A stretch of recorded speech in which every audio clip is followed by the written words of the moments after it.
ಕೋಮಲವದನ ನೇತ್ರೇ ಶ್ರೀ ದುರ್ಗಾಂಬಿಕೆಯ ಬಲಗೊಂಡು ಭಕ್ತಿಯೊಳು ಅಂಬಿಕಾ ಸುಧಾಂ ವಿಘ್ನರಾಜನ ಪಿರಿದು ಸಂಸ್ತುತಿಸಿ ಅಂಬುನಿಧಿಯಾತ್ಮಜೆಗೆ ಕೈ ಮುಗಿದು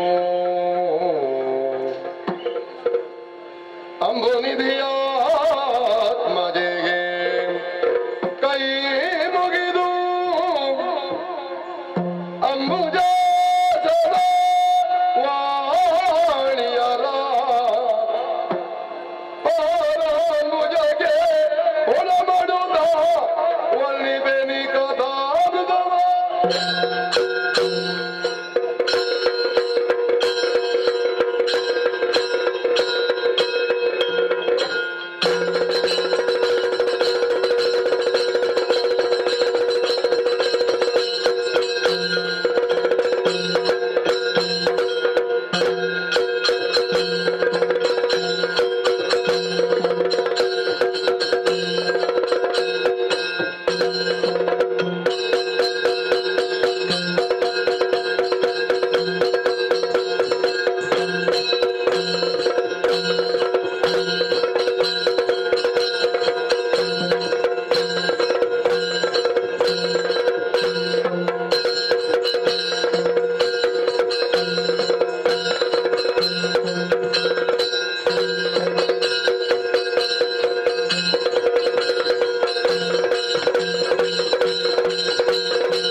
ಲೋಕದಲ್ಲಿ ಮನುಷ್ಯನಾದವನು ತನ್ನ ಬುದ್ಧಿಶಕ್ತಿಯಿಂದಲೇ ಹೀಗೆ ನಾನು ನಡೆಕೊಂಡೇನು ಎನ್ನುವ ಹಾಗೆ ತೀರ್ಮಾನವನ್ನು ಮಾಡಿದರೂ ಕೂಡ ಅದಕ್ಕಿಂತಲೂ ಹೆಚ್ಚಾಗಿ ವಿಧಿಯ ಕೈವಾಡ ಎನ್ನುವುದು ನಡೆಯುತ್ತದೆ ಎನ್ನುವುದಕ್ಕೆ ನಮ್ಮ ಬದುಕಿನಲ್ಲಿ ನಡೆದಂತಹ ಘಟನೆಗಳೇ ಸಾಕ್ಷಿಯಾಗಿ ಇದೆ.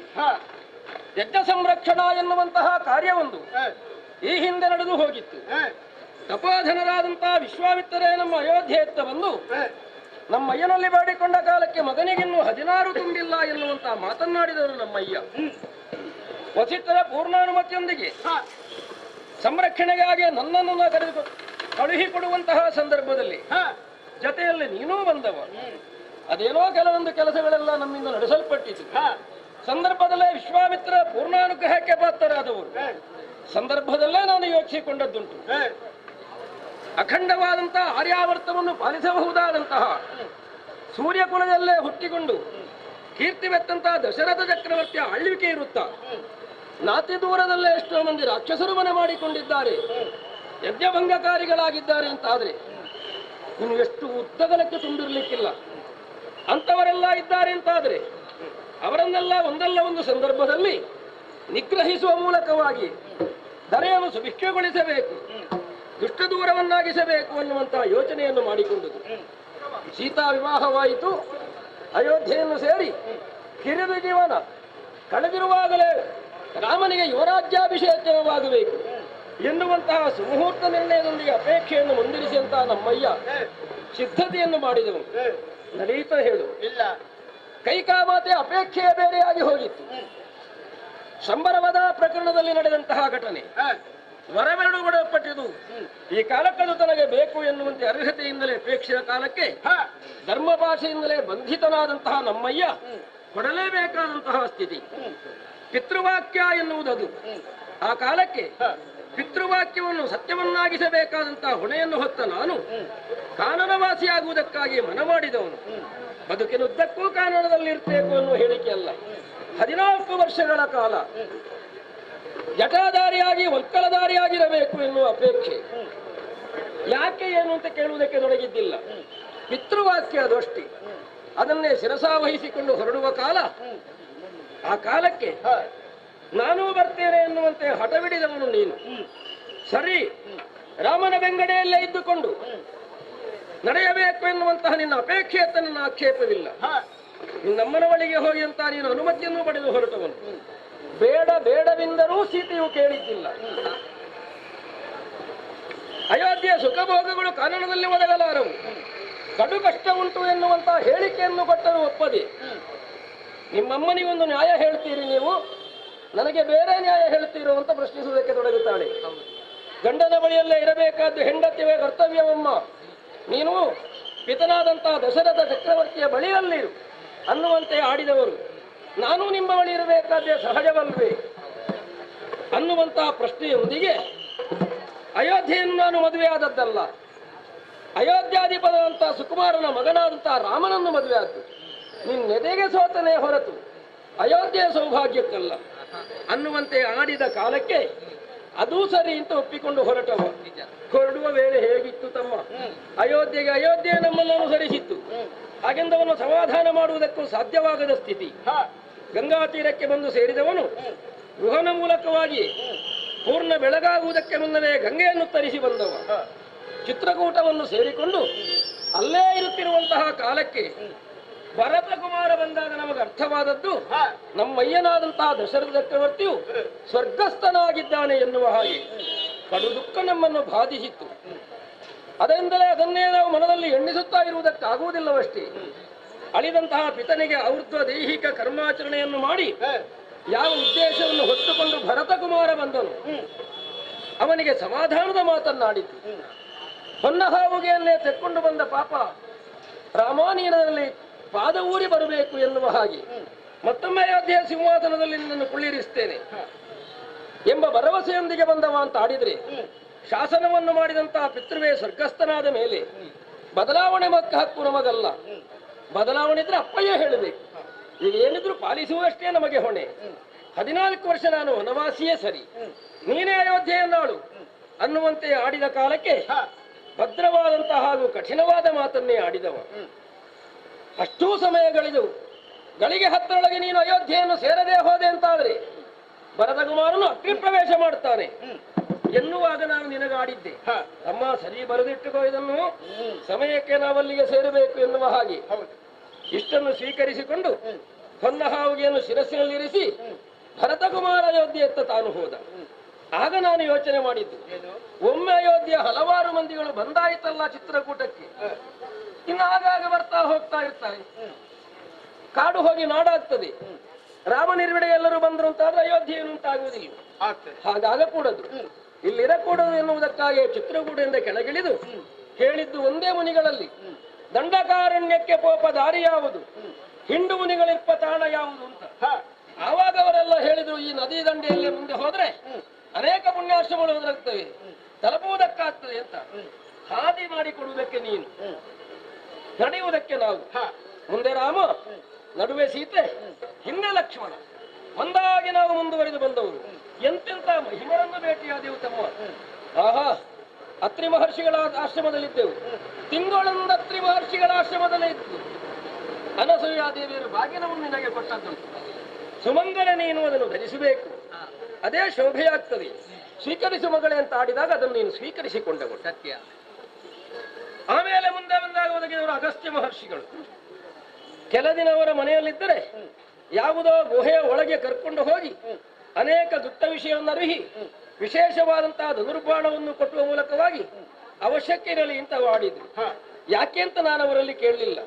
ಭವಿತವ್ಯಂ ಭವತ್ಯೇವ, ಅವರು ಕೊಟ್ಟಂತಹ ಬ್ರಹ್ಮಾಸ್ತ್ರ ಯಾವ ಕಾಲಕ್ಕೆ ಉಪಯೋಗಕ್ಕೆ ಬರ್ತದೆ ಅಂತ ಬ್ರಾಹ್ಮಣ ಶ್ರೇಷ್ಠ ಅಂತ ಅವರಿಗೆ ಗೊತ್ತು. ಅವರನ್ನೂ ವಂದಿಸಿ ಬೀಳ್ಕೊಂಡೆವು.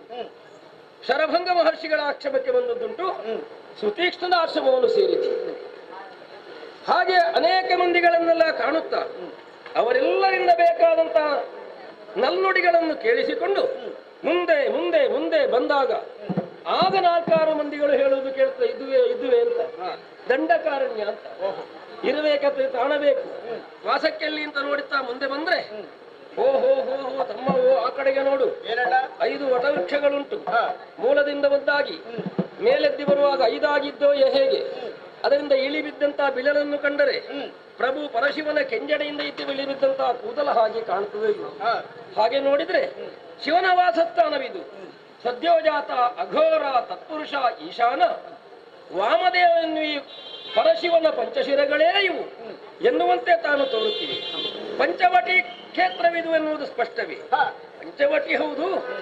ಹಾಗೆಂದ ಇಲ್ಲೇ ಇರಬೇಕು ಅಂತ ನೋಡಿದ್ರೆ ನಮ್ಮಂತವರು ಇರುವ ತಾಣವು ಅತ್ಯಂತ ಶುಭ್ರವಾಗಿ ಇರಬೇಕು.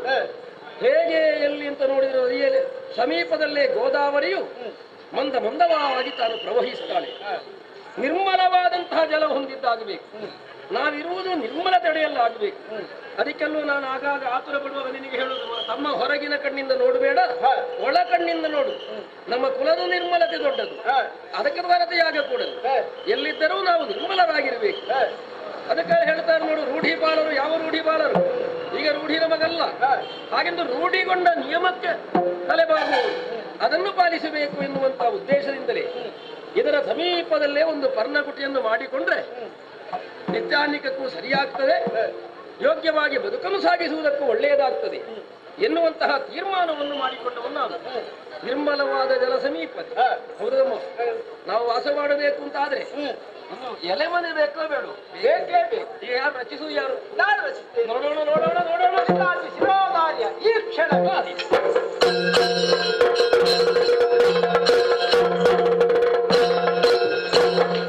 ಹೇಳಿದ ಕ್ಷಣದಲ್ಲೇ ಸಿದ್ಧ ಮಾಡಿದೆ.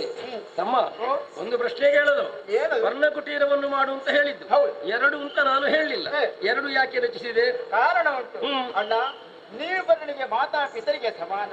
ನೀವು ಏಕಾಂತದಲ್ಲಿರುವಾಗ ನಿಮ್ಮ ಬಳಿಯಲ್ಲಿ ಇರುವುದು ಸರಿಯಲ್ಲ ಎಂಬುದಾಗಿ ನನಗೆ ಪ್ರತ್ಯೇಕವಾಗಿ ಒಂದು ಕುಟೀರವನ್ನು ರಚನೆ ಮಾಡಿದೆ. ತಮ್ಮ, ಒಳ್ಳೆ ಸಂಸ್ಕಾರ. ಲೋಕದಲ್ಲಿ ಹೇಳಿಕೆಯೋ ಹಾಗೆ. ಯುವಕರಾಗಿದ್ದಾನೆ ಮಗ ಅಂತ ಆದ್ರೆ ತಂದೆ ತಾಯಿಗಳಾದ್ರೂ ಏಕಾಂತವಾಗಿರುವುದೇ ತಾನು ಹೋಗಕೂಡದು. ನಮ್ಮಲ್ಲಿ ಮಾತಾ ಪಿತರನ್ನು ಕಾಣುವವ ನೀನು. ಹಾಗಿರುವಾಗ ನಾವಿರುವಲ್ಲಿ ನೀನು ಇರಕೂಡದು ಎನ್ನುವುದಕ್ಕಾಗಿ ಕಣ್ಣಳತೆ ದೂರದಲ್ಲಿ ನಮ್ಮ ಮೇಲೊಂದು ಕಣ್ಣಿರಿಸುವಂತಹ ಉದ್ದೇಶವನ್ನು ಮಾಡಿಕೊಂಡು ಅಲ್ಲೇ ನೀನು ಪರ್ಣಕುಟೀರ ರಚಿಸಿದೆ. ಈಗ ಪರ್ಣಕುಟೀರ ಸಿದ್ಧ ಆಗ್ತದೆ, ವಿಷಯ ಅದಲ್ಲ. ಮನೆ ಮಾಡಿದ್ರೆ ಸಾಕೋ ತಮ್ಮ? ಏನು ಮನೆ ಮಂದಿಗಳಿಗೇನು ಹಸಿವಿಲ್ವೋ? ಆಹಾರ ನಿದ್ರಾ ಭಯಮೈಥುನ ಎನ್ನುವುದನ್ನು ಮೀರಿದವರು ನಾವಲ್ಲ. ಹಸಿವು ನಮ್ಮನ್ನು ಬಾಧಿಸ್ತದೆ. ಕಟ್ಟಿಕೊಂಡು ಬಂದ ಬುತ್ತಿ ಇಲ್ಲ, ಕಾಡಲ್ಲೇ ಒದಗಿದ್ದನ್ನು ತಿನ್ನಬೇಕು ಅಂತಾದ್ರೆ ಇಲ್ಲಿ ಉಂಟು, ಯಾರು ತರುವುದು ಅಂತಿರುವುದಿ? ಅಣ್ಣ, ನಾನಿದ್ದೇನೆ. ವನದ ಫಲಗಳ ಕೊಯ್ದು ಲಕ್ಷ್ಮಣ ದಿನ ದಿನ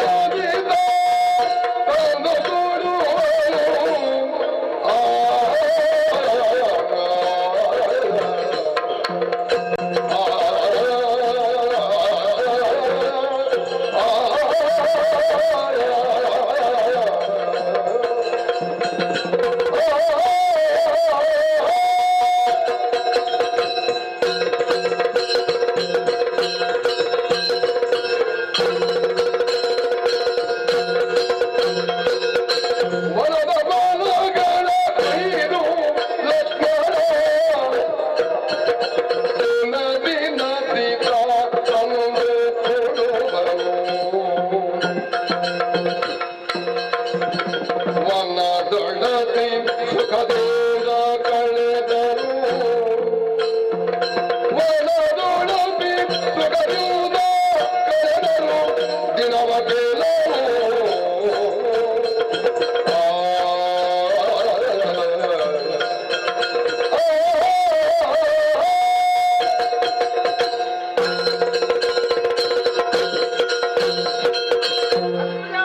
ಸಹೋದರ ಚತುಸ್ಸಾಗರ ವಲಯ ಅಂತಿರುವಂತಹ ಭೂಮಿ ಆಡುತ್ತಾ ಚಕ್ರವರ್ತಿ ಆಗಬೇಕಾದವಾದಿ ವಿಧಿ ರೀತಿ ನಿನ್ನ ಪಾಲಿಗೆ ವನವಾಸ ಪ್ರಾಪ್ತವಾಗಿ ಹೋಯಿತು. ಆದರೆ ನನ್ನ ಮನಸ್ಸು ನಿರಂತರವಾಗಿ ನಿನ್ನ ಸೇವೆಯನ್ನು ಮಾಡಿ ನನ್ನ ಜೀವನದಲ್ಲಿ ಧನ್ಯತೆಯನ್ನು ಪಡೆಯಬೇಕು ಎಂಬ ಭಾವ ನನ್ನ ಮನಸ್ಸಲ್ಲಿ ಮೂಡಿತ್ತು. ಅದಕ್ಕಾಗಿ ಅಮ್ಮಲ್ಲಿ ಹೇಳಿದೆ, ಅಲ್ಲದೆ ಎಂಬುದಾಗಿ ಅಮ್ಮನ ಹೇಳಿದ ಮಾತು ಅದು ನೀನು ಕಾಡಿಗೆ ಹೋಗು, ರಾಮನ ಸೇವೆ ಮಾಡು ಎಂಬುದಾಗಿ. ಆದರೆ ಒಂದು ಮಾತು, ಅದು ಶ್ರೀರಾಮ ಎಲ್ಲೇ ಇರಲಿ ಹೇಗೇ ಇರಲಿ ಅವ ನಿನ್ನ ಅಪ್ಪ ದಶರಥನೇ ಎಂಬುದಾಗಿ ಭಾವಿಸಿಕೋ, ಅವನ ಸೇವೆ ಮಾಡು, ಆ ಸೀತೆ ನನ್ನಂತೆ ತಿಳಿದುಕೋ ಎಂಬುದಾಗಿ. ಹಾಗೆ ನಿನ್ನ ಹೆಜ್ಜೆಯ ಮೇಲೆ ಹೆಜ್ಜೆಯನ್ನಿಟ್ಟು ನಿರಂತರವಾಗಿ ಸೇವೆಯನ್ನು ಮಾಡ್ತಾ ಇದ್ದೇನೆ. ಹಾಲಿನಲ್ಲಿ ಬಿಳುಪು ಸೇರಿರುವಂತೆ ಹಾಗೆಂದು ಅರಮನೆಯಲ್ಲಿರುವಾಗ ಮೃಷ್ಟಾನ್ನ ಭೋಜನ ನಿರಂತರವಾಗಿ ತೃಪ್ತರಾಗ್ತಾ ಇದ್ದವರು, ಹಾಗೆಂದು ಉದರಾಗ್ಲಿ ಈ ಸಮಯದಲ್ಲಿ ಬಾಧಿಸ್ತೇನೋ ಸಹಜ. ಅದಕ್ಕಾಗಿ ಯೋಚನೆ ಮಾಡುವಂತ ಅಗತ್ಯವೇ ಇಲ್ಲ. ಅಣ್ಣದೇವ, ಘೋರಾರಣ್ಯ, ಈ ಅರಣ್ಯದಲ್ಲಿ ಎಷ್ಟೋ ಉತ್ತಮದ ಫಲ ವಸ್ತು ಗೆಡ್ಡೆ ಗೆಣಸಲಿಕ್ಕುವುದಕ್ಕೆ ಸಾಧ್ಯ. ದಿನವೂ ಆ ಹಣ್ಣು ಹಂಪಲ ಅರಸ್ತಾ ಹುಡುಕಿ ಬೇಕಾದ ಫಲ ವಸ್ತು ನಿನ್ನ ಪಾಲಕ್ಕೆ ನಾನು ಒಪ್ಪಿಸ್ತೀರಣ್ಣ. ದಿನವೂ ತಂದು ಕೊಡುವೆ. ಒಳ್ಳೆಯದು. ಇವತ್ತಿನ ನಿನ್ನ ಕೆಲಸ, ನಾಳೆ ನಿನ್ನದೇ ಕೆಲಸ. ಅದನ್ನು ಬಿಟ್ಟುಕೋ. ಗೊಂಡಾರಣ್ಯ ನಮಗೆ ಪೂರ್ವದಲ್ಲೇ ಬರುವಾಗ 4 ಮಂದಿ ಹೇಳಿದ ಮಾತು ನೆನ್ಕೊಂಟಲ್ಲ.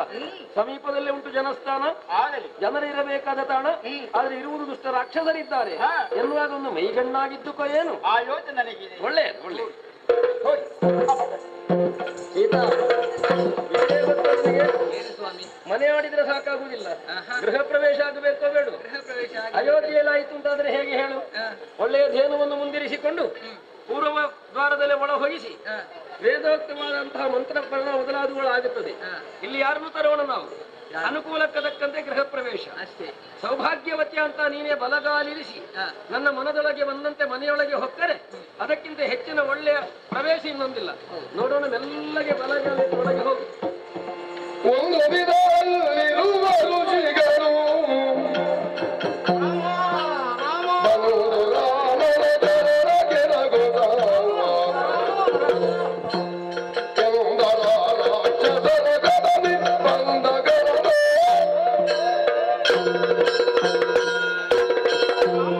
ದಶರಥ ನಂದನ ರಾಮ, ಕೌಸಲ್ಯಾನಂದನ ರಾಮ, ಸೀತಾಪತೆ ರಾಮ, ಭವಭಯ ಭಂಜನ ರಾಮ. ಸ್ವಾಮಿ ರಕ್ಷಿಸು. ಹೀಗೆ ಹೇಳುತ್ತೇನೆ ಅಂತ ಭಾವಿಸಕೂಡದು. ವರಿಷ್ಠರಾದಂತಹ ನಿಮ್ಮನ್ನು ಕಂಡಾಗ ನಾನೇ ತನುವಾಗಬೇಕಾದವ. ಒಂದು ಕುಳಿತಲಿಂದ ಎದ್ದು ಕೈ ಮುಗಿದಕ್ಕೆ ಮುಂದೆ ಅಡ್ಡ ಬೀಳುವುದಕ್ಕೆ ತೊಡಗಿದ್ದೀವಿ. ಏನು ಸ್ವಾಮಿ ಇದು? ಬಂದಾಗ ಕೈ ಮುಗಿಬಹುದು ಅಂತ ಇದೆ ರಾಮ. ಆಪತ್ತಿನಲ್ಲಿ ಹೀಗಾಗಬಹುದು ಎನ್ನುವುದು ಕ್ರಮವದು. ಆಪತ್ತು ಬಂತೆ. ನಿನ್ನಲ್ಲಿ ರಾಜಾರಾಮನನ್ನು ಕಂಡಿದ್ದೇವೆ, ನಾವು ಪ್ರಜೆಗಳಾಗಿ ವಂದಿಸ್ತೇವೆ ನಿಮಗೆ. ರಾಜಾರಾಮನನ್ನು ಕಂಡಿದ್ದೀರಲ್ವ? ರಾಜನಿರುವ ಕರ್ತವ್ಯ ಉಂಟು ಅಂತ ಪರೋಕ್ಷವಾಗಿ ಎಚ್ಚರಿಸ್ತೀರಿ ನೀವು. ಏನು ಪ್ರತ್ಯಕ್ಷವಾದ ಅನುಭವ ನಿಮ್ಮದ್ದು? ರಾಮ, ಓ, ಸೂರ್ಯವಂಶದಲ್ಲಿ ಜನಿಸಿ ಅಯೋಧ್ಯೆಯ ಸಿಂಹಾಸನದಲ್ಲಿ ಕುಳಿತು ಪ್ರಜೆಗಳನ್ನು ಆಳಿದಂತಹ ಅನೇಕ ಮಂದಿ ನೃಪರು ಅವರಿಗಾಗಿ ಬದುಕಲಿಲ್ಲ, ಪರರಿಗಾಗಿ ನಿಜ ನಿಜ. ಯಾರೂ ಕೂಡ ಅವರಿಗಾಗಿ ಬದುಕಬಾರದು, ಸಮಾಜಕ್ಕೆ ಬದುಕಬೇಕು ಎನ್ನುವಂತಹ ಆದರ್ಶವನ್ನು, ಸಂದೇಶವನ್ನು ಲೋಕಕ್ಕೆ ಅವರು ಸಾರಿದರು. ಅಸಮಂಜಸನು ಮಗನಾದರೂ ಕೂಡ ಪ್ರಜಾಕಂಟಕ ಎನ್ನುವ ನೆಲೆಯಲ್ಲಿ ಸಗರನು ಅವನನ್ನು ತೊರೆದನಂತೆ. ಸಗರನ ಸಮಂಜಸನ ತೊರೆದ. ಹೌದು. ದಂಡಕನ ಅಗಡುತನವನ್ನು ತಡೆಯಲಾರದೆ ಇಕ್ಷಾಕು ಅವನನ್ನು ಅಡವಿಗೆ ಅಟ್ಟಿದ. ಸ್ವಾಮಿ, ಅದರಿಂದಲೂ ಇದೀಗ ದಂಡಕಾರಣ್ಯ. ಹೌದು. ವಿಂಧ್ಯ ಶೈವಲಗಳ ಮಧ್ಯದಲ್ಲೇ ಒಂದು ರಾಜಧಾನಿಯನ್ನು ಮಾಡಿ ಅಲ್ಲಿರುವಂತ ಹೇಳಿಕೆ ಆದ್ರೂ ಅಪರಾಧ ಮಾಡಿದಂತ ಆತನಿಗೆ ಕೊಟ್ಟ ಶಿಕ್ಷೆ ಅಂತ ಕೆಲವೊಂದು ಹಿರಿಯರು ಹೇಳ್ತಾರೆ. ಮತ್ತೇನೋ ತಪ್ಪು ಮಾಡುವುದರ ಮೂಲಕವಾಗಿ ಹೀಗೆ ಆಯಿತಂತ ಇದಿಲ್ಲ. ದಂಡಕಾರಣ್ಯ ಎನ್ನುವುದು ನಮ್ಮವನ ತಾಣ ಎನ್ನುವುದ್ರೆ ನಾನಿಲ್ಲಿ ನೆಲೆಯೂರುವುದರಲ್ಲಿ ಒಂದು ಕೆಲವೊಂದು ಕರ್ತವ್ಯದ ಹೊಣೆ ಉಂಟಲ್ಲ. ಹೌದು ರಾಮ. ಓ, ಸಗರಾನ್ವಯವನ್ನು ಪಾವನಗೊಳಿಸುವುದಕ್ಕೆ ಭಗೀರಥನು ಸುರಗಂಗೆಯನ್ನು ಧರೆಗೆ ಇಳಿಸಿದನಂತೆ. ಇಷ್ಟು ಒಳ್ಳೆಯ ಕಾರ್ಯಗಳನ್ನೆಲ್ಲ ಮಾಡಿದ್ರು. ಆದರ್ಶ ಇಂದು ಭಗೀರಥನ ಕುರಿತಾಗಿ ಅಲ್ಲೂ. ಹೌದು. ನೀನು ಇಲ್ಲಿ ಆಶ್ರಮ ವಸತಿಯನ್ನು ಗಿಳಿದಿದ್ದಿ. ನೋಡಿದೆ ನಿರ್ಮಲವಾದ ಜಲವನ್ನು. ನಿರ್ಮಲವಾದ ಜಲ ಇದ್ರೆ ಸಾಕಾರಾಮ, ನಿರ್ಮಲವಾದ ಮನಸ್ಸುಳ್ಳವರು ಬೇಕೋ ಬೇಡವೋ ಹೇಳು. ವಾತಾವರಣವೂ ನಿರ್ಮಲವಾಗಬೇಕು, ಮನಸ್ಸೂ ನಿರ್ಮಲವಾಗಬೇಕು. ಹಾಗಾಗವೇ ಬೇಕು. ಹಾಗಾಗಬೇಡು ಅಂತ ನೀವು ಹೇಳಿದ್ರೆ ಈಗ ಆಗಿಲ್ಲ ಅಂತ ಪರೋಕ್ಷವಾಗಿ ಧ್ವನಿಸಿದ ಹಾಗಾಗ್ತದೆ. ಹೌದಲ್ಲ? ಏನಾಗಿದೆ? ಚಿತ್ತವಿಸಬೇಕು.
ಕೇಳೋಣ ಸ್ವಾಮಿ, ಕೇಳೋಣ.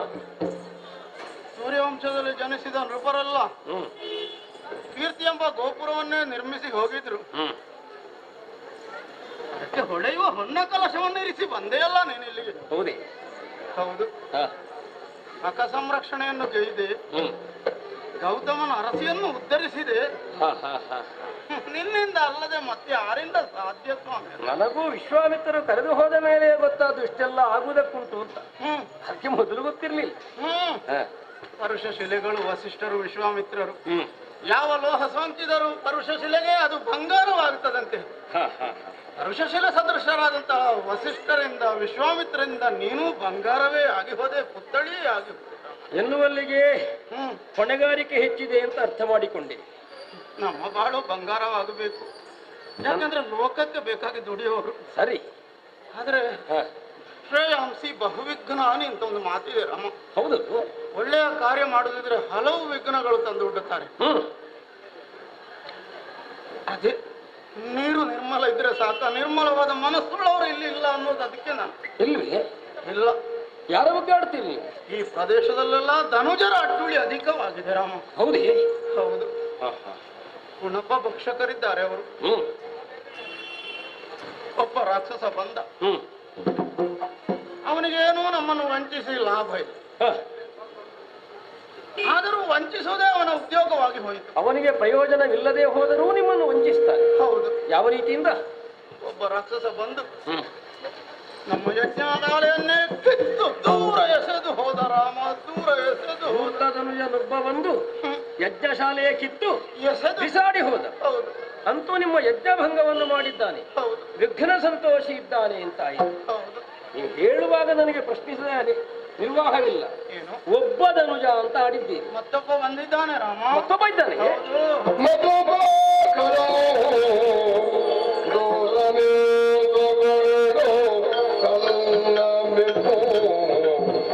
ಹೌದು ರಾಮ.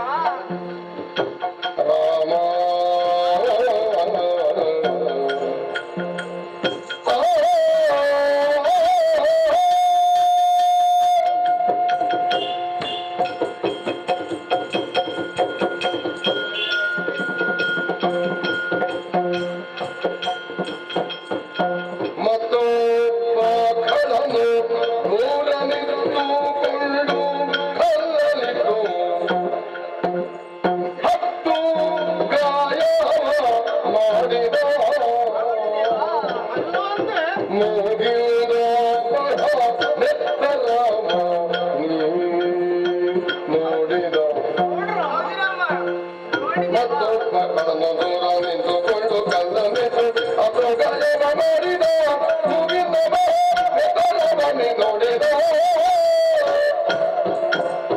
ಚಿತ್ತ ಬಿಸೈ ರಾಮ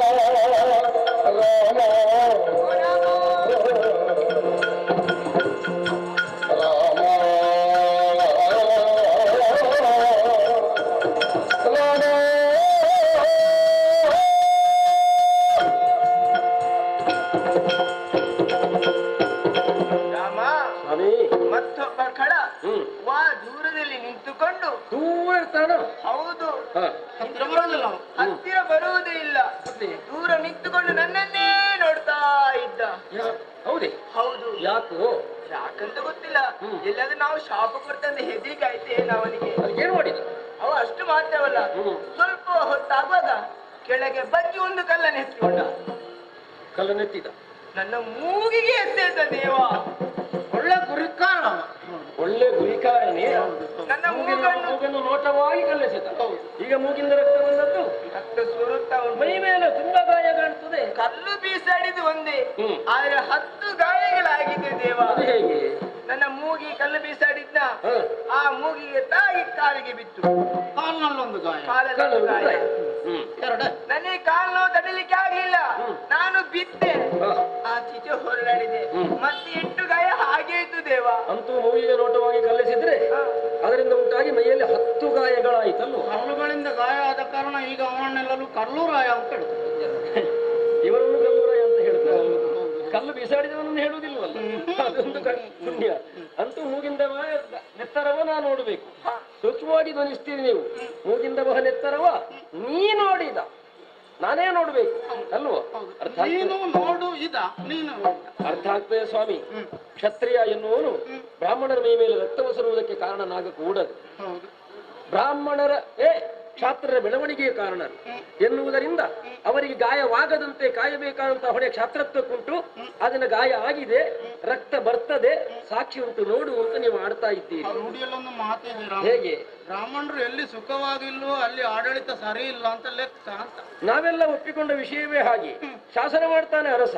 ಶಾಸನವನ್ನು ಬರೆಯುವ ಯಾವನು ಹೇಳುವನು ಯಾವನು ಅಂತ ಕೇಳಿದರೆ ಬ್ರಾಹ್ಮಣ ಅದನ್ನು ಜಾರಿಗೊಳಿಸುವ ಹೊಣೆ ಮಾತ್ರ ಕ್ಷಾತ್ರನಿಗಿರುವುದು ಎನ್ನುವುದನ್ನ ಬ್ರಾಹ್ಮಣ್ಯಕ್ಕೆ ಹೆಚ್ಚೆತ್ತಿರುವುದು ಅಲ್ಲಿ ಹೇಳಿಕೆ ದೊಡ್ಡವರು ಸರಿಯಾಗಿಯೇ ಉಂಟು ಸ್ವಾಮಿ ಇಷ್ಟನ್ನು ನೀವು ಹೇಳಿದ್ರಿ ಈಗ ಮತ್ತೊಬ್ಬ ಕಡೆಯನ್ನು ಕುರಿತಾಯ್ತು ಈಗ ಹೇಳುವಾಗ ಅದು ಪೂರ್ಣ ಆಯಿತು ಅಂತ ನನಗೆ ಅನ್ನಿಸುವುದಿಲ್ಲ ಇನ್ನೂ ವಿಷಯ ಉಂಟು ಭಯದಲ್ಲಿ ಜರಿಸಲು ಮುಂಕೊಂಡು ಬಂದು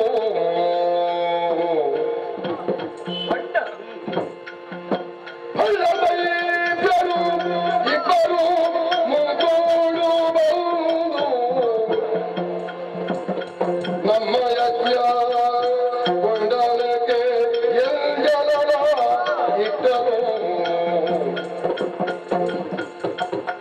ನಮ್ಮ ಯಜ್ಞ ಕೊಂಡಕ್ಕೆ ಜಲ ಇಟ್ಟರು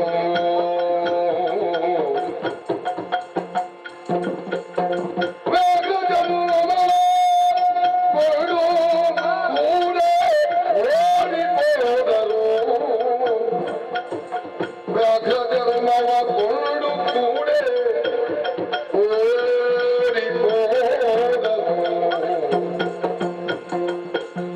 ಚಿತ್ತ ವಿಜಯ ರಾಮ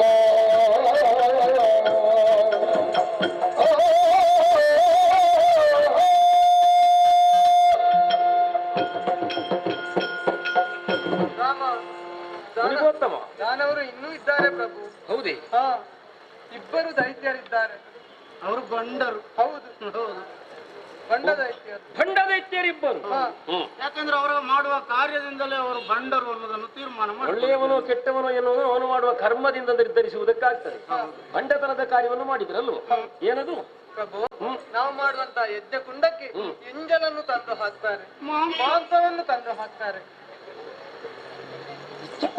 ಹೌದು ಪ್ರಭು ಸುವಸ್ತುಗಳನ್ನು ನಿಕ್ಕುವ ಅಜ್ಜದಾರಿಯನ್ನು ಸುರಿಯಬೇಕಂತ ಯಜ್ಞಕುಂಡಕ್ಕೆ ಎಂಜಲ ನಿಕ್ಕುವ ಮೂಲಕವಾಗಿ ಆ ಕರ್ಮವು ಭ್ರಷ್ಟವಾಗುವ ಹಾಗೆ ಮಾಡ್ತಾರೆ ವ್ಯಾಘ್ರ ಚರ್ಮವನ್ನು ಕಿತ್ತು ಓಡಿ ಹೋದ್ರು ಕುಳಿತುಕೊಳ್ಳುವುದಕ್ಕೆ ಉಪಯೋಗಿಸುವುದು ಹೌದು ಹೌದು ಅಂತಹ ವ್ಯಾಘ್ರ ಚರ್ಮವನ್ನು ಹೊತ್ತುಕೊಂಡು ಹೋದ್ರು ಹೌದೇ ಹೌದು ಅಷ್ಟೇ ಅಲ್ಲ ಪ್ರಭು ನಮ್ಮ ಜಪಸರಗಳನ್ನು ಹೌದು ಜಪಗಳ ಮಾಳ್ಪ. ಅದನ್ನು ತುಂಡು ಮಾಡಿ ಕಡಿದು ಹೊಡೆದು ಜಪಗಳನ್ನು ಮಾಡುವುದಲ್ಲ, ಜಪ ಮಾಡುವುದಲ್ಲ, ಜಪಗಳ ಮಾಳ್ಪ. ಒಂದೇ ಕ್ರಮದಲ್ಲ, ಫಲವನ್ನುಂಟು ಎನ್ನುವುದು ಸರಿಯಾದಂತಹ ವಾಕ್ಯ, ಸರಿಯಾದ ಹೇಳಿಕೆ. ಜಪಗಳ ಮಾಳ್ಪ ಹಾರವನ್ನು ಕಡಿದು ಓಡಿದ ಅಂದು ನೀವು ಜಪ ಮಾಡಕೂಡದು, ನಿಮ್ಮ ಕರ್ಮಾರ್ಥದಲ್ಲಿ ನಿಲ್ಲಬೇಕು ಎನ್ನುವುದಕ್ಕಾಗಿ ಇಷ್ಟನ್ನೆಲ್ಲ ಮಾಡ್ತಾನೆ. ಒಬ್ಬ ಮತ್ತೊಬ್ಬ ಬಂಡದ ಇದ್ದರೆ ಇಬ್ಬರು, ಇನ್ನೊಬ್ಬ 3 ಮಂಡಲ ಇದ್ದಾನಲ್ವಾ? ಯಾರು ಯಾರು ಯಾರು ಯಾರು 3 ಮಂಡಲ.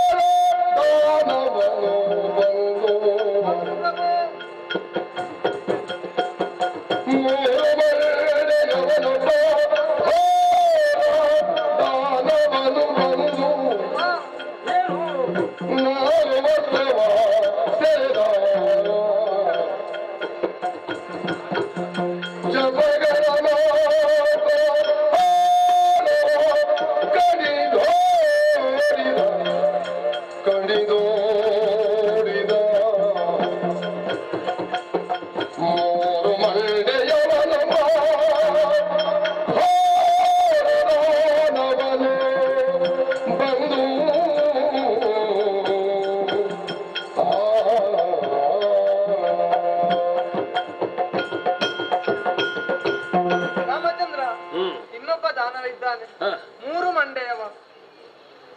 ತ್ರಿಶಿರಸ್ಸಿ. ಹೌದು, ಹಾಗಂತ ಕರಗಲು 2 ಅದು ವಿಶೇಷ. 3 ತಲೆ ಉಳ್ಳವನಿಗೆ ಕರಗಳೆರಡು.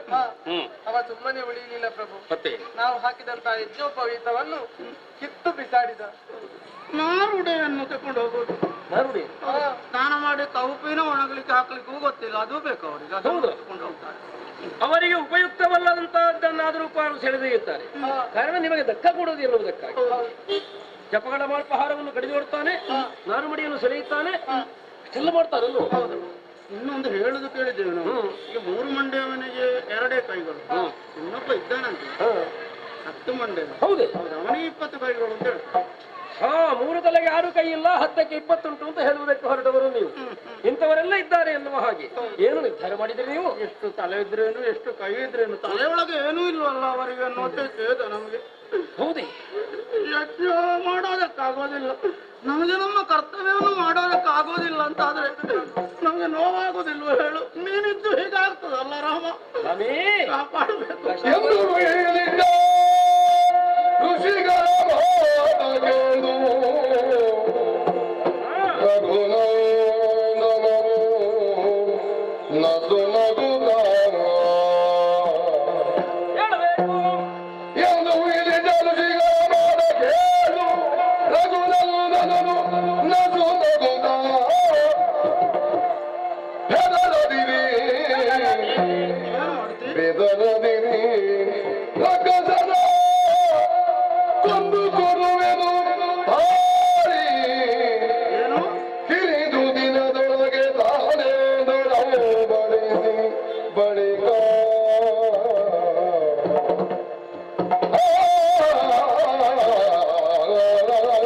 ರಾಮ, ರಕ್ಕಸರನ್ನು ಏನು ಮಾಡ್ತೀವಿ? ಹಿರಿದು ದಿನದೊಳಗೆ ತಾನು ರಕ್ಕಸನ ಕೊಂದು ಕೊಡುವೆ ಎಂದೊಡವು ಬಳಿಸಿ ಬಳಿಕ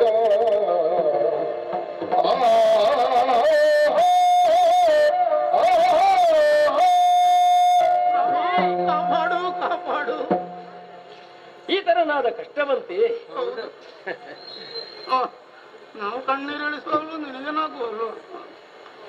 ನಾವು ನೊಂದಿದೆ ಸ್ವಾಮಿ. ನಿಮಗದೆಂತಹ ಕಷ್ಟ, ನಿಮ್ಮ ಒಡಲೊಳಗೆ ಹರಿಯುವಂತಹ ಕೆನ್ನೀರನ್ನೇ ಕಣ್ಣೀರನ್ನಾಗಿ ಸುರಿಸಿ ನಮಗಿಂತಹ ಕಷ್ಟ ಒದಗಿದೆ ಎನ್ನುವಂತೆ ನೀವು ಆಡಿದಂತಹ ಕಾಲಕ್ಕೆ ನಾನು ನಸುನಕ್ಕಿದ್ದೇನೆ ಎನ್ನುವುದಕ್ಕಾಗಿ ಹಗುರವಾಗಿ ನಿಮ್ಮನ್ನು ಪರಿಗಣಿಸಿದೆ ಎನ್ನುವ ಹಾಗೆ ಭಾವಿಸಕೂಡದು. ದೇಹಕ್ಕೆ ಗಾಯವಾದ್ರೆ ಕೆನ್ನೀರು ಬರುವುದು, ಮನಸ್ಸಿಗೆ ಗಾಯವಾದ್ರೆ ಅಲ್ವಾ ಕಣ್ಣೀರು ಬರುವುದು. ಅಯೋಧ್ಯೆಯಿಂದ ಹೊರಡ ಕಾಲಕ್ಕೆ ದಂಡಕಾರಣದಲ್ಲಿ ಅವನು ವಾಸವಾಗಿರಲಿ ಎನ್ನುವಂತಹ ಹೇಳಿಕೆ ಇತ್ತು.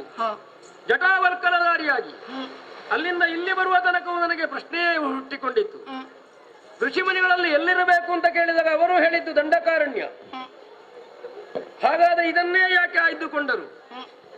ಶಿಕ್ಷಾತ್ವಿನ ಹಂತದಲ್ಲಿ ಒಬ್ಬ ದಂಡಕ, ಶಿಕ್ಷಾರೂಪವಾಗಿ ಅವನಿಗೆ ಒದಗಿದ್ದ ಈ ಭೂಮಿ. ಅವನು ಕೆಟ್ಟ ಕೆಲಸವನ್ನು ಮಾಡಿಯೇ ಸತ್ತು ಹೋದ. ಮುಂದಕ್ಕೆ ದಂಡಕನ ಹೆಸರಿನಲ್ಲಿ ಅರಣ್ಯವಾದುದು. ರಾಮನಿಗೆ ಶಿಕ್ಷೆಯೋ ಅಲ್ಲ, ಅಲ್ಲಿಯೇ ಸಕಲವು ನಡೆಯುವುದಕ್ಕೆ ಉಂಟು ಎನ್ನುವಂತಹ ಹೇಳಿಕೆಯೋ? ಇಲ್ಲಿಗೆ ನೀನು ಬರ್ಬೇಕು ಅಂತ ಬ್ರಾಹ್ಮಣರು ಹೇಳಿದ್ದ. ಮನೆಯ ಹೇಳಿಕೆಯೂ ಹಾಗೆ, ನಾವು ಹೇಳುವಾಗ ಅದೇ ಸರಿ ಅಂತ ಒಪ್ಪಿಕೊಂಡವರು ಅವರೇ. ಬ್ರಾಹ್ಮಣರಿಗೂ ನೀನು ಬೆಳೆಯುತ್ತಾ ಮುಂದೆ ಸಾಗಬೇಕು ಅನ್ನೋದಿದೆ. ಹೌದಪ್ಪ. ಹಾಗಿರುವಾಗಲೇ ನಾನು ಒಂದು ಮನೆ ಮಾಡಿದ ಕೆಲವೇ ದಿನಗಳಲ್ಲೇ ನೀವೆಲ್ಲ ಬಂದು ಒದಗಿದ ಎಲ್ಲಾ ಕಷ್ಟವನ್ನು ನನಗೆ ವಿಸ್ತರಿಸಿದ್ದೀರಿ. ಕೆಟ್ಟವರಿದ್ದಾರೆ, ಸಮರ್ಥರ ದೂರು, ಸಮಯಕ್ಕೆ ಬಂದಾಗಲೇ ಅವರಿಗೆ ಸರಿಯಾದ ಶಿಕ್ಷೆಯನ್ನು ಕೊಡೋಣ ಎಂಬಿ ನಿರ್ಧಾರವನ್ನು ಹೊಂದಿದ್ದವ ನಾನು. ಯಾವ ಕಾಲಕ್ಕೆ ಬ್ರಾಹ್ಮಣ ಮುಖವನ್ನು ದೂರಿಕೊಂಡಿತು, ಇನ್ನು ಖಂಡಿತವಾಗಿ ನಾನು ಕಾಲಹರಣವನ್ನು ಮಾಡಲಾರೆ. ಅಂತವರನ್ನು ಕೊಲ್ಲುವಲ್ಲಿ ಮನ ಮಾಡುತ್ತೇನೆ.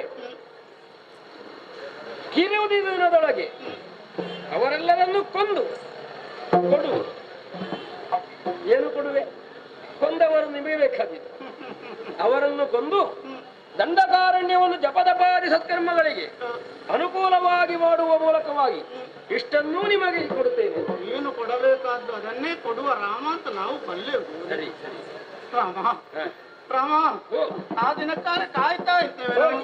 ಜಯ ಜಯ ಜಯ ಜಯ ಜಯ ಜಯ. ಹಿಂದಗಲಿನವರದಲ್ಲವಿದೆ ಮುನಿವಧುಗಳಿಂದ ಮಾತಾ ಮೆರೆದು ಜನಕ ಜೊತೆ ಭೇಟಿಯರು ನೊಂದುಕೊಂಡವರಾಗಿ ಭಯದಿಂದ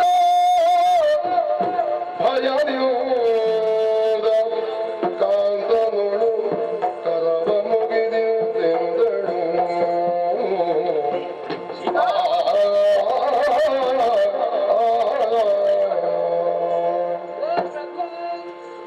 ಏನೇ ಹೊಲಗಲು ಜನಕ್ಕೆ ಮುಂದೆ ಘನವಾದ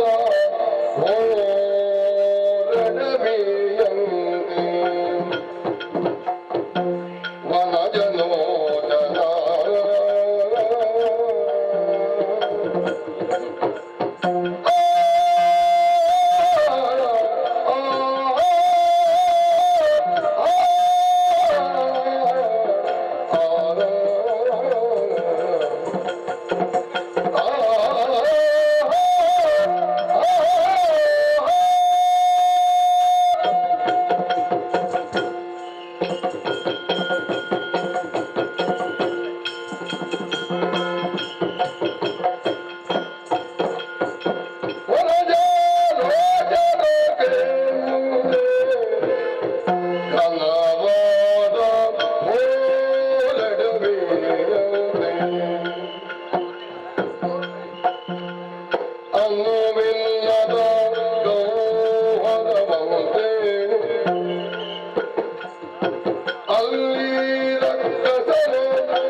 ಮುನಿಗಳು ಅವರಿಗೆ ಒದಗಿದಂತಹ ಕಷ್ಟಗಳ ಬಗ್ಗೆ ನಿಮ್ಮಲ್ಲಿ ತೋಡಿಕೊಂಡವರೇ ಹೌದು.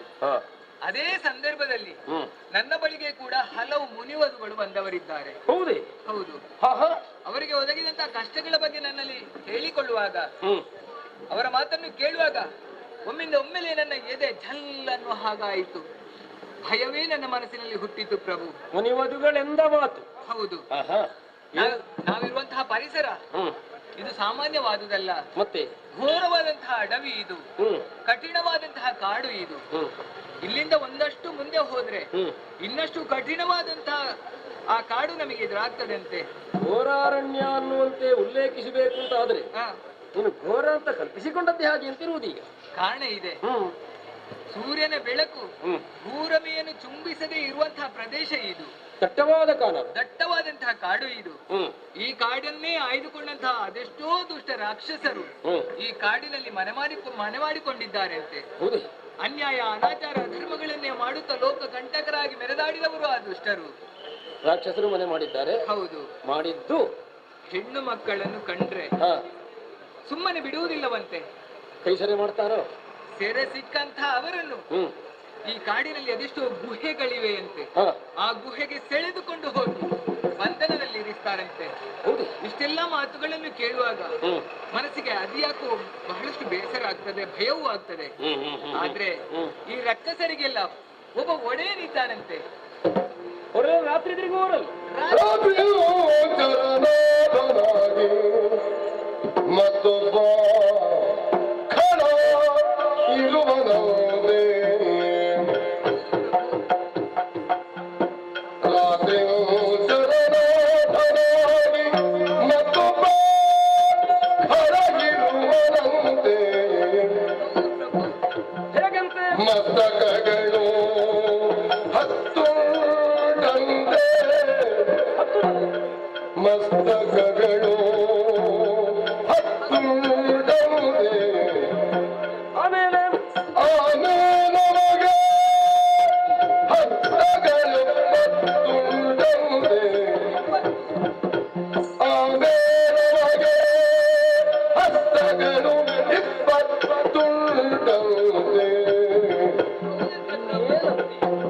ಹೆಣ್ಣುಗಳೆಂಬ ಬಿದ್ದ ತಲೆಗೇರಿಹುದಂತೆ. ಹೆಣ್ಣುಗಳೆಂಬ ಬಿದ್ದ ತಲೆಗೇರಿಹುದಂತೆ.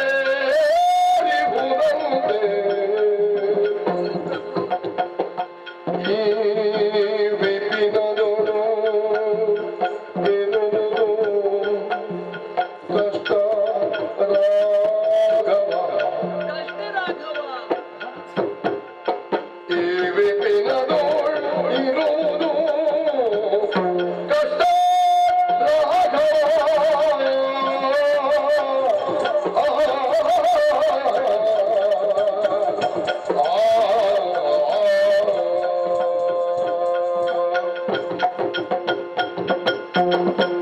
ಪ್ರಭು, ಸೀತಾ, ಈ ಕಾಡಿನಲ್ಲಿರುವಂತಹ ದುಷ್ಟ ರಕ್ಕಸರಿಗೆಲ್ಲ ಒಬ್ಬ ನಾಯಕನಿದ್ದಾನಂತೆ, ಒಬ್ಬ ನಾಥನಿದ್ದಾನಂತೆ.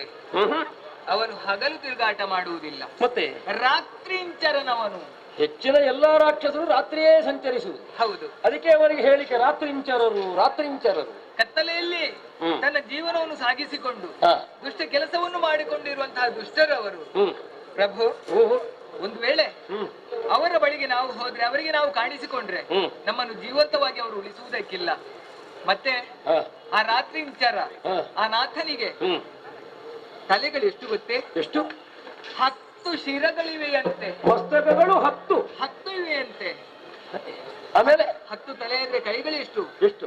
20 ಕರಗಳಿವೆಯಂತೆ. ಹಸ್ತಗಳು 20 ಉಂಟು. 10 ತಲೆಯಲ್ಲಿಯೂ ಕೆಟ್ಟ ಯೋಚನೆಯನ್ನು ಮಾಡುತ್ತಾ 20 ಕೈಗಳಲ್ಲಿಯೂ ಕೆಟ್ಟ ಕೆಲಸವನ್ನೇ ಮಾಡುತ್ತಾ ಲೋಕ ಕಂಟಕರಾದವರು ಅವರು. ಹೆಣ್ಣುಗಳೆಂಬ ಪಿತ್ತ ಅವರಿಗೆ ನೆತ್ತಿಗೆ ಏರಿದೆಯಂತೆ. ಒಂದು ವೇಳೆ ಹೆಣ್ಣು ಮಕ್ಕಳನ್ನು ಕಂಡ್ರೆ ಸಾಕು, ಅವರು ಏನು ಮಾಡ್ತಾನೆ, ಯಾವ ವ್ಯವಹಾರವನ್ನು ನಡೆಸ್ತಾನೆ ಅನ್ನುವುದನ್ನು ಹೇಳುವುದಕ್ಕೆ ನನ್ನ ಮನಸ್ಸು ಹೇಸ್ತಾ ಇದೆ ಪ್ರಭು. ಆದ್ದರಿಂದ ಈ ವಿಪಿನದಲ್ಲಿ ಇರುವುದು ಕಷ್ಟ ರಾಘವ, ಭಯವಾಗ್ತದೆ ನನಗೆ, ಬೇಡ ಪ್ರಭು. ಇದೆಲ್ಲ ಹೇಳಿದ್ದು ಮುನಿವಧುಗಳು. ಹೌದು, ಅದನ್ನೇ ಬಂದು ನಿನ್ನ ಅಂತರಂಗದ ನೋವನ್ನು ವಿಸ್ತರಿಸಿಕೊಂಡೆ. ನಿಜ. ಸೀತಾ,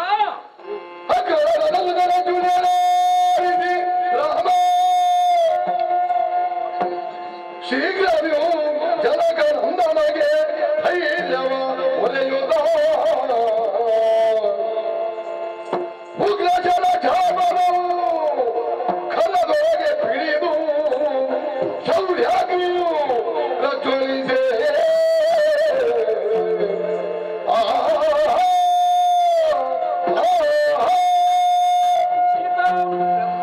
ಮುನಿವಧುಗಳೆಲ್ಲ ಬಂದು ನಿನ್ನೊಡನೆ ಆಡಿದಂತಹ ಮಾತುಗಳೇನುಂಟು? ಅದೆಲ್ಲವನ್ನು ಮನದಲ್ಲಿ ಇರಿಸಿಕೊಂಡಂತ ನನಗೆ ಬಹಳಷ್ಟು ನೋವಾಗಿದೆ, ಭಯವಾಗಿದೆ. ಮುಂದೆ ಸಾಗಿ ಹೋದೆವು ಅಂತಾದ್ರೆ ಇನ್ನಷ್ಟು ಕಷ್ಟಗಳು ಒದಗಿ ಬಂದೀತು ಎನ್ನುವ ಹಾಗೆ ಕಠಿಣ ಸಮಸ್ಯೆಗಳು ಎದುರಾಗ್ತದೆ. ನಿನಗೊದಗಿದ ನೋವು ಮಾತ್ರವಲ್ಲ, ಹಾ, ಮುನಿವಧುಗಳಿಗೆಲ್ಲ ಒದಗಿದ ನೋವನ್ನೇ ಮುಖವಾಗಿ ಧ್ವನಿಸಿದವರು ನೀನು. ನಿಜ. ಅಷ್ಟುಂಟಲ್ಲೂ ಹೌದು ಪ್ರಭು. ಅಗ್ಗಳದ ಧನುಜರವರು ಅವರ ಅಟ್ಟುಳಿಯ ಬಹಳಷ್ಟು ಅಧಿಕವಾಗಿದೆ. ಭಯಗೊಂಡೆಯೇ ನೀನು. ಭಯವಾಗ್ತದೆ. ಬಿದಿರ ಕೋಲನ್ನೆಲ್ಲ ನಾನು ಧರಿಸಿದ್ದು, ಹ್ಮ್. ಧನುರ್ಪಾಣಗಳನ್ನು ಸರಿ. ಅಯೋಧ್ಯೆಯಿಂದ ಹೊರಡುವ ಕಾಲಕ್ಕೆ ಇದನ್ನು ಧರಿಸಿದ್ದೇನೆ. ಯಾಕೆ? ಯಾಕೆ? ದುಷ್ಟ ರಾಕ್ಷಸರನ್ನು ವಧಿಸಬೇಕು ಎನ್ನುವಂತಹ ಸಂಕಲ್ಪದಲ್ಲಿ ಸೇರಿಕೊಂಡಿದೆ. ಸೂರ್ಯಕುಲದಲ್ಲಿ ಹುಟ್ಟಿಕೊಂಡ ಯಾವನಾದರೂ ಕೈಯಲ್ಲಿ ಧನುರ್ಬಾಣವಿರುವಷ್ಟು ಕಾಲವು ಹೆದರುವ ಹಾಗಿಲ್ಲ. ಎಂತೆಂತಹ ಘನ ಕಾರ್ಯವನ್ನು ಮಾಡಿದ್ದುಂಟು, ಹಾ, ಅಂತಹ ಹೇಳಿಕೆಗಳು ಬಹಳಷ್ಟುಂಟು. ಸರಿ. ಆದ್ದರಿಂದಲೇ ಆಡಿದ್ದು, ಏನೂ ಯೋಚನೆ ಮಾಡಬೇಕಾಗಿಲ್ಲ. ಉಗ್ರ ಧನುಷರಗಳಿವು ಅದನ್ನು ಧರಿಸಿಕೊಂಡಿದ್ದೇನೆ. ಸರಿ. ಬಂದಂತಹ ಅಷ್ಟು ಕಳವನ್ನು ಸಂಹರಿಸುವಂತಹ ಸಾಮರ್ಥ್ಯ, ಆತ್ಮಸ್ಥೈರ್ಯ ನಿನ್ನ ಗಂಡನಿಗೆ ಉಂಟು. ಶೌರಾಗ್ನಿಯಿಂದ ಪ್ರಜ್ವಲಿಸಿದ್ದೇನೆ. ಯಾಕೆ? ಯಾಕೆ? ವಿನಾಕಾರಣವಾಗಿ ಆಯುಧವೆತ್ತುವನಲ್ಲ. ಸಕಾರಣ ಬಂತು ಅಂತಾದ್ರೆ ಕ್ಷಾತ್ರ ತೇಜವು ಹೆಚ್ಚಿಕೊಳ್ಳುತ್ತದೆ. ಯೋಚಿಸಬೇಡ. ಬಂದವರಿಗೆ ಉತ್ತರ ಕೊಡುವುದಕ್ಕೆ ನಾನು ಸರ್ವದಾ ಸಿದ್ಧನಾಗಿದ್ದೇನೆ. ಈಗ ಸ್ವಲ್ಪ ಹೇಗೆ ಬಂತು? ಹೌದಲ್ಲ? ಹೀಗೆ ಬಾ, ಹೀಗೆ ಬಾ, ಹೀಗೆ ಬಾ.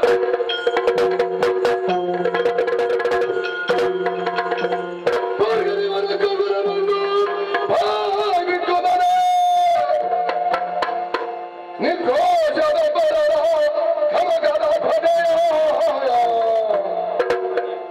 ಸಿಡಿಲೋಕರದ ಭವ್ಯವು ಶೂರ್ಮನಗೆ ಬಂದಳ ಕಾಲನಗೆ ಕುಲಘೇರಿಯು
ರಾವಣೇಶ್ವರ ಅಂತ ಕೇಳಿದ್ರು. ಆಯ್ ರಾವಣೇಶ್ವರ ಅಪ್ಪಣೆ ಇರುತ್ತದೆ. ಮತ್ತೆ ಭಾಗ್ಯದೂತರ ಪರಿಚಯ ಇಲ್ವಾ? ರಾವಣ ಒಬ್ಬನೇ ಹುಟ್ಟಿದಲ್ಲ, 4 ಮಂದಿ ಹುಟ್ಟಿಕೊಂಡಿದ್ದೇವೆ. ರಾವಣ ಮತ್ತೊಬ್ಬ ಕುಂಭಕರ್ಣ, ಒಬ್ಬ ವಿಭೀಷಣ, 3 ಮಂದಿಗೂ ಪ್ರೀತಿಯ ತಂಗಿ ಅರ್ಥ ಶೂರ್ಪಣಖ. ಶೂರ್ಪಣಖ ಅಂತ ಯಾರು ನಮ್ಮ ಮೂಗಿನ ತಮಿತಾಳ ಶೂರ್ಪಣಖೆ ಅಂತೆ. ಯಾರಷ್ಟು ತಾಸನ ಮಾಡುದು ನಾವು ಹೇಳ್ತಾ ತಿಳ್ಕೊಂಡಿದ್ರ. ಲಂಕಾಪುರದವರು ರಾವಣೇಶ್ವರನ ತಂಗಿ, ಮುರುವಾಕರವಣೆಯ ತಂಗಿ. ಒಂದು ಮರ್ಯಾದೆ ಕೊಟ್ಟು ಮಾತನಾಡಿ ಸ್ವಾಮಿ, ಅಷ್ಟಾದ್ರೂ ಗೊತ್ತಿರಲಿ ನಿಮಗೆ. ಯಾರು ಮತ್ತೆ ಯಾರು ಹಾಗೆ ಮಾತನಾಡುದು? ನಮ್ಮಲ್ಲಿ ಹೇಗೆಲ್ಲ ಕರೀತಾರೆ ಗೊತ್ತುಂಟ? ಶೂರ್ಪಣಖ ಅಕ್ಕ ಅಂತ ಕರೀತಾರೆ. ಅಕ್ಕ ತಮ್ಮಂದ್ರಿಗೆ ಅಂತ ನೀವು ಹೇಳಿ ಆಗ್ಬೇಕಲ್ಲ, ನನಗೆ ಗೊತ್ತುಂಟು. ಅದು ಎಲ್ಲರೂ ಕಲಿಯುವಂತ ಅಭ್ಯಾಸ ಅದಲ್ಲ ಸ್ವಾಮಿ. ಓ ಇದು ನಿಮ್ಗೆ ಮರ್ಯಾದಕ್ಕೆ ತೊಂದರೆ ಆಗ್ತದ? ಹಾಗಲ್ಲ, ಹೀಗೆ ಹೇಳೋದಲ್ಲ. ಶೂರ್ಪಣಖ ದೇವಿ ಅಂತ ಕರೀರಿ. ದೇವಿ ಗುಡಿಯಲ್ಲಿ ಅಂತ ನೀವು ಹೇಳಿ ಆಗ್ಬೇಕಲ್ಲ, ಎಲ್ಲರಿಗೂ ಗೊತ್ತಿದ್ದಂತ ವಿಚಾರ. ದೇವಿ ಗುಡಿಯಲ್ಲೇ ಇರುದು, ಮತ್ತೆ ನಾವು ಗುಡಿಯಲ್ಲಿ ಇರ್ಲಿಕ್ಕೆ ಆಗ್ತದ? ಅದು ಬೇಡ. ಹಾಗೆ ನಿಮ್ಗೆ ಕಷ್ಟ ಆದ್ರೆ ಇನ್ನೊಂದು ಸುಲಭದ ರೀತಿಯಲ್ಲಿ ಹೆಣ್ಣು ಮಕ್ಕಳನ್ನು ಕರೆಯುವಂತ ರೀತಿ ಉಂಟು. ನಮ್ಮಲ್ಲಿ ಈ ರೀತಿಯಲ್ಲಿ ಒಂದು ಕರೆದ್ರೆ ಎಲ್ಲರಿಗೂ ಸಂತೋಷವಾಗುತ್ತದೆ. ಕೆಲವರು ಕರೀಲಿಕ್ಕೆ ಹಿಂದೆ ಮುಂದೆ ನೋಡ್ತಾರೆ, ಎಲ್ಲರನ್ನು ಕರೀಲಿಕ್ಕೆ ಆಗುದಿಲ್ಲ. ಹಾಗಂತ ನೀವು ನನ್ನನ್ನು ಕರೆಯಬಹುದು. ಓಯ್ ಶೂರ್ಪಣಖ ಅಮ್ಮ ಅಂತ ಕರೀರಿ. ಅಮ್ಮ ಮಕ್ಕಳಿಗೆ, ಅಕ್ಕ ತಮ್ಮಂದಿರಿಗೆ, ದೇವಿ ಗುಡಿಯಲ್ಲಿ ಏನು ನಿಮ್ಮ ಮೂಗಿನ ತಪ್ಪಿತಾವಳೋ ನಿಮ್ಮನ್ನು ಬಿಡ್ತೇನಂತ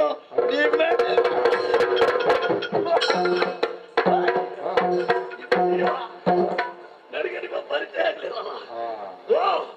ನಿಮ್ಮನ್ನ ಅವತ್ತು ನಾನು ಕಂಡದ್ದಲ್ವೇ? ನಮ್ಮ ಲಂಕಾಪುರವನ್ನ ಪ್ರವೇಶ ಮಾಡಿದ್ರು. ಒಬ್ಬರಿಗೆ ಮೇಲೆ ನಾನು ಗೊತ್ತು, ಕಿಟಕಿಯಲ್ಲಿ ಈಗ ಇಡುಕಿ ನೋಡಿದ್ದೆ. ನೀವು ರಾವಣನ ಆಸ್ಥಾನದಲ್ಲಿ ನೀವೆಲ್ಲ ಸಂಗೀತ ಮಾಡುವುದನ್ನು ನಾನು ನೋಡಿದೆ ಸ್ವಾಮಿ. ಮತ್ತೆ ಎದುರಿಗೆ ಬರ್ಲಿಕ್ಕೆ ಅನ್ನ ಬಿಡುದಿಲ್ಲ. ಈಗ ನೋಡಿದೆ, ಹೌದು, ನನಗೆ ನಾಚಿಕೆ ಆಯ್ತು.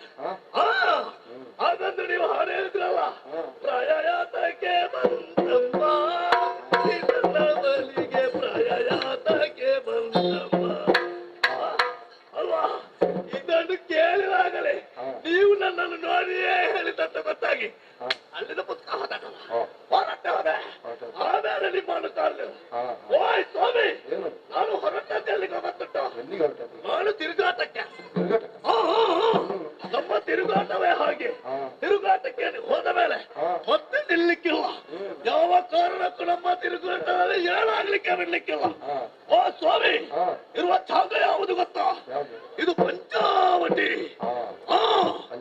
ಇಲ್ಲಿಗೆ ಬರುವುದಕ್ಕೆ ಒಂದೇ ಕಾರಣ ಉಂಟು. ಅನ್ನಲಾದ ರಾವಣನ ಅಪ್ಪಣೆ ಎತ್ತಿ 14,000 ರಾಕ್ಷಸ ವೀರರನ್ನೇ ಹರ, ದೂಷಣ, ತ್ರಿಶೂರ ಇವರ ಜೊತೆಯಲ್ಲಿ ನನ್ನ ಅಂಗರಕ್ಷಣೆಗಾಗಿ ಕಳುಹಿಸಿಕೊಟ್ಟರು. ಇವರೆಲ್ಲ ಇದ್ದಾರೆ ಮತ್ತೆ ಧೈರ್ಯ ಅಲ್ಲ. ಮತ್ತೆ ರಾಕ್ಷಸರು ನೋಡಿ ನಾವು ಎಲ್ಲಿ ಬೇಕಾದ್ರೂ ತಿರುಗಾಡ್ತೇವೆ, ಏನು ಬೇಕಾದ್ರೂ ಮಾಡ್ತೇವೆ. ಅದು ನಮಗೆ ಕೂಡಿತ್ತು ಸ್ವಾಮಿ. ಹಾಗಾಗಿ ಕಾರಣದಲ್ಲಿ ಪ್ರವೇಶ ಮಾಡುವಾಗ ಯಾವ ಭಯವೇ ಇಲ್ಲದೆ ನಾವು ಹೋಗ್ತೇವೆ. ಈಗ ಹೊರಟದ್ದು ಯಾಕೆ ಗೊತ್ತಾ? ನನಗಿಬ್ರು ಮಕ್ಕಳಿದ್ದಾರೆ. ನನಗೆ ಮದುವೆ ಆಗಿದೆ. ಒಂದು ಗಂಡು ಒಂದು ಹೆಣ್ಣು. ನನ್ನ ಮಗಳ ಹೆಸರು ಏನು ಗೊತ್ತಾ? ಶಂಭುಕ ಎಂಬಾತ. ನನ್ನ ಮಗಳ ಹೆಸರು ಗೊತ್ತಾ? ಅದೋ ಮುಖ್ಯ ಅಂತ ಹೆಸರು ಇರ್ತೇನೆ. ಇಬ್ಬರು ಸಂತೋಷದಲ್ಲಿ ಬೆಳೆಯುತ್ತಿದ್ದಾರೆ. ನನ್ನ ಮಗಳಾದಂತಹ ಶಂಭುಕನನ್ನೇ ತಪಸ್ಸಿಗಾಗಿ ಕೂರಿಸಿದ್ದೇನೆ. ಇದು ಯಾಕೆ? ನನ್ನ ಗಂಡನ ಮರಣಕ್ಕೆ ಅಂತವರನ್ನು ಒಂದು ದಿವಸ ನೋಡಿಯೇ ನೋಡ್ತೇನೆ. ಈ ಉದ್ದೇಶಕ್ಕಾಗಿ ಅವರನ್ನು ಈ ರೀತಿಯಾಗಿ ಬೆಳೆಸ್ತಾ ಇದ್ದೇನೆ. ಓಯ್, ಅವ ತಪಸ್ಸು ಬಿಡುವಂತ ಸಮಯದಲ್ಲಿ ಅವರಿಗೆ ತಿನ್ನಲಿಕ್ಕೆ ಬೇಕಲ್ಲ, ಏನಾದ್ರೂ ಭೇಟಿ ಆಡ್ಬೇಕು. ಅದಕ್ಕಾಗಿ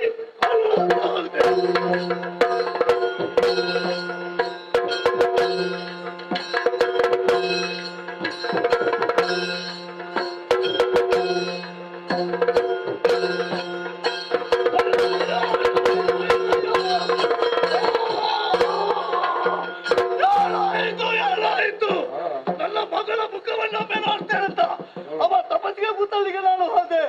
ಅಯ್ಯೋ ಅಯ್ಯೋ ಅಯ್ಯೋ ಅಯ್ಯೋ, ನನ್ನ ಮಗಳನ್ನ ಕಾಣಬಾರದಿದ್ದೆ. ವೃಂದ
ಋಷಿಮುನಿಗಳಲ್ಲ ಅದನ್ನ ಇಂಥ ಓದಕ್ಕೆ ಪ್ರಾರಂಭ ಮಾಡಿದ್ರು.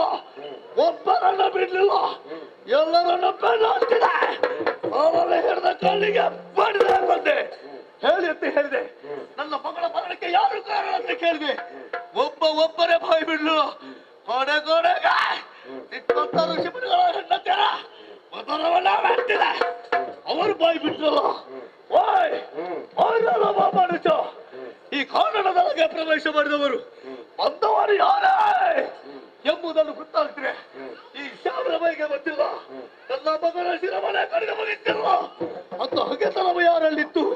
ಈ ರೀತಿ ಯಾಕೆ ಮಾಡಿದ್ರು? ಯಾವ ಉದ್ದೇಶಕ್ಕೆ ಮಾಡಿದ್ರು? ಒಂದು ಕೂಡ ಗೊತ್ತಿಲ್ಲ. ಆದರೆ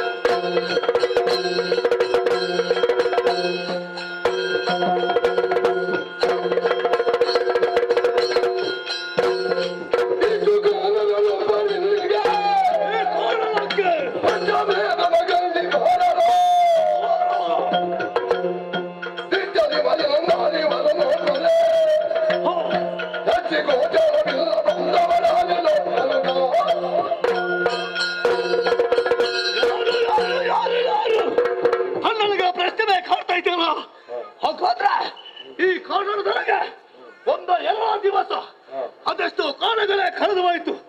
ಎಷ್ಟು ಸಂತೋಷದಲ್ಲಿದೆ ಈ ಕಾಲದಲ್ಲಿ. ಮಾಡೋದು ಮಗಳನ್ನು ಕಳೆದುಕೊಂಡಂತ ಬೇಸರ. ನನ್ನ ರಕ್ಷಣೆಗಾಗಿ ಇಷ್ಟು ಮಂದಿ ರಾಕ್ಷಸರಿದ್ರು ಕೂಡ ಈ ಕಾರಣಕ್ಕೆ ಯಾರೊಬ್ಬ ಪ್ರವೇಶ ಮಾಡಿದ ಅಂತ ವೀರನೇ ಯಾರು, ಸೂರ್ಯನ ಯಾರು, ಯಾರಾದ್ರೆ ಏನಂತೆ. ಹಾಗಾದ್ರೆ ಇಷ್ಟು ಕಾಲ ನಾನು ಇದ್ರೆ ಕೇವಲ ಬರಿದಾಯ್ತಲ್ಲ. ಹಾಗಾದ್ರೆ ಇವನೇ ಬಂದನ ಬಿಟ್ಟನ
ಇದನ್ನು ಹೇಳಿ ಸುಖವಿಲ್ಲ.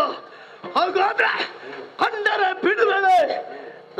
ಬಿಡಲಾರ ಈ ಕಾರಣದಿಂದ ಹೊರ ಹೋಗುವ ಮುನ್ನವೇ ಅವರು ನನ್ನ ಕಣ್ಣಿಗೊಮ್ಮೆ ಕಾಣದಕ್ಕೆ ಸಿಗಬೇಕು. ಏನು ಮಾಡ್ತಾರೆ ಗೊತ್ತಾ?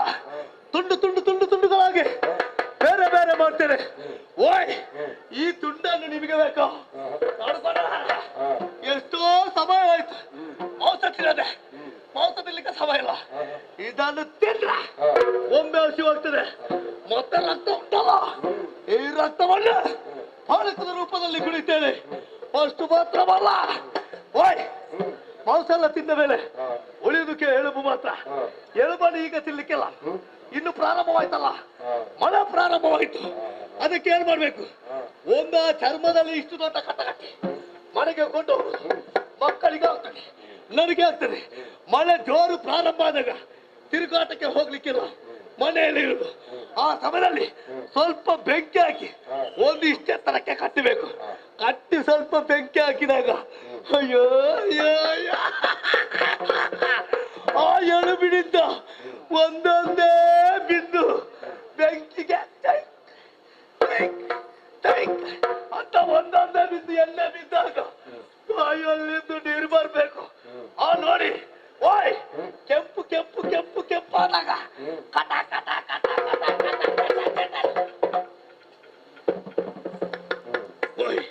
ನಾನಿಲ್ಲಿ ಇಲ್ಲಿ ಕಟ ಕಟ ಕಟ ಅಂತ ಅಭಿನಯ ಮಾಡ್ತಾ ಇದ್ರೆ ಅವರು ನನ್ನ ಸ್ವರ ಬಂದು ಕೇಳಿದ್ರೆ ಈ ಕಾರಣದಿಂದ ಪಟ ಪಟ ಪಟ ಪಟ ಅಂತ ಹೊಡಿದ್ರು. ಅದಕ್ಕಾಗಿ ಈ ಕಾರಣದಿಂದ ಮುಂದೆ ಪ್ರವೇಶ ಮಾಡುವ ಮೊದಲೇ ಅವರನ್ನ ತಾಡು.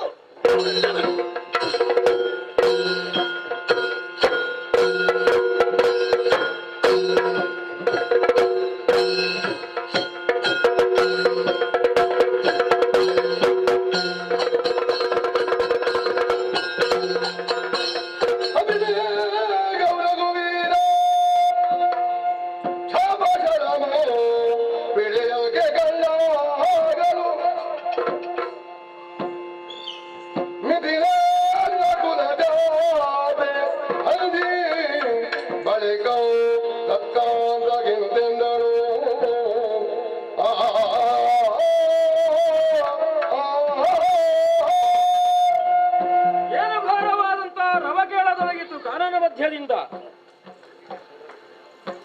ಯಾವಳೋ ರಾಕ್ಷಸಿಯ ಘೋರ ಅಟ್ಟಹಾಸ ಇರಬೇಕು ಎನ್ನುವುದನ್ನು ತರ್ಕಿಸಬಲ್ಲೆ ನಾನು. ಭೀಕರಾಕೃತಿಯನ್ನು ಹೊಂದಿದ, ಭೀಕರ ಸ್ವರವನ್ನು ಹೊಂದಿದಂತ ಯಾವಳೋ ಈ ಕಡೆಗೆ ಧಾವಿಸಿ ಬರುತ್ತಿದ್ದಾಳೆ ಅಥವಾ ತತ್ಕಾರ್ಯಕ್ಕಾಗಿಯೇ ತಾನು ವನಸಂಚರಣೆಯಲ್ಲಿ ತೊಡಗಿದ್ದಾಳೆ ಎನ್ನುವುದು ಯಾವ ಕಾಲಕ್ಕೆ ನನ್ನ ಗಮನಕ್ಕೆ ಬಂತು, ಆ ಕ್ಷಣದಲ್ಲೇ ಬ್ರಾಹ್ಮಣರ ದೂರನ್ನು ಸ್ವೀಕರಿಸಿಕೊಂಡ ನನ್ನಲ್ಲಿ ಕ್ಷಾತ್ರತೇಜವಾಧಿಕ್ಯಗೊಳ್ಳುವುದಕ್ಕೆ ತೊಡಗಿತು. ಇಂಥವಳಿಗೆ ಸರಿಯಾದಂತಹ ಶಿಕ್ಷೆಯನ್ನು ಕೊಡುವ ಮೂಲಕವಾಗಿ ಕಾರ್ಯೋನ್ಮುಖನಾಗಬೇಕು. ಹೌದಂದಾದರೆ ಹೇಗೆ ರಘುಕುಲದ ಕೀರ್ತಿ ಎನ್ನುವುದಕ್ಕಾಗಿಯೇ ತಡ ಮಾಡಕೂಡದು ಎನ್ನುವುದಕ್ಕಾಗಿ ಅವಳ ಧ್ವನಿಯನ್ನು ಅಡಗಿಸುವ ಉದ್ದೇಶವುಳ್ಳವನಾಗಿ ಅತಿ ಬೇಗನೆ ಚಾಪಶರಗಳನ್ನು ಕೈಗೊಂಡು ಶೀಘ್ರವಾಗಿಯೇ ಮುಂದೆ ಧಾವಿಸಬೇಕು ಎನ್ನುವಂತಹ ಮನ ಮಾಡುತ್ತಾ ಬಂದ್ರೆ ಏನು ಏನು ಏನು ಏನು ಏನು ಏನು ಯಾರದು ಅತಿ ಬೇಗ ರಘುವೀರ ಚಾಪರಮನು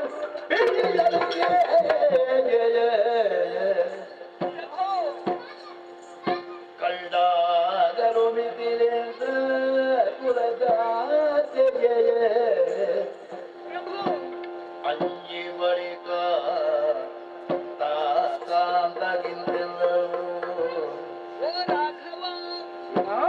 ರಾಘವ ನೀಲ್ಲ ಬಿಟ್ಟು ಹೋಗದಿ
ಹಾಗನಿಸಿದ್ದೆ. ನನ್ನ ಬಗ್ಗೆ ಯೋಚನೆ ಮಾಡಿ. ಏನದು? ಈ ಆಶ್ರಮದಲ್ಲಿ ನೀವು ಮತ್ತು ನಾನು ಹೊರತು ಇಲ್ಲಿ ಯಾರು ಇಲ್ಲ. ಈ ಕಾಡಿನಲ್ಲಿ ಇರುವುದೇ ಒಂದು ರೀತಿಯ ಭಯ ನನಗೆ. ಸರಿ.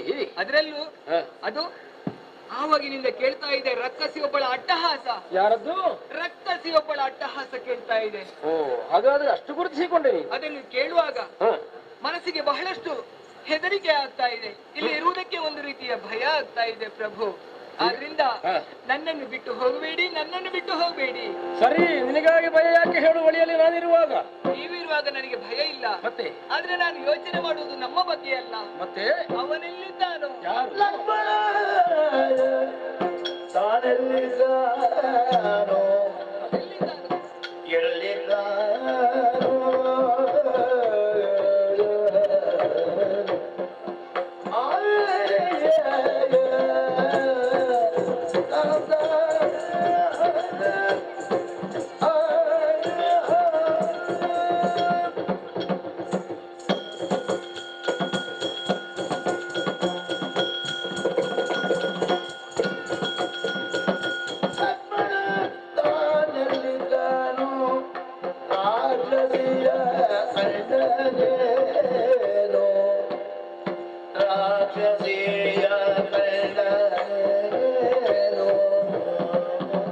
ಕಂಡರೆ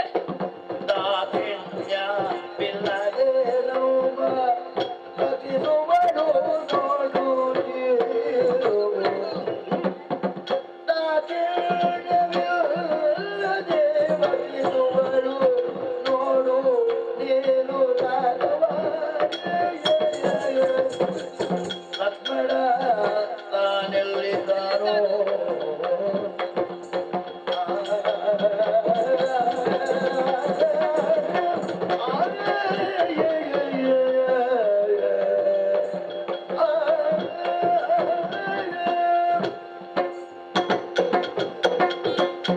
ಪ್ರಭು, ನೀವು ನನ್ನ ಜೊತೆ ಇರುವಷ್ಟು ಸಮಯ ನನಗೆ ಯಾರ ಭಯವೂ ಇಲ್ಲ. ಆದ್ರೆ ಯೋಚನೆ ಮಾಡುವುದು ನಮ್ಮ ಬಗ್ಗೆ ಅಲ್ಲ, ಮತ್ತೆ ಯಾರ ಬಗ್ಗೆ? ದಿನನಿತ್ಯವೂ ನಮ್ಮ ಜೊತೆ ಇದ್ದುಕೊಂಡೆ ನಮ್ಮ ಸೇವೆಯನ್ನು ಮಾಡುತ್ತಿರುವಂತಹ ನಿಮ್ಮ ತಮ್ಮ ನನ್ನ ಮೈದುನ ಲಕ್ಷ್ಮಣ, ನನ್ನ ಮಗ ಅನ್ನುವ ಹಾಗೆ ಕಂಡುಕೊಂಡವಳು ನಾನು. ಸರಿ, ಎಂದಿನಂತೆ ಇಂದು ಕೂಡ ನಮಗೆ ತಿನ್ನುವುದಕ್ಕೆ ಬೇಕಾಗಿ ಗೆಡ್ಡೆ ಗೆಣಸುಗಳನ್ನು ತರುವಂತಹ ಉದ್ದೇಶದಿಂದ ಈ ಪರಿಸರದಿಂದ ಹೊರನಡೆದವನು ಆತ.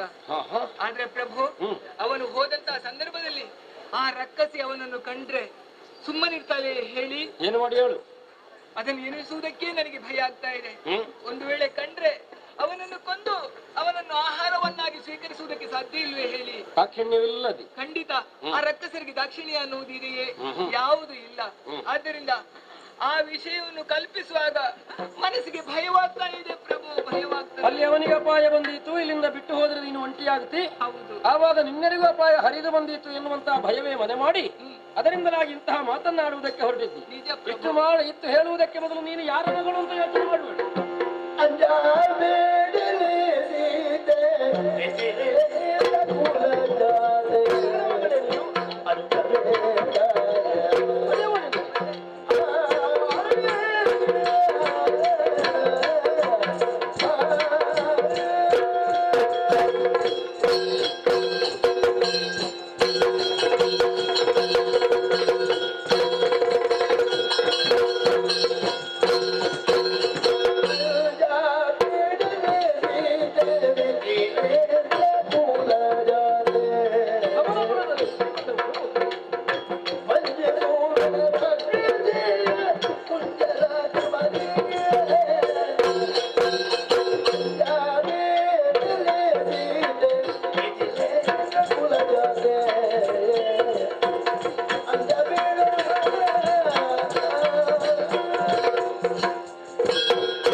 ಯಾವ ವಿಚಾರದ ಕುರಿತಾಗಿ ಅನ್ನುವುದನ್ನು ನಾನು ಸ್ಪಷ್ಟವಾಗಿ ಅರ್ಥ ಮಾಡಿಕೊಂಡೆ.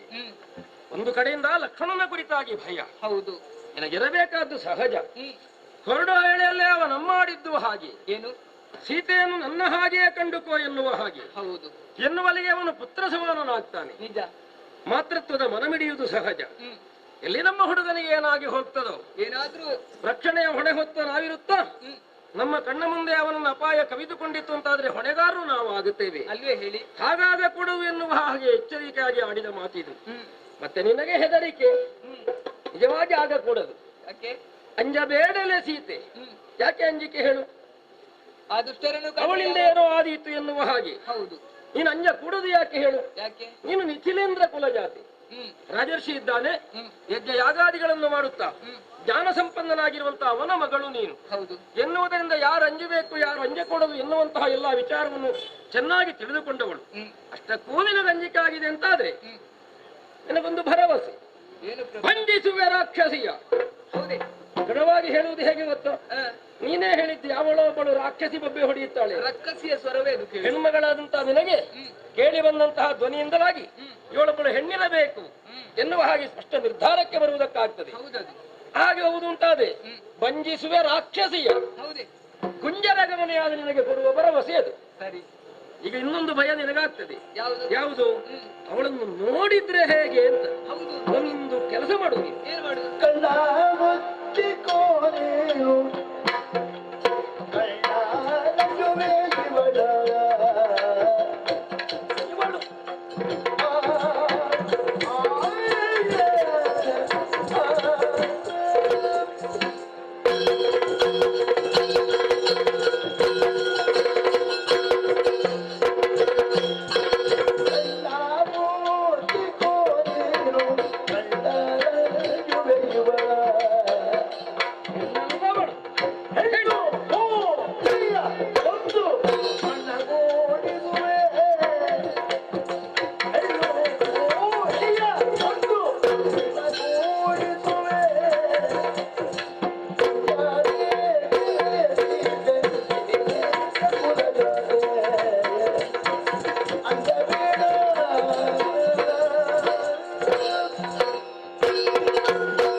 ಹೌದಪ್ಪ, ದೂರದಲ್ಲಿ ಕೇಳಿದ ಅಟ್ಟಹಾಸಕ್ಕಾಗಿ ಎಷ್ಟೊಂದು ಭಯಗೊಂಡಾಗ ಇನ್ನು ಎಲ್ಲಿಯಾದ್ರೂ ಅವಳು ಕಣ್ಣ ಮುಂದೆ ಕಾಣಿಸಿಕೊಂಡುಳ್ಳ ಅಂತ ಆದ್ರೆ ನಾನು ಏನ್ ಮಾಡ್ಬೇಕು ಒಂದು ಅರ್ಥ. ಭೀಕರವಾದಂತಹ ಕಳೆಯವರವನ್ನು ಹೊಂದಿರಬೇಕು. ಹೌದು. ಈ ಧ್ವನಿಯೇ ಇಷ್ಟಿರಬೇಕು ಅಂತಾದ್ರೆ ಹಿಂದೆ ಇರುವಂತಹ ದೇಹ ಹೇಗಿರಬೇಕು? ಹಾಗಿರ್ಬೋದದು. ಇದರಲ್ಲಷ್ಟು ಕರ್ಕಶತೆ ಉಂಟು ಅಂತಾರೆ ಅವಳ ಮುಖ ಮೈವೇಳೆ ಹೇಗಿರಕೂಡದು ಇರಬೇಕು ಎನ್ನುವುದೆಲ್ಲ ಊಹಿಸಿ ನಿನಗೆ ಭಯ. ಅದು ಹಾಗೆ ಏನು ಭಯವಾಗುವುದು ಸಹಜ. ಹೌದಪ್ಪ. ಅಸಹಜವಾದನ್ನು ಕಂಡಾಗ ವಿಕಾರ ರೂಪ ಅಲ್ವಾ? ಒಂದು ಕೆಲಸ ಮಾಡಿ ನೀನು. ಏನು ಸ್ವಾಮಿ? ಕಣ್ಣು ಮುಚ್ಚಿಗ. ಕಣ್ಣು ಕಾಣ್ತದ? ಯಾವುದು ಕಾಣುವುದಿಲ್ಲ. ಹೌದಲ್ಲ? ಎಷ್ಟು ಹೊತ್ತು ಕಣ್ಣು ಮುಚ್ಚಿರೋಣ? ಎಷ್ಟು ಹೊತ್ತು ಅಂತ ಕಣ್ಣು ಮುಚ್ಚಿ ಏನೊಂದು ಪ್ರಶ್ನೆ ಬರ್ತದೆ. ಒಂದು ಸ್ವಲ್ಪ ಹೊತ್ತು ಸಾಕು. ಕಣ್ಣ ಮುಚ್ಚಿಕೋ ನೀನು. ಕಂಡ ರಂಜುವೆ ಅವಳ ಹೆಣ್ಣು ಮೂಳಿಯ ಕೊಂದು ಮಣ್ಣು ಗೂಡಿಸ್ತೀನಿ ನಾನು. ಹಾಗಿದ್ರೆ ಕಣ್ಣು ಮುಚ್ಚಿ ತೆರೆಯುವಷ್ಟರಲ್ಲಿ ಅಂತ ಅದರ ಅರ್ಥ. ಒಂದು ಕ್ಷಣದಲ್ಲಿ ಅವಳನ್ನು ನಾಶಗೊಳಿಸ್ತೇನೆ ಅನ್ನೋ ಹಾಗಲ್ವಾ? ಹೌದಪ್ಪ. ಈಗ ಧೈರ್ಯವಂತ ಎನ್ನುವಾಗ ನಿನಗೆ ಧೈರ್ಯವಂತ ಇಲ್ವ? ಹೌದು. ನೀನಷ್ಟು ತಾಳಿಕೊಂಡೆ ಅಂತ ಆದ್ರೆ ಬಹಳ ಒಳ್ಳೆಯದು. ಎಂದು ಧೈರ್ಯವ ನಾನು ನಿನಗೆ ಹೇಳಿ ಆಗಿದೆ. ಮುಂದೆ ಏನಾಗ್ತದೆ ಎಂದು ನಾವು ನೋಡು. ಸರಿ.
ಓಡ್ತಾ ಓಡ್ತಾ ಬಂದೆ, ಅವರನ್ನೆಲ್ಲ ತಿಂದು ಮುಗಿಸಬೇಕಂತ.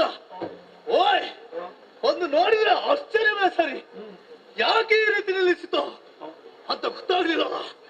ಕಾನಡದೊಳಗೆ ಅದೇಳ ಕಂಡೇರು, ಕೋಟಿ ಸೂರ್ಯರೇ ಕಾನಡದೊಳಗೆ ಪ್ರವೇಶ ಮಾಡಿಲ್ಲ ಅಂತ ಭಾಸವಾಗ್ತಾ ಉಂಟಲ್ಲ, ಆರಾಧಿಸ್ತಾ ಉಂಟು ಈ ಕಾರಣ. ಯಾಕೆಂತ ದೂರದಲ್ಲಿ ಒಮ್ಮೆ ನೋಡಿದ್ರೆ, ಓಯ್, ಮಾನವನಾದ ತೆಗೆದ ಒಬ್ಬನಲ್ಲ, ಪಕ್ಕದಲ್ಲಿ ಒಬ್ಬಳಿದ್ದಾನೆ. ಏನು ಮಾಡುದು ಇವನನ್ನು ಕಂಡರೆ? ಅಯ್ಯೋ ದೇವ್ರೆ, ಎಂತ ಚೆಲುವನಪ್ಪ! ನಾನೇ ಚೆಲುವೆ, ನನಗಿಂತ ಚೆಲುವನು, ಅತಿ ಚೆಲುವನು ಇದ್ದನು ಅಂದ್ರೆ. ಓಯ್, ಮನ್ಮಥನೆಂಬ ಒಬ್ಬ ಇದ್ದತೆ, ಆ ಮತನ ಬಹಳಷ್ಟು ಚೆಲುವನಾಗಿದ್ದಾನೆ. ಆ ಮತನ ಎಲಾಗೆ ಬಾಣವನ್ನು ಬಿಟ್ಟನ ಏನು? ಇಲ್ಲದಿದ್ರೆ ಈತನನ್ನು ಕಂಡವಾಗ ಯಾಕೋ ಹೇಳು, ನನಗೆ ಮನಸ್ಸೆಲ್ಲ ಹಾಲಾಗ್ತಾ ಬಿಟ್ಟು ಇವನನ್ನೇ ಕೊಂಡೋಗಿ ನನ್ನ ಗಂಡನಾಗಿ ಮಾಡಿದ್ರೆ ಅವರಿಸಲ್ಲ ಒಬ್ಬ ಗಂಡು. ಇವನಂತ ಬಲಿಷ್ಠನೇ ನನಗೆ ಬೇಕು ಬೇಕು ಬೇಕು ಬೇಕಂತ ಆಗ್ತಾ ಉಂಟಲ್ಲ. ಹಾ, ಇವನನ್ನು ಪಡೆಯಬೇಕಾದ್ರೆ ನನ್ನಂತವನಿಂದ ಸಾಧ್ಯ ಉಂಟ? ನಾನು ಸ್ವಲ್ಪ ಯೋಚನೆ ಮಾಡಬೇಕು ಬೇಡ. ಎಂತನ್ನು ತಿನ್ಲಿಕ್ಕೆ, ಎಂತನ್ನು ತಿಂದು ಮುಗಿಸಿದ್ರೆ ಒಮ್ಮೆಗಾಯ್ತು. ಆಗಲ್ಲ, ಜೀವನ ಪೂರ್ತಿ ಅವನಿಂದ ನನ್ನನ್ನು ತಿನ್ನಬೇಕು ಅಂದ್ರೆ ನನಗೆ ಸುಖವನ್ನೇ ಕೊಡಬೇಕು. ಹಾಗಾಗಿ ಅವ ನನ್ನ ಗಂಡನಾಗಬೇಕು. ಗಂಡನಾಗಿ ಮಾಡಬೇಕಾದ್ರೆ ನನ್ನ ಮನೆ ಹತ್ತ ಕೊಂಡು ಹೋಗ್ಬೇಕು. ಓಯ್, ಇವನನ್ನು ಕೊಂಡು ಹೋಗ್ಬೇಕಾದ್ರೆ ಒಂದು ಕಾರಣ ಅಲ್ವಾ? ಅವ ಅಷ್ಟು ಚೆಲುವನಾಗ್ತಾ, ನನ್ನನ್ನು ಒಮ್ಮೆ ಸರಿಯಾಗಿ ನೋಡಿದ್ರೆ ಅವನ್ ಬದುಕು ಇಳಿಲಕ್ಕಂತ ಎದವಡನು ಸತ್ತನು. ಈ ಘೋರ ರೂಪವನ್ನು ಕಂಡರೆ ಅವಯ್ಯಾರು ಮಾಡಿರು, ಅದಕ್ಕೆ ನಾನೇನು ಮಾಡುದು? ಅವನಿಗೆ ತಕ್ಕದಾದದ್ದು ಒಬ್ಬಳಾಗ್ಬೇಕಲ್ಲ. ಹಾಗಾದ್ರೆ ಈ ಘೋರ ರೂಪವ ಜನದೊಳಗೆ ಯೋಚನೆಯ ಮಾಡಿ ಎನ್ನುತ್ತ ನಿಜ ಮನದೊಳಗೆ ಯೋಚನೆಯ ಮಾಡಿ ಕನವಾದ ಏಳವನು ಕುಣಿಸಿ ಮರೆ ಮಾಡಿ, ಈ ರೂಪವ ಮರೆ ಮಾಡಿ ದೇವರು ಕುಣಿಸಿ ಮರೆ ಮಾಡಿ ಮಾಯದ ರೂಪಿನಲ್ಲಿ ಮತ್ತೊಂದು ಬಗೆಯ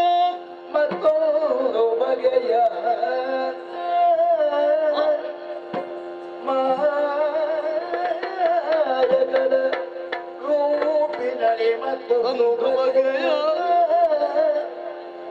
ಕಾಯವನ್ನು ಧರಿಸಿದಳು ಕಪಡದ ಕೃತಿಯ,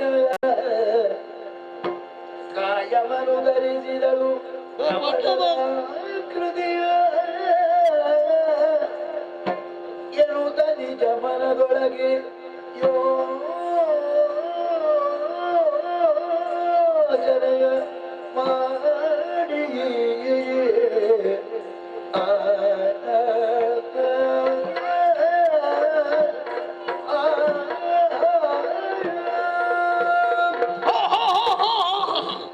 ಮಾಡಿ ಅವನೆಲ್ಲ ಘೋರ ರೂಪವನ್ನು ಕಂಡರೆ ಸತ್ಯಕ್ಕಾದ್ರೂ ನನ್ನ ಮದುವೆ ಹಾಕ್ಲಿಕ್ಕಿಲ್ಲ.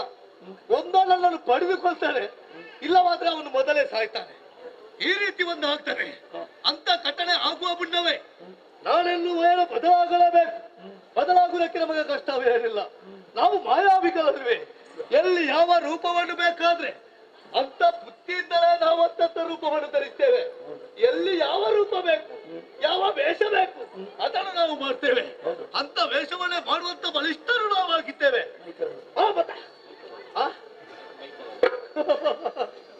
ಹಾಗಾದ್ರೆ ಅದಕ್ಕಾಗಿ ಈ ಮಾಯಕದ ರೂಪದಲ್ಲಿ ಮತ್ತೊಂದು ಬಗೆಯ ಆ ರೂಪವನ್ನು ಬದಲಿಸುವುದಕ್ಕೆ ನಮಗೇನು ದೊಡ್ಡ ಸಂಗತಿ ಅಲ್ವಾ? ಓಯ್, ಅವ ಅಷ್ಟು ಚೆಲುವಾದ್ರೆ ಅವನಿಗಿಂತ ಅತಿ ಚೆಲುವಾಳಾಗಿ ನಾನು ಅವಳ ಎದುರು ಕಾಣಿಸಿಕೊಳ್ಬೇಕಾದ್ರೆ ಈ ಘೋರ ರೂಪ ಮಾಯ ಆಗ್ಬೇಕು. ಇನ್ನು ಮಾತನಾಡಿ ಪ್ರಯೋಜನ ಉಂಟ? ಮತ್ತೊಂದು ರೂಪ ಮಾತನಾಡ್ತದೆ. ಅದಕ್ಕಾಗಿ ನೋಡಿ ಈ ರೂಪವನ್ನೇ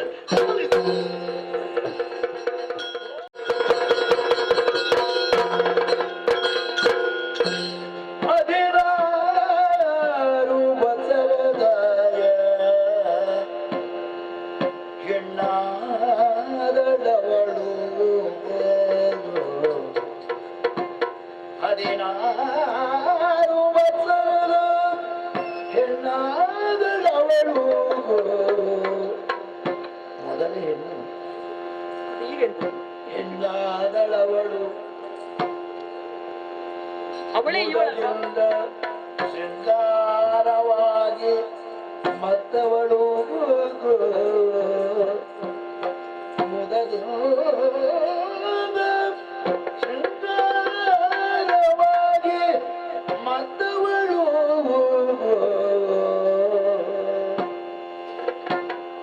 ಶೃಂಗಾರವಾಗಿ ಮತ್ತವಳು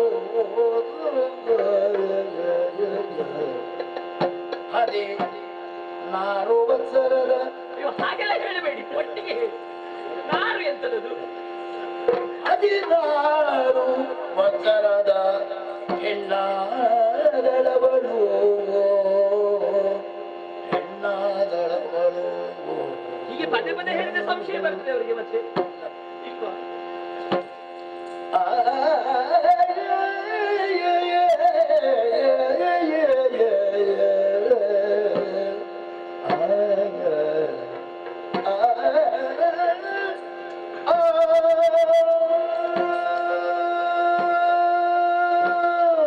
ಹೇಗಾಯಿತು? ಹೀಗಾಗಬೇಕಂತಲೇ ಇಷ್ಟೆಲ್ಲ ಸಿದ್ಧತೆಗಳನ್ನು ಮಾಡಿದ್ದು. ಎಂತದಂತ ಹೇಳಿದ್ರೆ ನಿಮಗೆ ಗೊತ್ತಾಗಿರೋದು ಯಾರಂತ ಹೇಳಿ? ಮತ್ತೆ ಆಗದಿಂದ ಹೇಳ್ತಾ ಇದ್ರಿ ನೀವು ಎನ್ನುತ್ತ ನಿಜ ಮನದಿ ಯೋಚನೆಯ ಮಾಡಿ ನೀವೇ ಅಲ್ವಾ ಆ ರಕ್ಕಸಿ? ಅವಳೇ ನಾನಲ್ವಾ? ಹೌದಪ್ಪ, ನಿಮಗೆ ಪರಿಚಯ ಆಗಬೇಕೆನ್ನುವ ದೃಷ್ಟಿಯಿಂದಲೇ ನೋಡಿ ಇಲ್ಲಿ ಶೂರ್ಪನಖ.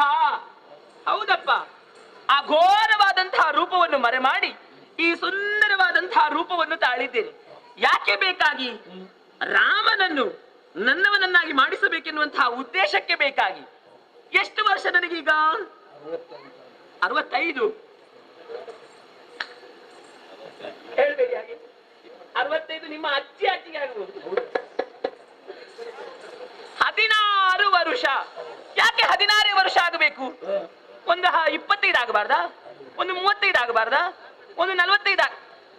16 ವರ್ಷದಲ್ಲಿ ಎಲ್ಲ ಹೆಣ್ಣು ಮಕ್ಕಳಿಗೆ ಹೊಸ ಹೊಸ ಆಸೆಗಳು, ಹೊಸ ಹೊಸ ಬಯಕೆಗಳು ಮೂಡುದಂತೆ.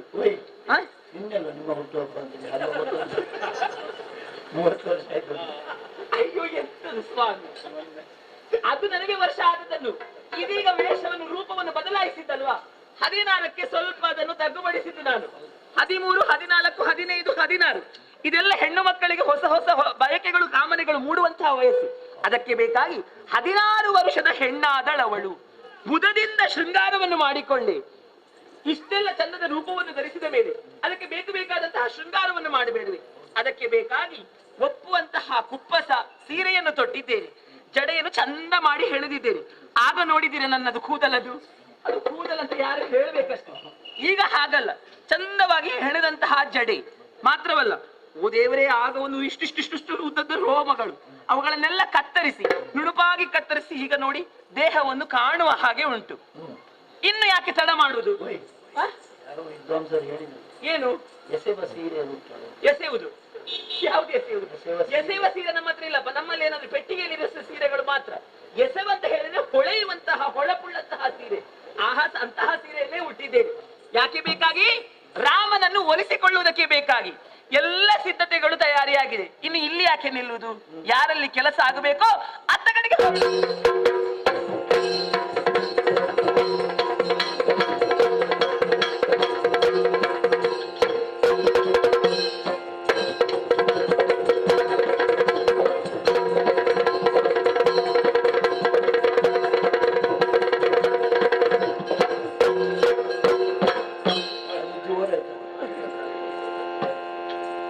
ಹಾಗೆ ಹೋದ್ರೆ ಸಿಡಿಲು ಬರ್ತದೆ.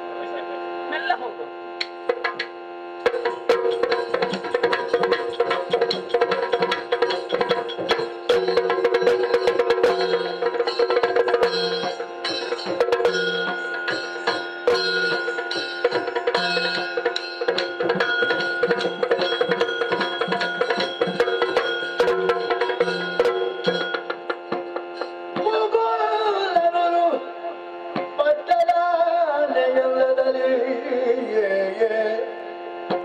ಆನೆಯಿಂದಲೇ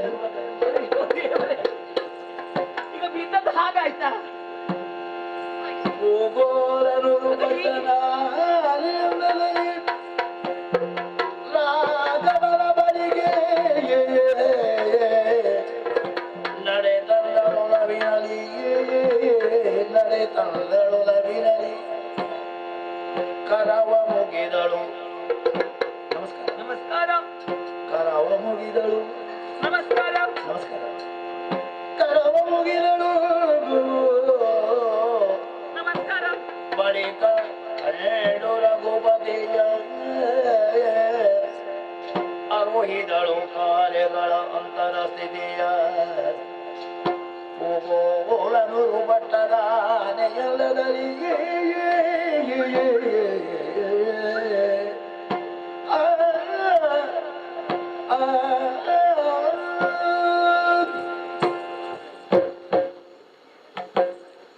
ನಮಸ್ಕಾರ.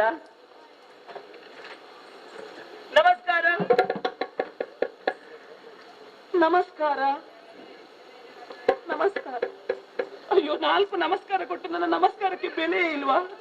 ಏನು ಚಮತ್ಕಾರ ಅಂತಲೇ ನನಗೆ ಅರ್ಥ ಆಗದೆ ಹೋಯ್ತು. ಹಾಗಲ್ಲಪ್ಪ, ನಿಮ್ಮ ಆಶೀರ್ವಾದ ಯಾವಾಗ ಬರುತ್ತದೆ ಅಂತ ನಾನು ಕಾಯುವುದು. ಹೌದಾ? ಬರ್ಲಿಲ್ಲಲ್ಲ ಅಂತ ಹೇಳಿ ಮತ್ತೆ ಮತ್ತೆ ನಮಸ್ಕಾರವನ್ನು ಮಾಡುದು. ಅಂತ ಒಂದು ಬಯಕೆಯನ್ನು ಹೊತ್ತು ಬಂದಿದ್ದಿ ಎನ್ನುವುದು ನಿರ್ಣಯವೇ?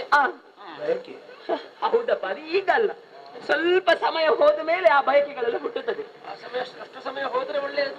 ಹೌದಪ್ಪ. ಇದು ಓ ರಾಘವ, ಹೇಗೆ ರಾಘವ, ರಾಘವ ನರಪದೇ ಶೃಣು ಮಮ ವಚನವು ರಾಘವ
ರಾಘವ ನರಪತಿ ಶೃಣು ಮಮ ವಚನವು.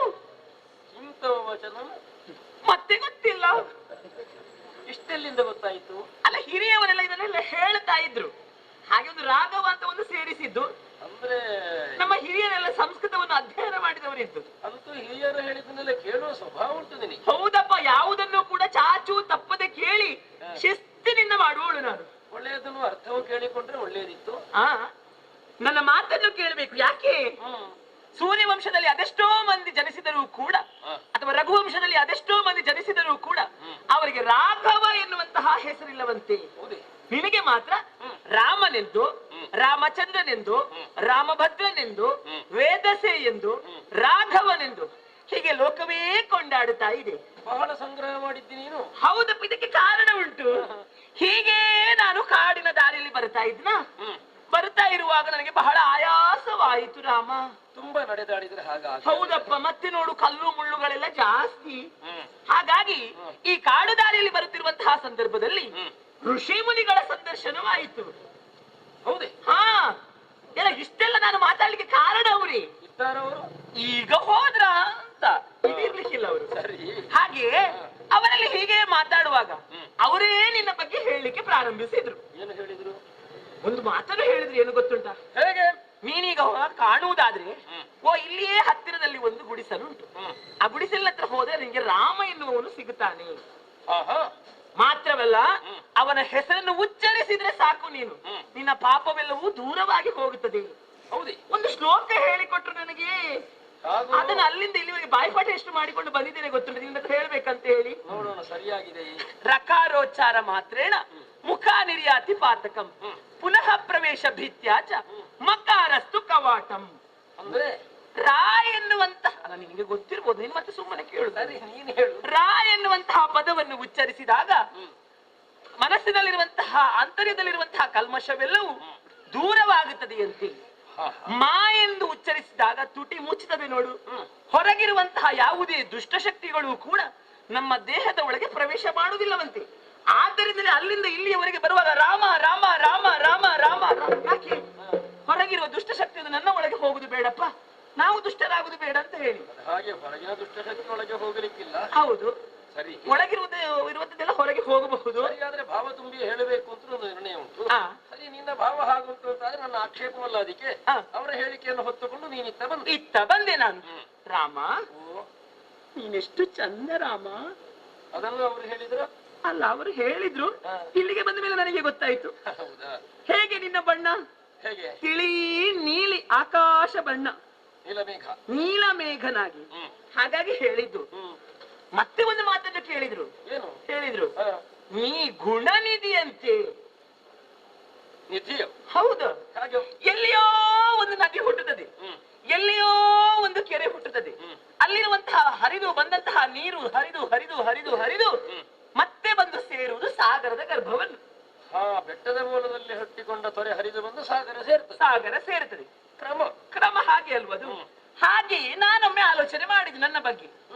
ಎಲ್ಲಿಯೋ ಹುಟ್ಟಿದವಳು ನಾನು, ಎಲ್ಲಿಯೋ ಇದ್ದವಳು ನಾನು, ಎಲ್ಲಿಗೋ ಹೋಗಬೇಕಾದವಳು ನಾನು. ನೇರವಾಗಿ ನಡೆದು ನಡೆದು ಬಂದು ಬಂದು ಬಂದು ಸೇರಿದ್ದು ಇಲ್ಲಿಗೆ, ಇಲ್ಲಿ ನಿನ್ನನ್ನು ಬಂದು ಸೇರಿದೆ. ನೀ ಗುಣನಿಧಿ ಎಂದು. ಉದಾಹರಣೆ ಒಳ್ಳೆಯದು. ಆ, ಬೆಟ್ಟದ ಮೂಲದಲ್ಲಿ ಹುಟ್ಟಿಕೊಂಡಂತಹ ದೊರೆಯೊಂದು ಹರಿದು ಹರಿದು ಬಂದು ಆ, ನದಿಯನ್ನೇ ಸೇರುವಂತೆ ನಾನಿನ್ನನ್ನು ಸೇರಿದೆ. ಆ. ಹಾಗೆಂದು ನದಿಗೂ ಸಮುದ್ರಕ್ಕೂ ಸಂಬಂಧ ಬೇರೆ ಉಂಟು, ಆ. ಹೇಳಿಕೆ ಉಂಟು. ಹಾಗೆ ಆ. ಈಗ ನಿನ್ನ ಹೇಳಿಕೆ ಅದನ್ನು ಧ್ವನಿಸುವುದಿಲ್ಲವಷ್ಟೇ. ಹೌದಾ? ಆ. ಬಹುಶಃ ನಿನಗೆ ನನ್ನ ಪರಿಚಯ ಆಗಿರ್ಲಿಕ್ಕಿಲ್ಲ. ಅಲ್ಲ, ಅದೇ ಹೇಳಿದ್ದು. ಹೀಗೊಂದು ಸಾಮ್ಯತೆಯನ್ನು ಕಲ್ಪನೆ ಮಾಡಿ ನಿನ್ನ ಅಂತರಂಗವನ್ನು ಪ್ರಕಟಗೊಳಿಸುತ್ತಾ ನೀನು ಹೇಳುತ್ತಾ ಬರುವುದನ್ನು ನೋಡಿದ್ರೆ ಆ, ಏನೋ ಒಂದು ಹುದುಗಿಸಿಕೊಂಡು ಇದನ್ನು ಹೇಳಬೇಕು ಎನ್ನುವುದಕ್ಕೆ ಸಿದ್ಧತೆ ಮಾಡಿಕೊಳ್ತಿ ಅಂತ. ಆ, ಈಗ ಈಗ ಸಿದ್ಧತೆ ಮಾಡಬೇಕು ಅಂತ ಆದ್ರೆ ಏನೋ ಒಂದು ಬಾಂಧವ್ಯ ಹುಟ್ಟಬೇಕಾದದ್ದು ಪರಿಚಯ ಅಂತ ಆಗಬೇಕು. ಅಲ್ಲ, ಪರಿಚಯ ಬೇಕು ಅಂತ ಆದ್ರೂ ಅದನ್ನೊಂದು ಸರಿ ಸಮಾನತೆ ಸಮಾನತೆ ಅಂತ ಬೇಕು. ಹೌದಪ್ಪ. ಸಮರಕ್ಕೆ, ಸಹ ಹಾಸನಕ್ಕೆ, ಸಹ ಭೋಜನಕ್ಕೆ, ಇದಕ್ಕೆಲ್ಲರಿಗೂ ಎಲ್ಲದಕ್ಕೂ ಸಮಾನತೆ ಬೇಕಂತೆ. ಬೇಕು. ಹಾಗಾಗಿ ಹಾ. ನಾನು ನಾನು ಹುಟ್ಟಿದ್ದು ಹೌದು. ಅತಿ ಕುಲದಲ್ಲಿ. ಒಂದು ಮಾತು ಕೇಳಲ್ಲ, ಏನು? ಅತಿ ಅಂದ್ರೆ ಮಿತಿ ಮೀರಿದ್ದು ಅಂತಲ್ಲ. ಯಾಕೆ ರಾಮ? ಅಲ್ಲ, ನನ್ನ ಅತಿ ಮಾತೆಲ್ಲ ಈಗ ಮಿತಿ ಮೀರಿದ್ದು ಆಯ್ತು. ಅಲ್ಲ, ಹಾಗೆ ಹಾಗೊಂದು ಬಳಕೆ ಉಂಟು ಲೋಕದಲ್ಲಿ. ಹ್ಮ್. ಅವರದ್ದು ಅತಿ ಆಯ್ತು ಆ, ಅಂದ್ರೆ ಮಿತಿ ಮೀರಿದೆ ಅಂತ ಲೆಕ್ಕ. ಆ. ಹಾಗೆ ಕೇಳಿ. ಅತಿ ಕುಲದವಳು ಅಂತ ಹೇಳಿದ್ರೆ ಶ್ರೇಷ್ಠ ಕುಲದವಳು ನಾನು. ಶ್ರೇಷ್ಠ ಅಂದ್ರೆ ಶ್ರೇಷ್ಠ ಅಂತ ಹೇಳಿದ್ರೆ ಹೇಳುದನ್ನು ಕೇಳಿದ್ದು. ನನ್ನ ಅಪ್ಪ ಬ್ರಾಹ್ಮಣನಂತೆ. ಸರಿ, ಅಮ್ಮ ಅಮ್ಮ ಗೊತ್ತಿಲ್ಲ ರಾಮ, ಅದು ಹೇಳಿಲ್ಲ ನಾನು. ಹೋಗ್ಲಿ. ಆ? ನೀನು ಆ? ನೀನು ನಾನು ಹಾಗಾದ್ರೆ ಒಂದು ಬ್ರಾಹ್ಮಣತಿ ಅಲ್ವಾ? ಹಾಗೆ ಅಪ್ಪನೂ ಅಮ್ಮನೂ ಬ್ರಾಹ್ಮಣಿಯರಿದ್ದಾರೆ ಆ. ಎನ್ನುವುದನ್ನು ಅವರ ಮಗಳಾಗಿ ನಾನು ಅದೇ ಬ್ರಾಹ್ಮಣತೆ ಇದ್ದೇನೆ ಹೌದು. ಅನ್ನುವುದನ್ನು ಸ್ಥಾಪಿಸುತ್ತಾ ಅತಿ ಕುಲದವಳು ನಾನು. ಅತಿ ಕುಲವತಿ ನಾನು. ಅತಿ ಕುಲವತಿ ನಾನು. ಕುಲವತಿ ಅಲ್ಲ. ಹೌದು, ಕುಲವತಿ. ಸರಿ, ಆಗ್ಲಿ. ನೀನು ಪೃಥ್ವಿ ಪಾಲಕನಿದ್ದೀಯ. ಸೂರ್ಯವಂಶದವನಲ್ವೇ ನೀನು? ಹೌದಪ್ಪ. ಹಾಗಾಗಿ ಅದೊಂದು ಜೋಡಿ ಸಮ ಆಗುತ್ತದೆ ಅಂತ ಹೇಳಿದ್ದು ನಾನು. ಅಂತ ಜೊತೆ ಮಾಡ್ತೀನಿ. ಅತಿ ಕುಲವತಿ ನಾನು, ಪೃಥ್ವಿ ಬಾಲಕ ನೀ. ಆ, ಮುಗೀತಾ? ಅಲ್ಲಿಗೆ ಮುಗಿಲಿಲ್ಲ. ಮತ್ತೆ ಇನ್ನು ನಿನಗೆ ಸಮಾನತೆಯನ್ನು ಹೇಳಬೇಕಾದ್ರೆ ನಾನು ನನ್ನನ್ನು ನೋಡಂತೆ ನೀನು. ನೀನು ನೋಡಿಕೊಂಡ್ರೆ ಸಾಕಪ್ಪ. ಅಯ್ಯೋ, ಹಾಗೆಲ್ಲ ಹೇಳಿದ್ರೆ ಎಷ್ಟು ಚಂದ ಇದ್ದೇನೆ. ತೆಳ್ಳಗೆ ತೆಳ್ಳಗೆ, ಬೆಳ್ಳಗೆ ಬೆಳ್ಳಗೆ ಬೆಳ್ಳಗೆ.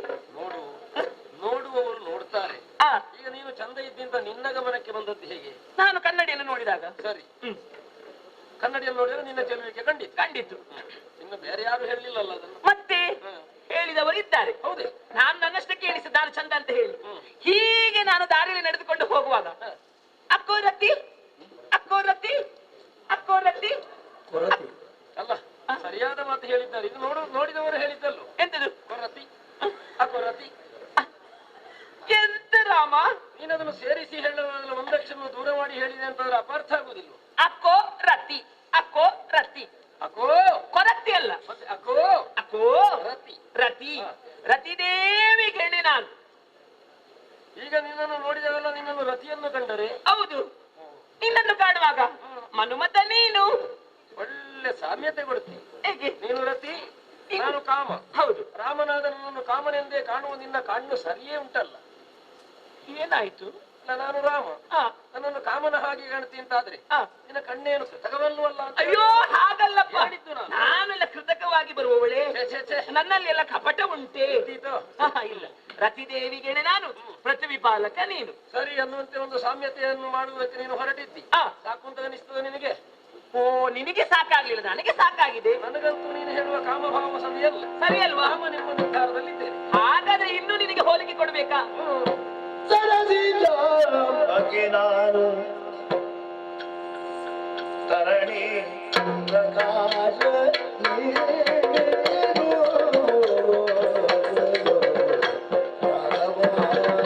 ಓ ರಾಘವ,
ಹಾಗಾದ್ರೆ ಹೀಗೆ ಹೇಳ ನಾನು ಹೇಗೆ? ನೋಡಂತೆ ಅಲ್ಲಿ ತಿಳಿಯಾದಂತಹ ಕೊಳ, ಸರಿ. ಆ ಕೊಳದಲ್ಲಿ ಅರಳಿರುವಂತಹ ಸುಮ ಬೇರೆ ಯಾವುದಲ್ಲ, ಯಾವುದು? ಆ ನೈದಿಲಿ ಆ ಕಮಲವನ್ನೊಮ್ಮೆ ನೋಡಂತೆ, ಎಷ್ಟು ಚಂದವಾಗಿ ಅರಳಿದೆ ಅದು. ಅದನ್ನೆಲ್ಲ ನಾನು ಆಲೋಚಿಸುತ್ತಿರುವುದು. ಮತ್ತೆ ಆ ಕೊಳದಲ್ಲಿರುವಂತಹ ಕಮಲ ಒಂದು ಅರಳಬೇಕಿದ್ರೆ ಅದಕ್ಕೆ ಕಾರಣೀಕರ್ತರು ಯಾರು ಎನ್ನುವ ಹಾಗೆ ಒಮ್ಮೆ ಆಲೋಚಿಸಿದಾಗ ಪಕ್ಕನೆ ಮೇಲೆ ನೋಡಿದ್ದು. ಯಾಕೆ ಮೇಲೆ ನೋಡಿದ್ದು? ಅದಕ್ಕೆ ಕಾರಣೀಕರ್ತರು ಸೂರ್ಯನಲ್ವೇ? ಹೌದು. ತರಣಿ ಪ್ರಕಾಶ, ಅವನ ಪ್ರಕಾಶ ಬಿದ್ದಾಗ ಆ ಕೊಳದಲ್ಲಿರುವಂತಹ ಕಮಲ ಮೆಲ್ಲನೆ ಅರಳುತ್ತದೆ ಅಂತೆ. ಸರಸಿಜ ಅರಳುವುದಕ್ಕೆ ಕಾರಣವಾಗುವವನು ತರಣಿ. ತರಣಿ. ಇದನ್ನೇ ನಾನು ಇಲ್ಲಿಗೆ ಸ್ವಲ್ಪ ಹೊಂದಾಣಿಕೆಯನ್ನು ಮಾಡಿದ್ರೆ ಹೇಗೆ? ಆ ಕೊಳದಲ್ಲಿರುವಂತಹ ಕಮಲದ ಹಾಗೆ ನಾನು, ಅಂದ್ರೆ ಕಮಲದ ಹಾಗೆ ಅಲ್ವಾ ನನ್ನ ಮುಖ? ಸರಸಿಜ ಮುಖಿ. ಹಾಗಾದ್ರೆ ನನ್ನನ್ನು ಅರಳಿಸುವಂತಹ ಸೂರ್ಯ ಯಾರು? ಅದನ್ನು ಅರಳಿಸುವಂತಹ ಸೂರ್ಯ ಮೇಲಿದ್ದಾನೆ, ನನ್ನನ್ನು ಅರಳಿಸುವಂತಹ ಸೂರ್ಯ ನನ್ನ ಮುಂಭಾಗದಲ್ಲಿದ್ದಾನೆ. ಅಂದ್ರೆ ಧರಣಿ ಪ್ರಕಾಶ ನೀನು, ಸೂರ್ಯನಿಗೆ ಎಣೆಯಾದವನು. ಈಗ ಅರ್ಥ ಆಯ್ತು ನನಗೆ. ನಿನ್ನ ಮುಖ ಈ ಪೂರ್ವದಲ್ಲಿ ಮುದುಡಿತ್ತು, ಆ ಅದು ಅರಳುವುದಕ್ಕೆ ಕಾರಣವಾದ ರಾಮ. ರಾಮ ನನ್ನನ್ನು ಸೂರ್ಯನಾಗಿಸಿ ಆ ನೀನು ಸರಸಿ ಜಾಂಬಕಿ ಆ ಎನ್ನುವಂತ ಹೇಳಿಕೆ ನಿನ್ನ ಕಣ್ಣರಳುವುದಕ್ಕೆ ಕಾರಣವಾದ್ದು ರಾಮನೆಂಬ ಸೂರ್ಯ ಎನ್ನುವಂತ ಹೋಲುವೆಯನ್ನು ಕೊಡುವುದಕ್ಕೆ ಹೊರಟದ್ದು. ಹಾ ಅದರ ಹಿನ್ನೆಲೆಯಲ್ಲಿ ಕೊಟ್ಟ ಹೋಲಿಕೆ ಒಳ್ಳೆಯದುಂಟು. ಹೌದು, ಕೊಳದಲ್ಲಿರುವ ಕಮಲ, ಒಳದಲ್ಲಿರುವ ಕಮಲ ಅರಳುವುದಕ್ಕೆ ಕಾರಣ ಸೂರ್ಯ, ಅರುವುದಕ್ಕೆ ಕಾರಣ ಸೂರ್ಯ. ಅದು ಸರಿ ಗಮನಿಸು ನೀನು. ಹೇಗೆ? ಸೂರ್ಯನ ಬದಲ್ಲಿ, ಆ ಕಮಲ ಕೊಳದಲ್ಲಿ, ಕಮಲ ಕೊಳದಲ್ಲಿ ಕಮಲ ಎದ್ದು ಸೂರ್ಯನ ಬಳಿಗೆ ಹೋಗಿ ಅರಳಿಸಬೇಕು ಅಂತ ಹೇಳಿದ್ರೆ ಆಗುದಿಲ್ಲಲ್ಲ. ಏನು ಕಮಲ ಎದ್ದದ್ದು? ಇದು ಇದು ಹೀಗಾಯ್ತು. ಹೇಗೆ? ಕಮಲ ಬಂದು ಸೂರ್ಯನಲ್ಲಿ ನನ್ನನ್ನು ಮೆರಳಿಸು ಎನ್ನುವ ಹಾಗೆ ಹೇಳಿದಾಗೆ ಆಯ್ತು. ಅರಳಿಸಬಲ್ಲ ಸೂರ್ಯನ ಕಿರಣವು ಅದನ್ನು ದಹಿಸಿ ಬಿಡುತ್ತದೆ. ಅಯ್ಯೋ, ಅದು ಸುಟ್ಟು ಹೋಗ್ತದೆ ಅಲ್ವೋ? ಇದು ಹಾಗೆ ಆಯ್ತಾ? ಆಗ ನನ್ನ ಸಾಮ್ಯತೆ ಅಷ್ಟು ಚಂದ ಆಗುವುದಿಲ್ಲ. ಅದು ಸರಿ ಇಲ್ವಾ? ಅದು ಸರಿ ಇಲ್ಲ. ಮತ್ತ್ ಹೋಗಿ ಹಚ್ಚಿ ಆ. ಹೋಗಿ. ಬೇರೆ ಉಂಟಲ್ಲ ನಮ್ಮಲ್ಲಿ. ಯಾವುದು? ನನ್ನ ಮೂಗು ನೋಡು. ನೀನು ನೋಡುದಿಲ್ಲ, ನಾನು ಹೇಳ್ತೇನೆ. ಹೆಣ್ಣಿಗೆ ಮೂಗೇ ಚಂದ ಅಂತೆ. ಹೌದೇ? ಮುಖದಲ್ಲಿ ಮೂಗು ಒಂದಿದ್ರೆ ಸಾಕು. ಹಾ, ಚಂಪಕ ನಾಸಿಕ. ಹೇಗೆ ಹೇಗೆ? ಸಂಪಿಗೆಯ ಹಾಗೆ. ನೀನು ಯಾರ್ಯಾರ ಧ್ವನಿಯನ್ನು ಒಪ್ಪಿಕೊಂಡು ಮಾತನಾಡಬೇಡ, ಯಾಕೆ? ಈಗಲೇ ಹೇಳ್ತೇನೆ. ಸಂಪಿಗೆಯ ಮೊಗ್ಗಿನ ಹಾಗೆ ಮೂಗು ನೋಡು. ಚಂಪಕನಾಸೆ. ಹಾ, ಸ್ವಲ್ಪ ಚಂಪಕನಾಸೆ ಅಂದ್ರೆ ಬೇರೆ ಆಗ್ತದೆ. ನೀವು ನನ್ನನ್ನು ದಾರಿ ತಪ್ಪಿಸ್ತೀರಾ ಅಂತ ನೋಡಿದ್ಯಲ್ಲಿ ಚಪ್ಪರದಲ್ಲಿ ಅದೆಷ್ಟೋ ತೊಂಡೆ ಹಣ್ಣು ಎಷ್ಟು ಇವೆ ದೇವ್ರೆ. ಅದನ್ನೆಲ್ಲ ನಾನು ಆಲೋಚಿಸುವುದು. ಆ ತೊಂಡೆ ಹಣ್ಣನ್ನು ತಿನ್ನುವುದಕ್ಕೆ ಬೇಕಾಗಿ ನೋಡು ಗಿಣಿ ಮರಿ ಓಡಿಕೊಂಡು ಬಂದು ಆ ತೊಂಡೆ ಹಣ್ಣನ್ನು ಕುಕ್ಕುತ್ತಾ ಉಂಟು. ಸರಿ, ರಾಮ, ತೊಂಡೆ ಹಣ್ಣನ್ನು ತಿನ್ನುವುದೇ ಗಿಣಿ. ಆ ನನ್ನ ತುಟಿ ತೊಂಡೆ ಹಣ್ಣಿನ ಹಾಗೆ. ಒಂದು ತೊಂಡೆ ಹಣ್ಣನ್ನು ಸೀಳಿದ್ರೆ, ಉದ್ದಕ್ಕೆ ಸೀಳಿದ್ರೆ ಕೆಂಪು ಕೆಂಪು ಕೆಂಪು ಕೆಂಪು ಕಾಣುತ್ತದೆ. ಆ ತುಟಿ, ನನ್ನ ತುಟಿ ಆ ತೊಂಡೆ ಹಣ್ಣಿನ ಹಾಗೆ. ಆ ಗಿಣಿ ನಿನ್ನ ಮೂಗು ಗಿಣಿಯ ಹಾಗೆ. ಹಾಗೆ ನಿನ್ನ ಮೂಗಿನ ಹೋಲಿಗೆ ಕೊಟ್ಟದ್ದು. ಅದಕ್ಕಿಂತಲೂ ಚಂದ ಉಂಟು ಅಂತ ಹೇಳಿಕೆ ಕೊಡುವುದಕ್ಕಲ್ವ? ಹೌದು. ಸರಿ, ಹೊರಬಿಂಬಾದರೆ ನಾನು, ಅರಗಿಣಿ ನೀನು. ಯಾಕೋ ಸರಿ ಹೊಂದುವುದಿಲ್ಲ. ಈ ಸಣ್ಣ ತುಟಿಯನ್ನು ನೀನೊಮ್ಮೆ ಬಂದು ಹಾಗೆ ಕುಕ್ಕಬಾರದೆ? ಹೌದಪ್ಪ, ನಿನ್ನ ಹೋಲುವೆ ಸರಿ ಹೊಂದುವುದಿಲ್ಲವಲ್ಲ. ಚಪ್ಪರದ ತೊಂಡೆ ಹಣ್ಣನ್ನು ತಿನ್ನುವುದಕ್ಕೆ ಗಿಣಿ ತಾನು ಬರ್ತದೆ ಹೊರತು ತೊಂಡೆ ಹಣ್ಣು ಎದ್ದು ಹೋಗಿ ಬಂದು ತಿನ್ನು ಅಂತ ಹೇಳುವ ಕ್ರಮ ಇಲ್ಲ. ಈಗ ಏನಪ್ಪ ಇದಕ್ಕೆ ವಿರುದ್ಧವಾಗಿ ಆಯಿತು? ಹೌದಾ? ಗಿಣಿ ತಾನಾಗಿ ಬಂದು ಹೇಳುವುದಕ್ಕೆ ತೊಡಗಿತಲ್ಲ ಎನ್ನುವುದೇ ಪ್ರಶ್ನೆ ಆಗುವುದು. ಇದೀಗ ತೊಂಡೆ ಹಣ್ಣೆ ಬಂದು ಗಿಣಿ ಹತ್ರ ಹೇಳಿದಾಗೆ ಆಯ್ತಾ? ಹಾಗಾಗ್ಲಿಲ್ವ ಈಗ? ಏನು ಸರಿಯಾಗುವುದಿಲ್ಲ ಅದೆಲ್ಲ. ನನ್ನಲ್ಲಿ ಹೋಲಿಕೆ ಮುಗೀತಲ್ಲ. ನಿನ್ನಲ್ಲಿ ಹೋಲಿಕೆ ಮುಗಿಯಿತು ಅಂತ ಆದ್ರೆ ಹೋಲಿಕೆ ಎಲ್ಲದೇ ಇರುವಂತಹುದು ಏನು ಇರದೆ. ಹೋಲಿಕೆ ಅಲ್ಲಹುದು ಎಂತದ್ದು ಹೇಳ್ಬೇಕು ನಿನಗೆ ರಾಮ? ಉಂಟಪ್ಪ, ನಮ್ಮ ಹೇಳಿಕೆಯಲ್ಲೇ ಪ್ರಯೋಜನಕ್ಕೆ ಬರುವುದಿಲ್ಲ ಅಂತಂದ್ರೆ ಪ್ರಯೋಜನಕ್ಕೆ ಬರಬಹುದಾದಂತದ್ದು ಅಂತಲೂ ಹೇಳಲಿಕ್ಕೆ ಆಗ್ತದೆ. ಹಾಗಿಲ್ವ? ಹಾಗಾದ್ರೆ ಹೇಗೆ? ಅಲ್ಲ, ಕೇಳಿದ್ದು ನಾನು ಹಿಂದೆ ವಿಷಯ. ನಿನ್ನ ಹೋಲಿಕೆ ಸರಿ ಹೊಂದುವುದಿಲ್ಲ ಅಂದ್ರೆ ನನ್ನ ಮನೋಧರ್ಮ ಅದಕ್ಕೆ ಸರಿ ಇಲ್ಲ, ಅದಕ್ಕೆ ಸರಿ ಹೊಂದುವ ಹಾಗಿಲ್ಲ ಅನ್ನುವ ಅರ್ಥವದು. ಆಗುವುದಿಲ್ಲ. ನೀನು ಆಗುವುದಕ್ಕೆ ಏನು ಅಂತ ನಿನ್ನ ಯೋಚನೆ ಇರ್ಬೇಕು. ಹೌದಪ್ಪ, ಹೀಗೆ ನಾನು ಪ್ರಾಯ ಪ್ರಬುದ್ಧಿಯಾಗಿ ಬೆಳೆದೆ. ಹೌದಪ್ಪ, ನಿನ್ನ ಹೇಳಿಕೆ ನನಗೆ ಅರ್ಥವಾಗ್ತದೆ. ನಿನ್ನ ಈ ಯೌವನಕ್ಕೆ ಒಪ್ಪಬಹುದಾದಂತಹ ಜೀವನವನ್ನು ಸಿದ್ಧವಾಗಬೇಕು ಅನ್ನುವ ಹೇಳಿಕೆಯನ್ನು ಕೊಡುವುದಕ್ಕೆ ಹೊರಟಿದ್ದಿಂತ. ನಿನ್ನ ಹೇಳಿಕೆಯನ್ನು ಹೇಳಬೇಕಾದ ನನ್ನಲ್ಲೆಲ್ಲ, ಮತ್ತೆ ಹೇಳಬೇಕಾದ ಯಾರಲ್ಲಿ? ಹಿರಿಯರಲ್ಲಿ ಹೇಳಿದೆ ನಾನು. ಅವರಲ್ಲಿ ಹೇಳಬೇಕಾದ್ದು. ಹೌದು, ಹೇಳಿದ್ಯಾ? ಹೌದಪ್ಪ, ನನ್ನ ಹಿರಿಯರಲ್ಲಿ ಹೇಳಿದೆ. ನಾನು ಪ್ರಾಯ ಪ್ರಬುದ್ಧಿಯಾಗಿ ಬೆಳೆದೆ. ಹೌದಪ್ಪ, ಗೊತ್ತಾಗಲಿಲ್ಲ. ಏನ್ ಮಾಡುದು? ಈಗ 16 ವರ್ಷ ನನಗೆ ತುಂಬಿದೆ. ಈಗ ನನಗೆ ಮದುವೆ ಮಾಡಿದ್ರೆ ಮತ್ತೆ ಕಷ್ಟ ಆಗ್ತದೆ ನಿಮಗೆ. ಮತ್ತೆ ಯಾರೋ ಒಂದು ಹುಡುಗನನ್ನು ನಾನು ಮತ್ತೆ ಹಿಡ್ಕೊಂಡು ಹೋಗಿ ಓಡಿದ್ರೆ ನಿಮಗೆ ಕಷ್ಟ ಸಿಗುದಿಲ್ಲ. ಮತ್ತೆ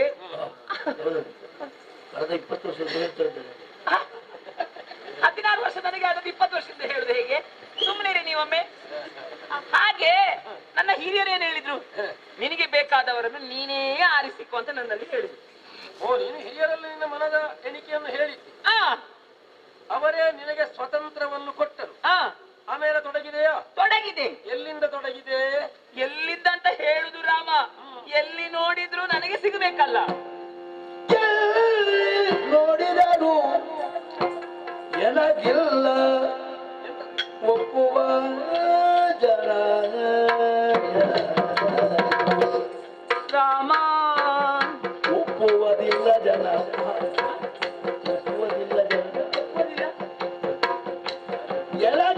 ಎನಗೆ ಒಪ್ಪುವುದಿಲ್ಲ.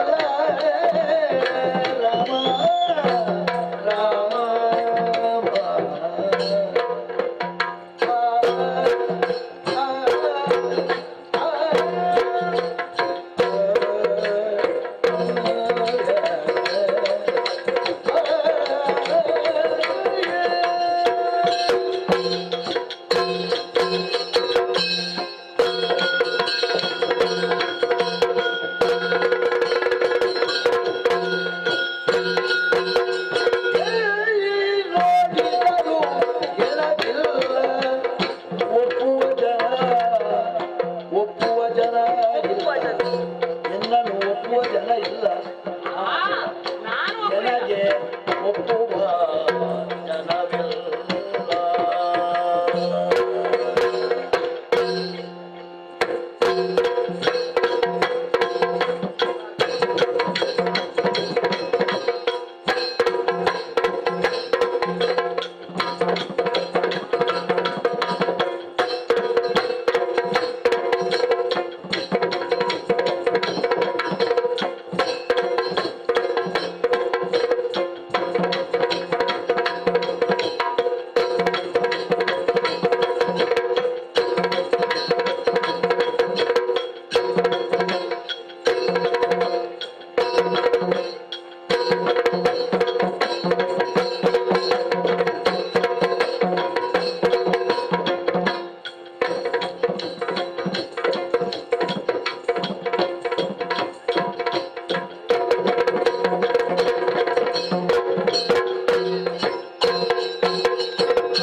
ಆದ ಕಾರಣ ಕವಲು ಮಾನವವೇ ತವಗದೆ ದಯವೇ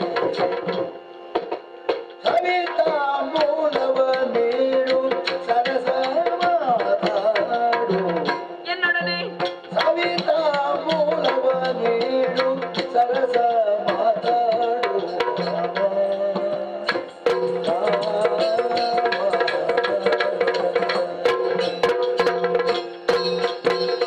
ಕವಲು ಮನವ ಬಿಟ್ಟು ತವ ಕರಿದಯ ಬಿಟ್ಟು ಸವಿತಾ ಮೂಲವ ನೀಡು ಸರಸ ಮಾತಾಡು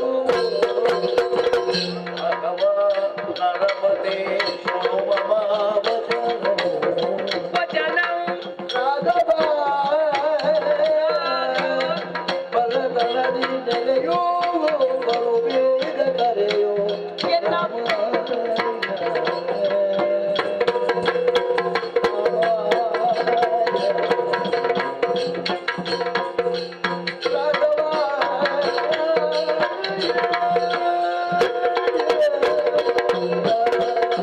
ರಾಮ, ನನ್ನ ಹಿರಿಯರಲ್ಲಿ ನಾನು ಹೋಗಿ ಹೇಳಿದೆ, ಬೇಗ ನನಗೆ ಮದುವೆ ಮಾಡಿಸಿ. ಅದೇ ನಿನ್ನ ಸ್ವರ ಸ್ವಲ್ಪ ಏರುವುದು. ಅದು ಹಾಗಲ್ಲ, ಮದುವೆಯ ವಿಷಯ ಬಂದಾಗ ಹಾಗೆ ಹಾಗೆ ಸ್ವಲ್ಪ ಬೇಸರದ ಸಂಗತಿ ಅಲ್ವಾ? ಸ್ವಲ್ಪ ತಾಳ್ಮೆ ತಪ್ಪಿದ ಹಾಗೆ ಖಂಡಿತ ಹೌದು. ಹೇಳಿದ್ದು ನಾನು. ಹಾ, ಸರಿ, ಹಾ, ಹೋಗಿ ಹಾಗೆ. ಹೇಳಿದೆ. ಹಿರಿಯರಲ್ಲಿ ಹೇಳಿದಾಗ ನಿನಗೆ ನೀನೇ ನೋಡಿಕೋ, ನಮ್ಮ ಹತ್ರ ಎಲ್ಲ ಬರಬೇಡ ನೀನು, ಹಾಗೆಲ್ಲ ಹೇಳಿದ್ರು. ಹಾಗೆ ನನಗೆ ಒಪ್ಪುವಂತಹ ಜನವನ್ನು ನಾನೇ ಅರಸಿಕೊಂಡು ಹೋದೆ. ಸರಿ, ಹ್ಮ್ ಹೇಗೆ ಹ್ಮ್ ಅರಸಿದೆಯಾ? ಅರಸಿದೆ, ನೇರವಾಗಿ ಸ್ವರ್ಗಲೋಕಕ್ಕೆ ಹೋದೆ. ಹೌದೇ? ಆ ಹಾ, ಹಾ. ಸ್ವರ್ಗಲೋಕದವರು ಎಷ್ಟು ಚಂದ ರಾಮ. ಹೌದೇ? ಮದುವೆ ಆಗಬೇಕಂತ ನಾನು ಬಯಸಿದ್ದು, ಹ್ಮ್. ಆದ್ರೆ ಏನು ಮಾಡೋಣ, ಹ್ಮ್. ಸ್ವರ್ಗಲೋಕದವರು ದೇವತೆಗಳು ಕಣ್ಣೇ ಮುಚ್ಚುವುದಿಲ್ಲ. ಹೌದಾ? ಹ್ಮ್ ಹಾ, ಹಾ. ಕಣ್ಣು ಮುಚ್ಚದವರನ್ನು ಮದುವೆ ಆಗಿ ಏನು ಪ್ರಯೋಜನ ರಾಮ? ಅದಷ್ಟೇ. ಹಾಗಾಗಿ ಸ್ವರ್ಗಲೋಕದವರನ್ನು ಬಿಟ್ಟೆ, ಹ್ಮ್. ನೇರವಾಗಿ ಪಾತಾಳಕ್ಕೆ ಇಳಿದೆ. ಆಹಾ, ಪಾತಾಳದವರು ಎಷ್ಟು ಚಂದ. ಒಪ್ಪಿದ್ಯಾ? ಒಪ್ಪುವುದು ಸರಿ, ಹ್ಮ್. ಆದ್ರೆ ಏನು ಮಾಡೋಣ, ಏನು? ಪಾತಾಳದವರಿಗೆ ಸೊಂಟದಿಂದ ಕೆಳಗೆ ಬಲವೇ ಇಲ್ಲ. ಏನೀಗ? ಸೊಂಟದಿಂದ ಕೆಳಗೆ ಬಲ ಇಲ್ಲದವರನ್ನು ಮದುವೆ ಆಗಿ ಪ್ರಯೋಜನ ಉಂಟಾ? ನೀನೇ ಹೇಳಬೇಕು. ಹೌದು, ನಾನೇ ಹೇಳಿದ್ದು. ಬೇಡ ಅಂತ ನನಗೆ ತೀರ್ಮಾನ ಆಯ್ತು. ಹ್ಮ್. ಅವರನ್ನು ಬಿಟ್ಟೆ ಹಾ. ಭೂಲೋಕಕ್ಕೆ ಬಂದೆ. ಅಲ್ಲಿ ಭೂಲೋಕದಲ್ಲಿ ಎಷ್ಟು ಮಂದಿಯನ್ನು ಅರಸಿದೆ ನಾನು. ಹೇಗಾಯ್ತು? ಭೂಲೋಕದವರು ಎಷ್ಟು ಚಂದ, ಇವರನ್ನು ಬಿಟ್ಟು ನಾನು ಅಲ್ಲಿಗೆಲ್ಲ ಹೋಗಿದ್ದೇನಲ್ವಾ? ನನಗೆ ತಲೆ ಸರಿ ಇಲ್ಲ. ಇದ್ದ ಊರನ್ನು ಬಿಟ್ಟು ಬೇರೆ ಊರಿಗೆ ಹೋದ್ರೆ ಆಗುವುದು ಹಾಗೆ. ಹೌದಪ್ಪ, ಹಾಗೆ ಭೂಲೋಕದವರನ್ನು ನೋಡ್ಬೇಕು. ಹಾ. ಚಂದ ಚಂದ ಇದ್ದಾರೆ, ಆದ್ರೆ ಒಂದೊಂದು ಕೊರತೆ. ಏನು ಕೊಡೋದು? ಒಬ್ಬನಿಗೆ ಕಣ್ಣು ಸರಿ ಇಲ್ಲ, ಹಾ. ಒಬ್ಬನಿಗೆ ಮೂಗು ಸರಿ ಇಲ್ಲ, ಹ್ಮ್. ಒಬ್ಬನಿಗೆ ಕೈ ಸರಿ ಇಲ್ಲ, ಹ್ಮ್. ಒಬ್ಬನಿಗೆ ಕಾಲು ಸರಿ ಇಲ್ಲ. ಹ್ಮ್. ಎಲ್ಲಾ ಸರಿ ಇದ್ದವನಿಗೆ ತಲೆಯೇ ಸರಿ ಇಲ್ಲ. ಅಂತೂ ಒಬ್ಬೊಬ್ಬರಲ್ಲಿ ಒಂದೊಂದು ದೋಷಗಳನ್ನೇ ನೀನು ಗುರುತಿಸಿದೆ. ಆ ಹಾಗಾಗಿ ಅವರನ್ನೆಲ್ಲ ಬಿಟ್ಟೆ. ಅವರು ನೀನು ಬಿಟ್ಟೆ. ಬಿಟ್ಟೆ ಅಂದ್ರೆ ನಿನಗೆ ಒಪ್ಪಿಗೆ ಆಗಲಿಲ್ಲ. ಎಲ್ಲಿ ನೋಡಿದ್ರು ನನಗೆ ಒಪ್ಪುವ ಜನ ಇಲ್ಲ. ಅವರೊಪ್ಪಿದ್ದಾರೆ, ಹೌದು, ಅವರು ಒಪ್ಪಿದಾರಪ್ಪ, ನಿನಗೊಪ್ಪುವ ಜನ. ನನಗೆ ಒಪ್ಪಿಗೆ ಇಲ್ಲ. ಸರಿ, ಮತ್ತೇನು ನಿರ್ಣಯ ಮಾಡಿದೆ? ಹಾಗೆ ಹಾ. ಎಲ್ಲಿ ನೋಡಿದರೆ ಒಪ್ಪುವ ಜನ ಇಲ್ಲ ಅಂತ ತಿಳಿದು ಹಾ. ನಿನ್ನಲ್ಲಿಗೆ ಓಡಿ ಬಂದೆ. ಯಾಕೋ? ಒಪ್ಪುದಿದ್ರೆ ನೀನೇ ಅಲ್ವಾ? ಹಾ, ಅದಕ್ಕೆ ಅಷ್ಟು ಹೋಲಿಕೆ ಒಟ್ಟದ್ದಾವಾಗ. ಹಾ, ಈಗೇನು? ಈಗ ನನಗೆ ನೀನು ಒಪ್ಪಿಗೆ ಆಗಿದೆ. ಹ್ಮ್. ಆದ್ದರಿಂದ ನೀನು ಸುಮ್ಮನೆ ಅಲ್ಲಿ ಕುಳಿತುಕೊಳ್ಳಬೇಡ, ಹಾ. ನನ್ನನ್ನು ಬೇಗ ಕರೆ, ಹ್ಮ್. ಸರಸ ಮಾತಾಡು. ಇದು ಸವಿತಾಂಬೂಲವನ್ನು ತಂದಿದ್ದೇನೆ. ಆಹಾ. ಆ ಹಾ. ಆ ಸವಿತಾಂಬೂಲ ಹ್ಮ್. ಸುಣ್ಣವನ್ನು ಚಂದ ಮಾಡಿ ಹಚ್ಚು. ಸರಿ. ನಿನ್ನ ಹತ್ರ ಮಾತಾಡುವಾಗ ಕೆಮ್ಮು ಜೋರು ಆಗ್ತಾ ಉಂಟು ನನಗೆ. ಹ್ಮ್. ಎಂತ ಮಾಡೋಣ ಹೇಳು? ಆ? ಅದಕ್ಕೆ ಸುಣ್ಣ ಹಚ್ಚು, ಅದಕ್ಕೆ ಸ್ವಲ್ಪ ಅಡಿಕೆ ಹಾಕು, ಸ್ವಲ್ಪ ಹೊಗೆ ಸೊಪ್ಪು ಇದ್ರೆ ಅದು ಹಾಕಬೇಕಾದ್ರೆ ಸ್ವಲ್ಪ ನಶೆ ಏರ್ಲಿಕ್ಕೆ ಅದನ್ನು ಮಡಚಿ ನಾನು ಕೊಡ್ತೇನೆ, ನೀನು ಒಂದು ಕೊಡು, ಇಬ್ಬರು ಒಟ್ಟಿಗೆ ತಿನ್ನುವ.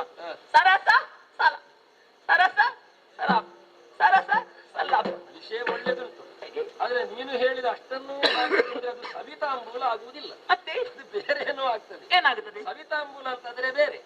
ಹಾಗೆ ನೀನು ಹೇಳುವಾಗ ನನಗೆ ಪಕ್ಕ ಆಚೆ ಈಚೆ ನೋಡಿ ಹೋಗುದು, ಸುಮ್ಮನೆ ಸದ್ಯಕ್ಕೆ ಕೊಡೋಣ ಅಂತ ಆಗಿ ಹೋಗುದು. ಅದಕ್ಕೇನು ಆಕ್ಷೇಪ ಇಲ್ಲಲ್ಲ ನಿನ್ನದು? ಇಲ್ಲಪ್ಪ. ಹೌದಾ? ಈಗ ನೀನು ಇಷ್ಟನ್ನು ಬಂದು ಹೇಳಿದ್ದೆ, ಆಗ ನಾನು ಯೋಚನೆ ಮಾಡುದು ಏನು? ಬೇಗನೆ ಬೇಗನೆ ಎನ್ನುವ ಹಾಗೆ ನೀನು ಆತುರವನ್ನು ವ್ಯಕ್ತಪಡಿಸುವಾಗ ಬಲ್ಲತನದಿ ನೆರೆಯೋ ಬಹು ಬೇಗ ನೆರೆಯೋ, ಬಹು ಬೇಗ ನೆರೆಯು. ನೀನು ಬಂದದ್ದು ತಡ ಆಯ್ತಲ್ಲ. ಈಗ ತಡ ಆಯ್ತಾ? ಮತ್ತೆ ಏನಾಯ್ತು? ಮೊದಲಾದ ಪಟ್ಟದ ರಾಣಿ ಮೊದಲೇ ಬಂದುವುದಿಲ್ಲ, ನೀ ಮೊದಲೇ ಬಂದುವುದಿಲ್ಲ. ಚದುರೆ ಸಣ್ಣವಳೊಬ್ಬಳ, ಚದುರೆ ಸಣ್ಣವಳೊಬ್ಬಳ, ಮದುವೆಯ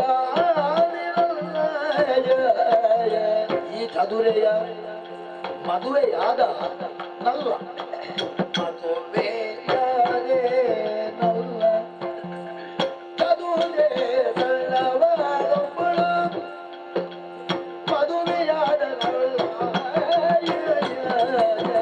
ಮದನದ ಪಟ್ಟದ ರಾಣಿ ಮೊದಲೇ ಬಂದುದಿಲ್ಲ.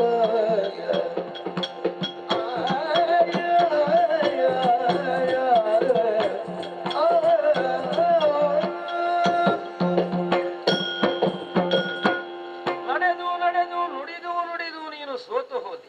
ಹೌದಪ್ಪ. ನಿನ್ನ ಧ್ವನಿ ವರ್ಧಿಸಬೇಕಿತ್ತು, ಆದ್ರೆ ಸ್ವಲ್ಪ ಇಳಿದಿದೆ ಈಗ. ಅಯ್ಯೋ, ಏನು ಮಾಡೋಣ, ನಿನ್ನದು ಯಾವುದು ಹೋಲಿಕೆ ಸರಿಯಾಗುದಿಲ್ಲ ಅಂತ ನೀನು ಹೇಳ್ತಿ. ಹಾಗೆ ನೀನು ಆ ಕಡೆಗೆ ಈ ಕಡೆಗೆ ನೋಡುವುದು ಯಾಕೆ ಎನ್ನುವಂತಹ ಪ್ರಶ್ನೆಯನ್ನು ಮಾಡುತ್ತಾ ಮುಂದುವರಿದಾಗ ನಿನ್ನ ಬರವಣವನ್ನು ಕಂಡು ನಾನು ನಿನ್ನನ್ನು ಹೇಗೆ ಕೂಗಲಿ? ಹೌದು, ಆ ಕಡೆ ನಿನಗೆ ಎರಡು ಮನಸ್ಸು, ನನಗೆ ಎರಡು ಮನಸ್ಸಲ್ಲ, ನನ್ನ ಮನಸ್ಸು ದೃಢವಾಗಿಯೇ ಉಂಟು. ನೀನು ಗುರುತಿಸಿದ ಬಗೆ ಹಾಗುಂಟು, ಆದ್ದರಿಂದಲೇ ಮಾರು ಉತ್ತರಕ್ಕಾಗಿ ಆಡುವುದು. ನೀನು ಹೇಳಿದ ಮಾತು ಸರಿ, ರತಿದೇವಿಗೆನೆ ನಾನು ಈಗ ಅದನ್ನೇ ಮುಂದುವರಿಸಿ ಆಡುವುದು. ಹೇಗೆ? ನೀನು ಆಡಿದ ಮಾತು ನಿನ್ನ ಅನುಭವವನ್ನು ಸೂಚಿಸುವ ಕಾರಣದಿಂದ ನೀನು ಮದನನ ಪಟ್ಟದ ರಾಣಿಯೇ ಹೌದು. ಮದನನ ಪಟ್ಟದ ರಾಣಿ ನಾನೇ? ಹೌದಪ್ಪ. ಅದಕ್ಕೆ ಒಬ್ಬ ರಾಜ ಬೇಕಲ್ಲ. ಅದರ ಅನುಭವವು ನಿನ್ನ ಮಾತಿನಲ್ಲಿ ಉಂಟು ಎನ್ನುವುದರಿಂದ ಆಡಿದ್ದು. ಏನು ಹೌದಾಗಿದ್ರು ಬರುವಾಗಷ್ಟು ತಡ ಮಾಡುದು. ತಡವಾ? ತುಂಬಾ ತಡ ಆಯ್ತು ಬಂದದ್ದು. ಅಯ್ಯೋ, ನಿನ್ನೆ ಮಳೆ ಸಿಡಿಲು ಜೋರಿತ್ತು, ಇವತ್ತು ಸ್ವಲ್ಪ ಅದನ್ನೇ ನಾನು ಲೆಕ್ಕ ಹಾಕಿಕೊಂಡು ಸ್ವಲ್ಪ ತಡವಾಗಿ ಬಂದದ್ದು. ಹೌದಲ್ಲ? ತಡವಲ್ಲ, ಬೇಗ ಬರಬೇಕಾಗಿತ್ತು, ಆದ್ರೆ ನಿನ್ನ ಕಾರ್ಯ ಕೈಗೂಡುತ್ತಿತ್ತು. ನಾನು ಬಂದದ್ದು ತಡ ಆಯ್ತು ಅಂತ ಹೇಳಿದ. ಹೇಗೆ? ಮದನನ್ನ ಪಟ್ಟದ ರಾಣಿ ಮೊದಲೇ ಬಂದುದಿಲ್ಲ. ಯಾವುದರ ಮೊದಲೇ? ಯಾವುದರ ಮೊದಲು? ನನ್ನ ಮದುವೆಗಿಂತ ಮೊದಲು ಬರಬೇಕಿತ್ತು. ನಿನಗೀಗ ಮದುವೆ ಆಗಿದ? ಚದುರೇ, ಸಣ್ಣವಳೊಬ್ಬಳ ಮದುವೆಯಾದೆನಲ್ಲ. ಸಣ್ಣವಳು ಅಲ್ಲಿದ್ದಾಳೆ, ದೊಡ್ಡವಳನ್ನು ಮದುವೆ ಆಗಬಹುದಲ್ಲ ಈಗ? ಒಳ್ಳೆ ಮಾತಿದು. ಆದ್ರೆ ಒಂದು, ಈಗ ಸಣ್ಣವಳು ಹೇಗೆ ಸಣ್ಣವಳು ಅಂತ? ಹೇಗೆ? ನನಗಿಂತ ಸಣ್ಣವಳು ಅಂತ ಮಾತ್ರ. ಹೌದಾ? ಅವಳಿಗಿಂತ ಸ್ವಲ್ಪ ದೊಡ್ಡವಳು ನಾನಲ್ವಾ? ಹೌದಪ್ಪ. ಹಾಗೆ ನಿನಗಿಂತ ಸಣ್ಣವಳೆ ನಾನು ಕೂಡ. ಹಾಗೆ ನೀನು ಹೇಳುವುದಕ್ಕೆ ಸಾಧ್ಯ. ಅವಳು ಚಾದ್ರೆ ಅಲ್ಲ, ಅವಳು ಕುದುರೆ ಅಂತ ನಿನಗೆ ಕಾಣುತ್ತದೆ. ಆದ್ರೆ ನಾನು ಅವಳ ಮದುವೆಯಾದನಲ್ಲ, ನಾನು ಮದುವೆಯಾದನಲ್ಲೇ ಅವಳು. ಆದ್ರೆ ನೀನು ಬರುವಾಗ ತಡ ಆಯ್ತು. ತಡ ಆಯ್ತು ಹಾಗೆಂತ ನೀನು ತಡವಾಗಿ ಆದ್ರೂ ಬೇಗ ಬಂದಿದ್ದೇನೆ ನಾನು. ನೀನು ಹೇಳಿದ ಮಾತನ್ನು ಅಂಗೀಕರಿಸೋಣವೇ? ಏನು ಬೇಕು ಅದೆಲ್ಲ? ಏನು ಆಗುದ? ಒಂದು ಚೂರಿಗೆ ಎರಡು ಬೇಕಾಗಿತ್ತು. ಹೇಗೆ? ಒಂದು ಜೋಡಿ ಎರಡು ಹೊರೆಯು ಒಂದೂವರೆ ಏಳು ಮಂದ ಕಮಲೆ ಪೇಳೆ ತಿಲಗಿಲ್ಕೊಂಡು ಯಾಕೋನ ಕೇಳು. ಒಂದು ಜೋಡಿಗೆರಡು ಹೊರೆಯು ಒಂದೂವರೆ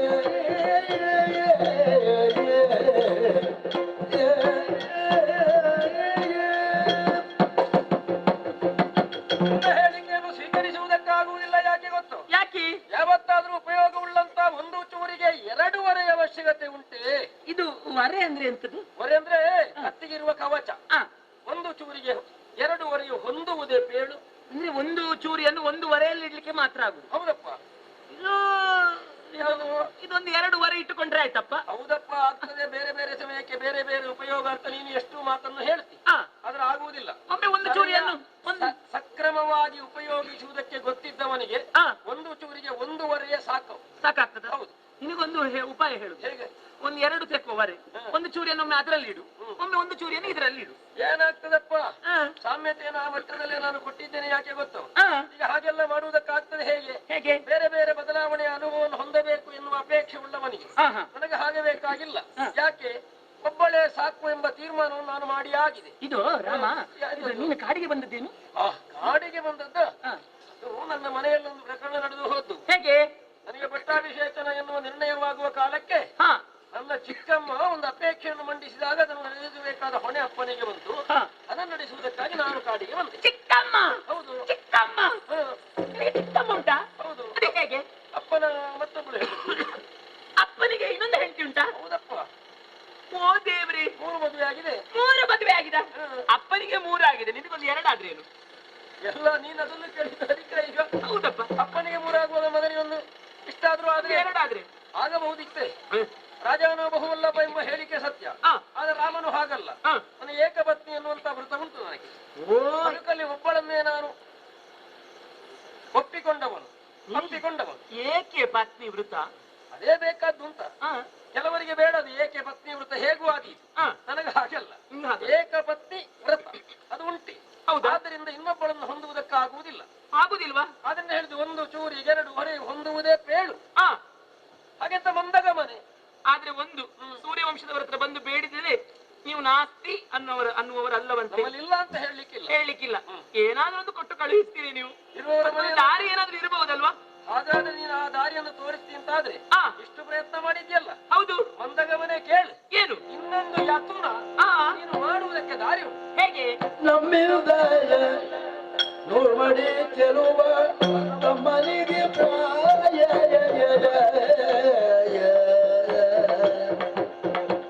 ತಮ್ಮನೆ ನೀ ಮೋಗಿ ತೋರು ನಿನ್ನಲ್ಲಿ ಇದ್ದ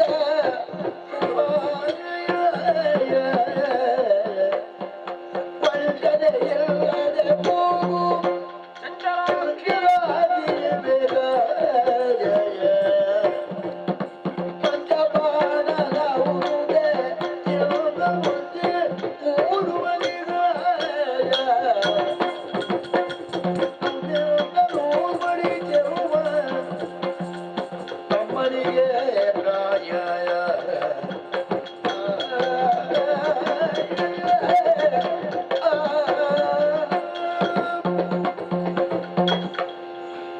ನನ್ನ ಕಡೆಗೆ ನೀನು ಆಕರ್ಷಿತಳಾದ್ದು ಯಾವುದಕ್ಕಾಗಿ ಹೇಳು? ನಿನ್ನ ರೂಪವನ್ನು ಕಂಡು. ಇದೇನು ಚೆಲುವು?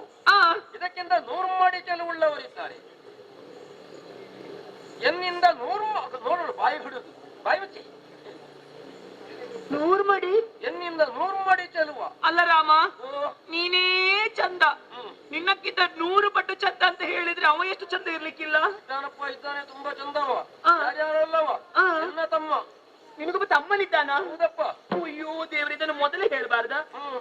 ಇಷ್ಟೆಲ್ಲ ಅಲಂಕಾರ ಎಲ್ಲ ಈಗ ನೋಡು. ಹೌದು, ಅದಕ್ಕೆ ಮತ್ತೆ ಮಾಡಿಕೊಂಡ್ರಾಯ್ತಪ್ಪ. ಆ. ಇದು ಮಾಡಿಕೊಂಡದ್ದಲ್ಲ, ಆ, ಆ, ಹೇಳಿದ್ದು ನಾನು. ಅಲಂಕಾರ ಮಾಡ್ಲೇಬೇಕಲ್ಲ. ಹೌದಪ್ಪ. ಎನ್ನ ತಮ್ಮನಿಗೆ ಪ್ರಾಯ, ಆ. ಒಳ್ಳೆ ಪ್ರಾಯ ಸಮರ್ಥನಿದ್ದಾನೆ. ಗಮ್ಮನೆ ನೀ ಹೋಗು. ಗಮ್ಮನ್ ಅಂತ ಹೇಳಿದ್ರೆ ನೀನು ಹೇಳಿದ್ಯಲ್ಲ ಇಷ್ಟು ಹೊತ್ತು ನಿನ್ನ ಬಳಿಗೆ ಒಂದು ಮಾತಾಡಿ ಎಲ್ಲ ಹೋಯ್ತು ಅಂತ. ಆದ್ರಿಂದ ಅಷ್ಟು ಸಿದ್ಧ ಆಗಬೇಡು. ಹಾಗೆ ಅವನನ್ನು ಪಡಕೊಳ್ಳುವುದಕ್ಕೆ ಹೋಗುವ ನೀನು ಅದಕ್ಕೆ ಬೇಕಾದ ಸಿದ್ಧತೆ. ಗಮ್ಮನೆ ನೀ ಹೋಗು. ತೋರು ನಿನ್ನಲ್ಲಿದ್ದ ಉಪಾಯ. ನನ್ನಲ್ಲಿದ್ದ ಉಪಾಯ ಅಂತ ಹೇಳಿದ್ರೆ ಯಾವುದು? ಅಲ್ಲ, ಈಗ ತುಂಬಾ ಉಪಯೋಗ ಮಾಡಿ ಆಯ್ತು ದಾರಿ. ಇನ್ನೇನಾದ್ರೂ ಸಂಗ್ರಹ ಇದ್ರೆ ಅವನಲ್ಲಿಗೆ ಬೇರೆ ಆಗ್ಬೇಡು. ಹೌದೌದು. ಅದಕ್ಕೆಲ್ಲ ಹೇಳಿದ್ರು, ನಿನ್ನಲ್ಲಿದ್ದ ಇನ್ನೂ ಉಳಿದದ್ದಿದ್ದ ಉಪಾಯವನ್ನು ತೋರು. ಆದ್ರೆ ಒಂದು ನೆನಪಿಟ್ಟುಕೋ, ಹೇಗೆ? ವಂಚನೆ ಮಾಡಕೂಡದು. ಅಯ್ಯೋ, ನಾನು ವಂಚನೆ ಮಾಡುವವಳೇ? ನನ್ನಲ್ಲಿ ಮೋಸ ಉಂಟೆ? ಇಲ್ಲೋ? ಯಾಕೆ ರಾಮ, ನಾನು ಮೋಸ ಮಾಡುವೊಳಗೆ ಕಾಣ್ತೇನಾ? ಅಲ್ಲ, ನಾನು ಮೊದಲು ಎಚ್ಚರಿಕೆ ಕೊಟ್ಟ ನಿನಗೆ ವಂಚನೆ ಇಲ್ಲದೆ ಹೋಗು. ಯಾಕೆ ವಂಚನೆ ಅಂತ ಆಡ್ತೇನೆ? ಹೆಣ್ಮಕ್ಕಳು ಚಂಚಲಾಕ್ಷಿಯರು, ಒಂದು ಸ್ಥಿರತೆ ಇರುವುದಿಲ್ಲ. ನನ್ನ ಕುರಿತಾದ ಹೇಳಿಕೆ ಬಂದಾಗ ರಾಮನೇ ಆದೀತು ಎಂಬ ನಿರ್ಣಯಕ್ಕೆ ಬಂದೆ. ಈಗ 100 ಮಾಡಿ ಚೆಲುವನಿದ್ದಾನೆ. ಹೌದಾ? ಆ ಕಡೆ ಗಮನ ಹೋಯ್ತು. ಹೌದು ಎನ್ನುವಾಗ ಚಂಚಲವಾಗಿ ಉಂಟು ಅಂತ ಆಯ್ತು. ಮನಸ್ಸು ಚಂಚಲ. ಅಕ್ಷಿಗಳು ಮೊದಲೇ ಚಂಚಲ, ಚೆಲುವಿಕೆಗೆ ಅದು ಸರಿ. ಪುರುಷರಿಗಿದ್ರೆ ವಿಕಾರ, ಹೆಣ್ಮಕ್ಕಳಿಗಿದ್ರೆ ಆಕಾರ. ಆದ್ರಿಂದ ಆಡಿತು. ವಂಚನೆ ಇಲ್ಲದೆ ಹೋಗು, ಚಂಚಲಾಕ್ಷಿಯೇ ಬೇಗ. ಪಂಚಬಾಣನ ರುಭೆಯಿಂದ ಇರುವ ನಿನಗೆ ಮುಂಚೆ ಕೂಡುವ ನನ್ನ ಮಾತನ್ನೆಲ್ಲ ಕೇಳ್ತಾನೆವ? ಕೇಳಿಸಬೇಕಾದ ನಿನ್ನ ಹೊಣೆ. ಅದು ಹಾಗಲ್ಲ ರಾಮ. ಮತ್ತೆ ನಿನ್ನ ಹಾಗೆ ಒಂದೊಂದು ಕಾರಣ ಕೊಟ್ಟು ಮತ್ತೆ ನೀನು ಪುನಃ ಅಲ್ಲಿಗೆ. ನನ್ನ ಹಾಗೆಲ್ಲ ಅವ ಮಾತನಾಡುವುದಿಲ್ಲ. ಹೌದಾ? ಅವನ ಮಾತನಾಡುವ ಬಗೆ ಬೇರೆ ಬೇರೆ. ನಾನೊಂದು 10 ಮಾತನಾಡಿಯೇನು, ಹಾ, 1-2ರಲ್ಲಿ ಮುಗಿಸ್ತಾನೆ. ಮುಗಿಸ್ತಾನೆ. ಹಾಗಿದ್ರೆ ನನಗೆ ಅಲ್ಲಿ ಸಮ್ಮತಿ ಸಿಗುತ್ತದೆ. ಸಿಗುತ್ತೆ ಅಂತ ಪಡೆಯಬೇಕಾದ್ದು ನಿನ್ನ ಹೊಣೆ ಅಂತ. ಅದು ಬೇಕಾದ್ರೆ ಮತ್ತೆ ನನ್ನ ಕೈಗೆ ಬಿಟ್ಟು ಬಿಡು, ನಾನು ಅದನ್ನ ನೋಡಿಕೊಳ್ಳಿ. ಅದಕ್ಕೆ ಹೇಳಿದ್ದು, ಹಾ, ಪ್ರಯತ್ನ ನಿನ್ನದ್ದು, ಹಾ. ಫಲವನ್ನು ಹೊಂದಬೇಕು, ಅಷ್ಟನ್ನು ಮಾಡಬೇಕು. ಈಗ ಅದು ಅವನ ಬಳಿಗೆ ಹೋಗ್ಬೇಕು ನಾನು. ಹೌದು. ಅವ ಈಗ ಎಲ್ಲಿದ್ದಾನೆ? ಓ, ಅಲ್ಲಿ ಒಂದು ಆಶ್ರಮ ಕಾಣ್ತದ, ಹಾ, ಹಾ, ಹಾ, ಹಾ. ಅಲ್ಲಿದ್ದಾನ. ಓ, ಅದೆಂತ ಚೂಪು ಮಾಡುದು? ಅವ ಏನು ಮಾಡ್ತಾನೆ ಅಲ್ಲಿ ಹೋಗು, ಗೊತ್ತಾಗ್ತದೆ. ಆಹಾ, ಅವ ಕೈ ಬೀಸುವಲ್ಲೆಲ್ಲ ಹೋಗ್ಬೇಡ. ಹಾ, ಆಯ್ತು. ಇದು ನಾನು ಬರ್ತೇನೆ. ಆದೀತು. ಎಂತದ್ದು ಭಾವ, ಒಂದು ನಮಸ್ಕಾರ. ಇವಳು ಅಕ್ಕ, ನಿಮಗೂ ಒಂದು ನಮಸ್ಕಾರ. ನಿನ್ನ ಭಾವ ನಿನ್ನಲ್ಲೇ ಇರ್ಲಿ. ಯಾಕೆ? ಅಲ್ಲ, ನಿಮ್ಮ ತಮ್ಮನನ್ನು ಮದುವೆ ಆದ ಮೇಲೆ ನೀವು ನನಗೆ ಭಾವ ಅಲ್ವ? ನಾನು ಹೇಳಿದ್ದು ಅದನ್ನೇ, ಬಿಟ್ಟು ಕೊಡಬೇಡ ಭಾವವನ್ನು ಅಂತ. ಹಾಗೆ. ಗಟ್ಟಿಯಾಗಿಟ್ಟುಕೊಂತ ನಿನ್ನಲ್ಲೇ ಇರ್ಲಿ ಅಂತ. ಹೌದೌದು. ಆಯ್ತಾ? ಇದು ಬರುವಾಗ ಒಂದು ಮಂಗಳಾರತಿ. ಹಾಗೆಯೇ ಬರ್ತದೆ. ಆ, ಅಲ್ಲ, ಇಲ್ಲಿ ಒಂದು ನೀವು ಬರುವಾಗ ಒಂದು ಮಂಗಳಾರತಿ, ಅಕ್ಕ ಭಾವ ಒಂದು ಮಂಗಳಾರತಿ. ಅದನ್ನೇ ಹೇಳಿದ್ದಲ್ಲ, ಹಾಗೆಯೇ ಬರ್ತದೆ. ಹಾಗೆಯೇ ಬರ್ತದಾ? ಹೌದಾ? ಆಯ್ತು. ಆಶೀರ್ವಾದ ಮಾಡಿ, ಒಳ್ಳೇದಾಗ್ಲಿ ನನಗೆ. ಸರಿಯಾಗಿ ಹೋಗು. ಹೌದೌದು. ಇಷ್ಟು ದುಡಿದು ಬಹಳಷ್ಟು ಬೆವರಿದ್ದಿ. ಬೆವರಿದ್ದೇನೆ. ಬರುವಾಗಿದ್ದ ಹಾಗೆಲ್ಲ ಮುಖ ಹೌದೌದು. ಸ್ವಲ್ಪ ಸ್ವಲ್ಪ ಕಪ್ಪಾಗುವುದಕ್ಕೆ ಸ್ವಲ್ಪ ಕಪ್ಪ ಕಪ್ಪ ಆಗಿದೆ. ಚಂದ ಮಾಡಿಕೊ. ಹೌದು, ಈಗಿನ ಬಿಸಿಲು ಹಾಗುಂಟಪ್ಪ ದೇವ. ರಾಮ, ಬರ್ತೀನಿ. ನಿನ್ನ ಬರುವನ ಚಂದದಿಂದಲೇ ಆಗುವೆ. ಚಂದದಿಂದಲೇ ಬರ್ತೇನೆ. ಸರಿ, ಆದೀತು. ಆಯ್ತು ಅಕ್ಕ. ನಾವು ಸ್ವಲ್ಪ ಅಕ್ಕ, ಅಕ್ಕ ಬರ್ತೀನಿ.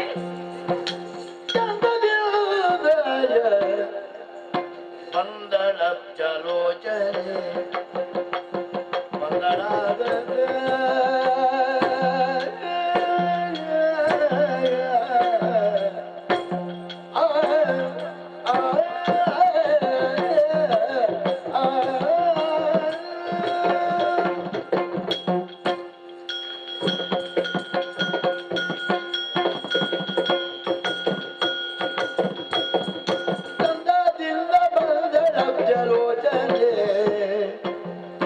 ರಾಮಚಂದ್ರ ಬೇಳಿದಂತ ಮಾತಿನಂದವನ್ನು ಬಣ್ಣಿಸುತ್ತ ರಾಮ, ರಾಮಚಂದ್ರ ಬೇಳಿದಂತ ಮಾತಿನಂದವನ್ನು ಬಣ್ಣಿಸುತ್ತ ಕನ್ನಡಿಯನ್ನು ತೆಗೆದು ನೋಡುತ್ತ, ಕನ್ನಡಿಯನ್ನು ತೆಗೆದು ನೋಡುತ್ತ ಮೊಗವು ಚೆನ್ನಾಗಿರುವುದು ಎಂದು ನಗಾಡುತ್ತ ಮೊಗ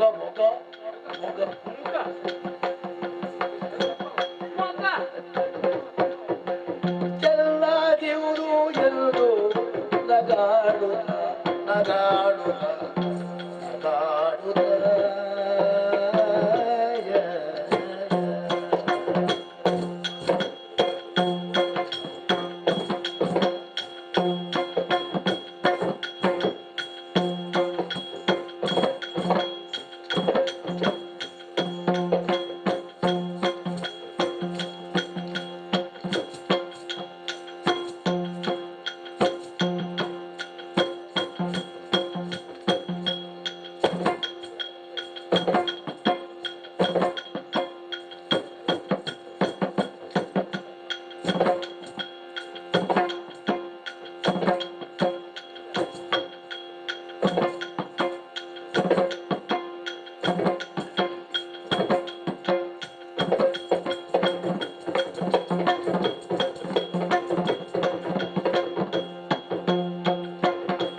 ಮತ್ತೆ ತನ್ನೊಳ್ತಾನೆ ಮಾತನಾಡುತ್ತ, ಮತ್ತೆ ತನ್ನೊಳ್ತಾನೆ ಮಾತನಾಡುತ್ತ ಮದನ ರತಿ ಸರಸಿಗಂಬಿ ತೊಂಡೆ ಅರಗಿನಿ ನಾನು ನೀನು ವೀಳ್ಯದೆಲೆ, ಮತ್ತೆ ತನ್ನೊಳ್ತಾನೆ ಮಾತನಾಡುತ್ತ ತನಗೆ ಕಣ್ಣೆಯರು ಕೆಣಗಿಲ್ಲ ಎನ್ನುತ್ತಾನ, ಎನಗೆ ತನಗೆ ಕಣ್ಣೆಯರು ಕೆಣಗಿಲ್ಲ ಬೆನ್ನುತ್ತ ಬಂದಳಾಗ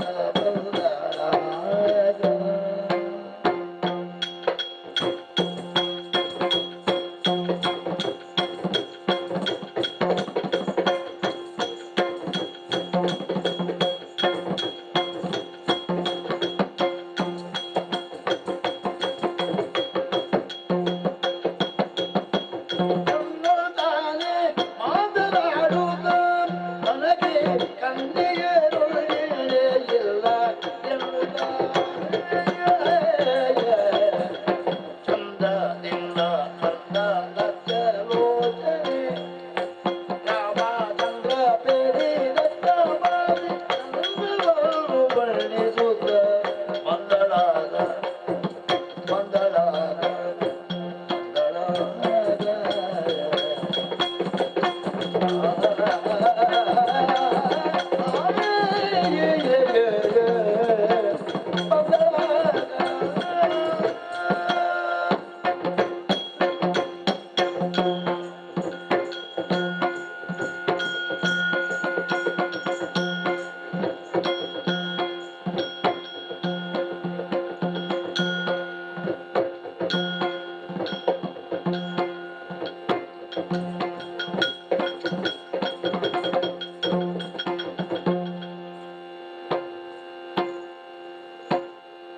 ವಂದಿಸಿಕೊಳ್ಳುತ್ತಾ ಇದ್ದೇನೆ. ಕಾಮದ ನಿಬಮಾನ ಕೇಳು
ಅಯ್ಯೋ, ನಾನು ಅಷ್ಟು ಸೌಮ್ಯದಿಂದ ನಿನ್ನಲ್ಲಿ ಬಂದು ಮಾತಾಡುದು. ನಿನ್ನ ಮಾತನ್ನು ಕೇಳುವಾಗಲೇ ನನಗೆ ಹೆದರಿಕೆ ಆಗುತ್ತೆ. ಸ್ವಲ್ಪ ಸೌಮ್ಯದಲ್ಲಿ ಮಾತಾಡಬಾರ್ದೆ? ಓಹೋ, ಏನು ಹತ್ತಿರ ಹತ್ತಿರ ಬರುವುದು, ದೂರ ನಿಂತು ಮಾತಾಡುದು? ಅದು ಹಾಗೆ ಕೇಳ್ತದೆ. ಕಿವಿ ಕೇಳ್ತದೆ. ನನಗೆಲ್ಲ ದೂರ ನಿಂತು ಮಾತಾಡಿ ಅಭ್ಯಾಸವೇ ಇಲ್ಲ. ಅಭ್ಯಾಸ ಮಾಡು. ಅಭ್ಯಾಸ ಇನ್ನು ಯಾವಾಗ ಮಾಡುದು? ನೀನು ಸ್ವಲ್ಪ ಸ್ವಲ್ಪ ನನ್ನಲ್ಲಿ ಸರಸ ಮಾತಾಡಿದ್ರೆ ಅಭ್ಯಾಸ ಮಾಡಬಹುದು ಏನು? ಹೌದಪ್ಪ. ಇದು ಯಾವುದು? ಓ ಕಾಮಸನ್ನಿಬ, ನನ್ನ ಮಾತನ್ನು ಕೇಳಬೇಕು ನೀನು. ಇಲ್ಲಿಯವರೆಗೆ ಬರುವರೇ ಬಲವಾದ ಕಾರಣ ಉಂಟು. ಏನದು? ನೇರವಾಗಿ ನಿನ್ನ ಅಣ್ಣನ ಬಳಿಗೆ ಹೋದವಳು ನಾನು. ಹೋದೆ, ನನ್ನ ವಿಚಾರವನ್ನೆಲ್ಲ ನಿನ್ನ ಅಣ್ಣನಲ್ಲಿ ಹೇಳಿದೆ. ಹಾ, ನನಗೆ ಮದುವೆ ಆಗ್ಲಿಲ್ಲವೋ? ಮದುವೆ ಆಗ್ಲಿಲ್ಲ ಅಂದ್ರೆ ನೀನು ಮದುವೆ ಆಗು ಎನ್ನುವಾಗ ಅವನಲ್ಲಿ ಹೇಳಿದೆ. ಅದಕ್ಕೆ ಏನು ಹೇಳಿದು ಗೊತ್ತುಂಟ? ಇದು ನೀನು ಬಂದದ್ದು ತಡ ಆಯ್ತು, ನನಗೆ ಮೊದಲೇ ಮದುವೆ ಆಗಿದೆ, ಬೇಗ ಬರ್ತಿದ್ರೆ ನಿನ್ನನ್ನು ಮದುವೆ ಆಗದಿದ್ದೆ, ನಿನಗೆ ಬೇಕಿದ್ರೆ ನನಗಿಂತಲೂ 100 ಮಾಡಿ.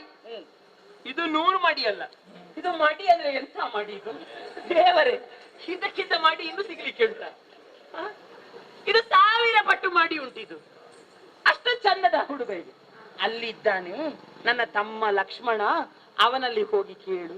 ನೀನು ಯಾಕೆ ಹಾಗೆ ಕೈ ಕಟ್ಟಿ ಕುಳಿತದ್ದು ನಿಂತದ್ದು? ಆ 2 ಕೈಗಳನ್ನು ನನ್ನನ್ನು ತಬ್ಬಿ ಹಿಡಿಬಾರದೆ, ನನ್ನನ್ನು ಆಲಿಂಗಿಸಿ ಒಂದು ಸರಸ ಮಾತಾಡಬಾರದೆ? ಬಾ ಬಾ, ಓ ಕಾಮಸನ್ನಿ ಬಾ, ನಿನ್ನ ಅಣ್ಣನ ಮಾತನ್ನು ನೆರವೇರಿಸು. ಏನಂದ್ರೆ? ಅದೇ ಬಂಡು ಮಾತಾಡ್ತಾ ಎಂತ ಬಂಡು? ಇಂಥ ಸುದ್ದಿ ಒಂದೆಲ್ಲೋಡಾಡದಿರು ಮಂದಗಮನೆ ಮುಂದೆ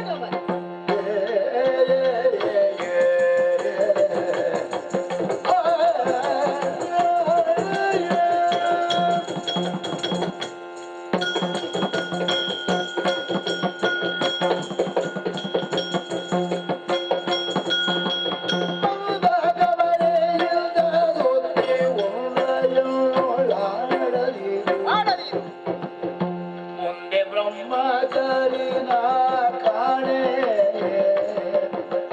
ಮುಂದೆ ಬ್ರಹ್ಮಚಾರಿನ ಕಾಣೆ ಬಂದ ದಾರಿಗೆ ಸುಂಕವಿಲ್ಲ ಬಂದ ದಾರಿಗೆ ಸುಂಕವಿಲ್ಲ ತಂದರಳ್ಳರ ಗುರುತಾವನ್ನು ತಂದೆಯು ಕೂಡುವೆ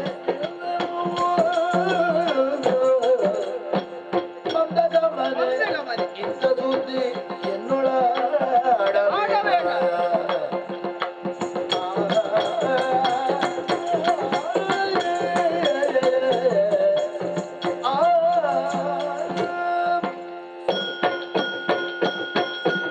ನಾನೆಲ್ಲ ಹೆಣ್ಣೆ ನನ್ನ ಕಣ್ಣೆದುರು ನಿಂತು ಬಾಯಿಗೆ ಬಂದಂತೆ ನನ್ನನ್ನು ವರ್ಣಿಸ್ತಾ ಇದ್ಯ. ಓ ಮಂದಗಮನೆ, ಎಷ್ಟು ಚಂದ ನೀನು. ಓಹೋ, ನಾನು ಎಷ್ಟು ಚಂದ ಎಂಬುದಾಗಿ ನೀನು ವರ್ಣಿಸಾಗತ್ತೇ ಇಲ್ಲ. ಯಾಕೆ? ನನಗೆ ಗೊತ್ತು ನಾನು ಎಷ್ಟು ಚಂದ ಇದ್ದೇನೆ ಎಂಬುದಾಗಿ. ಅಪ್ಪಪ್ಪಾ, ಬಹಳ ಮಾತನಾಡ್ತಾ ಇದ್ಯಲ್ಲ. ಏನು ಅಲ್ಲಿ ಅಷ್ಟು ಮಾತಾಡಿದವಳಿಗೆ ನೀನು ಇಲ್ಲಿ ಇಷ್ಟು ಮಾತಾಡ್ಲಿಕ್ಕೆ ಆಗ್ಲಿಕ್ಕಿಲ್ವಾ? ಹೆಣ್ಣಿಗಿರಬೇಕಂತ ಶ್ರುತಿ ಗತಿ ಮತ್ತೆ ಎಲ್ಲವೂ ಕೂಡಿಕೊಂಡು ನನಗೆ ಮತ್ತೆ ಇದ್ದೆ ನಾನು ಇಲ್ಲಿವರೆಗೆ ಬಂದದ್ದು. ಮತ್ತೆ ಈಗ ಸ್ವಲ್ಪ ಹೆಚ್ಚಾಗಿದೆ, ಆದ್ದರಿಂದ ಈ ರೀತಿ ವರ್ತಿಸ್ತಾ ಇರುವುದು. ಹೇಗೆ? ಏನು ನನ್ನನ್ನು ಮದುವೆ ಆಗುದಕ್ಕೆ ನೀನು ಬಯಸ್ತಾ ಇದ್ಯಾ? ಅಯ್ಯೋ, ಆಹಾ, ಆಗು ನನ್ನನ್ನು ಮದುವೆ. ಸಾಧ್ಯವೇ ಇಲ್ಲ. ಯಾಕೆ? ಯಾಕೆ ಬಲ್ಲೆಯ? ಯಾಕೆ? ನಾನು ಬ್ರಹ್ಮಚರ್ಯ ವ್ರತವನ್ನು ಪಾಲಿಸ್ತಾ ಇದ್ದೇನೆ. ಹಾ, ನಿನಗೆ ಬ್ರಹ್ಮಚರ್ಯ ವ್ರತ. ಮತ್ತೆ ಅದನ್ನು ಹೇಳಲಿಲ್ಲವ ಮೊದಲೇ ನನಗೆ. ಯಾರು? ನಿನ್ನಣ್ಣ. ಹೌದಾ? ಕೇಳಬೇಕಿತ್ತು ನೀನು. ಅದು ಹೀಗೆ, ಹೇಗೆ? ಮದುವೆ ಆಗುವವರೆಗೆ ಬ್ರಹ್ಮಚಾರಿಗಳೆಲ್ಲರೂ, ಮದುವೆ ಆದ ಮೇಲೆ ಅದು ವೃತ್ತ ಹೋಗುತ್ತದೆ. ಹೌದಾ? ಈಗ ಇಲ್ಲಿವರೆಗೆ ನೀನು ಬ್ರಹ್ಮಚಾರಿ ಅದನ್ನು ಒಪ್ಪಿದ್ದೇನೆ. ಇನ್ನು ನನ್ನನ್ನು ಮದುವೆ ಆಗು, ಅದು ಹೋಗ್ತದೆ. ದೂರ ನಿಂತು ಮಾತಾಡು. ಹೋಗುವುದ? ನನ್ನನ್ನು ಮದುವೆ ಆಗುದು ನೀನು? ಹೌದು. ಹೌದಾ? ಏನು? ಈಗ ನೀನು ಶ್ರೀರಾಮನ ಬಳಿಗೆ ಹೋಗಿ ಅವ ಮದುವೆ ಆಗಿದ್ದಾನೆ, ಅವನನ್ನು ನೀನು ಬಯಸಿದ್ಯಾ? ಹೌದು. ಈಗ ನಾನು ಮದುವೆ ಆಗಿದ್ದೆ, ಆದ್ರೆ ನನ್ನನ್ನು ಬಯಸ್ತಾ ಇದ್ದಿ. ಹಾಗಿದ್ದ ಈ ಸಮಯದಲ್ಲಿ ಬ್ರಹ್ಮಚರ್ಯ ವ್ರತವನ್ನು ಪಾಲಿಸಿದ್ರಿಂದ ನಿನ್ನನ್ನು ಮದುವೆ ಆಗೋದಕ್ಕೆ ಸಾಧ್ಯವೇ ಇಲ್ಲ. ಒಂದ್ ವೇಳೆ ಆಗಬೇಕೆಂಬ ಇಚ್ಛೆ ಇದ್ರೆ ಅಣ್ಣನಿಂದ ಏನಾದ್ರೂ ಒಂದು ಕುರುಹು ತಂದ್ರೆ ಮತ್ತೆ ಆಲೋಚನೆ ಮಾಡ್ತೀನಿ. ಅಯ್ಯೋ, ಕುರುಹು ಎಂತಕ್ಕೆ? ಈಗ ನಿನ್ನ ಮನಸ್ಸನ್ನೊಮ್ಮೆ ನನಗೆ ಕೊಡು. ಮನಸ್ಸು ಕೊಡಬೇಕು.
ಯಾಕೆ ಕೈ ಮುಗಿದು? ನಿನ್ನ ಕಾಡುವ ಕೈ ಮುಗಿಬೇಕು, ಕಾಲಿಗಡ್ಡೆ ಬೀಳ್ಬೇಕು, ಅಥವಾ ನಿನ್ನ ಅಪ್ಪಿ ಹಿಡಿಬೇಕು, ಯಾವುದು ನನ್ನ ಮನಸ್ಸಿಗೆ ತೋಚ್ತಾ ಇಲ್ಲ. ನೀನು ಬೇಡ ಅದು. ನೀನೀಗ ಕುರುಹು ತರಲಿಕ್ಕೆ ಹೇಳ್ತಿ. ಕುರುಹು ತರುವುದಕ್ಕಿಂತ ಮುಂಚಿತವಾಗಿ ನೋಡು ಎಷ್ಟು ಚಂದ ಇದ್ದೇನೆ ನಾನು. ಇಷ್ಟು ಚಂದದ ಹೆಣ್ಣನ್ನು ಕಂಡು ಯಾರಾದ್ರೂ ಒಂದು ಗಂಡಸ ಸುಮ್ಮನೆ ಬಿಟ್ಟಾನ? ನೋಡು, ಓ ಅಲ್ಲಿ ಉಭಯ ಋಷಿಗಳು ತಪಸ್ಸನ್ನು ಆಚರಿಸುತ್ತಾ ಇದ್ದಾರೆ. ಅವರ ನೆತ್ತಿಯ ಮೇಲೆ ನಿನ್ನ ಈ ಎರಡೂ ಕರಗಳನ್ನಿರಿಸಿ ಆಶೀರ್ವಾದವನ್ನು ಮಾಡಬಾರದೆ? ನಿನ್ನ ಆ ಚೆಂದುಟಿಯಿಂದ ನನ್ನ ತುಟಿಯನ್ನು ಚಪ್ಪರಿಸಿ ಸುರತ ಸುಖವನ್ನು ಕೊಟ್ಟು ನನ್ನನ್ನು ಸುಖದಲ್ಲಿ ತೇಲಾಡಿಸಬಾರದೆ? ಹಾಗಾಗಿ ಹೇಳ್ತಾ ಇರುವುದು, ಲಕ್ಷ್ಮಣ ಬಾ, ಇಳಿದು ಬಾ, ಒಲಿದು ಬಾ, ನಲಿದು ಬಾ, ಬಾ. ಏನೇ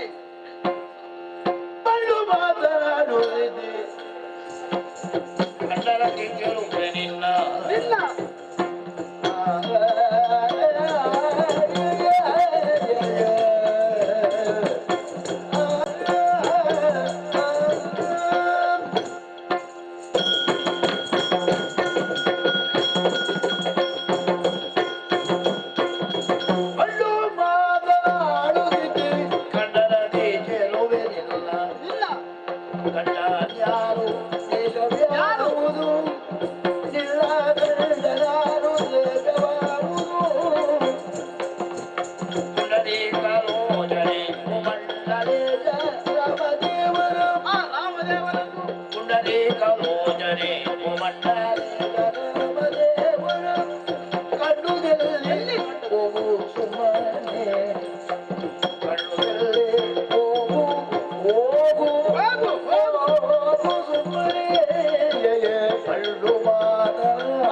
ಹೌದು, ನಾನು ಅಷ್ಟು ಚಂದ ಮಾಡಿ ನಡ್ಕೊಂಡು ಬಂದೆ.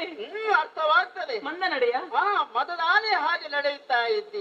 ನಿನ್ನ ಹಾವ ಏನು, ನಿನ್ನ ಭಾವವೇನು, ನಿನ್ನ ವಯ್ಯಾರ ಏನು? ಅಯ್ಯೋ, ನನ್ನ ವಯ್ಯಾರಕ್ಕೆ ಸಂತೋಷ ಆಯ್ತಲ್ಲ ನಿನಗೆ? ಊರೆಂದು ಮಾತಾಡು. ಏನೋ ಯಾರಲ್ಲಿ ಮಾತಾಡ್ತಾ ಇರುವುದು ನೀನು? ನಿನ್ನಲ್ಲಿ ಅಲ್ವಾ? ಸುಳ್ಳು ಸುಳ್ಳು ಹೇಳ್ತಾ ಇದ್ದ. ಅಯ್ಯೋ, ನಾನು ಸುಳ್ಳು ಹೇಳುವವಳೆ? ಹಸಿ ಗೋಡೆಗೆ ಕಲ್ಲು ಬಿಸಾಡಿದಂತೆ ಯಾರಲ್ಲಿ? ಇಲ್ಲದೇ ಇದ್ರಿ ಒಬ್ಬ ಅಪರಿಚಿತ ಗಂಡಸಿನಲ್ಲಿ ಈ ರೀತಿ ಹೆಣ್ಣಾದವರು ವರ್ತಿಸಬಹುದೇ? ಈಗ ಪರಿಚಯ ಆಯ್ತಲ್ಲ ಎಂಬ ಪ್ರಜ್ಞೆಗೆ ಬೇಕಲ್ಲ. ಇನ್ನು ಪರಿಚಯ ಮಾಡುವ. ಪರಿಚಯ ಬಾ, ಒಟ್ಟಿಗೆ ಕೂತುಕೊಡುವ, ನಾವು ಪರಿಚಯ ಮಾಡುವ. ನೀನು ಕೂತು, ನಾನು ಕೂತ್ಕೊಳ್ಳುದಿಲ್ಲ. ಕಾರಣ ಉಂಟು, ನಿನ್ನ ಪರಿಚಯ ನನಗಿಲ್ಲ. ಅದಕ್ಕಾಗಿ ನಾನು ಪ್ರಶ್ನಿಸ್ತಾ ಇದ್ದೇನೆ. ಏನು? ನೀನು ಯಾರು? ನಿನ್ನ ಹೆಸರೇನು? ನಿನ್ನ ಅಪ್ಪ ಯಾರು? ನಿನ್ನ ಅಮ್ಮ ಯಾರು? ನಿನಗೆ ಅಣ್ಣಂದಿರಿದ್ದಾರೆ, ತಮ್ಮಂದಿರಿದ್ದಾರೆ, ಒಡ ಹುಟ್ಟಿದವರು ಯಾರು ಇದ್ದಾರೆ? ಮಾತ್ರವಲ್ಲ, ನಿನಗೆ ಮದುವೆ ಆಗಿದೆಯೇ? ಅಯ್ಯೋ, ಮದುವೆ ಆದ್ರೆ ಅದು ಆಗದಿದ್ರೆ ಇಲ್ಲಿವರೆಗೆ ಬರ್ತಿದ್ದ ನಾನು. ಕೇಳಿದ ನಾನು. ನಿನ್ನ ಗಂಡನ ಹೆಸರೇನು? ಇಷ್ಟೇ ಅಲ್ಲ, ಶ್ರೀರಾಮನ ನೋಡಿದ್ದೇನೆ ಎಂಬುದಾಗಿ ಕ್ಷಣ ಕ್ಷಣಕ್ಕೂ ಹೇಳ್ತಾ ಇದೆಯಲ್ಲ, ಆ ಶ್ರೀರಾಮನ ನೋಡಿದಾದ್ರೆ ಎಲ್ಲಿ? ಅದರಲ್ಲಿ ಸ್ಪಷ್ಟವಾಗಿ ಹೇಳು. ಇವರಿಗೆ ಪರಿಚಯ ಆಗಲಿಲ್ಲ. ಹೌದು, ಮದುವೆ ಆಗದಿದ್ದರೂ ಕೂಡ ಗಂಡನ ಯಾರಂತ ನಾನು ಹೇಳ್ಬೇಕು. ಏನು ಕೊರಗಪ್ಪ, ಏನು ಕೊರಗಪ್ಪ? ಅದೇ ನಿನಗೆ ಕೊರಗು ಆ ಮಾತು ಕೇಳುವಾಗ? ಅಲ್ಲ, ನನಗೆ ಕೊರಗುಂಟಾಗುದು. ಪರಿಚಯ ಹೇಳೋದಕ್ಕೆ ಕಷ್ಟ ಆಗ್ತದ? ಅಲ್ಲ, ಕೊರಗುಂಟಾಗುದು ನನಗೆ. ಹೇಗೆ ಹೇಳುದಪ್ಪ? ಹೇಳುದು? ಹಾಗಾದ್ರೆ ನೀನು ಸುಳ್ಳು ಸುಳ್ಳು ಹೇಳ್ತಾ ಇದ್ದಿ. ಅಯ್ಯೋ ದೇವ್ರೇ, ಆಗದಿದ್ದ ನಾನು ಹೇಳ್ತಾ ಇದ್ದೆ. ನನಗೆ ಮದುವೆ ಆಗ್ಲಿಲ್ಲ. ವರನನ್ನು ಹುಡುಕಿಕೊಂಡು ಬಂದದ್ದು, ಶ್ರೀರಾಮಚಂದ್ರನ ಬಳಿಗೆ ಹೋದದ್ದು. ಓ, ಅಲ್ಲಿ ಗುಡಿಸಲು ಕಾಣ್ತಾ ಇದೆಯಲ್ಲ, ಅಲ್ಲಿ ಶ್ರೀರಾಮಚಂದ್ರ ಮತ್ತೆ ಅವನ ಪತ್ನಿ ಸಮೇತವಾಗಿ ಇಬ್ಬರಲ್ಲಿ ಕುಳಿತುಕೊಂಡಿದ್ರು. ಅಲ್ಲಿಯೇ ಹೋಗಿ ಎಲ್ಲ ವಿಸ್ತಾರವನ್ನು ಹೇಳಿದೆ. ಎಲ್ಲ ವಿಚಾರವನ್ನು ಹೇಳಿದಾಗ ಅವರು ಹೇಳಿದ್ರು ಮದುವೆ ಆಗಿದೆ. ಓ, ಅಲ್ಲಿ ತಮ್ಮನಿದ್ದಾನೆ ಎನ್ನುವ ಹಾಗೆ. ಹಾಗಾಗಿ ಇಲ್ಲಿ ಬಂದದ್ದು. ಆಯ್ತು, ಮದುವೆ ಆಗು, ಕೂಡು. ನಿನ್ನ ಕಥೆಯಲ್ಲಿ ನಂಬುದಕ್ಕೆ ಸಾಧ್ಯವೇ ಇಲ್ಲ. ಯಾಕೆ ಸಾಧ್ಯವಿಲ್ಲ? ಕೂಡು ಕೂಡು ಅಂತ ಹೇಳ್ತಾ ಇದೆಯಲ್ಲ, ಅದಕ್ಕೆ ಈಗ ಶ್ರೀರಾಮನು ನೋಡಿದ್ದೇನೆ ಎಂಬುದಕ್ಕೆ, ಮಾತಾಡಿದೆ ಎಂಬುದಕ್ಕೆ ಏನಾದ್ರೂ ಒಂದು ಕುರುಹು ಉಂಟಾ? ಆಧಾರ? ಆಧಾರ ಬೇಕೇ ಬೇಕು. ಆಧಾರ ಬಿಟ್ಟು ಬಂದಿದ್ದೇನಲ್ಲ ನಾನು.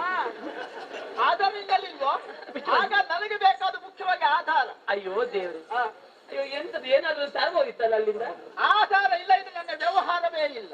ಏನಿಲ್ಲದಿದ್ರು ಒಂದು ಅಲ್ಲಪ್ಪ, ಸೀತೆಯ ಸೀರೆನಲ್ಲಿ ಇಟ್ಕೊಂಡು ಬರ್ಬೋದಿತ್ತು, ತೋರಿಸಿದ್ರೆ ಗೊತ್ತಾಗುತ್ತಿತ್ತು. ಏನಾದ್ರೂ ಮಾಡು. ಈಗ ಆಧಾರ ಇಲ್ಲದೆ ಒಪ್ಪುದಿಲ್ವಾ ನೀನು? ನಾನು ಒಪ್ಪುದೇ ಇಲ್ಲ.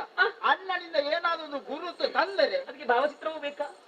ಅದು ಯೋಚನೆ ಮಾಡ್ತೇನೆ. ಗುರುತು ತಂದ್ರೆ ಆಮೇಲೆ ಮುಂದೆ ಯೋಚನೆ ಮಾಡಬೇಕು ಎಂಬುದಾಗಿ. ಈಗ ಗುರುತು ತಂದ್ರೆ ಎಲ್ಲ ನಡೀತದೆ. ಗುರುತು ತಂದ್ರೆ ನೋಡುವ. ನನ್ನನ್ನು ಮದುವೆ ಆಗುತ್ತೆ ನೀನು. ಅಲ್ಲ, ಯೋಚನೆ ಮಾಡ್ತೇನೆ ಅಂತ ಹೇಳಿದೆ. ಹಾಗಾದ್ರೆ ಬೇಗ ಹೋಗಿ ನಾನು ಗುರುತು ತರ್ತೇನೆ. ಬೇಗ ತಾ. ಬೇಗ ತರ್ತೇನೆ. ಇಲ್ಲೇನಿಲ್ಲ ಆಯ್ತಾ?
ಅಯ್ಯೋ, ಹಗುರವಾಗಿ ಹೋದ್ನಲ್ಲ ನಾನು.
ಕಾಲಿಡ್ಬೇಡ, ಜಾಸ್ತಿ ಆಯ್ತಾ?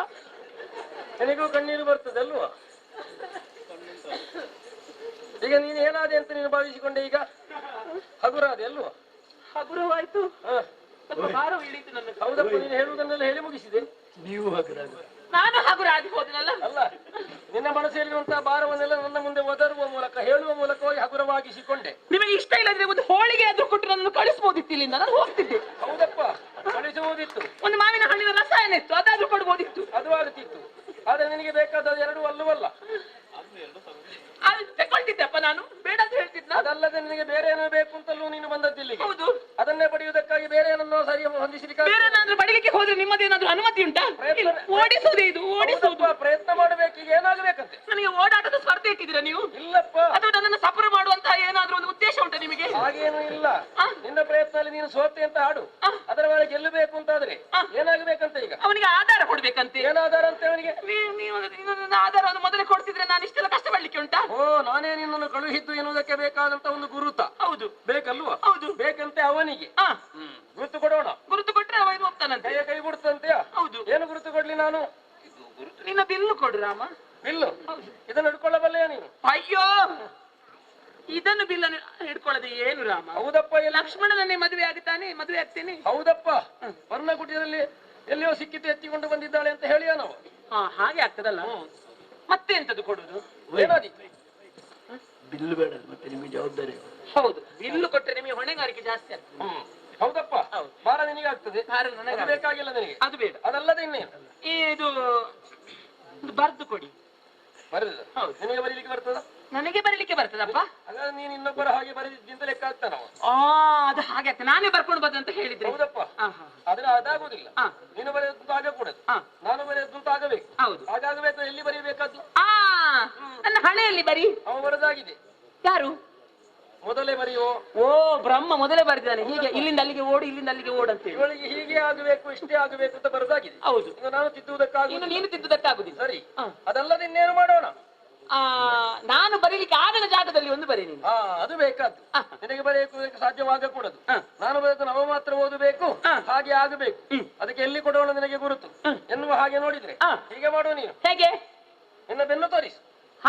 ಬೆನ್ನಿನಲ್ಲಿ ಬರೆದ್ರೆ ಗೊತ್ತಾಗ್ಲಿಕ್ಕಿಲ್ಲ. ಹೌದು ಅಲ್ವೇ? ನೀನೊಂದು ಹೆಣ್ಮಗಳು. ನೀನು ಎಂತಾಯ್ತು? ಹೆಣ್ಮಗಳ ಹಾಗೆ ನಿಲ್ಲುವ ಕ್ರಮ ಮತ್ತೆ ಗಂಡು ಗಾಡಿಕೆಯಲ್ಲಿ ಅಲ್ಲ, ಬೆನ್ನು ತೋರಿಸುತ್ತೆ ಹೇಳಿದೆಲ್ಲ. ಬೆನ್ನು ತೋರಿಸುವ ಕ್ರಮ 4 ಹಲಗೆ ಎಷ್ಟು ಅದೇ ಹೇಳಿದ್ದು ನಾನು. ಈಗ ಇನ್ನು ಸ್ವಲ್ಪ ಹೊತ್ತು ಹೋದ್ರೆ ಅದಕ್ಕಿಂತ ಹೆಚ್ಚಾದೀತು. ಹೌದಾ? ಹಾಗಾಗ ಕೂಡದು. ಮತ್ತೆ ಹೇಗೆ? ನನ್ನಲ್ಲಿ ಗೌರವವನ್ನು ಕಾಣುತ್ತೀಯೋ? ಹೌದೌದು, ನೀನು ಭಾವನಲ್ಲಿ ಹಾಗೆಲ್ಲ ಮಾತಾಡಬಾರ್ದು. ಅದಕ್ಕೆ ಅನುಗುಣವಾಗಿ ನಡ್ಕೋ. ಹೌದು. ಹೇಗೆ? ಬಾಗು. ಸಾಕಾ? ಸಾಕಪ್ಪ. ಈಗ ಚದುರೆ ಅಲ್ವಾ ನೀನು? ಹೌದು. ಚದುರೆ ಬಾಬಾ ಎಂದು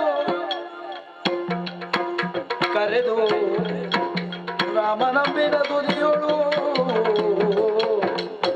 ನಿನ್ನ ಬಾಣ ಎಷ್ಟು ಚೂಪುಂಟು. ಅಂಬಿನ ತುದಿಯೋಳು ಮೂಗನು ಕೊಯ್ಯಲು ಬರೆದು ಅರಿವರೆ ಒದಗಿ ತೋರಿಸು ಬೆಲ್ಲ ಸರಿದು ನೋಡಿದರೆ ಕೂಡುವ ನಲಿದು ಚದುರೆ ಬಾ ಚದುರೆ ಬಾ ಚದುರೆ ಬಾ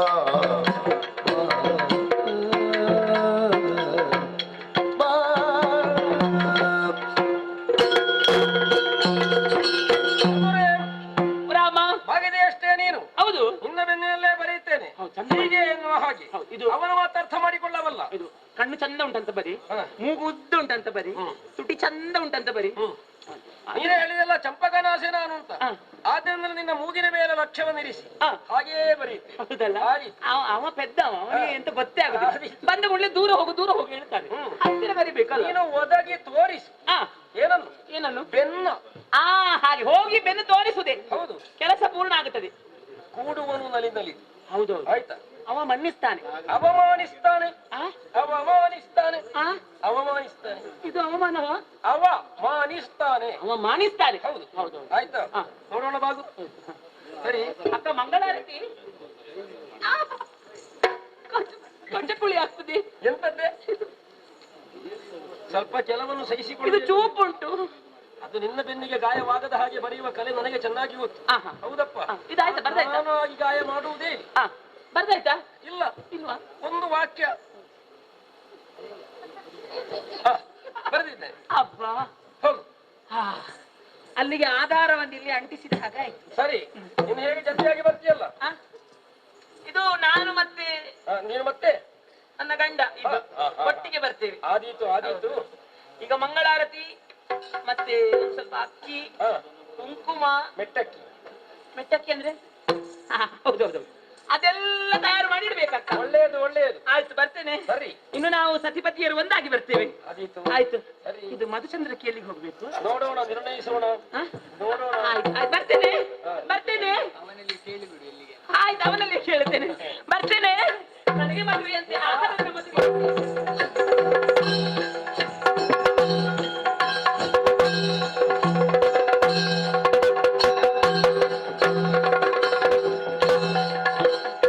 ಲಕ್ಷ್ಮಣ, ಓಡಿ ಹೋದೆ ನಿನ್ನ ಅಣ್ಣನ ಬಳಿಗೆ. ಹೌದಾ? ಏನಾಯ್ತು?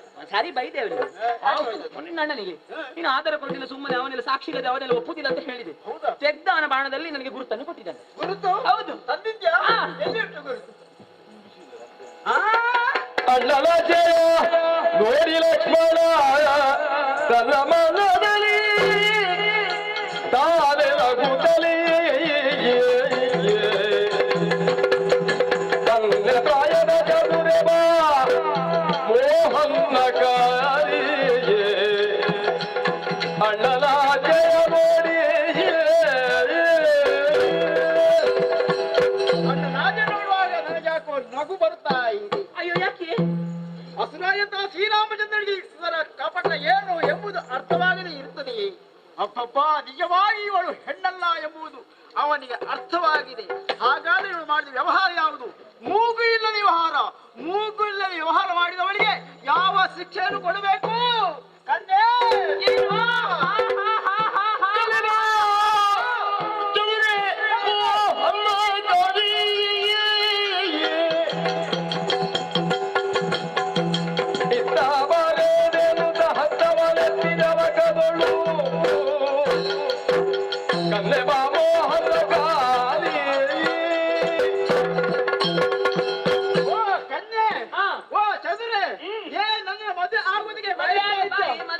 ಪುರುಷಾಧಿಕ್ರಮಣ ಮಾಡಿದ ಸ್ತ್ರೀಗೆ ಯಾವ ಶಿಕ್ಷೆಯನ್ನು ಕೊಡಬೇಕು ಎಂಬುದಾಗಿ ಅಲ್ಲದೆ ಗುರುತಿನ ಮೂಲಕವಾಗಿ ತಿಳಿಸಿದ್ದಾನೆ. ಅದಕ್ಕಾಗಿ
ಉಪಕಾರ ಮಾಡಿದೆ. ನೀನೊಬ್ಬ ಮನುಷ್ಯನ. ನಿನಗೊಂದು ಮುಖ ಉಂಟ, ನಿನಗೊಂದು ಮಗು ಉಂಟ. ನೀನು ತಿಳ್ಕೊಳ್ಬೇಕಿತ್ತು. ಎಲ್ಲೋಗಿ ಅಷ್ಟು ಚಂದ ಬಂದೆ. ಆ ರೂಪವನ್ನು ಕಾಣುವಂತ ಭಾಗ್ಯಲ್ಲ ನಿನಗೆ. ಈ ಘೋರ ರೂಪವನ್ನೇ ಕಾಣಬೇಕು ಅಂತ ಮನ ಮಾಡ್ತೀಯ. ನಮ್ಮನಲ್ಲಿ ಕಳಿಸಿ ಹೇಳೋ ಬರಲು ಕೊಟ್ಟು ಇಷ್ಟೆಲ್ಲ ಮಾಡಿದ್ಯಲ್ಲ. ನಿಮ್ಮ ಬರಲಿಕ್ಕೆ ನಿಲ್ಲಿಸಬೇಕು. ಎಲ್ಲ ನಿನ್ನನ್ನು ಬಿಡ್ತಾರಂತ ನೀವು ತಿಳ್ಕೊಂಡೆಯ. ಅವಳ ತಲವತ್ತಿನಲ್ಲಿ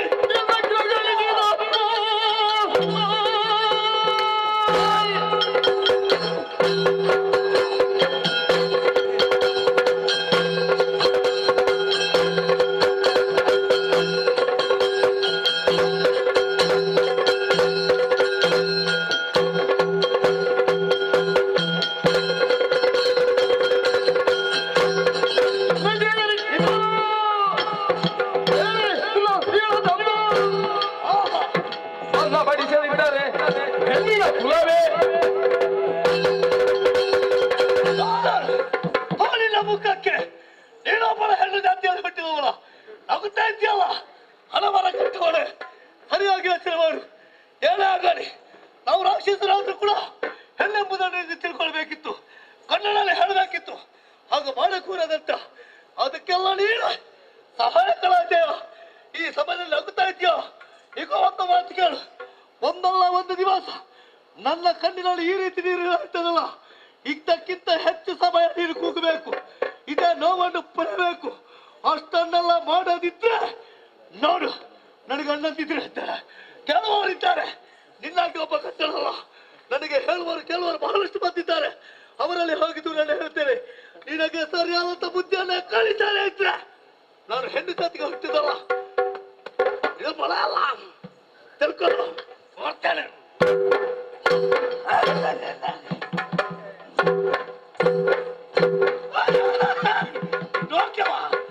ನನಗೆ ನೋವಾಗ್ತದೆ.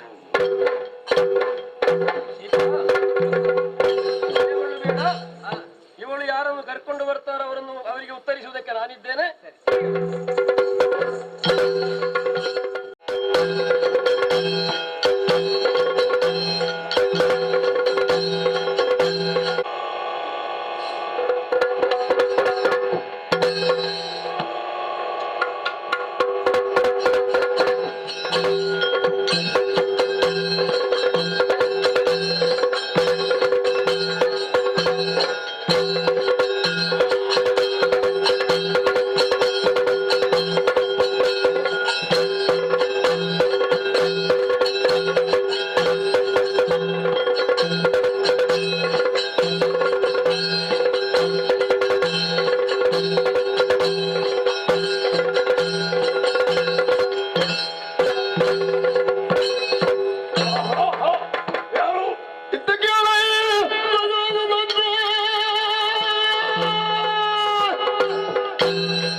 ಈ ಪಂಚವಟಿ ಪ್ರದೇಶದಲ್ಲಿ ನಾವು ಕರದೂಷಣ ತ್ರಿಶೂರರು ಹಾಗೂ ನಾವು 14,000 ರಾಕ್ಷಸರು ಈ ಪಂಚವಟಿ ಪ್ರದೇಶದಲ್ಲಿ ಇದ್ದೇವೆ.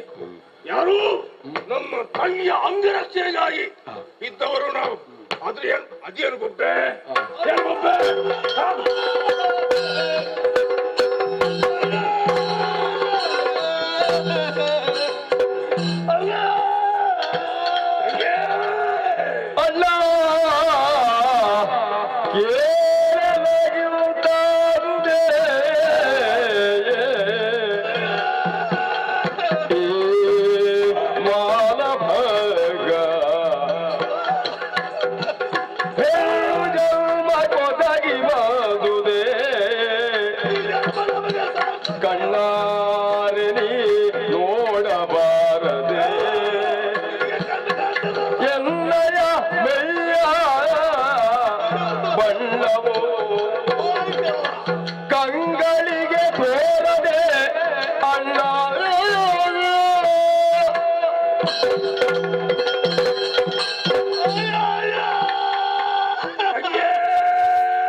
ಇಬ್ಬರು ತಮ್ಮ ವಸುಧೆಯನು ಬಿಟ್ಟಿ ಹರತೆ ಅಸಮಸ ಹಸಿಗಳಾಗಿ ಹರಂತೆ ಏನೇನು ವರ್ಣಿಸುವೆನಯ್ಯೋ ರಾಘವನ ಕಾಂತೆ ಅಣ್ಣ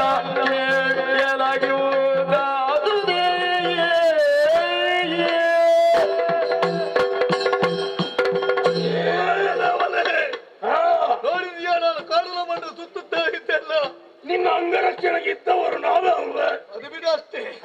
ಯಾರ್ಯಾರ ಜೊತೆಯಲ್ಲಿದ್ರೆ ಸಾಯುವಾರು ಸಾಯ್ತಾರೆ.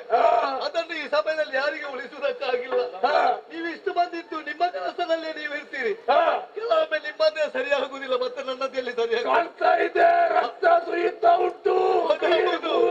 ನೋಡಲ್ಲ, ಈ ಪಂಚಾವತಿಯಲ್ಲಿ ನಾನು ಸುತ್ತುತ್ತಾ ಇದ್ದಂತ ಸಮಯದಲ್ಲಿ ಈ ಹೊಸದ ಮೇಲೆ ಹುಟ್ಟಿದವರಂತೆ ದಶರಥನ ಪುತ್ರ ರಾಮಲಕ್ಷ್ಮಣ ಸಮೇತವಾಗಿ ರಾಮನ ಮಡದಿ ಚಾಣಕ್ಯನ್ನು ಕಂಡು ನಾನು ಸಂತೋಷ ಪಟ್ಟೆ. ನನಗೆಂತಲಕ್ಕೆ ಹೆಣ್ಣು ಮತ್ತೆ ಹೆಣ್ಣಾದಂತ ನನಗೆ ಯಾಕೆ ಅದು? ಆದ್ರೆ ನೀನಪ್ಪ ಇದ್ದೀಯಲ್ಲ, ನಿನಗಾದ್ರೂ ಒಂದು ಆದಿತ್ಯ ಎಂಬಂತ ಉದ್ದೇಶದಿಂದ ನನ್ನ ಪ್ರೀತಿಯ ತಂಗಿ ನೀನು, ನನಗಾಗಿ ನೀನು ಸಂಪಾದಿಸುವುದಕ್ಕೆ ಹೋದದ್ದು ಅಣ್ಣ. ಏನಾಯ್ತು? ಆದ್ರೆ ಏನು ಮಾಡುದು ಹೇಳು? ರಾಮನ ಮಡದಿಯಾದಂತಹ ಜಾನಕಿ ಎಡನ್ನೇ ಎಳೆಯುವಂತ ಸಮಯದಲ್ಲಿ ಕೇವಲ ಮನುಷ್ಯರಂತ ತಿಳ್ಕೊಂಡ್ರೆ ಮತ್ತೆ ಅವರು ಸಾಮಾನ್ಯರಲ್ಲ, ಮತ್ತೆ ಸಾಮಾನ್ಯರಾಗಿದ್ದಾರೆ, ಅಂತ ಶಕ್ತಿ ಇದ್ದವರೇ. ಒಳ್ಳೆಯವರಾಗಿದ್ದಾರೆ. ಅಂತವರಲ್ಲಿ ಹೋರಾಟ ಮಾಡುವುದಕ್ಕೆ ನಮ್ಮಿಂದ ಸಾಧ್ಯವಿಲ್ಲ. ಅವನ ತಮ್ಮನಂತ ಆ ಲಕ್ಷ್ಮಣ, ರಾಮನ ತಮ್ಮ ಲಕ್ಷ್ಮಣ ಎತ್ತಿನ ಖಡ್ಗದಿಂದ ನನ್ನ ಮುಖಮಾಲೆಗೆ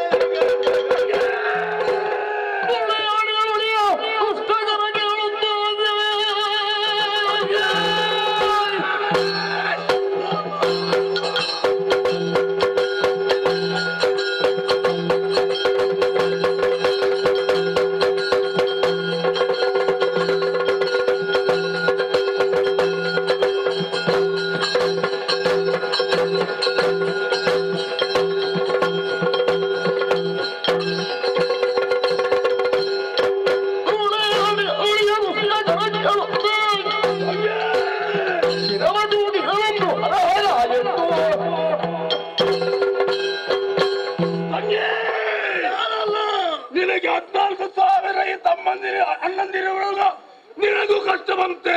ಜನ ಹೆಚ್ಚಾಯ್ತು ನಮ್ಮಲ್ಲಿ. ಏನ್ ಮಾಡೋಣ? ಇದ್ದ ಕಾರಣವೇ ಇದೆಲ್ಲ ಸರಿಯಾಗುವುದಿಲ್ಲ. ತಂಗಿ ಲೆಕ್ಕಾಚಾರದಲ್ಲಿ ಇರ್ಬೇಕಿತ್ತು. ಇಂದಿನ ದಿವಸ ಇಲ್ಲಿಗೆ ಈ ಕಾರಣಕ್ಕೆ ಬಂದವರು ದಶರಥನ ಪುತ್ರರು. ಅಲ್ವೇ? ಅವರಿಂದ ನಿನಗೆ ಅನ್ಯಾಯವಾಯ್ತು. ನನ್ನನ್ನು ರಕ್ಷಣೆ ಮಾಡು. ತಂಗಿ ಬೇಸರ ಮಾಡಬೇಡ. ನಿನ್ನ ಅಣ್ಣಂದಿರು ನಾವಿದ್ದೇವೆ. ಕರದೂಷ ತ್ರಿಶೂಲರು ಅಣ್ಣಂದಿರುವಾಗ ನಿನಗೆ ಚಿಂತೆ ಯಾಕೆ? ತಂಗಿ ನಿನ್ನ ಆದಂತ ಇದಕ್ಕೆಲ್ಲ ಮೂಗಿಗೆ ಕಿವಿಗೆಲ್ಲ ಮದ್ದು ಮಾಡು, ನಾನು ಅದಕ್ಕೆ ನೋಡಿಕೊಳ್ತೇನೆ.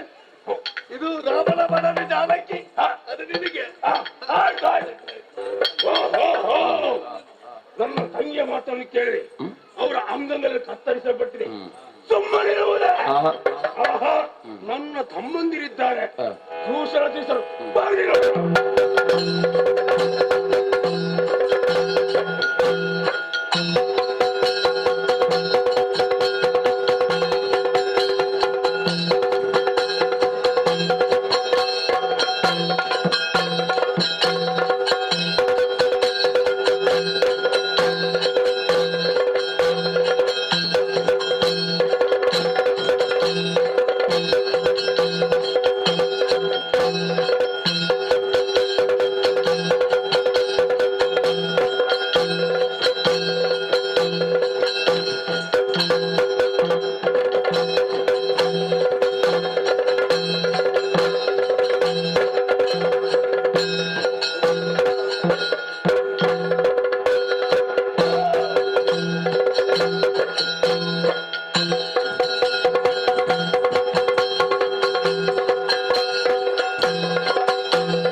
ಅರಕ್ಷಣದಲ್ಲಿ ವಿರಚಿಸುವೆನು ನಾವು ಶೌರ್ಯದಿಂದ.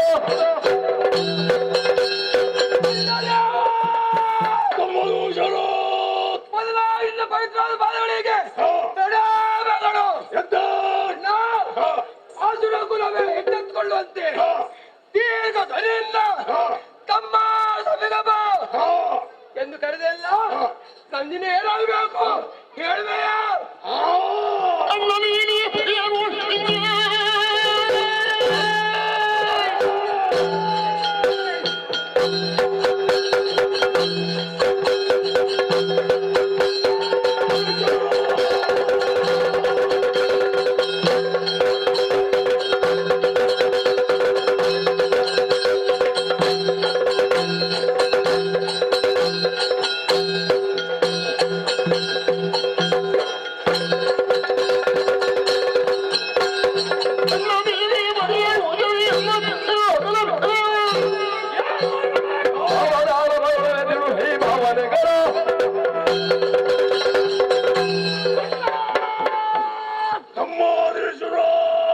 ಅಕ್ಷರವನ್ನು ವೀಕ್ಷಿಸಿದಾಗ ಕೆಂಪಾಗಿ ಕೆಂಡದ ಗುಂಡೆಗಳ ಹಾಗೆ ಮಿನುಗುತ್ತಾ ಇವೆ. ಕೋಪಾವಿಷ್ಟರಾಗಿದ್ದೀರಿ, ಕ್ರೋಧಾವಿಷ್ಟರಾಗಿದ್ದೀರಿ. ಯಾತಕ್ಕೆ ಏನು ಎಂಬಂತಹ ಸಂಗತಿ ನಮಗೆ ತಿಳಿದಿಲ್ಲ. ಒಮ್ಮಿಂದೊಮ್ಮೆಗೆ ದೂಷಣ ತ್ರಿಶಿರಾದಿಗಳು ಬರಲಿ ಅಂತೇಳಿ ಆಜ್ಞೆ ನಿಂತಿದ್ದೀರಿ. ಯಾತಕ್ಕಣ್ಣ ಈ ರೀತಿಯ ಸಿಟ್ಟು? ಯಾತಕ್ಕೆ ಕ್ರೋಧ? ಯಾತಕ್ಕೆ ಇರಿಸಿದ ರಕ್ಷಣಾ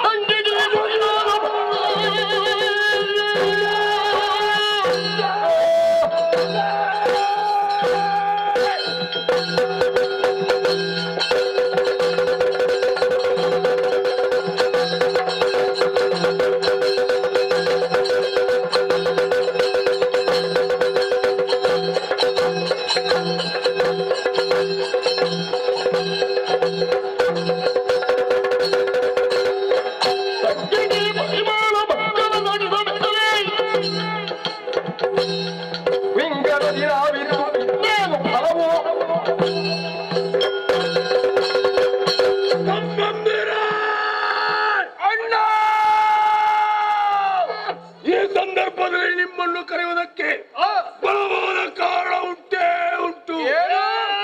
ತಮ್ಮಂದಿರ ನಮ್ಮ ತಂಗಿಯ ಅಂಗರಕ್ಷಣೆಗಾಗಿ ನಾವು ಇಲ್ಲಿ ಇರುವವರು 14,000 ಮಂದಿಗಳು ಅಲ್ವಾ?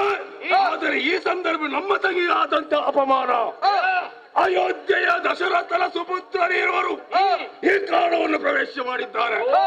ಅವರು ಮಾತ್ರವಲ್ಲ, ಅವರ ಮಡದಿಯಾದಂತ ಒಬ್ಬಳಿದ್ದಾರೆ ಜಾನಕಿ ಅಂತ. ಅವರನ್ನು ಕಂಡಂತ ನಮ್ಮ ತಂಗಿ ಆಕೆಯನ್ನು ಹೇಳೋದಕ್ಕೆ ಹೋದ್ರಂತೆ. ಆ ಸಂದರ್ಭದಲ್ಲಿ ನಮ್ಮ ತಂಗಿಯ ಮೂಗು ಕೆರೆಗಳ ಕತ್ತರಿಸಿದಂತೆ ಏನು ಮಾಡೋಣ?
ಆಕೆಯ ಮೂಗು ಹೋಗುವುದೆಂದರೆ ಆಕೆಯ ಕಿವಿ ಕತ್ತರಿಸುವುದೆಂದರೆ ಏನು?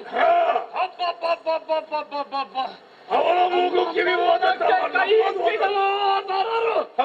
ದಿನನಿತ್ಯವೂ ನಮ್ಮಲ್ಲಿ ಕೆಲವರ ಆಹಾರವೇ ನರಮಾಂಸ. ನನಗೆ ಇಂಥ ಸೊಕ್ಕು ಬಂದಿದೆ ಅಂತೇನಾದ್ರೆ ಅಂತವರನ್ನು ತಡೆದು ಮಾರಿಗೆ ಔತಣಲ್ಲ, ನಮ್ಮವರಿಗೆಲ್ಲ ಔತಣ ಮಾಡಬೇಕು, ಭೂರಿ ಭೋಜನ ಆಗಬೇಕು. ನಾನು ಸಿದ್ಧರಿದ್ದೇನೆ, ತಡೆಯುತ್ತೇನೆ. ನೀವು ನಾವು ಹೋದ್ರೆ ಸಾಲದು, 3 ಮಂದಿ ಇದ್ರೆ ಸಾಲದು, ಇನ್ನೂ ಇದ್ದಾರೆ ನಮ್ಮವರು 14,000 ಮಂದಿ.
ತಿಳಿಸೋಕ್ಕಾಗಿ ನಿಮ್ಮೆಲ್ಲ ಅಭಿಪ್ರಾಯ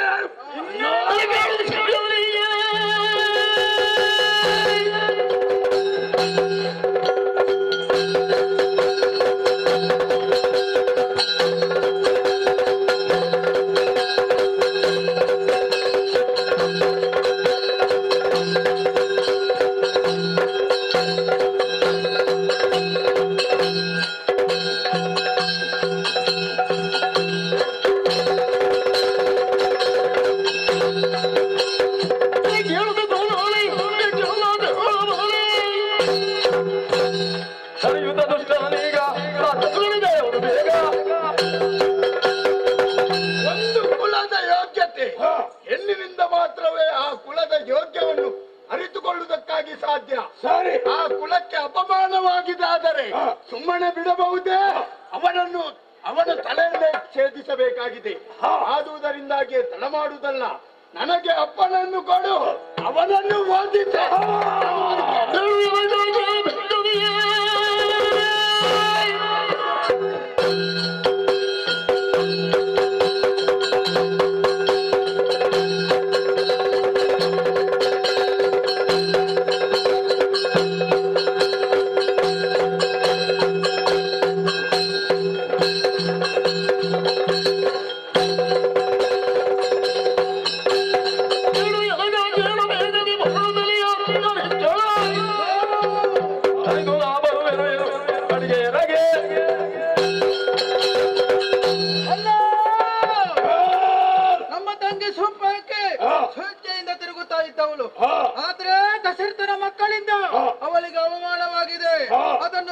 ಮಾಡಬೇಕಾದ್ದು ನಮ್ಮ ಕರ್ತವ್ಯ.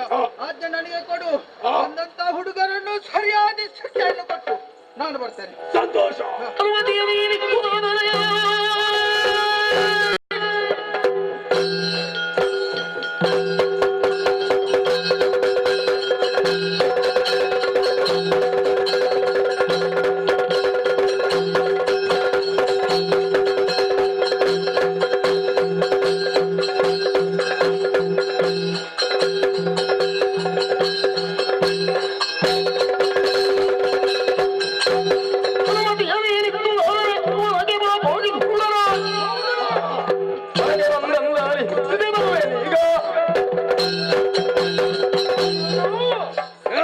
ಒಮ್ಮೆಂದೊಮ್ಮೆ ನಮ್ಮ ಬರೋಕೆ ಇರುವರು ಮಕ್ಕಳು. ಬಂದಂತಹ ಮಕ್ಕಳು ನಮ್ಮ ತಂಗಿಯ ಮೂಗನ್ನು ಕೊಯ್ದಿದ್ದಾರೆ. ಸರಿಯಾದ ಶಿಕ್ಷೆ ಕೊಡುವುದು ನಮ್ಮ ಕರ್ತವ್ಯ. ನಡೆಯುವುದು ತಮ್ಮಂದಿರೇ, ಎಲ್ಲರೂ ಒಬ್ಬೊಬ್ಬರಾಗಿ ಹೋಗುವುದಲ್ಲ, ನಾವೆಲ್ಲರೂ ಒಟ್ಟು ಸೇರಿ ಏಕ ಕಾಲದಲ್ಲಿ ಅವರನ್ನು ಕಾರ್ಯವನ್ನು ಮಾಡಬೇಕು. ಒಂದೊಂದು ದಾರಿಯಾಗಿ ಹಿಡಿದು ಹೋಗ್ಬೇಕು. ಏಕ ಕಾಲದಲ್ಲಿ ನಾವೆಲ್ಲರೂ ಒಟ್ಟು ಸೇರಿ ಅವರಲ್ಲಿ ಕಾಲಗಮನ ಮಾಡಬೇಕು. ಅದಕ್ಕಾಗಿ ತಡ ಮಾಡುವುದು ಸರಿಯಲ್ಲ.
ಓಹೋ, ನಮ್ಮ ತಂಗಿ ಶೂರ್ಪಣಖಿ ಸ್ವಇಚ್ಛೆಯಿಂದ ತಿರುಗುತ್ತಾ ಇದ್ದವಳು ಏನೋ ಅಪ್ಪಿತಪ್ಪಿ ನಿಮ್ಮಲ್ಲಿಗೆ ಬಂದಿದ್ದಾಳೆ. ಬಂದವಳಿಗೆ ಅವಮಾನಗೊಳಿಸಿದ್ಯಾ? ಹೌದಾ? ಏನು ಮಾಡಿದೆ ಅನ್ಯಾಯ? ಅವಳ ಮಾನ ಖಂಡನೆ ಮಾಡಿದವ ನೀನು. ಮೂಗನ್ನೇ ಕತ್ತರಿಸಿದ್ಯಾ? ನೀನು ಮಾಡಿದ ಕೆಲಸ ಅಲ್ಲದು. ನಿನ್ನ ತಮ್ಮನಲ್ಲಿ ನೀನು ಮಾಡಿದ ವಿಚಾರವನ್ನೆಲ್ಲವೂ ನಾವು ತಿಳಿದಿದ್ದೇವೆ.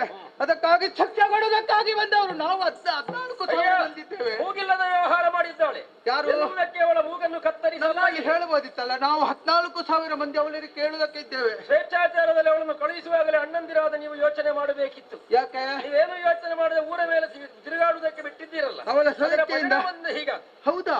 ಹಾಗಾದ್ರೆ ಅವಳು ಬೇಡದ ಮಾಡಿದ್ದಾಳ? ತಪ್ಪು ಮಾಡಿದ್ದಾಳೆ. ತಪ್ಪು ಮಾಡಿದ್ದಾಳ? ಅದನ್ನೇ ನೀವು ಸಲಹುತ್ತಾ ಅಥವಾ ಅದಕ್ಕೆ ಪ್ರೋತ್ಸಾಹವನ್ನು ಕೊಡುತ್ತಾ ಬಂದ್ರೆ ಅವಳಿಗೆ ಹೋದ್ದು ಮೂಗು ನಿನ್ನೆ ತಲೆಯ ಹೋಗಿತ್ತು. ಯಾರು ತೆಗೆಯುವ? ನೋಡುವ.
ನಮ್ಮ ತಂಗಿಯಾದಂತ ಶೂರ್ಪಣಕ್ಕೆ ಮೂಗನ್ನು ಗೊತ್ತಿದ್ದೆ ನೀನು.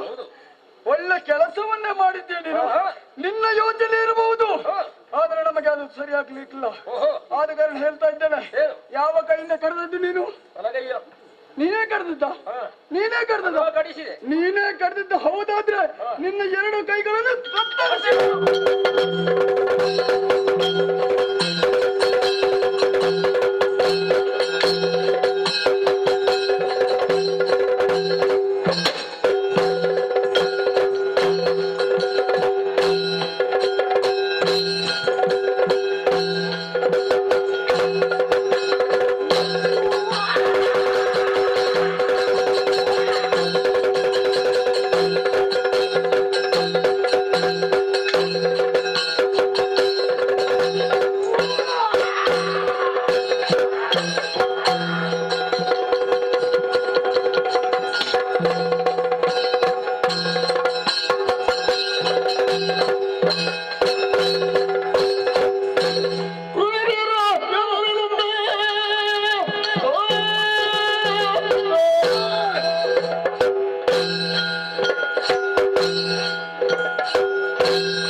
ಯಾವುದೇ ಒಂದು ಪ್ರಸಿದ್ಧ ಕೂಟವಿದ್ದರೆ ಅಥವಾ ಮನೆತನ ಇದ್ದರೆ ಅವರು ಪ್ರಚಾರ ಮಾಡುವುದು ಮಾತ್ರವಲ್ಲದೆ ತಿರುಗಾಟವು ಮಾಡಬೇಕು.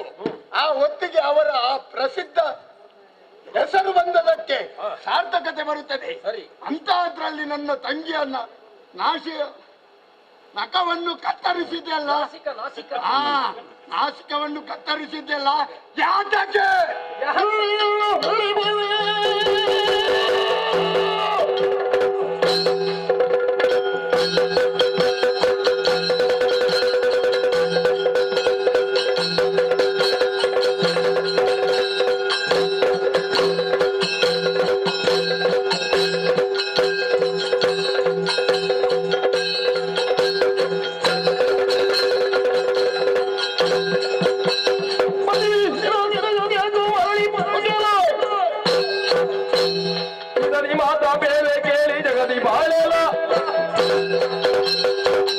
ಅಪರಾಧವನ್ನು ಸಗಿದಂತಹ ನಿನ್ನ ತಂಗಿಯ ಅಥವಾ ನಿಮ್ಮ ತಂಗಿಯ ಮುಖದ ಮೇಲುಳ್ಳಂತಹ ಲಕ್ಷಣವಾದ ನಾಸಿಕವನ್ನು ಕತ್ತರಿಸಿದ್ದೇನೆ. ಅದೇ ನಮಗೆ ಅಪಮಾನ. ಅಪರಾಧಿಯನ್ನು ಪ್ರೋತ್ಸಾಹಿಸುತ್ತಾ ಬರಕೂಡದು.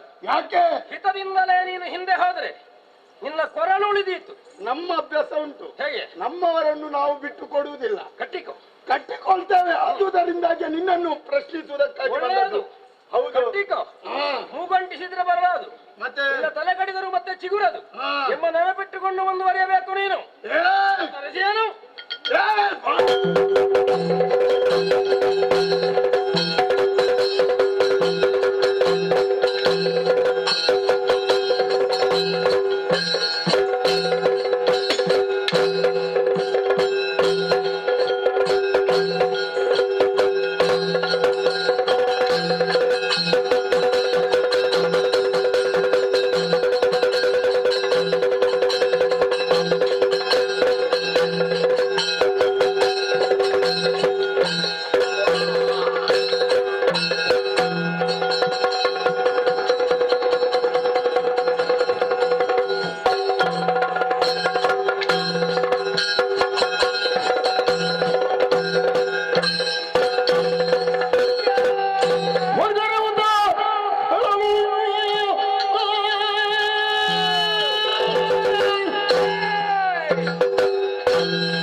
ಬುದ್ಧಿ ಭಾರಿ ಮಾತಾಡಿದೆಯಲ್ವ? ಹೌದು.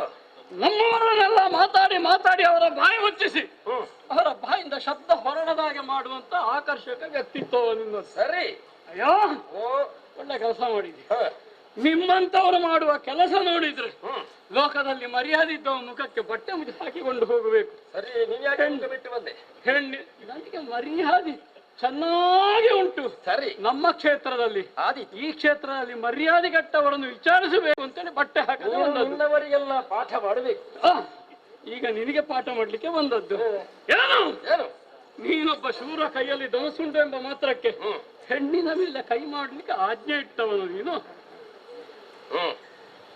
ಮೂಗನ್ನು ಕತ್ತರಿಸಿದೀಯ, ಹೋಗಿಲ್ಲದ ವ್ಯವಹಾರ. ಕಿವಿಯನ್ನು ಕತ್ತರಿಸಿದೀಯ, ತಪ್ಪು ಮಾಡಿದವಳು. ನಿನ್ನ ತಲೆ ಅದಕ್ಕೆ ಬಲಿ ಕೊಟ್ಟೇನು. ಬಂದವ ತ್ರಿಶಿರ. 3 ತಲೆ ಕಾಣ್ತದೋ ಇಲ್ವಾ? 3 ತಲೆಯ ನೀಕ್ಷೀಸನ್ನ ಅಲ್ಲೋ ಕಣ್ಣು ಬಿಟ್ಟು ನೋಡು. ನಾನು ಯಾರು ಅಂತ ಗೊತ್ತೇನೋ ನಿನಗೆ? ಓ ನರ ನರ ನರ ನಮ್ಮವರು ಒಳ್ಳೆವನು ಅಂತಂದ್ರೆ ಅರ್ಥ ನಿಮ್ಮ ಹಾಗೆ ನರ ಸತ್ತವರಲ್ಲ ಅಂತ. ಓಹೋ ಮತ್ತೆ ನರ ಇದ್ದವರು ಹೀಗೆಲ್ಲ ಕೆಲಸ ಮಾಡ್ತಾರಲ್ವ? ತಪ್ಪು ಮಾಡಿದ ಶಿಕ್ಷೆಯನ್ನೇ ಕೊಡುವುದೇ ಪದ್ಧತಿ ನಮಗೆ. ಓಹೋ, ಸೂರ್ಯವಂಶಜ ನಾನು. ಏನು ತಪ್ಪಾಗಿದೆ ಅಂತ ಹೇಳಾಗಬೇಕಲ್ಲ. ದಿನವಂಶಜಾದಂತ ನನ್ನ ಮೇಲೆ ಆಕ್ರಮಿಸುವುದಕ್ಕೆ ಬಂದವಳು. ಪುರುಷಾತಿಕ್ರಮಣ ಎನ್ನುವುದಕ್ಕೆ ಶಿಕ್ಷೆ ಏನು? ಅಸಾಚ್ಛೇದ ಶಾಸನಬದ್ಧವಾಗಿ ನಡೆದಿದ್ದೇನೆ. ಪ್ರಶ್ನಿಸಿ ಅಂತಾದ್ರೆ ನೀನು ಅಪರಾಧಿಯಾಗ್ತಿ. ಹೇಗೆ? ತಪ್ಪು ಮಾಡಿದವರ ಕುರಿತಾಗಿ ಪ್ರೋತ್ಸಾಹ ಕೊಟ್ಟು ನೀನು ಮಾಡಿದ್ದು ತಪ್ಪು ಅಂತ ಆರೋಪಿಸುವುದು. ನಮ್ಮವರ ನಾಡು ಎಲ್ಲವೂ ಶುದ್ಧವಾದದ್ದೇ ಧರ್ಮ. ನಮಗೆ ಬೇಕಾದ್ದನ್ನು ಮಾಡುತ್ತೇವೆ. ನಮ್ಮ ನಾಡಿನ ಧರ್ಮ ಅದು. ನಿಮ್ಮ ಊರು. ನಮ್ಮ ನಾಡಿನಲ್ಲಿ ಬಂದು ನೀವು ಮನೆ ಮಾಡಿ ಜನಸ್ಥಾನದಲ್ಲಿ ಬಂದು ವರ್ಷ ಎಷ್ಟಾಯ್ತು, ನೀನು ಹುಟ್ಟಲಿಲ್ಲ. ಹೌದಪ್ಪ. ಅಲ್ಲಿಂದ ಇಲ್ಲಿವರೆಗೆ ನಾವು ಇಲ್ಲಿಯೇ ಇದ್ದೇವೆ. ಕೇಳಲಿಕ್ಕೆ ಬರುವ ಯಾರು? ಪ್ರವೇಶ ಜನಸ್ಥಾನದಲ್ಲಿ ಬಂದು ಅದು ಸಕ್ರಮವಾಗಿ ಹೋಗಿದೆ. ಜನಸ್ಥಾನದಲ್ಲಿ ಬಂದು ರಾಕ್ಷಸರು ಮನೆ ಮಾಡಿದ್ದೆ ಅಕ್ರಮ. ಆದ್ದರಿಂದಲೇ ನಿಮ್ಮನ್ನು ನಿಗ್ರಹಿಸಿ ಜನವನ್ನು ಉಳಿಸುವುದೇ ಉದ್ದೇಶವಾಗಿ ಬಂದವ ನಾನೀಗ. ಅಷ್ಟು ಸಾಮರ್ಥ್ಯ ಉಂಟು. ನೋಡೋಣ ಹಾಗಿದ್ರೆ.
ಹೌದೇನೋ?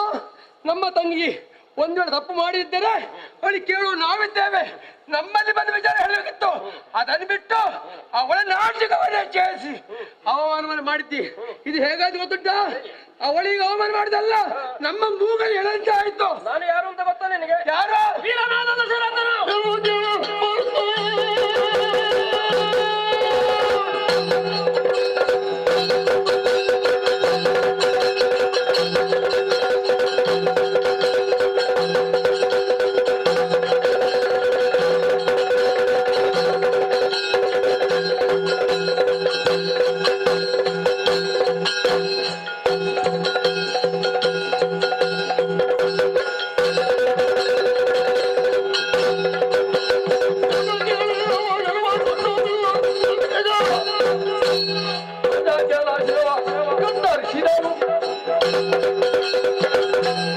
ಪರಿಮಾರ್ಗಗಳನ್ನು ಹೂಡುವೆ, ನೀಲವಾದ ಕತ್ತಿಯನ್ನು ದಹಿಸಿಕೊಂಡು ರಾಮನ ನಾಶವನ್ನು ಮಾಡಿಯನು ಎನ್ನುವ ಹಾಗೆ ಬಂದೆ.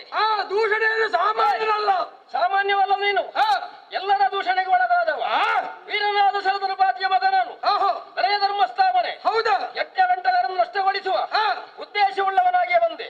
ತಪ್ಪು ಮಾಡಿದಂತಹ ಶೂರ್ಪನಖೆ ಅವಳನ್ನು ಅಸಾಚ್ಛೇದ ಮಾಡಿದ್ದೇನೆ. ಅವಳನ್ನು ಬೆಂಬಲಿಸಿ ನನ್ನನ್ನು ಪ್ರಶ್ನಿಸಿ ಮುಂದುವರಿದೆ ಅಂತಾದರೆ ಏನ್ ಮಾಡ್ತೆ? ನಿನ್ನ ಪ್ರಾಣವನ್ನು ನೀನು ಕಳಗೊಳ್ಳು.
ನಿನ್ನ ಅಹಂಕಾರವೇ ಅವನೇನೋ ಏನು ಮಾಡಿದ ಅನ್ಯಾಯವನ್ನು ಮಲಗಿದ್ದ ಮೃಗರಾಜರನ್ನು ಬಾಡಿ ನಂಬಿಸಿ ಕೆಣಕಿದೆಯೋ? ನಿಮ್ಮ ನಾಡಿಗೆ ನಾವು ಬಂದವರು ನಾವಲ್ಲ. ಆದ್ರೂ ಕೂಡ ನಮ್ಮ ಈ ಪ್ರದೇಶಕ್ಕೆ ಬಂದು ನಮ್ಮ ತಂಗಿ ಆದದ್ದ ಶೂರ್ಪನಿಗೆ ಅನ್ಯಾಯವನ್ನು ಎಸಗಿದೆಯೋ? ಇದನ್ನು ಕೆಲವಕ್ಕೆ ಬಂದವನು ಸಾಮಾನ್ಯದಲ್ಲ, ಬಂದವಕಾರ ಅಸುರ.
ನೀನು ಹೂಡಿದಂತಹ ಅಷ್ಟು ಆಯುಧಗಳನ್ನು ನಡುಪಥದಲ್ಲಿ ಖಂಡಿಸಿ ಮತ್ತೆ ಅಸ್ತ್ರವನ್ನು ಎಸೆಯುತ್ತೇನೆ. ಹೂಡಿದವನು ರಾಮ, ತಪ್ಪು ಮಾಡಿದ ಶೂರ್ಪನಿಗೆ ಶಿಕ್ಷೆಯನ್ನು ಕೊಟ್ಟದು.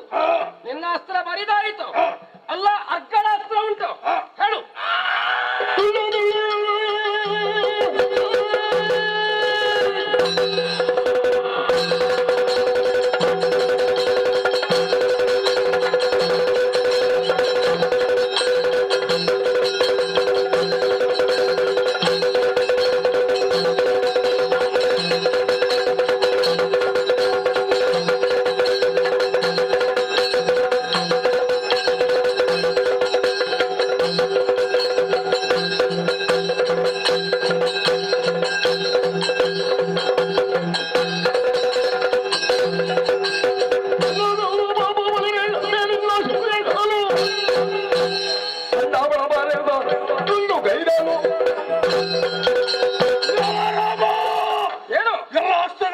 ಕತ್ತರಿಸಿದೆಯಾ?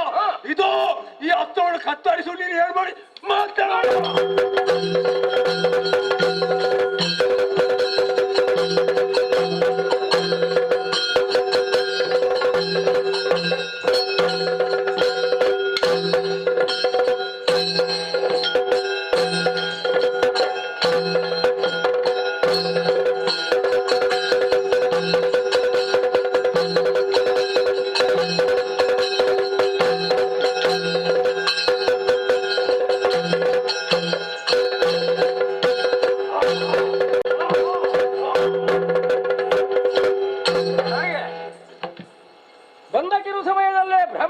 ಬಂದು ಅವರೆಲ್ಲರ ಕಷ್ಟವನ್ನು ನನ್ನಲ್ಲಿ ಆಡಿಕೊಂಡವು. ಸಂದರ್ಭದಲ್ಲಿ ಅವರಿಗೆ ವಚನವನ್ನಿತ್ತಿದ್ದೇನೆ.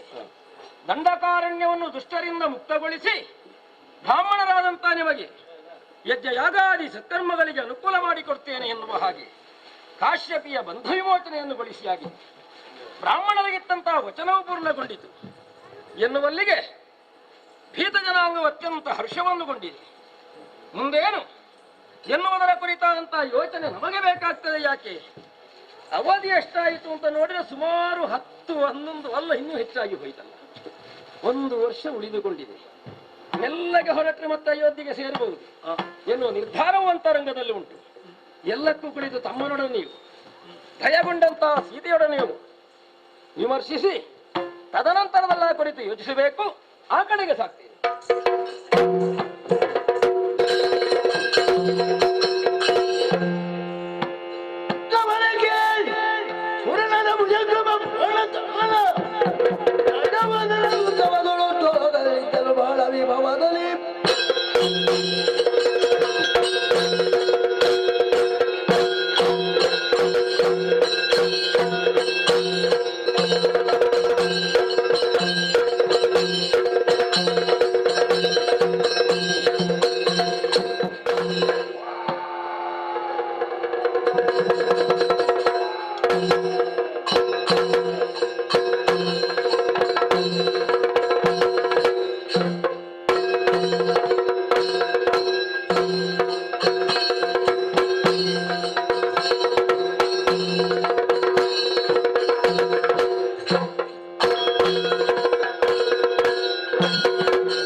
ರಾಕ್ಷಸಗಳು ಧಾರಕ ಇರುವಂತಹ ಸ್ಥಳ ಲಂಕಾಧಿಪತಿ ಯಾರೆಂದು ಬಲ್ಲಿರಿ? ರಾವಣೇಶ್ವರ ಮಹಾಪ್ರಭು. ನಾನೇ ಸರಿ ಒಂದಂತ ಕಾರ್ಯ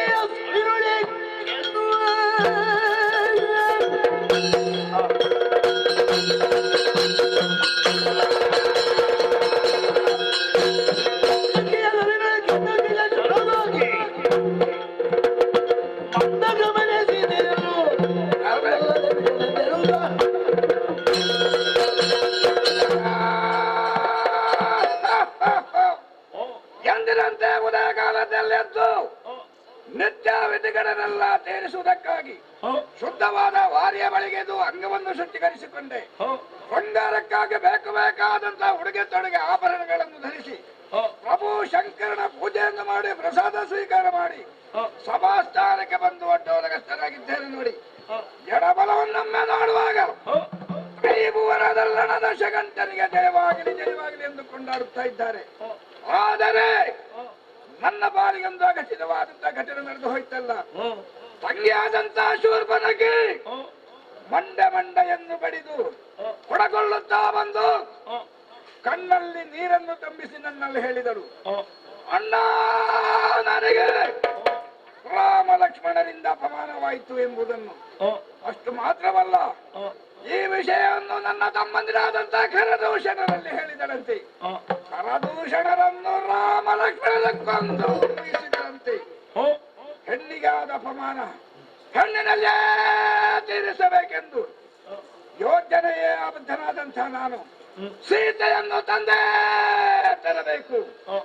ನನ್ನ ತಂಗಿ ಶೂರ್ಪನಖಿಗೆ ಅಪಮಾನವಾಗಿದೆ ಅಲ್ಲ, ಅದಕ್ಕಾಗಿ ರಾಮನ ಮಾಡದೆ ಸೀತೆಯನ್ನು ತರಬೇಕು. ಯಾವ ರೀತಿಯಲ್ಲಿ ತರುವುದು? ಓಹೋ, ಆಲೋಚನೆ ಮಾಡಿ ಹೋದೆ ಮಾವ ಮಾರೀಚನ ಬಳಿಗೆ. ರಾಮ ಲಕ್ಷ್ಮಣರನ್ನು ಸೀತೆ ಇರುವ ಪರ್ಣಕುಟೀರದಿಂದ ತಪ್ಪಿಸಿಕೊಳ್ಳಬೇಕು. ನೀವು ಮಾಯಾಮೃಗವಾಗಿ ಹೋಗಿ ಅಲ್ಲಿ ಕುಣಿದಾಡಬೇಕೆಂದು ಮಾವ ಮಾರೀಚನಲ್ಲಿ ಹೇಳಿಕೊಂಡೆ. ಮೊದಲು ಮಾವ ಮಾರೀಚ ಒಪ್ಪಲಿಲ್ಲ. ಹೋಗದಿದ್ದರೆ ಕೊಲ್ಲುತ್ತೇನೆ ಗದರಿಸಿದ ಮಾತ್ರದಲ್ಲಿ ಒಪ್ಪಿಕೊಂಡಿದ್ದಾರೆ. ಈಗ ಹೋಗಿದ್ದಾರೆ. ರಾಮ ಲಕ್ಷ್ಮಣರು ಇರುವ ಪರ್ಣಕುಟೀರದ ಬಳಿಗೆ ಮಾಯಾಮೃಗವಾಗಿ ಮಾರೀಚ ಮಾವ ಹೋದರೆ ರಾಮನು ಅಲ್ಲಿಂದ ತಪ್ಪಿಸುವಂತಹ ಸಂದರ್ಭ ಒಂದು ಒದಗಿದೆ. ಲಕ್ಷ್ಮಣನು ಕೂಡ ಅಲ್ಲಿಂದ ತಪ್ಪಬೇಕು. ಅದಕ್ಕಾಗಿ ಯಾವ ರೀತಿಯಲ್ಲಿ ನಾನು ಹೋಗುದು? ಅನಿಮಾದಿ ಅಷ್ಟಸಿದ್ಧಿಗಳನ್ನು ನಾವು ಬಲ್ಲವರು. ಕ್ಷಣ ಕ್ಷಣಕ್ಕೆ ಯಾವ ರೂಪವನ್ನಾದರೂ ಅಳವಡಿಸುವುದಕ್ಕೆ ನಾವು ಸಮರ್ಥರು. ಸನ್ಯಾಸಿ ವೇಷ ಮಾಡಬೇಕು. ಸನ್ಯಾಸಿ ಅಂತ ಹೇಳಿದ್ರೆ ಸಾಧು, ಇವರನ್ನು ಎಲ್ಲರೂ ಕೂಡ ನಂಬುತ್ತಾರೆ. ಆ ಬಳಿಕ ನನ್ನ ಕಾರ್ಯ ಕೈಗೂಡುವುದಕ್ಕೆ ಅಲ್ಲಿ ನಾನು ಪ್ರಯತ್ನಿಸುತ್ತೇನೆ. ಇಲ್ಲೇ ಕಾಲಹರಣ ಮಾಡುವುದಲ್ಲ, ಈ ರೂಪವನ್ನು ತ್ಯಜಿಸಿ ಸನ್ಯಾಸಿ ಆಗಿ ಬರುತ್ತೇನೆ ನೋಡಿರಿ.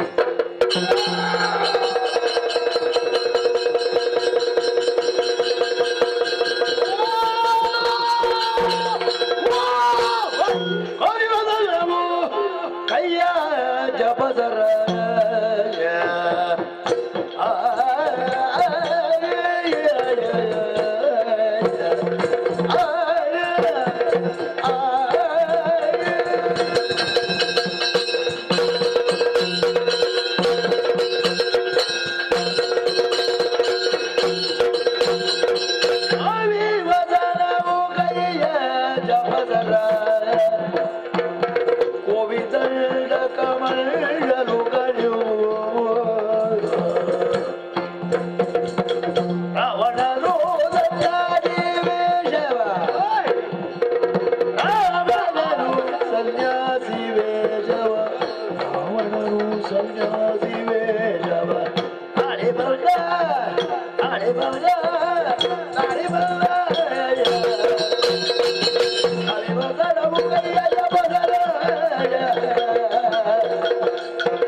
ನಮಗೆ ಅಭ್ಯಾಸ ಬಲ ಅಟ್ಟಹಾಸ ಕೊಡೋದು. ಈ ವೇಷಕ್ಕೆ ಅಟ್ಟಹಾಸ ಬೇಕಾ? ಇಳಿ ಸ್ವರ ಆಗಬೇಕು. ಯಾರಪ್ಪ? ಲಂಕಾ ತಂಡದ ನಾಯಕ ರಣತುಂಗ. ಹೌದಾ? ನಮಗೆ ಯಾವಾಗಲೂ ಜಯವರ್ಧನೆ. ಯಾಕೆ? ನಮಗೆ ಮಾಲಿಂಗನ ದಯೆ ಉಂಟು. ಹೌದು, ಹಾಗಾಗಿ ಎಲ್ಲಿ ಹೋದ್ರು ಜಯವೇ ಜಯ ನಮ್ಗೆ. ಹೌದಾ? ಇದು ಸನ್ಯಾಸಿ ವೇಷ ಮಾಡಿಕೊಂಡು ಬಂದದ್ದು.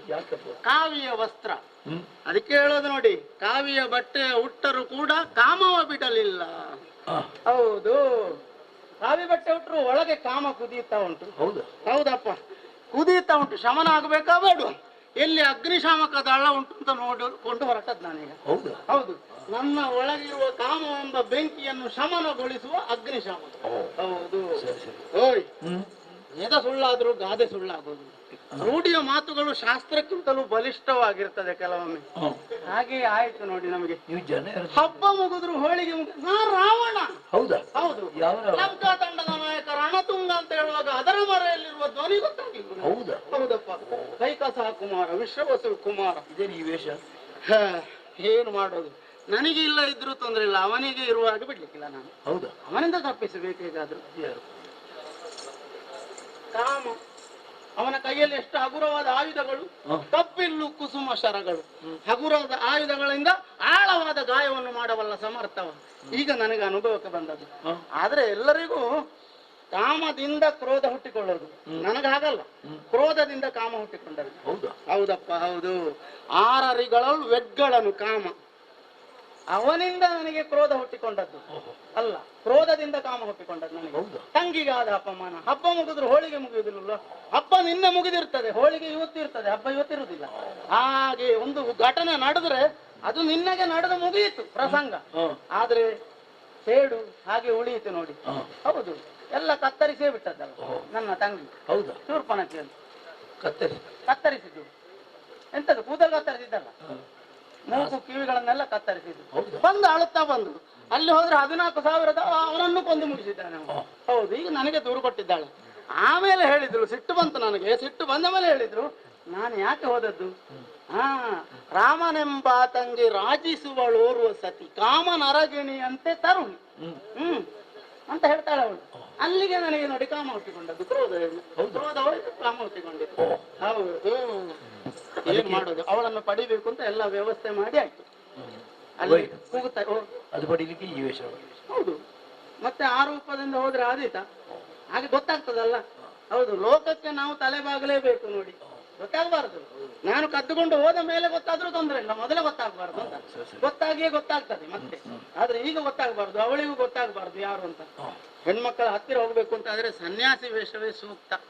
ಹೌದು, ಮರ್ಯಾದೆ ಕೊಡ್ತಾರೆ, ಗೌರವ ಕೊಡ್ತಾರೆ. ಹೌದು, ಅದಕ್ಕಾಗಿ ಈ ವೇಷ. ಎಲ್ಲ ವೇಷಕ್ಕೆ ಬೇಕಾದ್ದೆಲ್ಲ ಸರಿ ಉಂಟಲ್ಲ? ಆದಷ್ಟು ಬೇಗ ಹೋಗಿ ಅಂತ ಹೇಳೋದು ಅಂತ ನೀವು? ಆಗಲ್ಲ, ಸರಿ ಉಂಟು ಇನ್ನು ಹೋಗಿ ಅಂತ ಅಲ್ವಾ? ಎಲ್ಲ ಬೇಕಾದ್ದೆಲ್ಲ ಉಂಟು ಅಂತ ಹೇಳೋದು. ದಂಡ, ಜಪಸಾರ ಅವರು ಎಲ್ಲ ಉಂಟು ನೋಡಿ, ಕಾವ್ಯ ಬಟ್ಟೆ ಎಲ್ಲ ಉಂಟು.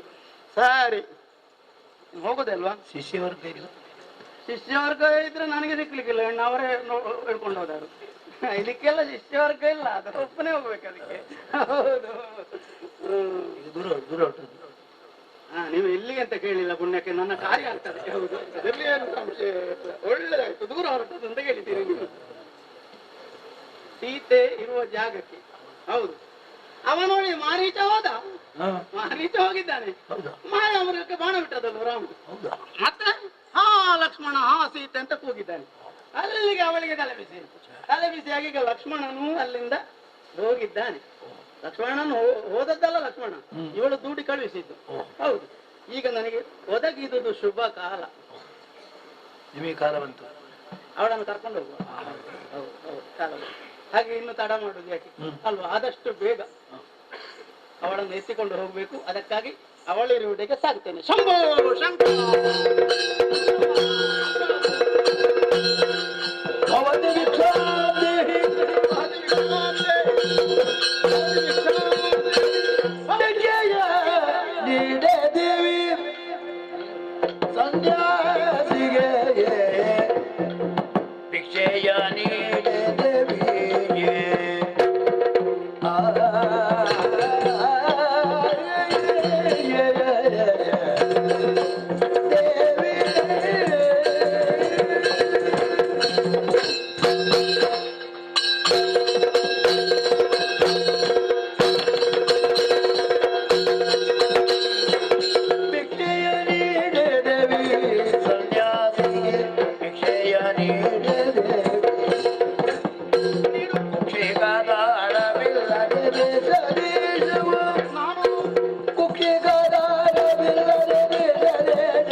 ಹೇಗೆ ಕರೆಯೋದು ಅಂತ ಗೊತ್ತಾಗೋದಿಲ್ಲ ನಿನ್ನ ಸಂಬೋಧನೆ. ಹೌದು, ಆದ್ರೂ ದೇವಿ ಅಂತಲೇ ಒಳ್ಳೆಯದು.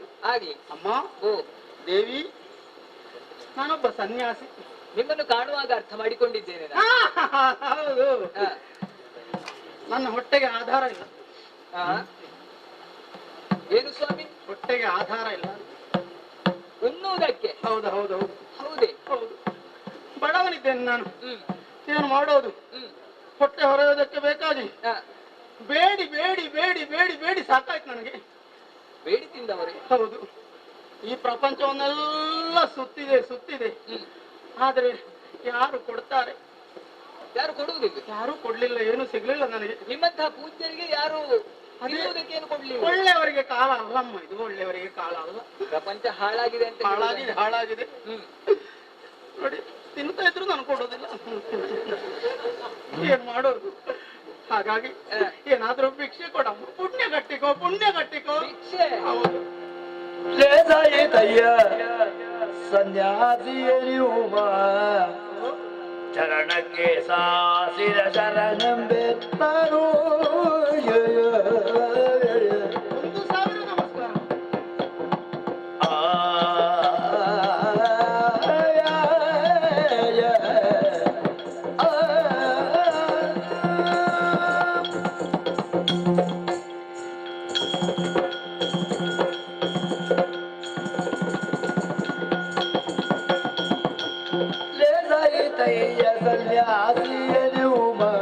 ಚರಣಕ್ಕೆ ಸಾಸಿರ ಶರಣೆಂಬೆ ನಾನು ಬೆದರಟ್ಟಿದು ನಿಮ್ಮ ಪಾದ ದರ್ಶನದಿ ಸಂತೋಷವಾಯಿತು ಎಲ್ಲ ಮನಕ್ಕೆ. ದೇಸಾಯಿ ತಯ್ಯ ಸನ್ಯಾಸಿಯೇ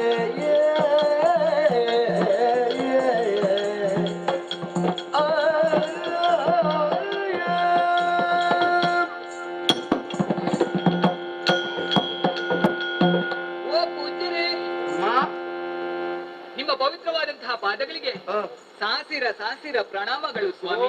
ಒಂದಲ್ಲ ಎರಡಲ್ಲ 1000 ನಮಸ್ಕಾರ ನನಗೆ. ಹೌದು, ನಿಮ್ಮ ಪಾದ ದರ್ಶನದಿಂದ ಈ ಆಶ್ರಮವೇ ಪುಣ್ಯಾಶ್ರಮವೇ ಪಾವನವಾಯಿತು ಅನ್ನೋ ಹಾಗೆ ಭಾವಿಸಿಕೊಂಡು ಎಲ್ಲೆಲ್ಲ ಮೆಟ್ಟಿ ಬಂದ ಪಾದ ಇದು. ಲೋಕಗಳನ್ನೇ ಸುತ್ತಾಡಿದಂತಹ ಪಾದ ನಿಮ್ಮದು. ಹೌದು, ಬಹಳ ಸಂತೋಷ ಸ್ವಾಮಿ. ಯಾಕೆ ಏನು ಅಂತ ಗೊತ್ತಿಲ್ಲ. ಇದು ಸಪಾದ, ಸಪಾದವೇ ಹೌದು. ಪ್ರಭು, ಮನಸ್ಸಿಗೆ ಯಾಕೋ ಏನು ಬೇಸರ ಜಾಡ್ಯವೇ ಹಿಡಿದಿತ್ತು. ನಿಮ್ಮ ಮುಖವನ್ನು ಕಂಡ ಬಳಿಕ ಮನಸ್ಸಿಗೆ ಒದಗಿದಂತಹ ಬೇಸರವೆಲ್ಲ ದೂರವಾಗಿ ಸಂತೋಷವೇ ನನಗಾಯಿತು. ಮುಖ ಹೇಳ್ತದೆ ನೋಡಿ, ಸಂತೋಷದ ರೇಖೆಗಳು ಕಾಣಿಸ್ತಾ ಉಂಟು. ಹೌದು, ಹಾಗಂತ ಹಸಿದವರು ನೀವು ನನ್ನ ಬಳಿಗೆ ಬಂದು ತಿನ್ನುವುದಕ್ಕೆ ಏನಾದ್ರೂ ಕೊಡಿ, ಭಿಕ್ಷೆ ಕೊಡಮ್ಮ ಅನ್ನುವ ಹಾಗೆ ಬೇಡಿಕೊಳ್ತಾ ಇದ್ದೀರಾ. ಕೊಡ್ಬೋದಿತ್ತೆ, ಹೊಟ್ಟೆ ಬೆನ್ನಿಗೆ ಅಂಟಿ ಹೋಗಿದೆ. ನಿಮಗೆ ಕೊಡ್ಬೇಕು ಅಂತ ಇದ್ರೆ ನಾವೇನಾದ್ರೂ ಸಿದ್ಧ ಮಾಡಿಕೊಂಡಿರ್ಬೇಕಲ್ಲ. ಹೌದು, ಕೊಡು, ಸಿದ್ಧ ಮಾಡಿದ್ದನ್ನು ಕೊಡು. ಅನ್ನವನ್ನು ಬೇಯಿಸಿ ಊಟ ಮಾಡುವವರಲ್ಲ ಸ್ವಾಮಿ ನಾವು. ಅನ್ನವೇ ಅಡಿಗೆ ಊಟಗಳೆಂಬ ಗೊಡವೆಯೂ ನಮಗಿಲ್ಲ. ಸುಳ್ಳೇ ಇಲ್ಲ ಸ್ವಾಮಿ.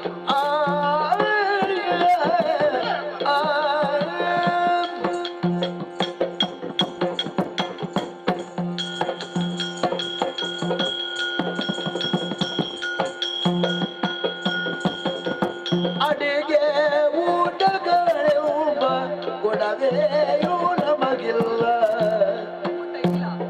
ಅಡವೆ ಫಲಹಾರ ತೊಳಗೆ ಕೊಡುವೆನೆಲ್ಲರಿ ಸಮಾನತೆಯ ಮೀರಿ. ಕೊಡುವೆನೆಲ್ಲರೆ ಸಮಾನತೆಯ ಮೀರಿ ಮುಂದಡಿ ಇಡಬೇಡ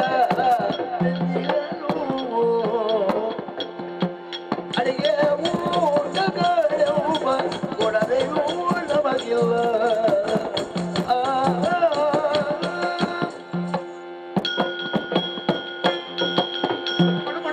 ಓ ಪೂಜ್ಯರೇ, ಕೊಡಮ್ಮ.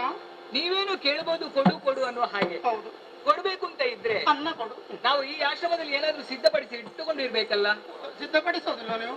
ಇಲ್ಲ ಸ್ವಾಮಿ, ಅನ್ನವನ್ನು ಬೇಯಿಸುವುದಿಲ್ಲ ನಾವು. ನನಗೆ ಎಲ್ಲಿಯೋ ಸಿದ್ಧಪಡಿಸಿದ್ದು ಇಲ್ಲಿ ತಂದು ಕೊಟ್ರೆ ಆಗ್ಲಿಕ್ಕಿಲ್ಲ, ನೀನೇ ಸಿದ್ಧಪಡಿಸಿ ಕೊಡು. ಈಗ ನಾನೇ ಸಿದ್ಧಪಡಿಸಬೇಕು ಅಂತ ಇದ್ರೆ ನಾವು ಕೂಡ ಅದನ್ನು ಸೇವಿಸಿಕೊಂಡಿರಬೇಕು. ಹೌದು, ಈಗ ಅನ್ನವನ್ನು ಬೇಯಿಸುವುದಿಲ್ಲ ನಾವು, ಅನ್ನವನ್ನು ಉಣ್ಣುವುದಿಲ್ಲ ಸ್ವಾಮಿ ನಾವು. ಸುಮ್ಮನೆ ಹೇಳೋದು ಸುಳ್ಳು. ಸುಳ್ಳ. ಹೌದು, ಅಕ್ಕಿ ಬೇಯಿಸುವುದಿಲ್ವಾ ನೀನು? ಯಾರು ಹೇಳಿದ್ ಬೇಯಿಸ್ತೀನಿ ನನಗೆ ಗೊತ್ತಾಗಿದೆ. ಹೇಗೆ? ನೀನು ಗಂಡ ಅಲ್ಲಿ ಹೇಳಿದ್ದೆ ಅಲ್ವಾ, ಒಂದು ಮಾತು ಉಂಟದು. ಹೌದು, ಹೌದಾ? ನೀನು ಬೇಯಿಸ್ತೀನಿ ಅಂತ ನನಗೆ ಚೆನ್ನಾಗಿ ಗೊತ್ತುಂಟು. ಅದು ಹೇಗೆ ಸ್ವಾಮಿ? ನಿನ್ನ ಗಂಡ ಹೇಳಿಲ್ವ ನಿನ್ನಲ್ಲಿ? ಏನು? ಗಂಜಿ ಬೇಡಲೆ ಸೀತೆ ಮಿಥಿಲೇಂದ್ರ ಕುಲ ಜಾತೆ ಅಂತ ಹೇಳಿ. ಅದು ಹಾಗಲ್ಲ ಸ್ವಾಮಿ, ಅಂಜಬೇಡಲೆ ಸೀತೆ. ಗಂಜಿ ಬೇಡಲೆ ಅಂತ ಅಲ್ಲಪ್ಪ, ಹೆದರಬೇಡ ಅಂತ ಹೇಳಿದ್ದು. ಗಂಜಿ ಬೇಡ ಅಂತ ಹೇಳಿದ್ದಲ್ಲ. ಹೊಟ್ಟೆಯ ಅಡುಗೆ ಮಾಡೋದಿಲ್ಲ. ಇಲ್ಲ, ಹಸಿವನ್ನು ನೀಗಿಸುವುದಕ್ಕೆ ಬೇಕಾಗಿ ಈ ಕಾಡಿನಲ್ಲಿದ್ದುಕೊಂಡೆ ಗೆಡ್ಡೆ ಗೆಣಸುಗಳನ್ನು ತಿಂದು ಜೀವನವನ್ನು ಸಾಗಿಸುವವರಲ್ವ ನಾವು. ಫಲಾರ ಮಾಡುವರ ನೀವು? ಅಷ್ಟೇ. ಫಲಾರ ಅಂದ್ರೆ ಇದು ಅನ್ನ. ಹೌದು. ಕೆಲವರು ಅವಲಕ್ಕಿಗೆ ಮೊಸರು ಹಾಕಿ ಇಷ್ಟು ತಿಂತಾರೆ ಫಲಾರ ಅಂತ ಹೇಳಿ. ಅದು ಫಲಾರ. ಹಾಗಲ್ಲ. ಆದ್ರೆ ಕೊಡ್ಬೇಕು ಅಂತ ಮನಸ್ಸುಂಟು. ಆದ್ರೆ ಏನು ಮಾಡೋಣ? ತಮ್ಮನ ಆಜ್ಞೆಯನ್ನು ಮೀರಿ ಮುಂದೆ ಹೋಗುವ ಹಾಗಿಲ್ಲವಲ್ಲ. ತಮ್ಮ? ಹೌದು, ನನ್ನವರ ತಮ್ಮ ನನಗೆ ಮಗನಿಗೆ ಸಮಾನ. ಮೈದುನ ತಮ್ಮನಿಗೆ. ನನ್ನ ಮೈದುನನಿದ್ದಾನ ಲಕ್ಷ್ಮಣ. ಅವನು ಈ ಆಶ್ರಮದಿಂದ ಹೊರ ನಡೆಯುವಂತಹ ವೇಳೆಯಲ್ಲಿ ಒಂದು ರೇಖೆಯನ್ನು ಬರೆದು ಹೋಗಿದ್ದಾನೆ.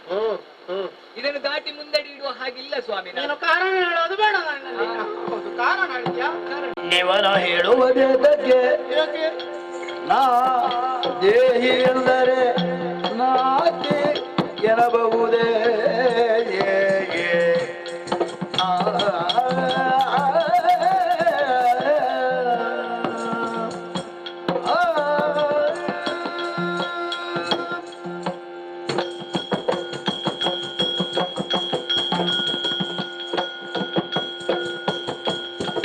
ನಿವನ ಹೇಳುವುದೇದಕ್ಕೆ ನಾ ದೇಹಿಯೆಂದರೆ ನಾತಿ ಎನ್ನಬಹುದೇ.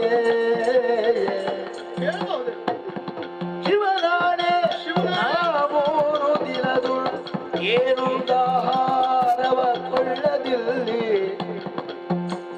ಇಂದು ಹಸಿದು ಬಂದೆ ನೋವ. ನಿವನ ಹೇಳುವುದೇದಕ್ಕೆ ದೇವಿ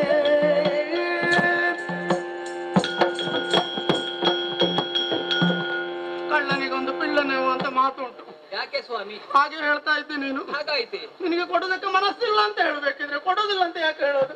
ಮನಸ್ಸು ಇಲ್ಲ ಅಂತಲ್ಲ ಸ್ವಾಮಿ, ಓ, ಕೊಡುವ ಹಾಗಿಲ್ಲ ಅನ್ನೋ ಹಾಗೆ ಹೇಳಿ. ದೇಹಿ ಎಂದವನಿಗೆ ನಾಸ್ತಿ ಎನ್ನಬಹುದೇ? ಬೇಡದವನಿಗೆ ಇಲ್ಲ ಅಂತ ಹೇಳ್ಬಹುದಾ? ಹೇಳಬಾರ್ದು ಹಾಗೆ. ಹೇಳಬಾರ್ದು.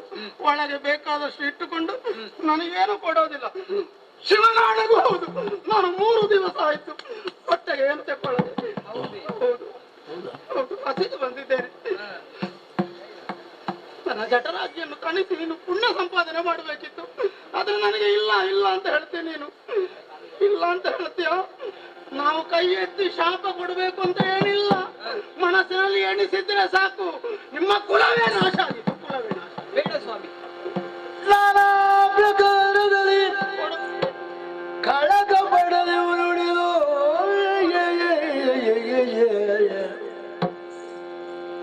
ಮಾನೀಯ ಮನದ ಸಂಶಯ ನಿವೃತ್ತಿಯ ಮಾಡೇ. ಕೊಡಮ್ಮ ಕೊಡು. ಏನು ಬಂದರೆ ಬರಲಿ ಏನು ತಾಜೆಯು ದಾಟುದವನಿಸುದ ನಡೆಕೊಂಡಳು. ನಾನಾ ಪ್ರಕಾರದಲ್ಲಿ ಕಳಕ ಪಡಲು ನುಡಿಯೇ. ಹಸಿವು ತಡೀಲಿಕ್ಕೆ.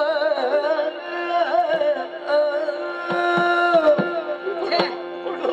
ಹಸಿವು ತಡೀಲಿ. ಈಗ ಸಾಯ್ತೇನೆ. ಅವಸರ ಮಾಡಬೇಡಿ ಸ್ವಾಮಿ. ಸಂದಿಗ್ಧ ಪರಿಸ್ಥಿತಿ ನನ್ನ ಪಾಲಿಗೆ ಒದಗಿ ಬಂದಿದೆ. ನಿಮಗೇನಾದ್ರೂ ಕೊಡೋಣವೇ?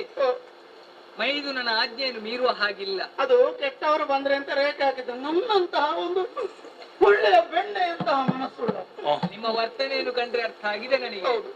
ನನ್ನಂತ ಬಂದ್ರೆ ಕೊಡಬಾರ್ದು ಅಂತ ಗೆರೆ ಹಾಕಿದ್ದ. ನಿಮ್ಮಲ್ಲಿ ಮೋಸ ಇಲ್ಲ, ಕಪಟ ಇಲ್ಲ, ವಂಚನೆ ಇಲ್ಲ ಅನ್ನುವುದು ನಿಮ್ಮ ಮಾತಿನಿಂದ ಅರ್ಥ ಆಗಿದೆ, ಸ್ಪಷ್ಟವಾಗಿದೆ. ಹಾಗಂತ ಈಗ ನಾನು ಒಳಗೆ ಬರಬಾರ್ದು, ನೀನು ಹೊರಗೆ ಬರಬಾರ್ದು. ಅಥವಾ ಲಕ್ಷ್ಮಣ ರೇಖೆಯ ಒಳಗೆ ನೊಣ ಎಲ್ಲ ಹೋಗ್ತಾ ಉಂಟು. ನೊಣ ಕೆಟ್ಟದ್ದು ಅಂತ ಹೇಳಿದ? ಎಲ್ಲ ಒಳ್ಳೆಯದೇ, ಯೋಚನೆ ಮಾಡಬೇಡಿ. ಶುಚಿತ್ವಕ್ಕೆ ಕಾರಣ ಆಗ್ತದೆ. ನಿಮ್ಮ ಹಸಿವನ್ನು ತಣಿಸುವುದಕ್ಕೆ ಬೇಕಾಗಿ ಎಂತಹ ಸಮಸ್ಯೆ ಬಂದ್ರೂ ಬರಲಿ, ಅದನ್ನು ಸಹಿಸಿಕೊಳ್ತೇನೆ.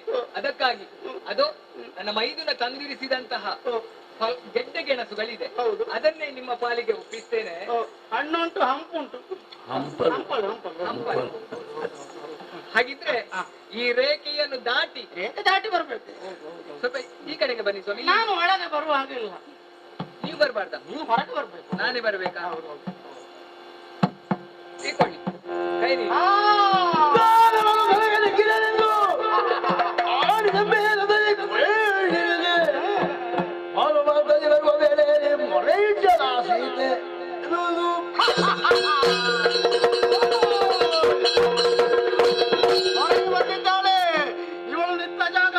ನಿನ್ನನ್ನೇ ಕತ್ತರಿಸಿ ಪುಷ್ಪಕ ವಿಮಾನದಲ್ಲಿ ಇರಿಸಿ ನಡೆಯುತ್ತೇನೆ.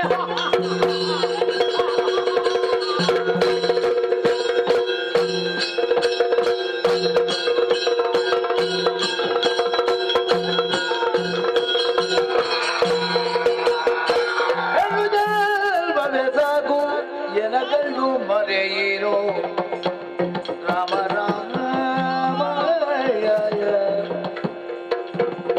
ಬಂದು ಕಣ್ಣೀಲಿ ಕಾಣ ಬರದೆ ಎಲ್ಲ ವಿಧಿಯ ಶ್ರೀ ರಾಮ ರಾಮ ಜನಕರಾಯಗೆ ಮಗಳಾಗಿ ನಗರಿಸಿದೆ ರಾಮ ರಾಮ ವರಜಾತೆ ಭೂಮಿ ದೇವಿಗೆ ಮಗಳಾಗಿ ರಾಮ ರಾಮಾಯ ಹೆಣ್ಣು ಜನ್ಮವೇ ಸಾಕು ಎನಗಳು ಮರೆಯಿರೋ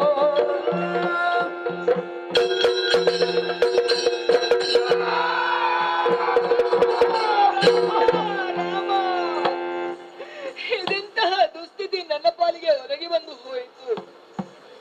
ಪೂಜ್ಯರೊಬ್ಬರಿಗೆ ಏನಾದ್ರೂ ಹಸಿವಿಗೆ ಕೊಡ್ಬೇಕು ಅನ್ನೋ ಹಾಗೆ ಮುಂದಡಿ ಇಟ್ರೆ ಈ ತರ ಮೋಸಕ್ಕೆ ಗುರಿಯಾಗಿ ಹೋದೆನಲ್ಲ. ಪ್ರಭು ಶ್ರೀರಾಮಚಂದ್ರನಿಗೆ ಮಡದಿಯಾದವಳು ನಾನು. ಆದ್ರೆ ಈ ದುಷ್ಟನ ಕೈಯಲ್ಲಿ ಸಿಕ್ಕಿ ತೊಳ್ಳಲಾಡುವಂತಹ ಪರಿಸ್ಥಿತಿ ನನ್ನದಾಗಿ ಹೋಯಿತಲ್ಲ.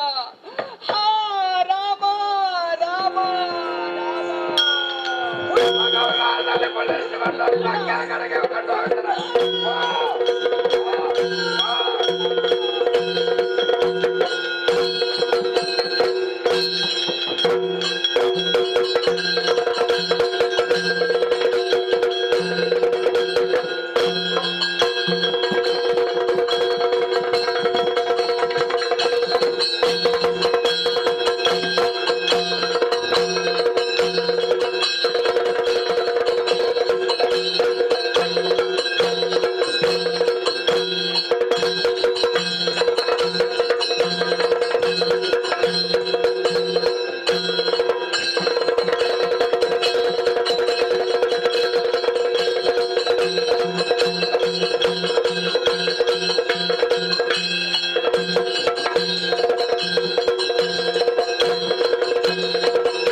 ಪ್ರಪಂಚಕ್ಕೆ ಬೆಳಕನ್ನು ನೀಡುವವ ಸೂರ್ಯದೇವ, ಅವನ ಸಾರಥಿಯಾಗಿ ಇರುವವಳು ನನ್ನ ತೀರ್ಥರೂಪರಾದಂತಹ ಅರುಣ.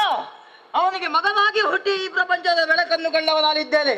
ನಾನು ಓರ್ವನೇ ಮಗ ಅಲ್ಲ, ನನಗೊಬ್ಬ ಅಣ್ಣ ಇದ್ದಾನೆ, ಸಂಪಾತಿ ಎನ್ನುವ ಹಾಗೆ. ಆದ್ರೆ ಈಗ ಅವ ಎಲ್ಲಿದ್ದಾನೆ ಎನ್ನುವಂತಹ ವಿಚಾರವನ್ನು ತಿಳಿದವ ನಾನಲ್ಲ. ಯಾಕೆ ನಮ್ಮೊಳಗೆ ಒಂದು ಸ್ಪರ್ಧೆ ಏರ್ಪಟ್ಟಿತ್ತು, ಯಾರು ಅತಿ ಹೆಚ್ಚು ಮೇಲಕ್ಕೆ ಹಾರುತ್ತಾರೆ ಎನ್ನುವ ಹಾಗೆ. ಹಾಗಾಗಿ ಜೊತೆಯಾಗಿ ಸ್ಪರ್ಧೆಯನ್ನು ಮೇಲಕ್ಕೆ ಹಾರುವುದಕ್ಕೆ ಹೋದೆವು. ಆದ್ರೆ ಏನು ಮಾಡೋಣ, ನನಗಿಂತ ಮೇಲೆ ಅಣ್ಣ ಹೋದ. ಆದ್ರೆ ಏನು, ನನಗೆ ಆ ಸೂರ್ಯನ ಶಾಖವನ್ನು ತಡೆಯೋದಕ್ಕಾಗ್ಲಿಲ್ಲ. ಬಿಸಿಲು ಇದನ್ನು ನೋಡಿದಂತಹ ಅಣ್ಣ ನನಗೆ ಯಾವುದೇ ರೀತಿಯ ತೊಂದರೆ ಆಗಬಾರದು, ಕಷ್ಟ ಬರಬಾರದು ಎನ್ನುವ ಉದ್ದೇಶದಿಂದ ಅವನ ಬಲಿಷ್ಠವಾದ ರೆಕ್ಕೆಗಳನ್ನು ಬೆಚ್ಚಿದ. ಆ ಸೂರ್ಯನ ಶಾಖಕ್ಕೆ ರೆಕ್ಕೆ ಕಳಚಿ ಅಣ್ಣ ಎಲ್ಲಿ ಬಿದ್ದಿದ್ದಾನೆ ಎನ್ನುವುದು ಗೊತ್ತಿಲ್ಲ. ಹಾಗೆ ಆಹಾರವನ್ನು ಹುಡುಕುತ್ತಾ ಈ ಕಡೆಗೆ ಬಂದೆ. ಬಂದು ನೋಡಿದ್ರೆ ಏನದು ಕೇಳುದು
ಸರಿ, ಹಾಗಾದರೆ ಈ ಸ್ವರ ಹೆಣ್ಣಿನದ್ದು ಎನ್ನುವುದರಲ್ಲಿ ಯಾವ ಅನುಮಾನವಿಲ್ಲ.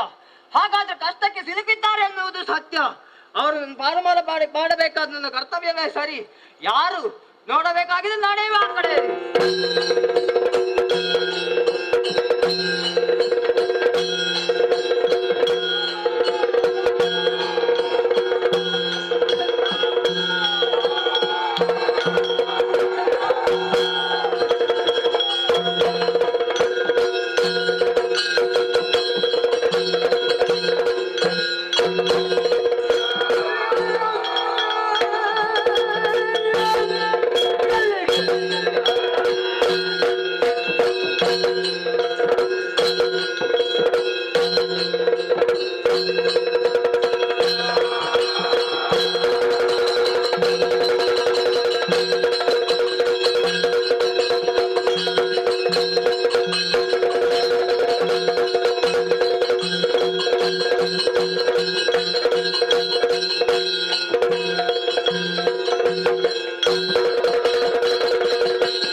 ಇಲ್ಲಿಂದ ಒಂದು ಹೆಜ್ಜೆ ಮುಂದೆ ಇಟ್ಟರೆ ಜಾಗ್ರತೆ. ಎಂತಹ ಕೆಲಸವನ್ನು ಮಾಡುವುದಕ್ಕೆ ಮುಂದಾದೆ. ಓಹೋ, ಎಲ್ಲಿಗೆ ಒಯ್ಯುವೆ ಈ ಸೀತಾಮಾತೆಯ? ಕಳ್ಳ ರಾಕ್ಷಸ ಈಕೋ, ಈ ರೀತಿ ಮಾಡುದು ಒಳಿತಲ್ಲ. ಅವರನ್ನು ಬಿಟ್ಟು ಬಿಡು, ಬಿಟ್ಟು ಬಿಡು, ಬಿಟ್ಟು ಬಿಡು.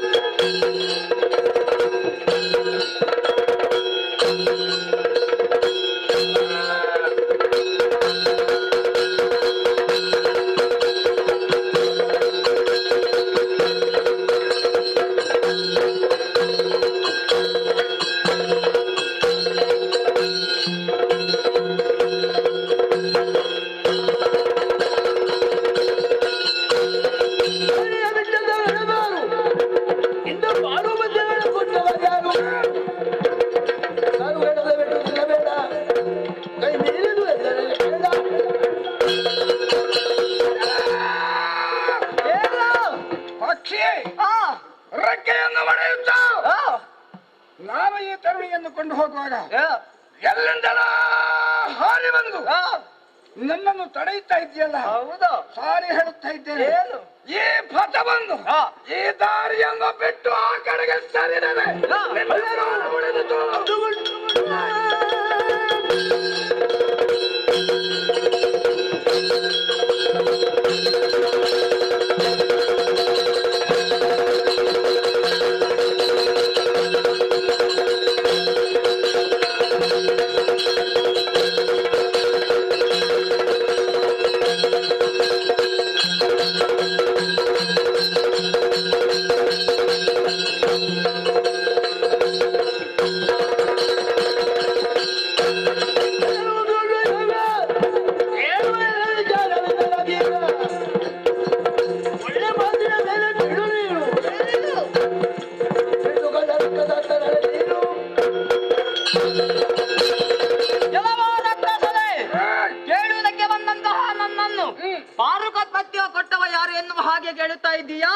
ಇದಕ್ಕೆಲ್ಲ ಪಾರ್ವತಿ ಯಾಕೆ ಬೇಕು?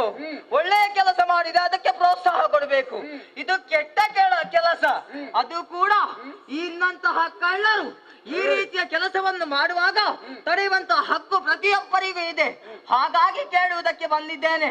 ಇದು ಹಿಂದೆ ಹೋಗುವೆ ಯಾವ ಸಾಹಿತ್ಯ ದುರ್ವಚನ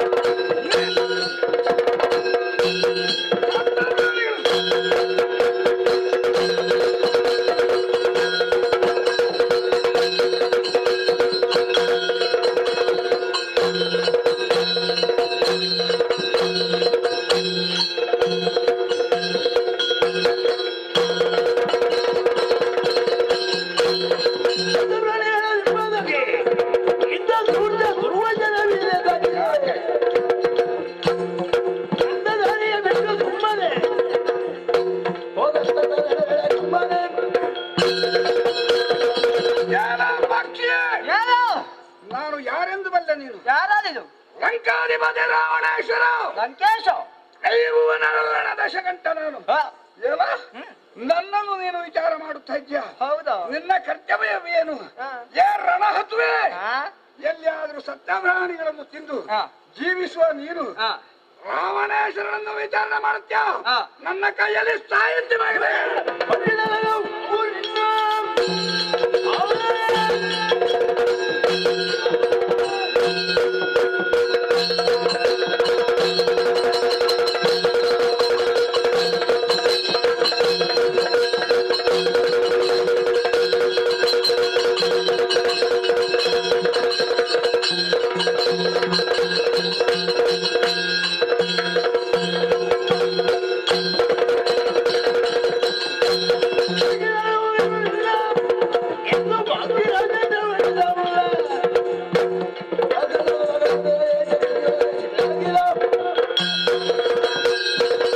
ಇಂತಹ ಕನ್ನಡಿಗೆಲ್ಲ ಮಾತೇ ಅರ್ಥ ಆಗುದಿಲ್ಲ. ಏನಂತ ಹೇಳ್ತೇನಪ್ಪ?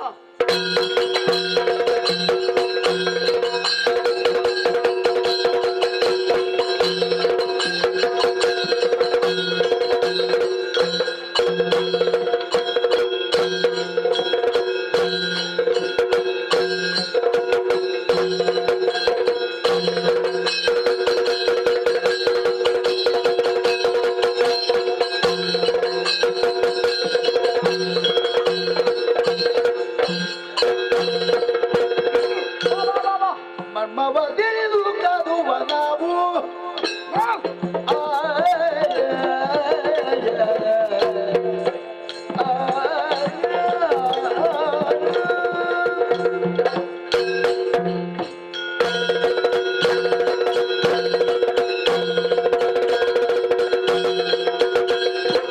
ಮರ್ಮವ ತಿಳಿದು ಕಾದುವ ನಾವು ಸತ್ಯ ಧರ್ಮ ಮಾರ್ಗದಲ್ಲಿ ಬರದು ಸತ್ಯ ಧರ್ಮ ಮಾರ್ಗದ ಧರ್ಮವೇನಿದು ನೆಲೆಸಿದೆವಲ್ಲ ನವ ಗೊಂಬೆದು ಕೆಲವು ಪಾಲಿಸಲಿಲ್ಲ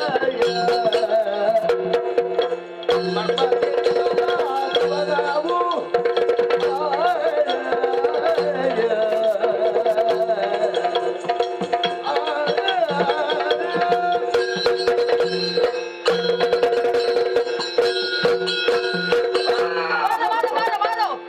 ಯಾಕೆ ಹೋರಾಟವನ್ನು ನಿಲ್ಲಿಸಿದ್ದಾರೆ? ಏನಿಲ್ಲ, ಏನಿಲ್ಲ. ನಾನು ನಿನ್ನಲ್ಲಿ ಸೋತು ನಿಲ್ಲಿಸಿದ್ದಲ್ಲ. ಆ? ಆಹಾಹಾ. ಮತ್ತೆ ಯಾಕೆ ಗೊತ್ತಾ? ಯಾಕೆ? ಎಷ್ಟು ಸಮಯ ಆಯ್ತು ನಾವು ಹೋರಾಡುದು? ಯಾರಿಗೊತ್ತು?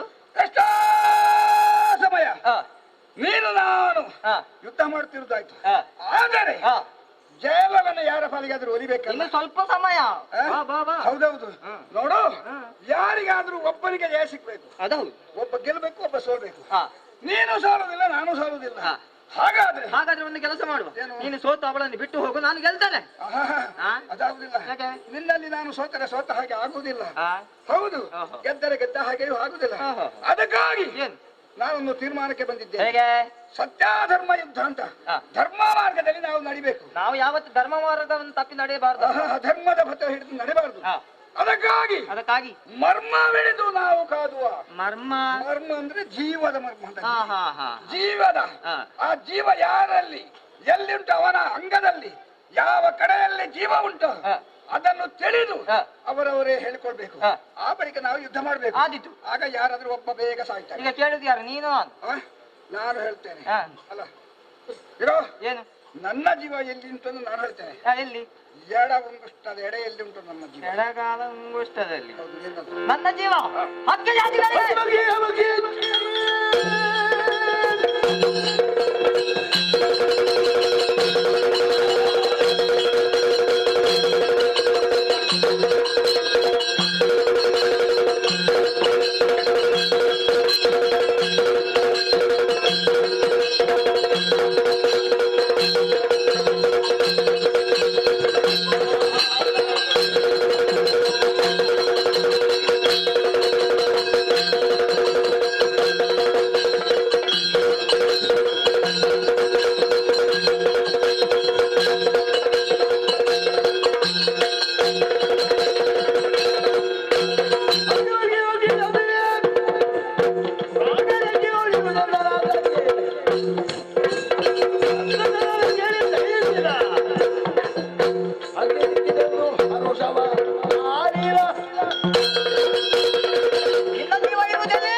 ಜಾತಿಯವರಿಗೂ ಎಲ್ಲ ಜೀವ ಇರುವುದು ಎಲ್ಲಿ ಗೊತ್ತುಂಟೋ?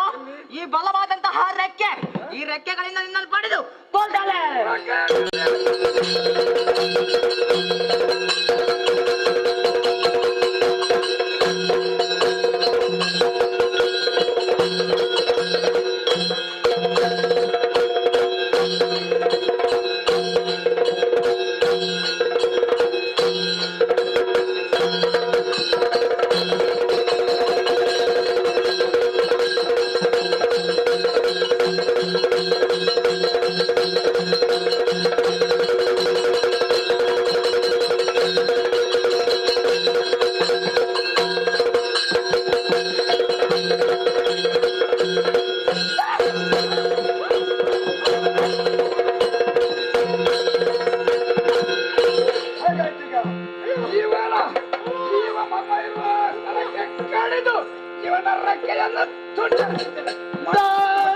ಜಗದಿ ದರ್ಶನದ ಬಲಕವು ಮರಣವಿಲ್ಲೆಂದೆರುದ ಸೀತೆಯು ವರವ ಕೊಡಲಾದಾರವನು ಕೊಂಡಂಬರದಿ ನಡೆದ ದಶರಥಿ ದರ್ಶನದ ಬಲಕವು ಮರಣವಿಲ್ಲೆಂದೆರುದ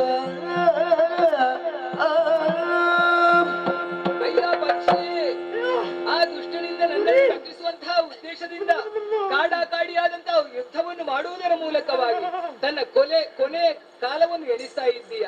ಅದು ಇನ್ನು ಮುಂದಕ್ಕೆ ಆ ದಾಶರಥಿಯ ದರ್ಶನದ ಭಾಗ್ಯ ನಿನಗೆ ಆಗುವಲ್ಲಿವರೆಗೆ ನಿನ್ನ ಪ್ರಾಣ ಪಕ್ಷಿ ಹಾರದಿರಲಿ, ಹಾರದಿರಲಿ, ಹಾರದಿರಲಿ.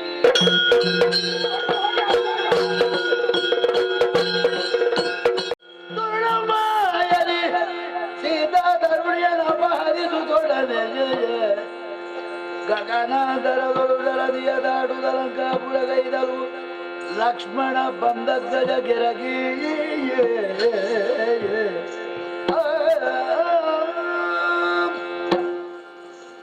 ಜಿಂಕೆಯನ್ನ ಅರಸುತ್ತಾ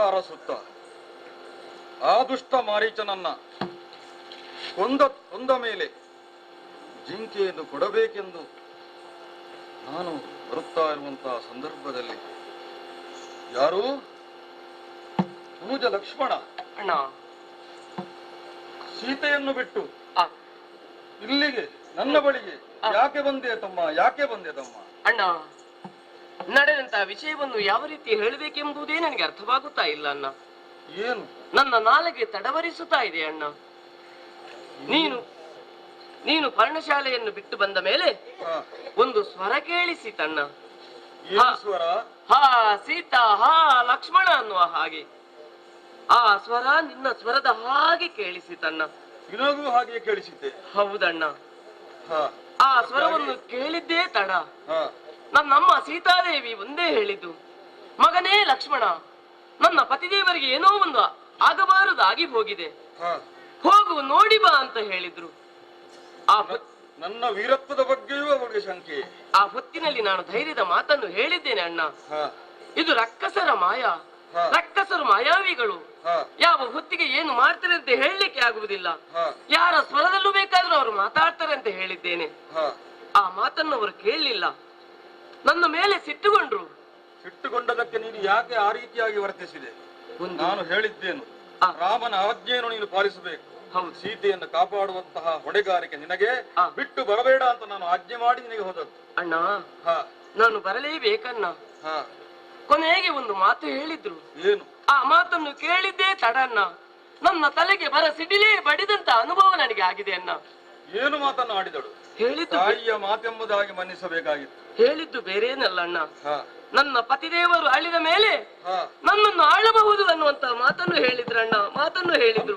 ಮಾತು ಸೀತೆ ಹೇಳಿದ್ಲೆ? ಆ ಮಾತನ್ನು ಕೇಳಿ ನನಗೆ ತಡಿಲಿಕ್ಕೆ ಆಗ್ಲಿಲ್ಲ ಅಣ್ಣ.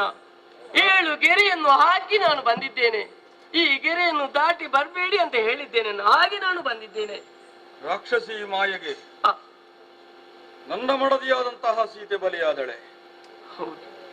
ಹೇಮಮಯವಾದಂತಹ ಕುರಂಗ ಇಲ್ಲ ಇಲ್ಲ, ಅದು ಈ ಜಗತ್ತಿನಲ್ಲೇ ಕಾಣಲಿಕ್ಕೆ ಸಾಧ್ಯ ಇಲ್ಲ ಅಂತ ನಾನು ಹೇಳಿದ್ರು ಕೂಡ ಹಠ ಹಿಡಿದು ಜಿಂಕೆಯನ್ನು ತರಬೇಕೆಂದಾಗಿ ನನ್ನನ್ನು ಬೆಂಬಲಿಸಿದ. ಹೋದಂತಹ ಪತಿದೇವ ಅದು ರಾಕ್ಷಸಿ ಮಾಯ ಆದ್ರೆ ಅದನ್ನು ಸದೆಬಡಿದಾದ್ರೂ ತರ್ತಾರೆ ಎಂಬಂತಹ ವಿಶ್ವಾಸ ಇರಿಸಬೇಕಿತ್ತು. ಆದರೆ ರಾಕ್ಷಸ ಹೇಳಿದಂತಹ ಮಾತಿಗೆ ಸತ್ಯವನ್ನ ಅರಸುತ್ತಾ ಹೋದ್ಲೆ. ಹೌದಣ್ಣ. ಹಾಗಾದ್ರೆ ಏನೋ ಅನಾಹುತ ಕಾದಿದೆ. ನೋಡೋಣ ನೋಡೋಣ.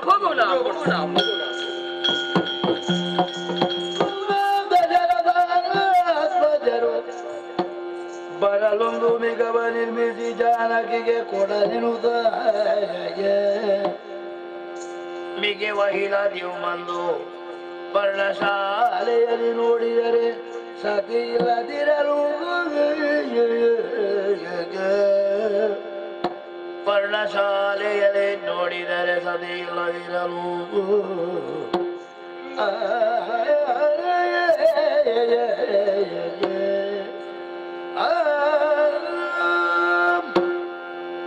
ಒಡದಿಯಾದಂತಹ ಸೀತೆ ಪಂಚವಟಿ ಈ ನನ್ನ ಶಿಬಿರದಲ್ಲಿ ಇದ್ದಾಳೆ ಎಂಬುದಾಗಿ ನಾವು ಬಂದ್ರೆ ಸೀತೆ ಕಾಣ್ತಾ ಇಲ್ಲ.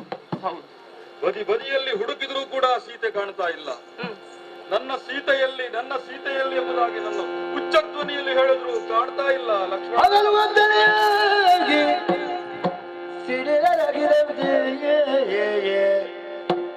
ನಾಲಿಗೆ ಸೆಳೆದುದೆಗೆ ಯಾರಿ ಲಕ್ಷ್ಮಣ ನಡುಗಿ ಕೈ ಮುಗಿದು ನಿಂದಿರೆ ಸೀತೆ ಏನಾದಳೆಂದು ಚಿಂತಿಸುತ್ತ ಅನುಜನೊಡನೆಲ್ಲರೂ ಸಹಜ ಲಕ್ಷ್ಮಣ ಸರಸಿಜಿ ಕ್ಷಣ ಮಹಿತಳ ಸುದ್ದೆ ಮಂಜುಳ ಕರೆಯೇ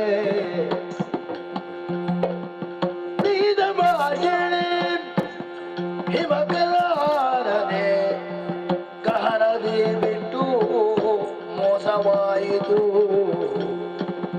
ಸಹಜ ಲಕ್ಷ್ಮಣ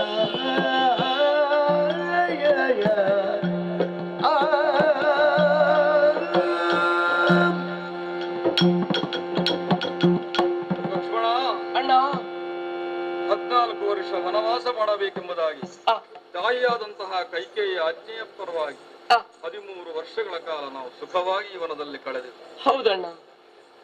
ಯಾವಾಗ 14ನೇ ವರ್ಷದ ಪ್ರಾರಂಭಕ್ಕೆ ಕಾಲಿಟ್ಟೆವೆಯೋ ಹಾಗೆ ಪ್ರಾರಂಭವಾಯಿತು ರಾಕ್ಷಸಿ ಮಾಯೆಯ ದಾಳಿ. ಸರಿ. ಎದುರಿಸುವಂತಹ ಎದೆಗಾರಿಕೆ ನಮಗಿದ್ರೂ ಕೂಡ ಅದನ್ನು ಎದುರಿಸುವಂತಹ ಎದೆಗಾರಿಕೆ ನನ್ನ ಮಡದಿಗಿರದೆ ಹೋಯಿತು. ಸ್ವತಃ ಮಾಯೆಗೆ ಅಭಿಮಾನಿ ದೇವತೆ ಎಂಬುದಾಗಿ ಎಲ್ಲ ಋಷಿಮುನಿಗಳು ಅವಳನ್ನು ಕೊಂಡಾಡಿದರೂ ಕೂಡ ತಾನೇ ರಾಕ್ಷಸಿ ಮಾಯೆಗೆ ಬೇಕು. ಹೌದಣ್ಣ. ಹೇಮಮಯವಾದಂತಹ ಕುರಂಗ ದನಗಬೇಕು ಹಠ ಹಿಡಿದು ಎಲ್ಲವನ್ನೂ ಬಿಟ್ಟು ಬಂದಿದ್ಲು. ತಾಯಿಯಾದಂತಹ ಕೈಕೇಯಿ ಎಲ್ಲ ಒಡವೆಗಳನ್ನು ಕಳಚಿ ಬಿಟ್ಟರೂ ಕೂಡ ಅದಕ್ಕೆ ಗತಿಗಡಲಿಲ್ಲ. ಸರಿ ಅಣ್ಣ. ಪತಿಯೋರ್ವನೇ ನನಗೆ ಆಭರಣ ಎಂಬುದಾಗಿ ನನ್ನೊಡನೆ ಬಂದವಳು. ಹೌದು. ಜನಕರ ಮಹಾರಾಜ ಆ ಕಾಲದಲ್ಲಿ ವಿವಾಹ ಕಾಲದಲ್ಲಿ ಒಂದು ಮಾತು ಹೇಳಿದ್ದ. ರಾವಣ ಕೈ ಹಿಡಿದಿದ್ದರಿಂದ ಆಹರಿಷ್ಯತಿ ಮೇಸುತ ನನ್ನ ಕೀರ್ತಿಯನ್ನು ನನ್ನ ಮಗಳು ಮೇಳೆ ಹಿಡಿದು. ಅಂತಹ ಜನಕ ಮಹಾರಾಜನಿಗೆ ನಾನು ಏನು ಉತ್ತರ ಕೊಡ್ಲಿ ಲಕ್ಷ್ಮಣ, ಏನು ಉತ್ತರ ಕೊಡ್ಲಿ? ನನ್ನ ಅವ್ವೆಯಾದಂತಹ ಕೌಸಲ್ಯ ಇನ್ನೇನು 14 ವರ್ಷ ಪೂರೈಸಿ ನನ್ನ ಸೊಸೆ ನನ್ನ ಬಳಿ ಸೇರ್ತಾಳೆ ಎಂಬುದಾಗಿ ಕಾತರದಿರುವಂತಹ ಸಂದರ್ಭದಲ್ಲಿ ಏನು ಹೇಳಲಿ? ಈ ರಾಕ್ಷಸಿ ಮಾಯೆಗೊಳಗಾಗಿ ಸೀತೆ ಅಪಹೃತಳಾದಂತ ಹೇಳಿದ್ರೆ ನಾನೇನು ಮಾಡ್ಲಿ ಲಕ್ಷ್ಮಣ, ಏನು ಮಾಡ್ಲಿ?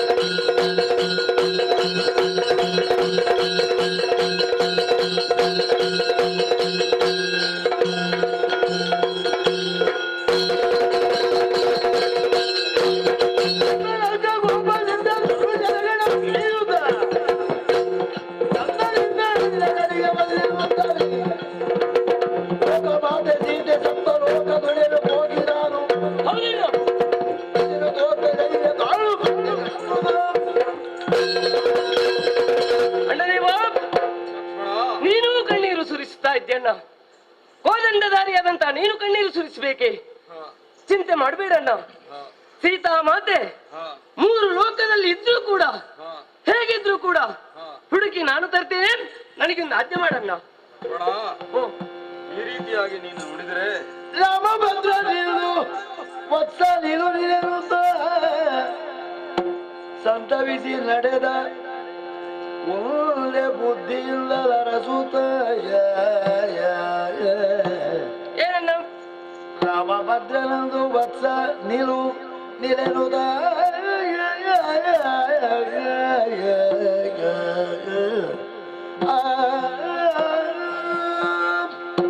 ಲಕ್ಷ್ಮಣ, ಅಗ್ರಜ, ನಿನ್ನ ಆ ರೀತಿಯಾದಂತಹ ವೀರಾವೇಶ ಸಲ್ಲುದೆ.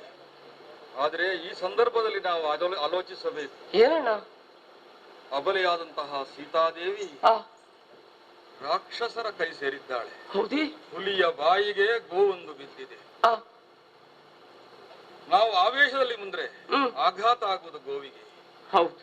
ಹಾಗಾಗಿ ಆವೇಶದಿಂದ ಮುಂದರಿಯುವುದಲ್ಲ. ಮತ್ತೆ ಹತ್ತಿರದ ಎಲ್ಲೆಲ್ಲಿ ಸೀತೆಯನ್ನು ಅಡಗಟಿಸಿದ್ದಾರೆ ಆ ಮೂಲಕವಾಗಿ ಹುಡುಕುತ್ತಾ ಹುಡುಕುತ್ತಾ ಆ ಗೋವನ್ನು ನಮ್ಮ ವಶಪಡಿಸಿದ ಮೇಲೆ ನಂತರ ನಾವು ಆ ರಾಕ್ಷಸರನ್ನು ನೋಡಿಕೊಳ್ಳೋಣ.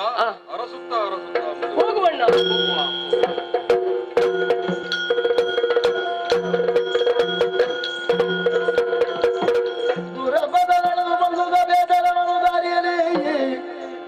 ಮುಂದೆ ಕಂಡರು ಜಟ ಇವನು ರಾಮ ರಾಮ ರಾಮ ರಾಮ.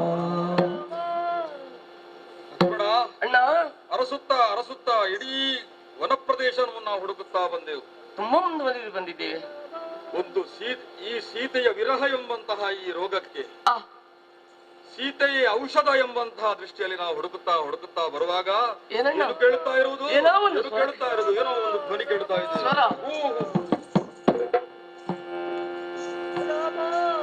ಗೀತನೆಂಬಯ್ಯನಿಗೆ ಸಕನರುಣ ತನುಜ ಮಾತನಾಡಿಸು ತಮ್ಮ ಸಂಪಾದಿಗನುಜ. ಈತನೆಂಬಯ್ಯನಿಗೆ ಸಕನರುಣ ತನುಜ. ಅಮ್ಮ ಲಕ್ಷ್ಮಣ, ಇದ್ದಂತಹ ವ್ಯಕ್ತಿ ಯಾರೆಂಬುದಾಗಿ ನಾವು ಯೋಚಿಸಿದರೆ ಯಾರು? ಇವನು ಬೇರೆ ಯಾರು ಅಲ್ಲ, ಯಾರಣ್ಣ ಇವ? ನಮ್ಮ ತಂದೆಯ ಸಗನಾದಂತಹ ಜಟಾಯು. ಜಟಾಯು ಮಾತನಾಡೋಣ. ಆರಿಂದ ಬಂದು ನಿನಗೆ ಮರಣದುಗೆ ಕಾರಣವ ನಮಗೆ ತಿಳು ಹಿಡಿದು ದಯವಿದಗೆ. ಆರಿಂದ ಬಂದು ನಿನಗೆ ಮರಣದೊಸಗೆ ಹೇಳು.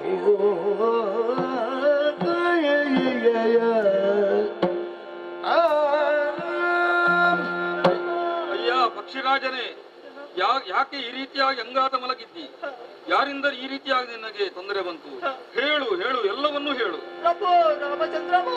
ಪಾಲಯ ರಘುವೀರ ಪರಮ ಪವಿತ್ರ ಮೂಲೋಕದುಡೆಯನೆ ಕೇಳು ಬಿಲ್ಲಮಯ ರಾವಣ ಕತ್ತುಕೊಳ್ಳು ಜಾನಕಿಯನು ಮೇಲಂಬರದಿ ಪೋಪ ಬೇಳೆಗಳು ನಾನು ಪಾಲಯ ರಘುವೀರ ಪರಮ ಪವಿತ್ರ ಪಾಲಯ.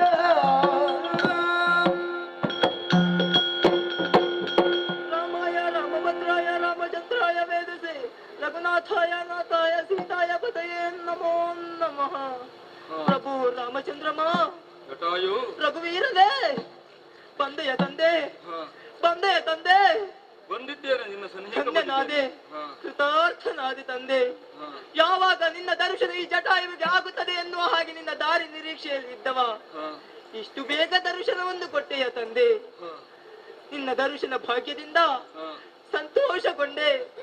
ಆದ್ರೆ ಈ ಸಂತೋಷದಿಂದ ಮಾತಾಡುವರೆ ನಾಲಗೆ ತೊದಲುತ್ತಾ ಇದೆ ತಂದೆ, ತೊದಲುತ್ತಾ ಇದೆ. ಎಂದಿನಂತೆ ಇಂದು ಕೂಡ ಗಗನ ಮಾರ್ಗದಲ್ಲಿ ಸಂಚರಿಸ್ತಾ ಇದ್ದೆ. ಆಗ ಹೆಣ್ಣಿನ ಧ್ವನಿಯೊಂದು ಕೇಳಿತು. ಹೆಣ್ಣಿನ ಧ್ವನಿ? ಹೌದು. ಕಾಪಾಡಿ ಕಾಪಾಡಿ ಎನ್ನುವ ಹಾಗೆ. ಎಷ್ಟಾದರೂ ನಿನ್ನ ಭಕ್ತನಲ್ವೇ, ಕಷ್ಟದಲ್ಲಿ ಇರುವವರನ್ನು ರಕ್ಷಿಸಬೇಕಾದ ನನ್ನ ಕರ್ತವ್ಯವೆಂದು ಭಾವಿಸಿ ಹೋದೆ. ಹೋಗಿ ನೋಡುವಾಗ ಎಂತಹ ದೃಶ್ಯವನ್ನು ಕಂಡೆ. ಎಂತಹ ದೃಶ್ಯ? ಹೇಳುವರೆ ಬಾಯಿ ಬರುವುದಿಲ್ಲ ತಂದೆ, ಜಟಾಯು, ಹೇಳುವರೆ ಆಗುವುದಿಲ್ಲ. ವಿಷದಪಡಿಸು. ಬೇರೇನಲ್ಲ, ನಿನ್ನ ಮಡದಿಯಾದಂತಹ ಸೀತಾದೇವಿಯನ್ನು ಒಬ್ಬ ರಾಕ್ಷಸ ಎಳೆದುಕೊಂಡು ಹೋಗುತ್ತಾ ಇದ್ದಾರೆ. ರಾಕ್ಷಸನೇ? ಹೌದು. ರಾಕ್ಷಸನ ಹೆಸರನ್ನಾದ್ರೂ ಕೇಳಿದೆಯಾ? ಲಂಕಾಧಿಪತಿ ರಾವಣೇಶ್ವರನಂತೆ. ರಾವಣೇಶ್ವರನಂತೆ? ಹೌದು ಸ್ವಾಮಿ. ಅವನನ್ನು ತಡೆಯಬೇಕು ಎನ್ನುವ ಹಾಗೆ ಮುಂದುವರಿದೆ. ಪರಿಣಾಮವಾಗಿ ಅವನಿಗೂ ನನಗೂ ಘನಘೋರವಾದಂತಹ ಯುದ್ಧವಾಯಿತು. ಪರಿಣಾಮ? ಯುದ್ಧದಲ್ಲಿ ಜಯ ಅಪಜಯ ಯಾರಿಗೂ ಎನ್ನುವ ಹಾಗೆ ನಿರ್ಧಾರವಾಗಲಿಲ್ಲ. ಆದ್ರೆ ಕೊನೆಗೂ ರಾಕ್ಷಸನಾದಂತಹ ಅವನ ಬುದ್ಧಿಯನ್ನು ತೋರಿಸಿ ಬಿಟ್ಟ ತಂದೆ. ನಾವು ಮರ್ಮವನ್ನು ತಿಳಿದು ಕಾದುವ, ಜೀವ ಎಲ್ಲಿ ಎನ್ನುವ ಹಾಗೆ ತಿಳಿದು ಆಮೇಲೆ ಯುದ್ಧವನ್ನು ಮಾಡುವ ಎನ್ನುವ ಹಾಗೆ. ನಿನ್ನ ಭಕ್ತನಾದ ಜಟಾಯು ಸುಳ್ಳನ್ನಾಡುತ್ತಾನೆಯೇ? ಅಧರ್ಮದ ದಾರಿಯಲ್ಲಿ ಮುಂದುವರಿಯುತ್ತಾನೆಯೇ? ಇಲ್ಲ ತಂದೆ, ಸತ್ಯದ ದಾರಿ ನಮ್ದು. ಧರ್ಮದ ದಾರಿಯಿಂದ ಮುಂದುವರಿಯುವಲ್ವೇ? ಹಕ್ಕಿ ಜಾತಿಗಳಿಗೆ ರೆಕ್ಕೆಯಲ್ಲಿ ಬಲ ಎನ್ನುವ ಹಾಗೆ ಸತ್ಯದ ಮಾತನ್ನು ಹೇಳಿದೆ. ಎಷ್ಟು ಕೇಳಿದ್ದೆ ತಡ, ತನ್ನ ಕೈಯಲ್ಲಿದ್ದಂತಹ ಖಡ್ಗದಿಂದ ದೇವಾ ನನ್ನ 2 ಬಲಿಷ್ಠವಾದಂತಹ ರೆಕ್ಕೆಯನ್ನು ಕತ್ತರಿಸಿದ. ಆದ್ರೆ ಇಷ್ಟು ಹೊತ್ತು ಬದುಕಿದ್ದೇನೆ ಹೇಗೆ ಗೊತ್ತೇ? ನೋಡಿದಂತಹ ಸೀತಾ ಮಾತೆಯು ಒಂದು ಮಾತನ್ನು ಹೇಳಿದ್ದಾರೆ. ಯಾವಾಗ ಈ ವಿಷಯವನ್ನು ನನ್ನವರಿಗೆ ತಿಳಿಸ್ತೀಯೋ, ಯಾವಾಗ ನಿನ್ನ ಪಾಲಿಗೆ ರಾಮ ದರ್ಶನವಾಗುತ್ತದೋ, ಅಲ್ಲಿಯ ತನಕ ನಿನ್ನ ಪ್ರಾಣ ಪಕ್ಷಿ ಹೋಗದಿರಲಿ ಎನ್ನುವ ಹಾಗೆ ವರವನ್ನು ಕೊಟ್ಟಿದ್ದಾರೆ. ತಂದೆ, ರಾಮಚಂದ್ರಮ ಜಟಾಯುವಿಗೆ ರಾಮ ದರ್ಶನವಾಯಿತು, ದಾಶಾರಥಿಯ ದರ್ಶನವಾಯಿತು. ಹೆಚ್ಚು ಸಮಯ ಬದುಕುವುದಿಲ್ಲ.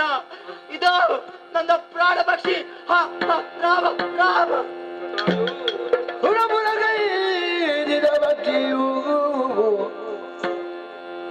ವರಪಿದಗೆ ಸಮನೆಂದು ತಿಳಿದು ಸಂಸ್ಕಾರವನ್ನು ವಿರಚಿಸಿ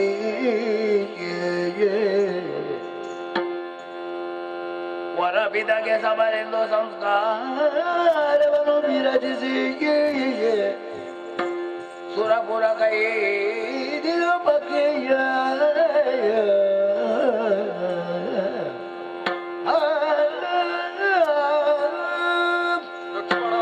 ಅಣ್ಣ, ಇಕ್ಷ್ವಾಕು ವಂಶರ ಎಂತಹ ಸಾಧನೆ ನೋಡು. ಹೌದಣ್ಣ. ಕೇವಲ ಮಾನವಾಧಿಪತಿತ್ವ ಮಾನವರಿಗೆ ಮಾತ್ರ ಅಲ್ಲ, ಪಕ್ಷಿಗಳಿಗೆ ಪ್ರಾಣಿಗಳಿಗೂ ಕೂಡ ಮಾನವಾಧಿಪತ್ವವನ್ನು ಹರಿಯ ಕೊಟ್ಟವರು. ಹೌದಣ್ಣ. ಇಕ್ಷ್ವಾಕೂಣಾಂ ಇಯಂ ಭೂಮಿ ಶಶೈಲ ವನಕಾನನಂ. ವನಕಾನನಗಳಿಗೂ ಇಕ್ಷ್ವಾಕು ಭೂಮಿಯ ಆಧಿಪತ್ಯ ಒಳಪಟ್ಟಿದೆ ಎಂಬುದನ್ನು ತೋರಿಸಿಕೊಟ್ಟವರು. ಹೌದಣ್ಣ.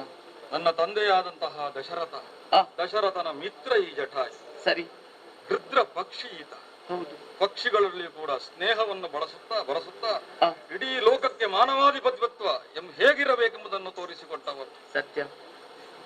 ಹಾಗಾಗಿ ಕೊನೆಯ ಕಾಲಕ್ಕೆ ಈ ರಾಮನಿಗೆ ಏನಾದರೂ ತನ್ನ ಸೇವೆಯನ್ನು ಮಾಡಬೇಕೆಂಬಂತಹ ಉದ್ದೇಶದಿಂದ ಪ್ರಾರಂಭದಲ್ಲಿ ಪಂಚವಟಿಯ ನಿರ್ಮಾಣ ಕಾಲದಲ್ಲಿ ನಮ್ಮಲ್ಲಿ ಬಂದು ಬೇಡಿಕೊಂಡವ. ಸರಿ ಸರಿ. ನಿನ್ನ ಏಕಾಂತಿಕತ್ವವನ್ನ, ನಿನ್ನ ಸಾಮೀಪ್ಯವನ್ನು ನನಗೆ ಕೊಡಬೇಕೆಂಬುದಾಗಿ. ಅದನ್ನು ಒಪ್ಪಿದಂತಹ ನಾನು, ತಂದೆಯ ಸ್ನೇಹಿತ ಎಂಬುದಾಗಿ ಒಪ್ಪಿಕೊಂಡಂತಹ ನಾನು ಅಂತರಂಗದ ಕಿಂಕರನಾಗಿ ಸ್ವೀಕರಿಸಿದವ. ಸರಿ ಅಣ್ಣ. ಇಷ್ಟರವರೆಗೆ 13 ವರ್ಷಗಳ ಕಾಲದಲ್ಲಿ ಸೀತೆಯನ್ನು ಎಷ್ಟು ಸುಂದರವಾಗಿ ಕಾಪಿಡುತ್ತಾ ಬಂದವ. ಸತ್ಯ. ಆದ್ರೆ ಈ ಕಾಲಕ್ಕೆ ಅಂತಹ ದುಷ್ಟ ರಾಕ್ಷಸ ರಾವಣ ಕದ್ದೊಯ್ಯುವಾಗ ತನ್ನ ಇಡೀ ಪರಾಕ್ರಮವನ್ನು ತೋರಿಸಿ ನಿಲ್ಲಿಸಿದವ. ಆದ್ರೆ ಅವನ ಕುಹಕಕ್ಕೆ ಬಲಿಯಾಗಿವ. ಸರಿ. ಇಂತಹ ಉತ್ತಮವಾದಂತಹ ಪಕ್ಷಿ ನಮಗಾಗಿ ಮರಣವನ್ನು ಅಪ್ಪಿದೆ ಅಂತಾದ್ರೆ ನನಗೆ ಸೀತೆಯ ವಿರಹ ದುಃಖಕ್ಕಿಂತಲೂ ಅಧಿಕವಾಗಿ ಈ ಪಕ್ಷಿಯ ಮರಣ ನನಗೆ ಆ ದುಃಖವನ್ನು ಕೊಡ್ತಾ ಇದೆ. ಈ ಜಟಾಯುವ ಮರಣ ನನಗೆ ಕೊಡ್ತಾ ಇದೆ. ಹಾಗಾಗಿ ಸೀತೆಯ ಹುಡುಕಾಡುಗೆ ಅಲ್ಲಿರಲಿ. ಈ ಪಕ್ಷಿಗೆ ನಾವು ಉತ್ತಮವಾದಂತಹ ಲೋಕವನ್ನು ದೊರಕಿಸಿಕೊಡಬೇಕು. ಸರಿ ಅಣ್ಣ. ಸುರಲೋಕವನ್ನು ಒದಗಿಸಿಕೊಡಬೇಕು. ಅದಕ್ಕಾಗಿ ಯಾವ ರೀತಿ ಮಾನವರಿಗೆ ನಾವು ಔರ್ಧನಿಕ ಕ್ರಿಯೆಗಳನ್ನು ಮಾಡುತ್ತೇವೆ, 10 ದಿವಸ ಸೂತಕವನ್ನು ಆಚರಿಸಿ 11ನೇ ದಿವಸದಿಂದ ಔರ್ಧನಿಕ ಕ್ರಿಯೆಗಳನ್ನು ಮಾಡುವಲ್ಲಿ ಅಲ್ಲಿಗೆ ನಾವು ಮುಂದುವರಿಯೋಣ. ಆನಂತರ ಸೀತೆಯನ್ನು ಆಗಲಿ ಅಣ್ಣ.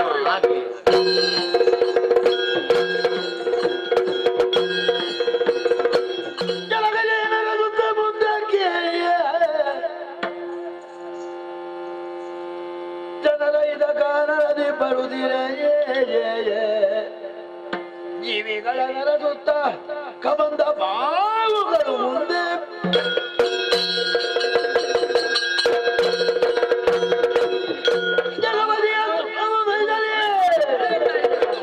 ಎಳೆದು ಬಯ್ಯುವ ಬರಿಯ ಕಾಣುತ್ತ ಸೀಳಿಸಲು ಬಾಹುಗಳ ತಾ ಬಾಣವೆಸೆದು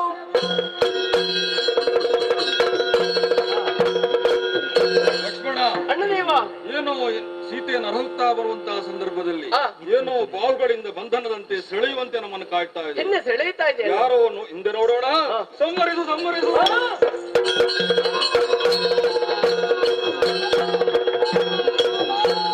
ರಾಮಜನವನು ತನ್ನ ಕರವನು ಕತ್ತರಿಸಲು ಕಾಣುತ್ತ ಮನದಲ್ಲಿಗೆ ತಿಳಿದನೀತನೆ ದಾಸರಥಿ ತಾನೆಂದು ನುತಿಸಿದನು. ಜಯದು ಜಲಜ ಕಲ್ಮಯನೆ ನಿನ್ನಯ ದಯವದೂರುವ ಕ್ಷಣವ ಎಣಿಸುತ್ತ ವ್ಯಕ್ತಿಗೊಂಡೆರೆವ ಈಜರು ಗದುವು ನಾನು ತುಳಸಿರ ಮುಡಿ ತಾನು ಕೋಡಲಿ ಶಾಪವಿತ್ತಿಯ ದೆಸೆಯು ವಧಿಸಲ ಸಾಧ್ಯವಾಗಿಯೇ ಇರಲು ದಹಿಪುದು ಅಗ್ನಿಶರದಿಲ್ಲ ರಾಮ ರಾಮ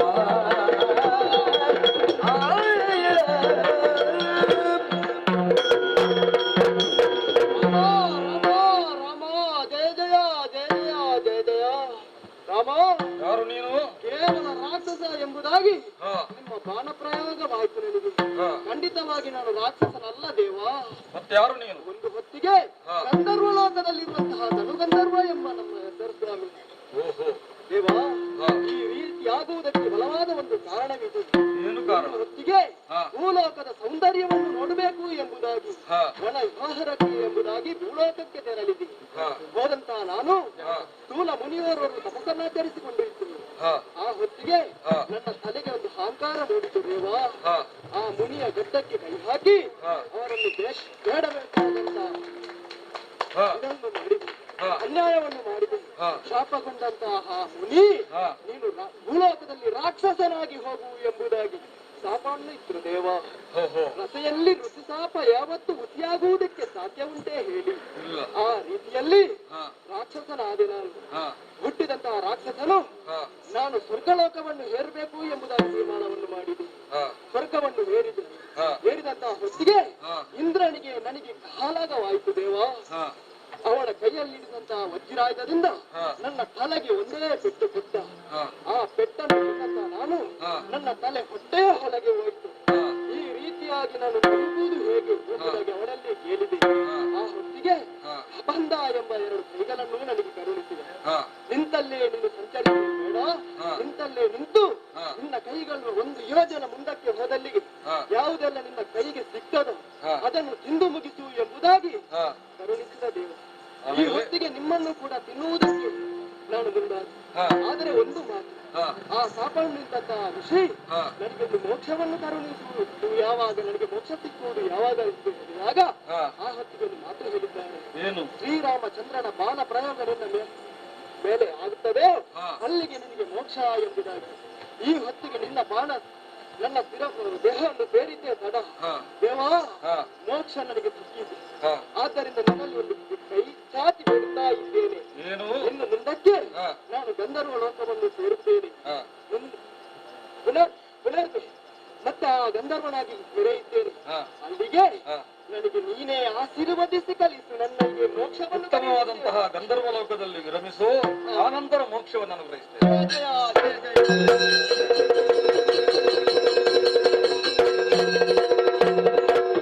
ಲಕ್ಷ್ಮಣ, ಅಗ್ರಜ. ಈ ದಂಡಕಾರಣ್ಯದಲ್ಲಿ ಆ, ಸೀತೆಯನ್ನು ಹರಹುತ್ತಾ ಬಂದಾಗ ಆ, ಹಲವು ವಿಚಿತ್ರಗಳು ನಮಗೆ ಕಂಡಿತು. ಹೌದಣ್ಣ. ಈ ರಾಮನೇ ಬೇಕು ಎಂಬುದಾಗಿ ಆ, ಬಯಸುವಂತಹ ಅನೇಕ ಹೃದಯಗಳನ್ನು ನಾವು ಕಂಡೆವು. ಸರಿ ಅಣ್ಣ.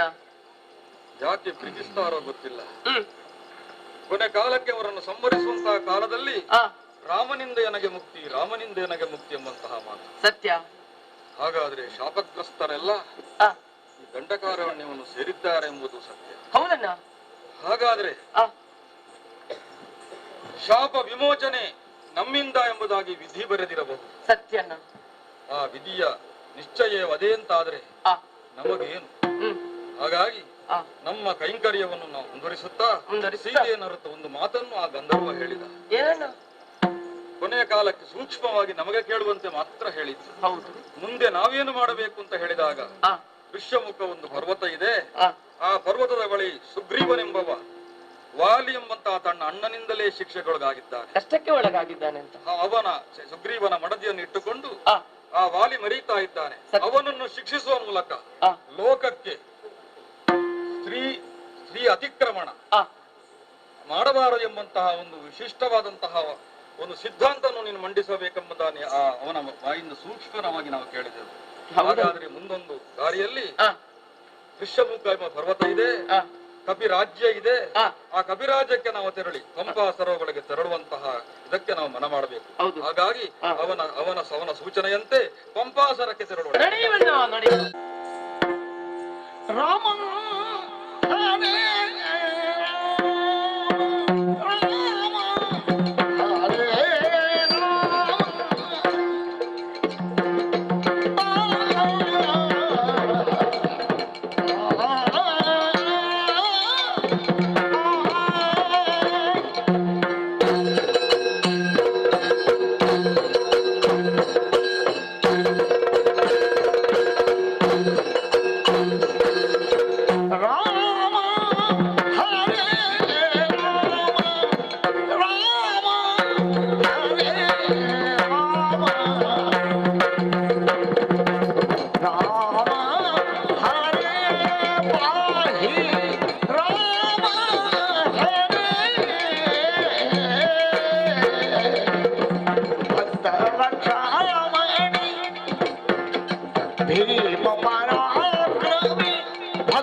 ನಿಮ್ಮ ಪಾದಗಳಿಗೆ ನಿಂತುಕೊಂಡಿದ್ದೇನೆ.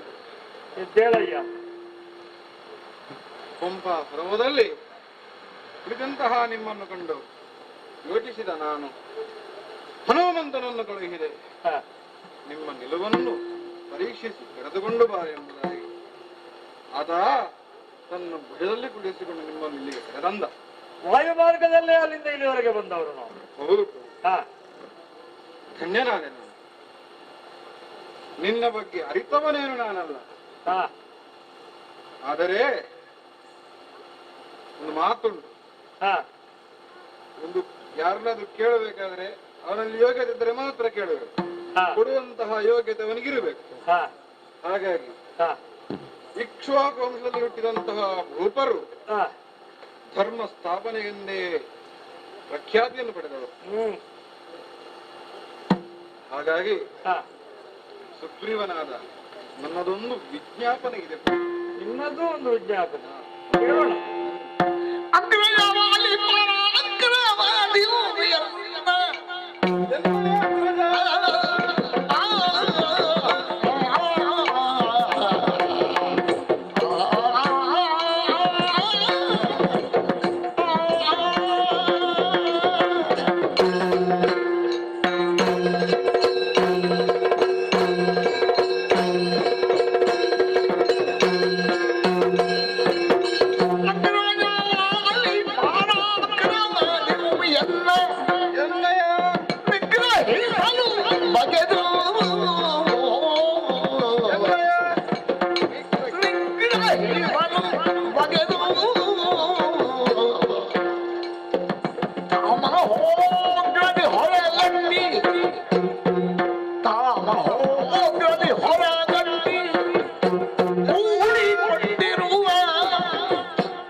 ನನ್ನಯ ಅಗ್ರಜ ಹಾ ವಾಲಿ. ಕೇಳಿದ್ದೇನೆ. ಹ. ನಿನಗೆ ತಿಳಿಯದು ಯಾವುದೂ ಇಲ್ಲ, ಹಾ. ಆದರೂ ಹೇಳಬೇಕಾದಂತಹ ವಿಷಯ. ಹಾ ಬಲು ಪರಾಕ್ರಮದಿಂದ ಹಾ ಮೆರೆಯುತ್ತಿದ್ದವ. ಹಾ ಈ ಹಿಂದೆ ಅಣ್ಣ ತಮ್ಮಂದಿರು ಹೇಗೆ ಬದುಕಬೇಕೆಂಬುವ ಒಂದು ಉದಾಹರಣೆಯಾಗಿ ಹಾ. ಬದುಕಿಕೊಂಡಿದ್ದವರು ನಾವಿರುವರು. ಹ್ಮ್ ಆದರೆ ಒಂದು ಕಾರಣಕ್ಕೆ ಹಾ. ನಾವಿರುವರು ಶತ್ರುಗಳಾಗಬೇಕಾಗಿ ಬಂದ ಪ್ರಭು. ಸಹೋದರರಿಬ್ಬರು ಪರಸ್ಪರ ಶತ್ರುಗಳಾಗಿ ಈಗ ವರ್ತಮಾನ ಕಾಲದಲ್ಲಿ ಇದ್ದೀರಿ. ಹಾ ಪ್ರಭು, ಹೌದು ಹೌದು. ಕಾರಣ ದುಂದುಬಿಯ ಪ್ರಕರಣ. ಹಾ ಆತನನ್ನು ಅಟ್ಟಿಸಿಕೊಂಡು ಓಡುತ್ತಾ ಇರುವಂತಹ ಸಮಯದಲ್ಲಿ ಹಾ ಅಣ್ಣನೊಂದು ಗುಹಾಲಯಕ್ಕೆ ಪ್ರವೇಶಿಸಿದ. ಮಾಯಾವಿಯೇ ಗುಹಾಲಯಕ್ಕೆ ಹೋದ. ಹೌದು. ಹಾ ಹೋದ ಅವನನ್ನು ಗುಹೆಯ ಹೊರಗಡೆಗೆ ನಾನು ಕಾದು ಕುಳಿತುಕೊಂಡೆ. ಹಾ ಎಷ್ಟು ದಿವಸಗಳಾದರೂ ಅಣ್ಣನ ಪತ್ತೆ ಇಲ್ಲ. ಹಾ ಕಾದೆ ಕಾದೆ ಕಾದೆ. ಒಂದು ದಿವಸ ಹಾ ತಮ್ಮ ತಮ್ಮ ತಮ್ಮ ಎಂಬಂತಹ ಅರ್ಥನಾದ ಹಾ ತರ ರಕ್ತದ ಹೊಳೆ. ಹೇಳಿದ್ದು ಯಾರು? ಆದರೆ ಪರೀಕ್ಷಿಸಿ ನೋಡಿದಾಗ ಅಣ್ಣನದ್ದೇ ಎಂಬುದಾಗಿ ಅನಿಸಿತು ಪ್ರಭು. ಅವರ ಸ್ವರದಿಂದಾಗಿ ಆ ರೀತಿಯಾದಂತಹ ಕಲ್ಪನೆ ನಿನಗೆ ಮೂಡಿತು. ಹಾ. ಹಾ ಆದ ಕಾರಣ ಹಾ ಆ ಗುಹಾಲಯಕ್ಕೆ ಆ ರಾಕ್ಷಸ ಮರಳಿ ಬರಬಾರದೆಂಬ ಕಾರಣಕ್ಕಾಗಿ ಹಾ ಒಂದು ಬಂಡೆಯನ್ನಿಟ್ಟು ಹಾ ನಂತರ ನನ್ನ ಪುರಕ್ಕೆ ಆಗಮಿಸಿದೆ. ಹಾ ಆಗ ಮಂತ್ರಿವರ್ಯರು ಹೇಳಿದಂತಹ ಸಲಹೆ ಸೂಚನೆಗಳನ್ನು ಕೇಳಿಕೊಂಡು ಅವರ ಮಾತಿಗೋಸ್ಕರ ಕಿಷ್ಕಿಂಧೆಯ ಸಿಂಹಾಸನವನ್ನೇರಿಕೊಂಡೆ. ಹ್ಮ್ ಏರಿದ ಕಾಲಕ್ಕೆ ಅಣ್ಣ ನಿಲ್ಲದಿರುವಾಗ ತಮ್ಮನೇ ಸಿಂಹಾಸನವನ್ನು ಏರಬೇಕಾದದ್ದು ಧರ್ಮ. ಅದೇ ವಿಷಯಕ್ಕಾಗಿ ನಾನು ಸಿಂಹಾರೂಢನಾದದ್ದು. ಹಾ ಆದರೆ ಹಾ ಇದ್ದಕ್ಕಿದ್ದಂತಲೇ ಪರಾಕ್ರಮಿಯಾಗಿ ಬಲು ಕ್ರೋಶದಿಂದ ಅಣ್ಣ ಬಂದ. ಅಂದ್ರೆ ವಾಲಿಯಲ್ಲಿ ಸಾಯಲಿಲ್ಲ. ಸಾಯಲಿಲ್ಲ. ಹಾ ಬಂದ ಆತನನ್ನು ಸಂತೋಷದಿಂದ ಸ್ವಾಗತಿಸಿದೆ. ಅಣ್ಣ ಅಣ್ಣ ಅಣ್ಣ ಎಂದು ಕರೆಯುವುದಕ್ಕೆ ಮುಂದೆ ಹೋದರೆ ಹ್ಮ್ ನನ್ನ ಮಾತನ್ನು ಕೇಳದೆ ಹಾ ನನ್ನನ್ನು ನಿಗ್ರಹಿಸಿ ಹಾ ಅಲ್ಲಿಂದ ನನ್ನನ್ನು ಹೊರಗೆದೂಡಿ ಹಾ ಶಿಕ್ಷಿಸಿದ, ಹಾ ದೂಷಿಸಿದ, ಹಾ ಹೊಡೆದ, ಹಾ ನನ್ನನ್ನು ರಾಷ್ಟ್ರದ್ರೋಹಿ ಎಂದು ಘೋಷಿಸಿ ನನ್ನನ್ನು ಹೊರಗೆ ಹಾಕಿದ. ನಿನ್ನನ್ನು ಹೊರಗೆ ಹಾಕಿದ. ಮತ್ತೇನು ಮಾಡಿದ? ಆದರೂ ಅಣ್ಣನ ಬಗ್ಗೆ ನಾನು ಬೇಸರಗೊಳ್ಳದವ ನಾನಲ್ಲ, ಹಾ ಕೊಳ್ಳಲಿಲ್ಲ. ಹಾ ಆದರೆ ನನ್ನ ಬೇಸರ ಏನು? ಏನು? ಆತನನ್ನು ವಿರೋಧಿಸುವುದಕ್ಕೆ ಕಾರಣ ಏನು? ಹಾ ನಾನು ಪ್ರಾಣಿಗ್ರಹ ಮಾಡಿದ್ದೇನೆ. ಹ್ಮ್ ನನ್ನ ಸತಿಯನ್ನು ಹಾ ಅಂತಃಪುರದಲ್ಲಿ ಇರಿಸಿಕೊಂಡ. ದೇಶಭ್ರಷ್ಟನಾಗಿ ಒಂದು ಘೋಷಿಸುವಾಗ ಪತ್ನಿಯನ್ನೂ ಘೋಷಿಸಬೇಕಿತ್ತು. ಸುಗ್ರೀವ, ಓ ವಾಲಿ ಸುಗ್ರೀವರು ಹೇಳಿದರೆ ಯಾರು ಎನ್ನುವುದನ್ನು ತಿಳಿಯದವನೇನು ನಾನಲ್ಲ. ಹ ಇಂದ್ರನ ಮಗನಾದವ ವಾಲಿ, ಹ ಸೂರ್ಯನ ಮಗನಾದವ ಸುಗ್ರೀವ ಅಂತ ಹೇಳುವುದನ್ನು ಕೇಳಿದ್ದೇವೆ. ಹೌದು ಪ್ರಭು, ಹೌದು. ಇಬ್ಬರಿಗೂ ಸಹ ದಿವ್ಯತ್ವದ ಸಂಬಂಧ ಇರುವಂತದ್ದು. ಹ ಹಾಗಿರುವಾಗ ಇಂತಹ ನಿಗ್ರಹಾನುಗ್ರಹದ ವಿಚಾರದಲ್ಲಿ ಅಣ್ಣ ತಮ್ಮಂದಿರ ವೈರಿಗಳಾದಂತಹ ವಿಚಾರವನ್ನು ಹ ನಿನ್ನ ಅಯ್ಯನಿಗೂ ಅಥವಾ ನಿನ್ನ ದೊಡ್ಡಪ್ಪರಿಗೂ ತ್ರಿವಿಷ್ಟಪದ ಸಿಂಹಾಸನಾಧೀಶರಾದಂತಹ ಇಂದ್ರನಿಗೂ ತಿಳಿಸಬಹುದಿತ್ತಲ್ಲ. ಪ್ರಭು, ದೇವತೆಗಳು ಕೂಡ ಅವರಲ್ಲಿ ಮಾತನಾಡುವುದೇ?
ಆಡಬೇಕಾದದ್ದೇ ಅದು. ದೇವತೆಗಳ ಮಕ್ಕಳಾದಂತಹ ನಾವು ನನ್ನದಾದಂತಹ ಸಮಸ್ಯೆಯನ್ನು ಅವರಲ್ಲಿ ಹೇಳಿಕೊಳ್ಳಬಹುದು. ದೊಡ್ಡವರಿರುವಾಗ ದೊಡ್ಡವರ ಮೂಲಕವಾಗಿ ಸಂಧಾನದಲ್ಲಿ ಸರಿಪಡಿಸಿಕೊಳ್ಳುವುದು ಎಲ್ಲಾ ಕಡೆಯಲ್ಲಿ ಇದ್ದದ್ದೇ. ಆದರೆ ಪ್ರಭು, ಅಲ್ಲಿಯೂ ಸಮಸ್ಯೆಯಾಗಿದೆ. ಏನು? ಒಂದೊಮ್ಮೆ ಕಾಲಕ್ಕೆ ಸಕಲ ದೇವತೆಗಳನ್ನೂ ನಿಗ್ರಹಿಸಿ ದೇವಲೋಕದಲ್ಲಿ ಆಧಿಪತ್ಯವನ್ನು ಸ್ಥಾಪಿಸಿದವ ಇಂದ್ರಜಿತ್. ಆತ ಯಾರ ಮಗ? ರಾವಣನ ಮಗ. ಅಂತಹ ರಾವಣನನ್ನೇ ಕಂಕಳಲ್ಲಿಟ್ಟುಕೊಂಡು ಬಂದು ತನ್ನ ಮಗುವಿಗೆ ಆಟಿಕೆಯನ್ನಾಗಿಟ್ಟವಾತ. ಓಹೋ, ಅಂತವನ ಪರಾಕ್ರಮಕ್ಕೆ ಆ ದೇವತೆಗಳು ಕೂಡ ಹೆದರ್ತಾರೆ ಪ್ರಭು. ತಂದೆಯೂ ಹೆದರ್ತಾನೆ, ಮತ್ತೆ ಚಿಕ್ಕಪ್ಪನ ಪಾಡೇನು? ಹೌದು. ಹಾಗಾಗಿ ನ್ಯಾಯ ಕೇಳುವವನಲ್ಲಿ ನ್ಯಾಯ ಕೇಳಬೇಕು. ನನ್ನ ಪರಿಸ್ಥಿತಿ ಹೀಗೆ ಉಂಟು. ನ್ಯಾಯ ಆಗುವುದಿಲ್ಲ, ಕೇಳದೆ ಉಳಿಲಿಕ್ಕಾಗುದಿಲ್ಲ ನಿನ್ನ ಪರಿಸ್ಥಿತಿ. ಹಾಗಿರುವಾಗ ನಾನು ನಿನ್ನ ಅಲ್ಲಿಗೆ ಬಂದಿದ್ದೇನೆ. ನಾನು ಬಂದದ್ರಿಂದ ಏನಾಗಬಹುದು? ಅಥವಾ ಯಾಕಾಗಿ ನನ್ನನ್ನು ಕರೆದಿ?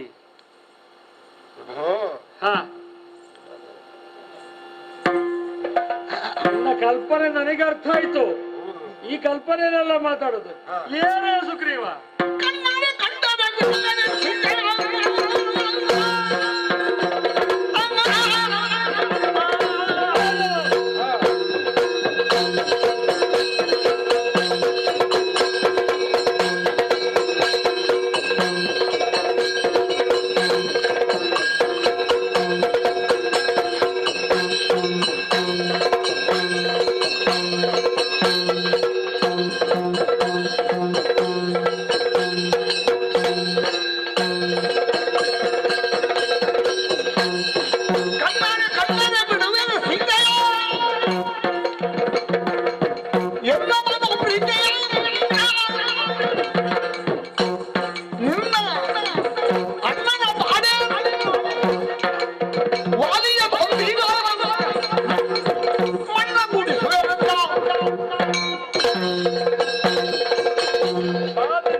ನಿನಗೂ ಮಡದಿ ಇಲ್ಲ, ನನಗೂ ಮಡದಿ ಇಲ್ಲ.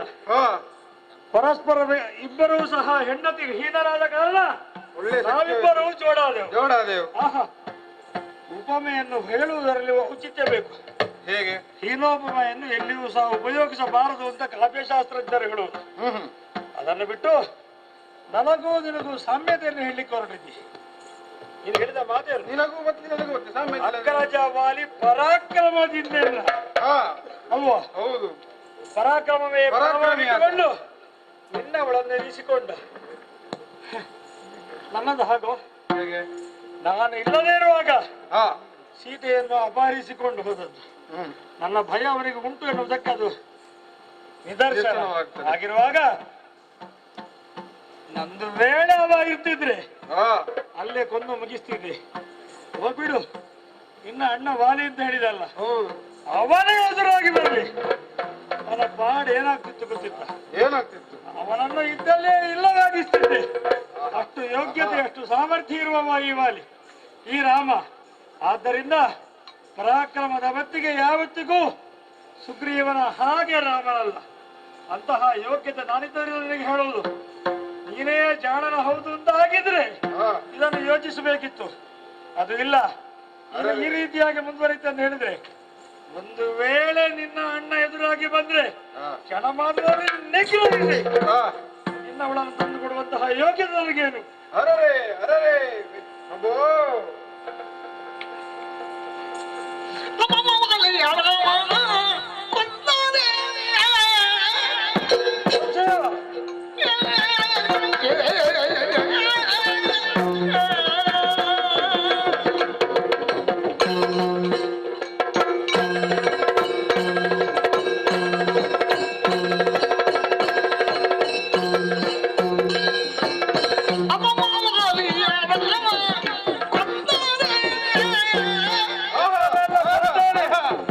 ಸತಿರು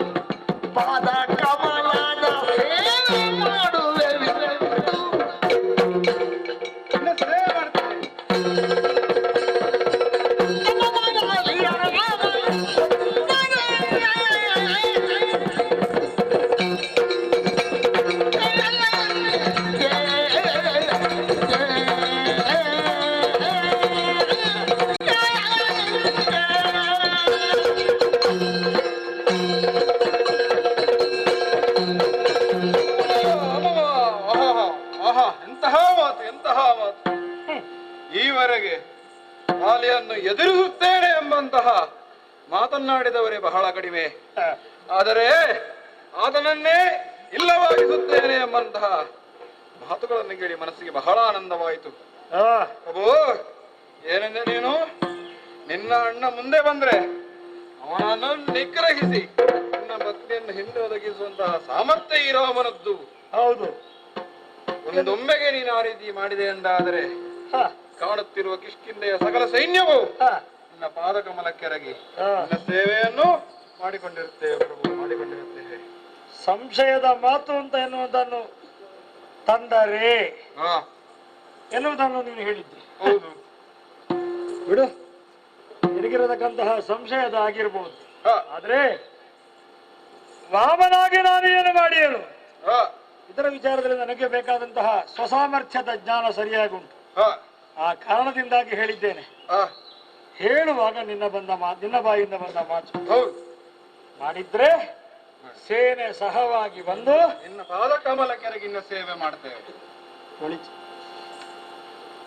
ನಿನ್ನ ಕುರಿತಾಗಿ ಬರುವುದಕ್ಕೆ ನನಗೆ ನಿರ್ದೇಶನ ನೀಡಿದವರಿಬ್ರು, ಮತ್ತೊಬ್ಬಳು ಜಟಾಯು, ಕಬಂಧನ ಮತ್ತು ಶಬರಿ, ಇವರ ಮಾತನ್ನೇ ಒಪ್ಪಿಕೊಂಡು ನಿನ್ನಲ್ಲಿಗೆ ಬಂದವನ.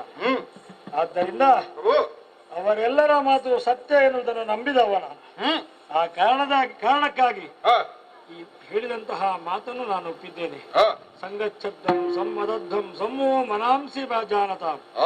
ಪರಸ್ಪರವಾಗಿ ನಾವು ಒಟ್ಟಾಗಿದ್ರೆ ಅದನ್ನೆಲ್ಲವನ್ನು ಸಾಧಿಸಬಹುದು ಅಂತ ಹೇಳಿದ ಹಾಗಾಯ್ತು.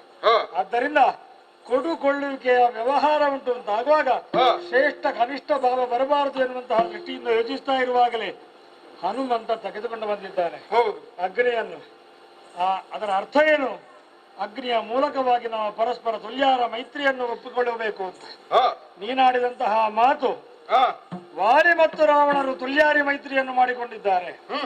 ಹಾಗಿರುವಾಗ ಅದಕ್ಕೆ ವಿರುದ್ಧವಾಗಿ ನಾವಿಬ್ಬರೂ ಸಹ ಅವನ ಶತ್ರುಗಳು ಪರಸ್ಪರ ಸುಲ್ಯಾರಿ ಮೈತ್ರಿಯನ್ನು ಮಾಡಿಕೊಳ್ಳಬೇಕು ಅಂತ ಪರಸ್ಪರ ಒಪ್ಪಿಕೊಂಡಿದ್ದೇವೆ. ಇವತ್ತಿನಿಂದ ನಿನ್ನ ಶತ್ರು ನನ್ನ ಶತ್ರು, ನನ್ನ ಶತ್ರು ನಿನ್ನ ಶತ್ರು, ಈ ರೀತಿಯಾಗಿ ಈ ಅಗ್ನಿ ಸಾಕ್ಷಿಯಾಗಿ ನಾವಿಬ್ರು ಪ್ರಮಾಣ ಮಾಡಿಕೊಳ್ಳೋಣ. ಆಗಲಿ ಪ್ರಭು. ಈಗ ನಾವಿಬ್ಬರು ಪರಸ್ಪರ ಮಿತ್ರರು. ನನ್ನ ಮಿತ್ರ ನಿನಗೆ ಮಿತ್ರ. ಹೌದು. ನಿನ್ನ ಶತ್ರು ನನಗೆ ಶತ್ರು. ಹಾಗೆ ಹಾಗೆ. ಹೌದು. ಆದ್ರೆ ಒಂದು ಸಣ್ಣ ಏನು ಸಂಶಯ, ಇನ್ನೂ ಸಂಶಯ ಉಂಟು. ಕೇಳೋಣ ಕೇಳೋಣ. ವಾಲಿ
ನನ್ನ ಮಾತನ್ನು ಸರಿಯಾಗಿ ಕಳಿಸಿಕೊಳ್ಳಬೇಕು. ಇಷ್ಟವರೆಗೂ ಅದನ್ನೇ ಮಾಡಿದ್ದು. ಒಂದು ಸಂಶಯ ಏನೂ ಇಲ್ಲ. ವಾಲಿ ಅತಿ ಪರಾಕ್ರಮಿ. ಏಕ ಬಾಣ ಪ್ರಯೋಗದಿಂದ 7 ವೃಕ್ಷಗಳ ತಲೆಯನ್ನು ಜಡಿಸಬಲ್ಲಂತಹ ಸಾಮರ್ಥ್ಯವನ್ನು ಮುಂದೆ ಕಾಣತಕ್ಕಂತಹ ಸಪ್ತತಾಲ ವೃಕ್ಷಗಳನ್ನು ಏಕಬಾಣ ಪ್ರಯೋಗದಿಂದಾಗಿ ತುಂಡರಿಸ್ತಾ ಇದ್ದ. ಮತ್ತೆ ದುಂದು ಬಿದ್ದು ಓ ಇದು ಅವನದ್ದು ಅಟ್ಟೆ. ಇದನ್ನುಂಟಲ್ವಾ ಪ್ರತಿ ದಿವಸ ಮೊಣಕಾಲಿನವರೆಗೆ ಎತ್ತಿ ಪ್ರದರ್ಶಿಸಿ ಕೆಳಗೆ ಬಂದದ್ದು ಒಂದು ಪ್ರದರ್ಶಿಸಿ ಪ್ರದರ್ಶಿಸಿ ತೋರಿಸ್ಲಿಕ್ಕೆ ಆಗ್ಲಿ ಆಗ್ಲಿ. ಹಾಗೆಂತ ಅದನ್ನು ಯಾರು ಎತ್ತಲಿಕ್ಕೆ ಆಗುದಿಲ್ಲ. ಅವನೊಬ್ಬನಲ್ಲೇ ಎತ್ತುವಷ್ಟು ದೈತ್ಯಾಕಾರದ ಪರ್ವತಾಕಾರದ ವಿಶೇಷವಾದಂತಹ ಅಟ್ಟೆ ಇದು. ಹೌದು ಹಾಗೆ ಇದನ್ನೊಂದು ನೀನು ಅಂದ್ರೆ ಇದನ್ನು ಎತ್ತಬೇಕು ಅಂತ ಇದನ್ನೊಂದು ಎತ್ತಿ ತಾಳವೃಕ್ಷಗಳನ್ನು ಛೇದಿಸಿದ್ರೆ ನನ್ನ ಸಂಶಯ ಸುಗ್ರೀವ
ಹಾಗಾಗಿ ಸಂಶಯದ ನಿವಾರಣೆಗಾಗಿ ನೀನು ಕೇಳಿದ್ದಿ ಅನ್ನೋದ್ರಲ್ಲಿ ಯಾವ ಸಂಶಯವು ನನಗೆ. ಹೌದು, ಈ ಸಂಶಯ ಪರಿಹಾರಾದ್ರೆ ಮತ್ತೊಂದುಂಟು. ಹೆದರಿಕೆ ಇದ್ದವನಿಗೆ ಯಾರೆಲ್ಲ ಇರತಕ್ಕಂತಹ ಒಂದು ಯಾವುದಾದಂತಹ ಹಗ್ಗ ಇದ್ರು ಸಾಧನ ಸರ್ಪ ಹಾಗೆ ಕಾಣುದು. ಯಾಕಂದ್ರೆ ಮೊದಲೇ ಮಾಡಿದ ಹೆದರಿಕೆ ಉಂಟವನಿಗೆ. ಹೌದು, ಅಂತಹ ಆ ಭಯದ ನಿವಾರಣೆಗಾಗಿ ನೀನು ಕೇಳಿದ್ದೆ ಹೌದು ಅಂತಾದ್ರೆ ದುಂದುಬಿಯ ಅಟ್ಟೆಯನ್ನು ಸಾಹಸದಿಂದ ಒಂದು ಮುಳ ಪರ್ಯಂತ ಎತ್ತುತ್ತಿದ್ದ. ಹೌದು, ಅದು ಅವನ ಸಾಮರ್ಥ್ಯ ಅಷ್ಟು ಎನ್ನುವುದು ಆ ಸಾಹಸದಿಂದ ಎನ್ನುವ ಶಬ್ದದಿಂದ ತಿಳಿಯುತ್ತದೆ ನನಗೆ. ಆದ್ರೆ ರಾಮ ಅವನಷ್ಟೇ ಅಂತ ತೋರಿಸಿದ್ರೆ ಸಂಶಯ ಪೂರ್ಣವಾಗಿ ನಿನ್ನದು ಪರಿಹಾರ ಆಗ್ತದೆ ಅಂತ ನಂಬುವ ನಾನಲ್ಲ. ಇಲ್ಲ, ಆದ್ದರಿಂದ ಇನ್ನು ಮುಂದೆ ಈ ದೃಶ್ಯ ಅವನಿಗೆ ಕಾಣ್ಲಿಕ್ಕೆ ಸಿಗ್ಲಿಕ್ಕಿಲ್ಲ. ಹಾಗಾಗಬೇಕೆನ್ನುವ ದೃಷ್ಟಿಯಿಂದ ಈ ಕಾಲಿನ ಹೆಬ್ಬೆರಳಿನಿಂದ ಅದನ್ನು ಎತ್ತಿ ಬಿಸಾಡಿದೆ. ಲೆಕ್ಕ ಹಾಕಿದ್ಯಾ ಹೋದದ್ದು ಎಷ್ಟು ದೂರ ಅಂತ ಹೇಳಿ? 3-7 ಯೋಜನ, 21 ಯೋಜನಗಳ ದೂರ ಬೀಳುವಂತಹ ರಭಸದಲ್ಲಿ ಅಟ್ಟೆ ಪುಡಿ ಪುಡಿಯಾಗಿದೆ. ಇನ್ನು ಅವನಿಗೆ ಅದು ಸಿಗೋದಿಲ್ಲ. ತಾಲ ವೃಕ್ಷಗಳು ವಕ್ರಾಕಾರದಲ್ಲಿ ಇದ್ರೂ ಸಹ ಒಂದೇ ಬಾಣದಿಂದ ಅದನ್ನು ತುಂಡರಿಸ್ತಾ ಇದ್ದ. ಹಾಗಿರುವಾಗ ಬಾಣದ ಗುರಿಯೂ ಅವನಿಗೆ ಗೊತ್ತಿತ್ತು, ಬಾಣದ ಸರಿಯಾದಂತಹ ಪ್ರಯೋಗವೂ ಅವನಿಗೆ ತಿಳಿದಿತ್ತು ಅಂತ ಅರ್ಥ. ಆದ್ರೆ ಒಂದುಂಟು, ಇಷ್ಟಾದ್ರೂ ಪುನಃ ಚಿಗುರುವ ತಾಲವೃಕ್ಷಗಳಾಗಿ ನಮ್ಗೆ ಗೋಚರಿಸ್ತಾ ಉಂಟು. ತಾಲವೃಕ್ಷದ ತುದಿ ಹೋಗಲ್ಪಟ್ರೆ ಚಿಗುರುವ ಕ್ರಮವಿಲ್ಲ. ಹಾಗಿದ್ರೆ ಚಿಗುರ್ತಾ ಉಂಟು ಅಂತ ಹೇಳಿದ್ರೆ ಏನರ್ಥ? ಇದರೊಳಗೊಂದು ಜೀವ ಉಂಟು. ಈ ಮರ್ಮವನ್ನು ತಿಳಿಯದಂತ ಇರತಕ್ಕಂತಹ ವಾಲಿ ಇದನ್ನು ದಿವಸಾಗಲು ಕಡಿತಿದ್ದ. ಬಾಣಕ್ಕಿರುವ ಯೋಗ್ಯತೆ ಅಷ್ಟೇ. ಆದ್ರೆ ರಾಮ ಹಾಗಲ್ಲ. ಹೇಗೆ? ಎತ್ತಿದಂತಹ ಬಾಣದಿಂದ ಆ ತಾಲವೃಕ್ಷಗಳನ್ನೆಲ್ಲ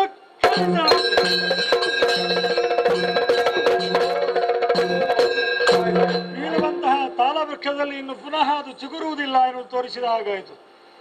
ಅದರ ಬುಡ ಒಂದೇ ಆಗಿತ್ತು, ಒಂದೇ ಬೇರಿಂದ ಹೊಡೆದಂತಹ ತಾಲವೃಕ್ಷಗಳಾದ್ದರಿಂದ ಆ ರೀತಿಯಾಗಿ ಚಿಗುರ್ತಾ ಇತ್ತು. ಕಾರಣ ಅದರೊಳಗಿದ್ದಂತಹ ಒಬ್ಬ ಅಸುರ ಅವನನ್ನು ಸಂಹರಿಸಿದ ಹಾಗೂ ಆಯ್ತು. ಈ ಮೂಲಕವಾಗಿ ವಾಲಿಗಿಂತ ಅಧಿಕ ನಾನು ಅಂತ ತೋರಿಸಿದ ಹಾಗಾಯ್ತು. ಖಂಡಿತ. ಈಗ ಹೇಗೆ? ಯಾವ ಸಂಶಯವೂ ಇಲ್ವಲ್ಲ? ಹಾಗಾದ್ರೆ ಈಗಾಗಲೇ ತುಲ್ಯಾರಿ ಮೈತ್ರಿಯನ್ನು ಒಪ್ಪಿದ ಕಾರಣ ವಾಲಿ ನನಗೂ ಶತ್ರುವಾಗಿರ್ತಾನೆ. ವಾಲಿಯನ್ನು ಸಂಹರಿಸಬೇಕಾಗುವುದು ನನ್ನ ಕರ್ತವ್ಯ. ಸರಿ, ಹಾಗೆಂದು ನಾನೇ ಹೋಗಿ ಕೂಗುದು ಅವನನ್ನು ಕರೆಯುವುದು ಸರಿಯಾದಂತಹ ವಿಚಾರ ಅಲ್ಲ. ಮತ್ತೆ ಹೇಗೆ? ಹೇಗೂ ನಿನಗೂ ಅವನಿಗೂ ಶತ್ರುತ್ವ ಉಂಟಲ್ಲ? ಹೌದು, ಇದೆ. ಚಿರ ಪರಿಚಿತನೂ ಹೌದು. ನೋಡ, ಕರಿಯು. ಕರಿಬೇಕೇನೆ? ಕರಿ. ಅಣ್ಣ, ನಿನ್ನ ಸುಗ್ರೀವ ಕರೆಯುತ್ತಿದ್ದಾಳೆ. ಬಾ, ಇನ್ನು ನೋಡು. ಬಾ.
ಯೋಚನೆ ಮಾಡಿದೀಯಾ? ಈ ಕ್ಷಣದವರೆಗೆ ಸರಿಯಾಗಿ, ಇನ್ನು ನಿನಗೆ ಯಮನಾಗಿ ಅಲ್ಲ, ಅದನ್ನು ತಿರುಗಿಸಬೇಕು. ಹೇಗೆ?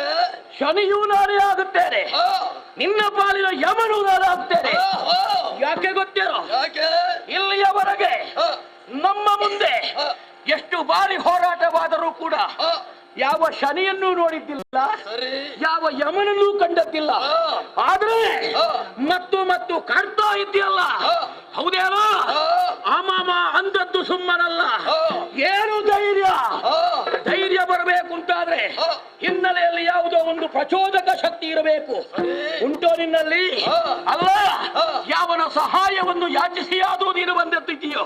ಹೌದು ಅಂತಾದ್ರೆ ಈಗ ಬರಬೇಕು ಅಂತಾದ್ರೆ ನಿನ್ನ ಬಲವನ್ನು ತುಂಬಿದಂತಹ ವ್ಯಕ್ತಿ ಯಾರು ಇದ್ದಾನೆ ಅಂತಾದ್ರೆ ಹಿಂದಿನಿಂದಲ್ಲ ಮುಂದಿನಿಂದ ಬಂದರೂ ಕೂಡ ಬಿಡುವಂತಹ ಸ್ವಭಾವ ಈ ಬಾಲಿಯದ್ದಲ್ಲ. ನೀನು ಸಾಹಿತ್ಯೋ ಅಲ್ಲ, ಇನ್ನೇನಾದ್ರೂ ಬೇಕಾದ್ರೆ ನೀನು ನನ್ನ ಜೀವನ ಕುರಿತಾಗಿ ಅಲ್ಲ,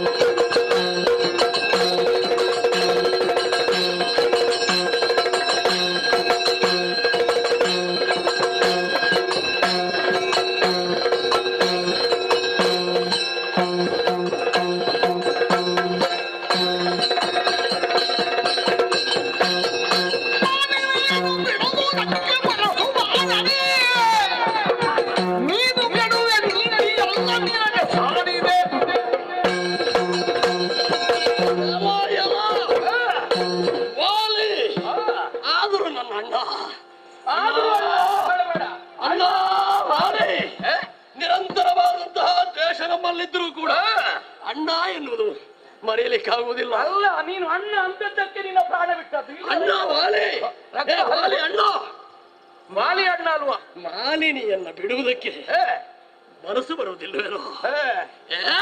ಏನು? ನನ್ನ ಮಾಲಿನಿಯನ್ನ ಬಿಡುವುದಕ್ಕೆ ಮನಸ್ಸು ಬಾರದೇನೋ? ಹಾಗಿದ್ದರೆ ಈ ನಿತ್ಯ ನಿರಂತರವಾಗಿ ವಾಲಿ ಕಾಪಾಡಿಕೊಂಡು ಬಂದಿದ್ದಾನೆ ಎನ್ನುವಂತಹ ನೀತಿ, ಆ ನೀತಿಯನ್ನ ನೀನಾಗಿ ತಪ್ಪಿದ ಹಾಗಾಗುತ್ತದೆ. ಕೆಡುವುದು ನೀನು.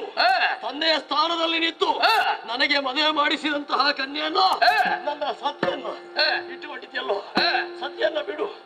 ನೀನು ಕೆಡುತ್ತಿ, ನೀತಿಯನ್ನು ಮಗನ ಸ್ಥಾನದಲ್ಲಿ ಇದ್ಯಲ್ಲೋ.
ಮಾಡಬೇಕು ಅಂತ ಏನೂ ಇಲ್ಲ. ಹೌದೇಳು? ಮಾನಿನಿಯ ಬಗ್ಗೆ ವಿಶೇಷವಾದಂತಹ ಒಲವು ನಿನಗೆ ಉಂಟು ಅಂತಾದ್ರೆ ನನ್ನ ಮಾನಿನಿ ಅಲ್ಲ. ನಿನ್ನ ಮಾನಿನಿ ಅಂತಲ್ಲ, ನೀನು ಮೊದಲು ಮಾಡಿದ್ದು ಏನುಂಟು ಏನು? ಅದನ್ನೆಲ್ಲವನ್ನು ಚೆನ್ನಾಗಿ ಈ ಕಾಲಕ್ಕೆ ಅನುಭವಿಸಬೇಕು ಅಂತಲೇ ನಿನ್ನ ಸತಿಯವಳಿದ್ದಾಳೋ ಅವಳನ್ನೇ ತಂದಿರಿಸಿಕೊಂಡಿದ್ದೇನೆ. ಏನು ಮಾಡಿದ್ದೇನೆ?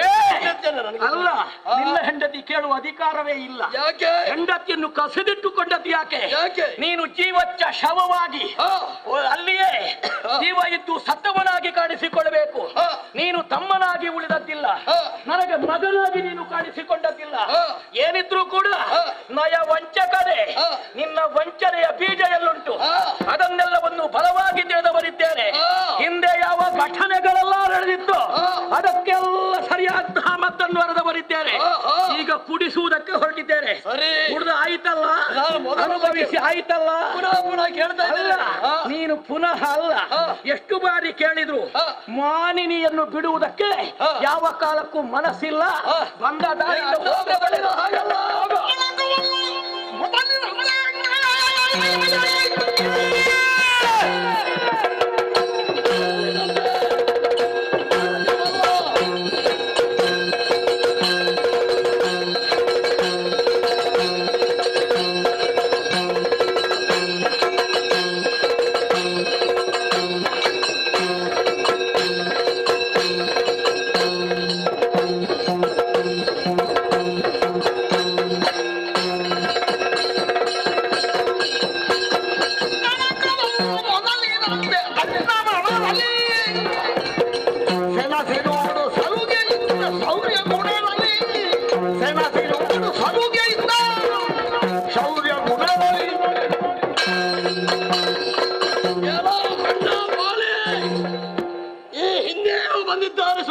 ಸುಗ್ರೀವ ಅವರ ಕುರಿತಾಗಿ ವಿರೋಧ ಭಾವವನ್ನು ತೊಳೆದು ಅಣಕ ಮಾಡುವುದಕ್ಕೆ ಬಂದದ್ದು.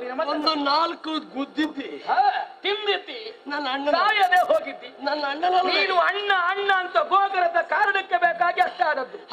ಅಣ್ಣ ಬಿಟ್ಟು ಬೇರೆ ಏನಾದ್ರೂ ಶಬ್ದವನ್ನು ಮಾಡ್ತಿದ್ರೆ ಇದು ನನ್ನ ಮತ್ತು ನಿನ್ನ ಗುದ್ದಾಟದ ಎಷ್ಟನೇ ಪ್ರಯೋಗ. ಯಾಕೆ? ಆದ್ರೂ ಪ್ರದರ್ಶನ ಬರಲೇ ಇಲ್ಲ. ಪ್ರದರ್ಶನಕ್ಕೆ ಬರೀ ಪ್ರಯೋಗಕ್ಕೆ ಆಯ್ತು. ಈ ಹಿಂದೆ ಮಾಡಿದ್ದೆಲ್ಲ ಅಣಕ, ಈಗಿನದ್ದು ಸುಗ್ರೀವನ ಯುದ್ಧ. ಅಣಕವಲ್ಲ ಮೊದಲಿನ ಹಾಗೆ. ಏನು ಎಂತದ ಅಣಕವಲ್ಲ ಇದು. ಒಳ್ಳೆದ ನಿಜವಾದ ಪ್ರದರ್ಶನ. ನನಗೆ ನಿಜವಾದ್ಯ ಬೇಕು. ಅಣಕ ಯಾವತ್ತು ನಾನು ಹೆಂಡತಿಯನ್ನು ಕೂಡ ಹೆಂಡತಿ ನಾಚಿಗೆ ಇದ್ದ ನಾಚಿಗೆ ಇರ್ಲಿಕ್ಕೆ ಹೆಂಡತಿ ಬೇಕಲ್ಲ. ನಿನ್ನನ್ನು ಮಾಡಿ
ಅಣ್ಣ ಅಂತ ಹೇಳಿದ ಧರ್ಮಕ್ಕೆ ಬಿಟ್ಟು ಹೋಗ್ತೇನೆ ಅಂತ ಇವರಿಗೆ ಗ್ರಹಿಸಿದ್ದು.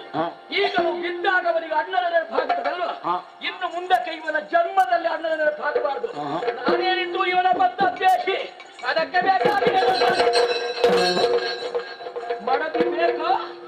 ನೀನು ಮಡಿಗೆ ಒಂದು ಕಾಲಿಂದ ಸಾಕಾಗುವುದಿಲ್ಲ, ಮತ್ತೊಂದು ಕಾಲಿಂದ ಸುಡಿಯಲೇ ಮತ್ತೊಂದು ಕಾಲಿಂದ ಸಾಕು. ಸಂದು ಬಂದೆಲ್ಲ ಬೇರೆ ಬೇರೆ ಆಗಬೇಕು. ಇನ್ನೂ ನನಗೆ ತೃಪ್ತಿ ಬರುವುದಿಲ್ಲ. ಯಾಕೆ? ಎರಡು ಕಾಲು ಉಂಟಲ್ಲ, ಎರಡು ಕಾಲಿನ ಗೊತ್ತಿದ್ದೇನೆ ಮಗುದೆ. ಇನ್ನು ಯಾರಿದ್ದಾರೆ ನಿನ್ನ ಅಪ್ಪಂದು ನೋಡ್ತೇನೆ, ನೋಡ್ಬೇಕು. ಸುಕ್ಲಿಕ ಹೇಳ್ತೀಯಾ, ಬರ್ತೀಯಾ? ಇಲ್ಲಿಗೆ ಮುಗಿಸ್ತೀನಿ.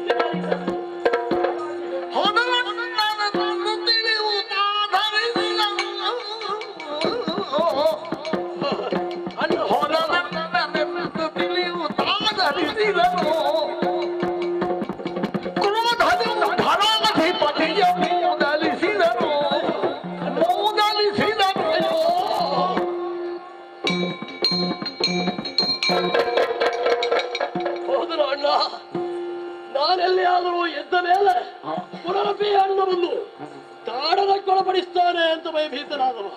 ಅಬ್ಬಾ, ಮೊದಲ ಹಾಗಲ್ಲ, ಈ ಬಾರಿ ಅಣ್ಣನನ್ನ ಸೋಲಿಸ್ತೇನೆ. ಅಲ್ಲ, ಸೋಲಿಸ್ಲಿಕ್ಕಾಗುವುದಿಲ್ಲ ಅಂತ ಗೊತ್ತಿತ್ತು. ಅಭಯ ವಾಕ್ಯವನ್ನು ಕೊಟ್ಟಿದ್ದನಲ್ಲ, ನಿರೀಕ್ಷೆಯಲ್ಲಿದ್ದವ ನಾನು. ನನಗೆ ನಂಬಿ ನಾನಿದ್ದೇನೆ ಹೋಗು ಅಂತ ಹೇಳಿದ.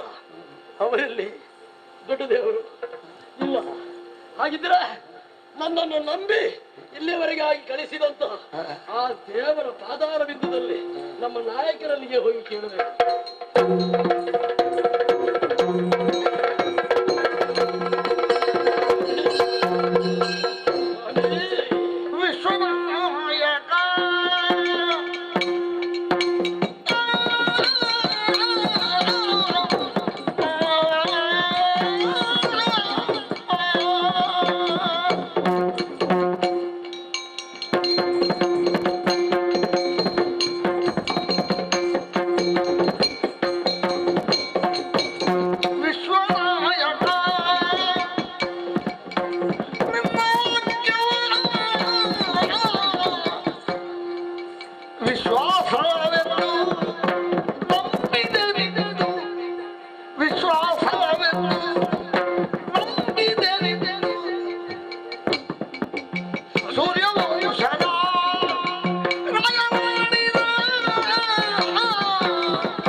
ನಿನ್ನ ಪಾದಾರ ಬಿಂದುಗಳಲ್ಲಿ ನಿನ್ನ ತುಲ್ಯಾದಿ ಮಿತ್ರತ್ವವನ್ನು ವಹಿಸಿದ್ದೇನೆಂದು ನಂಬಿ ಯುದ್ಧಕ್ಕೆ ಹೋದ ಸುಗ್ರೀವ, ನನ್ನ ಕಂಡಗಳಿಂದ ಸುರಿಯುತ್ತಿರುವಂತಹ ಅಷ್ಟಗಳಿಂದಲೇ ನಿನ್ನ ಪಾದಗಳನ್ನು ತೊಳೆಯುತ್ತಿದ್ದೇನೆ ಸ್ವಾಮಿ. ಸ್ವಾಮಿ, ವಿಶ್ವಕ್ಕೆ ನಾಯಕನಾದವ ನೀನು ಅಂತ ತಿಳಿದೆ. ವಿಶ್ವದ ಅಣುರೇಣು ತೃಣಕಾಷ್ಟಗಳಿಗೆ ಒಡೆಯನಾಗಿರುವವ ನನಗೆ ಪ್ರಭುವಾಗಿ ದೊರಕಿದ ಅಂತ ತಿಳಿದೆ. ಈ ಕ್ಷಣದವರೆಗೆ ನನ್ನ ಮನಸ್ಸಿನಲ್ಲಿ ಹುದುಗಿರುವಂತಹ ಸತ್ಸಂಕಲ್ಪವನ್ನು ಸಾಕಾರಗೊಳಿಸುವುದಕ್ಕಾಗಿ ವಿಶ್ವನಾಯಕ ದೊರಕಿದ. ಕೇವಲ ಅವರಿವರಾಡಿದ್ದಲ್ಲ ಸ್ವಾಮಿ, ಪರಂಪರೆ ಇದೆ ನಿನಗೆ. ಸೂರ್ಯ ವಂಶಜರಾದಂತಹ ನೀವುಗಳು ನಡೆದದ್ದು ಅಂತ ಹೇಳಿದ್ರೆ ಅದು ಕೇವಲ ಪಾದಗಳನ್ನ ಉಂಟು ಮಾಡುವಂತಹ ಘಾತಗಳಲ್ಲ. ಸತ್ಯ ಧರ್ಮಗಳಲ್ಲಿ ಸತ್ಯ ಧರ್ಮ ಎನ್ನುವಂತಹ ಪಾದಗಳನ್ನ ಬಳಸಿ ನಡೆಯುವವರು ಸ್ವಾಮಿ. ಇಕ್ಷ್ವಾಕು ವಂಶದವರು, ಸೂರ್ಯ ವಂಶೀಯರು ಆಡಿದ ಮಾತನ್ನು ನಡೆಸುವುದಕ್ಕಾಗಿ ಜೀವಿತದ ಉಸಿರಿಗಿಂತಲೂ ಹೆಚ್ಚಾಗಿ ಅದನ್ನ ಸಂಕಲ್ಪ ರೂಪವಾಗಿ ಕಾರ್ಯರೂಪಕ್ಕೆ ತರುವವರು ಅಂತ ತಿಳಿದೆ. ಸ್ವಾಮಿ ಸ್ವಾಮಿ, ಯಾಕೆ ಹೀಗಾಯ್ತು ಸ್ವಾಮಿ, ಯಾಕೆ ಹೀಗಾಯ್ತು? ಎಲ್ಲನ್ನ ವೈರಿಯ ಮುಂದೆ ನಿಲ್ಲಿಸಿ ಚಂದ ನೋಡ್ಬೇಕು ಅಂತಿದ್ರು ಸ್ವಾಮಿ. ಸ್ವಾಮಿ, ನಿಮ್ಮನ್ನ ನಿಂದಿಸುವುದಲ್ಲ, ಏನು ಮಾಡೋಣ? ಗಂಧವನ್ನು ತೇಯುವಂತಹ ಕಲ್ಲಿನ ಒಂದು ಪಾರ್ಶ್ವದಲ್ಲಿ ದೇವರಿಗೆ ಅರ್ಪಿತವಾಗಬಹುದಾದಂತಹ ಗಂಧವನ್ನು ಅರ್ಪಿಸುವಂತಹ ಆ ಸಂಪನ್ನತೆ ಅದಕ್ಕಿರ್ತದೆ. ಅದರ ತಳಭಾಗದಲ್ಲಿರುವ ಅದೇ ಕಲ್ಲಿನ ಇನ್ನೊಂದು ಪಾರ್ಶ್ವಕ್ಕಿಲ್ಲ ಅಂತ ಆಗಿ ಹೋದರೆ ನನ್ನ ವಿಧಿ. ಸ್ವಾಮಿ, ಪುನಃ ವಂದಿಸಿದ್ದೇನೆ ವಿಶ್ವನಾಯಕ. ಏನು ಮಾಡಿಬಿಟ್ಟೆ ಸ್ವಾಮಿ.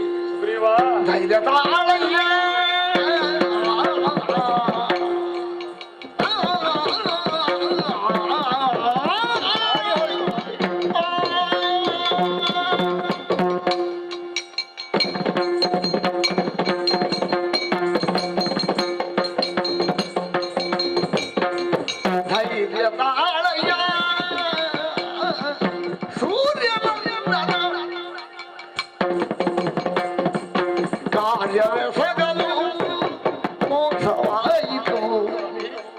ಕಾರ್ಯವೆಸಗಲು ಮೋಸವಾಯಿತು. ವಾಲಿಯ ನಿನ್ನ ಕಾಣಲಿರುವರ, ವಾಲಿಯ ನಿನ್ನ ಕಾಣಲಿರುವರ ತಾಳಭೇದವೇ ತಿಳಿಯಲಾಯಿತು. ಆಳಭೇದವೇ ತಿಳಿಯಲಾಯಿತು.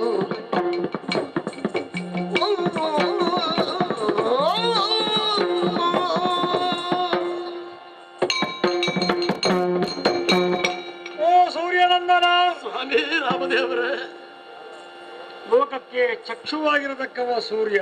ಸರಿ. ಆದ್ದರಿಂದ ಸತ್ಯ ಏನುಂಟು ಅದು ಮಾತ್ರ ಕಾಣಲ್ಪಡುತ್ತದೆ. ಹೇಗೆ ಸೂರ್ಯನೆನ್ನುವಂತಹ ಮಾಧ್ಯಮದಿಂದ. ಸರಿ. ಈ ವಿಚಾರದಲ್ಲಿ ನಾವಿಬ್ಬರು ಸೋತೆವು ಎನ್ನುವುದರಲ್ಲಿ ಯಾವ ಹಾಗೆ ಸಂಶಯ ನಾನಾದ್ರೂ ಸೋತ ಅಭ್ಯಾಸ ಆಗಿದೆ ಸ್ವಾಮಿ, ತಾವು ಸೋತದ್ದು ಹೇಗೆ ಅಂತ ಆಗಿದೆಪ್ಪ.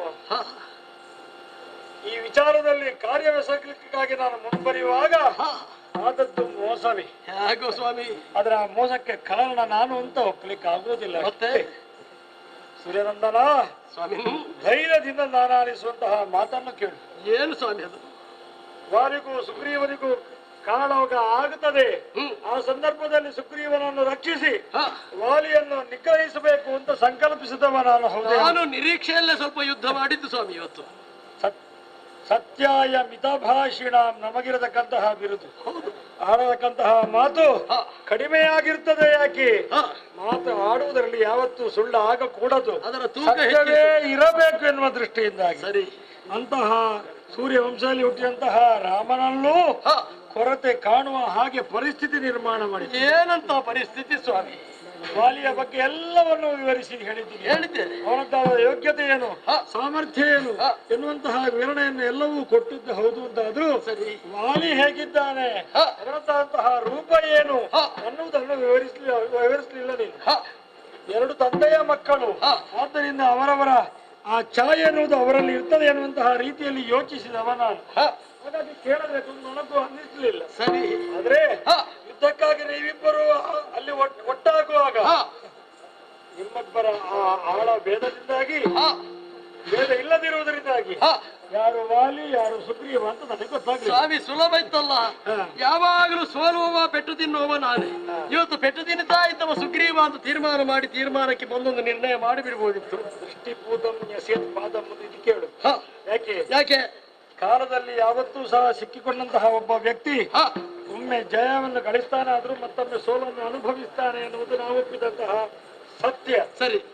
ಏನೋ ನಿನಗೆ ನಿನ್ನ ಹೆಂಡತಿ ಇಲ್ಲ, ಬಹಳ ಸಮಯದಿಂದಾಗಿ ದೂರ ಹೋಗಿದ್ದಾಳೆ ಎನ್ನುವಂತ ದೃಷ್ಟಿಯಿಂದಾಗಿ ವಿಶೇಷವಾದಂತಹ ಹುರುಪು, ಇದರ ಬಗ್ಗೆ ಅವನಿಗಿರತಕ್ಕಂತಹ ಅಸಾಡ್ಡೆ. ಇವ ಯಾವತ್ತು ಬರ್ತಾನೆ, ಇವನಿಗೆ 2 ಕೊಟ್ರೆ ಸಾಕಪ್ಪ ಎನ್ನುವಂತಹ ಒಂದು ಅಸಡ್ಡೆ. ಯಾವತ್ತೂ ಸಹ ವೈರಿಯನ್ನು ಕ್ಷುಲ್ಲಕ ಅಂತ ಎಣಿಸಕೂಡದಂತೆ. ಎಣಿಸಿದಂತಹ ವಾಲಿ ಆಗಿದ್ದಿದ್ರೆ, ಪೆಟ್ಟದಿಂದ ಆಗಿದ್ರೆ ಏನ್ ಮಾಡುದೀಗ ಅಲ್ವಾ? ಈ ಸಂಶಯ ಇರುವುದರಿಂದ ಹಾಗೆ ಇಂದಿನ ವಾಲಿ ಎದ್ದು ನಿಂತವ ಸುಗ್ರೀವ ಅಂತಾಗಿದ್ರೆ ಕೆಲವೊಮ್ಮೆ ಬಿದ್ದಿರಬೇಕಾದವರೆಲ್ಲ ಎದ್ದು ಬಿಡ್ತಾರೆ. ಎದ್ದಿದ್ದಾರೆ ಬಿದ್ದಿದ್ದಾರೆ ಅಂತ ಹೇಳಿ ನಾವು ನಿರ್ಣಯಕ್ಕೆ ಬರ್ಲಿಕ್ಕೆ ಆಗುದಿಲ್ಲ. ಇದೇ ಕಾರಣಕ್ಕೆ ಅಂತ. ಯಾವುದೇ ವಿಚಾರದಲ್ಲಿಯೂ ಸಹ ಪ್ರತಿಬಂಧಕ ಎನ್ನುವುದೊಂದು ಇದ್ರೆ ಆವಾಗ ಆಗುವಂತಹ ಕೆಲಸ ಆಗುವುದಿಲ್ಲ. ಅದರಲ್ಲಿ ತೊಂದರೆ ಅಂತ ಆಗ್ತದೆ. ಅವನ ಅನಾರೋಗ್ಯ ಇದ್ರೆ, ಏನಾದ್ರು ಜ್ವರ ಬಂದಿದ್ರೆ ಅಲ್ವಾ, ಸರಿ, ಪೆಟ್ಟು ತಿಂದ್ರೆ ಹೋಯ್ತಲ್ಲ. ಹಾಗಾಗಿ ಬಿದ್ದವ ನೀನು ಅಂತ ನಂಗೆ ನಿರ್ಣಯ ಮಾಡ್ಲಿಕ್ಕೆ ಆಗಲಿಲ್ಲ. ಸ್ವಾಮಿ, ಏನು ಈಗ ನೀವು ಮಾತು ಕೊಟ್ಟಿದ್ದೀರಿ, ಭರವಸೆಯಂತೆ ಹೆಂಡತಿಯನ್ನು ದೊರಕಿಸಿ ಕೊಡ್ತೀರಿ ಅಂತ ಹೇಳಿ, ಮುಂದೆ ಹೇಗೆ ಅಂತ ಬೇಡ ಸ್ವಾಮಿ? ಅದು ಆ ವಿಚಾರದಲ್ಲಿ ನಾನು ವಿಮರ್ಶೆ ಮಾಡಿ ಈಗಾಗಲೇ ಒಂದು ನಿರ್ಣಯಕ್ಕೆ ಬಂದಿದ್ದೇನೆ. ಏನದು? ನನ್ನ ತಮ್ಮನಾದಂತಹ ಲಕ್ಷ್ಮಣ ಅವನು ಈಗಾಗಲೇ ಕರೆದಿದ್ದಾನೆ. ಅವನೇ ಸಿದ್ಧಪಡಿಸಿದಂತಹ ಮಾಲೆ ಇದು, ಗಜಪುಷ್ಪದ ಮಾಲೆ. ಇದನ್ನು ಕೊರಳಿಗೆ ಹಾಕಿದಲ್ಲಿ ಅವ ಜಯ ಗಳಿಸ್ತಾನೆ ಎನ್ನುವಂಥದ್ದು ನಂಬುಗೆ. ಆದ್ದರಿಂದ ಇದನ್ನು ಸುಗ್ರೀವನ ಕೊರಳಿಗೆ ಹಾಕುವ ಮೂಲಕವಾಗಿ ಒಂದಿಗೆ ಸುಗ್ರೀವ ಯಾರು ಅಂತ ಪತ್ತೆ ಹಚ್ಚುವಲ್ಲೂ ಇದು ಉಪಕಾರ ಆಗಬೇಕು. ಈ ದೃಷ್ಟಿಯಿಂದಾಗಿ ಈ ಮಾಲೆಯನ್ನು ನಿನಗಾಗಿ ತೊಡಿ. ಮಾತ್ರ ಅಲ್ಲ, ನನ್ನ ಮೇಲೆ ನಿನಗೆ ಇನ್ನೂ ಒಂದು ಸಂಶಯ ಉಂಟು ಅಂತಾದ್ರೆ ಸಂಶಯವನ್ನು ನಿವಾರಿಸುವಂತಹ ಕರ್ತವ್ಯಕ್ಕಾಗಿ ನಾನು ಮುಂಬರಿಬೇಕು. ಹೋಗುವಂತಹ ಸಂದರ್ಭದಲ್ಲಿ 10 ಜನಾಶ್ರಮವನ್ನು ದಾಟಿಯೇ ಮುಂದೆ ಸಾಗೋಣ. ಅಲ್ಲಿ ಯಾರಾದ್ರೂ ಸುಳ್ಳು ಹೇಳದವರಿದ್ರೆ ಅವರ ದೇಹವೆಲ್ಲವೂ ಚೂರಾಗ್ತದೆ ಎನ್ನುವುದು ನಂಬಿಕೆ. ಸರಿ. ಅದು ಆ ಮೂಲಕವಾಗಿ ರಾಮ ಶುದ್ಧ ಅಂತ ನಿಮಗೆ ನಿರೂಪಿಸಲಿಕ್ಕಾಗಿ ಅಲ್ಲಿಯೇ ಸಾಗುತ್ತಾ ಪುನೊಮ್ಮೆ ಕರೆಯುವುದು. ಸ್ವಾಮಿ ಮುಂದುವರೆಗೂ ಬಂದಿದ್ದೇವೆ ಅಂತ ಆದ್ರೆ ಇನ್ನು ಕರೀಬೇಕಾ ಬೇಡ? ಅಣ್ಣ ಅಲ್ಲ ವಾಲಿ ವಾಲಿ ಬಾಯಿದ್ದಕ್ಕೆ ಬಾಯಿದ್ದಕ್ಕೆ ಬಾಯಿದ್ದಕ್ಕೆ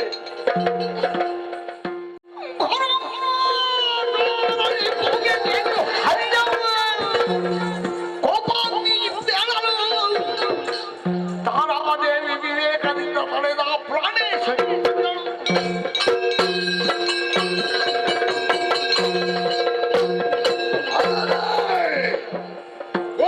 ಕಾಲದ ಕೂಗು, ಇದು ಯಾರ ಕೂಗು ಎಂದು ಯೋಚನೆ ಮಾಡಿದ್ರೆ ಅವನೇ ಹಣೆ ಬರ ಕೆಟ್ಟವ. ಆ ಸುಗ್ರೀವ ಯಾವಾಗಲೂ ಅಣ್ಣನೆಂದು ಸಂಬೋಧಿಸುವಂತ ಆತ ವಾಲಿ ಬಾಯಿದ್ದಕ್ಕೆ ಏನು ಮತ್ತು ಅಡರಿದೆ ಆತನಿಗೆ. ಯಾವಾಗಲೂ ನನ್ನಲ್ಲಿ ಪೆಟ್ಟಿನಿಂದ ಹೋದಂತ ಸುಗ್ರೀವ ಅದಷ್ಟು ಕಾಲ ನಂತರ ಚೇತರಿಸಿಕೊಂಡು ಬರ್ತಿದ್ದ. ಇದು ಹಾಗಲ್ಲ, ಈಗ ಬಂದಿದ್ದಾನಂತ ಆದ್ರೆ ಅವನ ಕೂಗು ಇದು ಕೊನೆಯ ಕೂಗಿ ಆಗಬೇಕು. ತಡ ಮಾಡುದು ಯಾಕೆ? ಎದ್ದೇಳಿದ್ದಾನೆ, ಹೊರಡ್ತೇನೆ. ಸ್ವಾಮಿ ಏನೇ ಅವಸರ ಪಡಬೇಡಿ, ಯಾವ ವಿಚಾರ? ಅವಸರ ಪಡಬೇಡಿ ಹ? ಸ್ವಾಮಿ. ಏನು ನನ್ನೊಂದು ಮಾತನ್ನು ತಾವು ಆಲಿಸಬೇಕು. ಚಿನ್ನ, ಸ್ವಾಮಿ. ಏನೇ ನಿನ್ನ ಒಂದು ಮಾತು? ಪ್ರಭು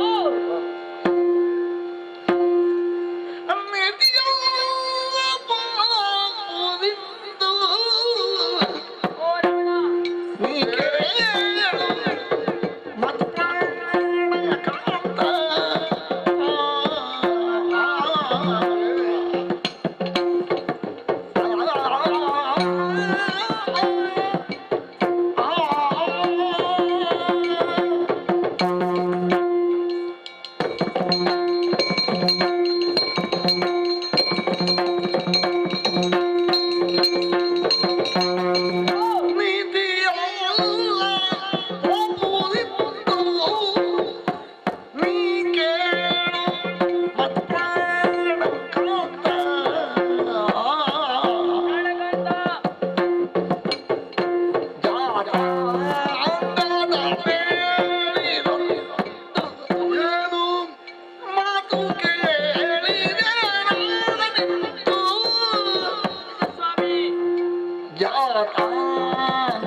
ಅವಸರ ಪಡಬೇಡಿ, ಅವಸರವೇ ಅನಾಹುತಕ್ಕೆ ಕಾರಣವಾಗುತ್ತದಂತೆ. ಬಳುಕುವ ಬಳ್ಳಿ ಅಂತ ನನ್ನ ಕಾಲ ಮೇಲೆ ಬಿದ್ದಿದ್ಯಲ್ಲ, ನಿಜ, ಯಾಕೆ ಭಯ? ಖಂಡಿತ ಇದೆ ಏನು ಸ್ವಾಮಿ. ಆ.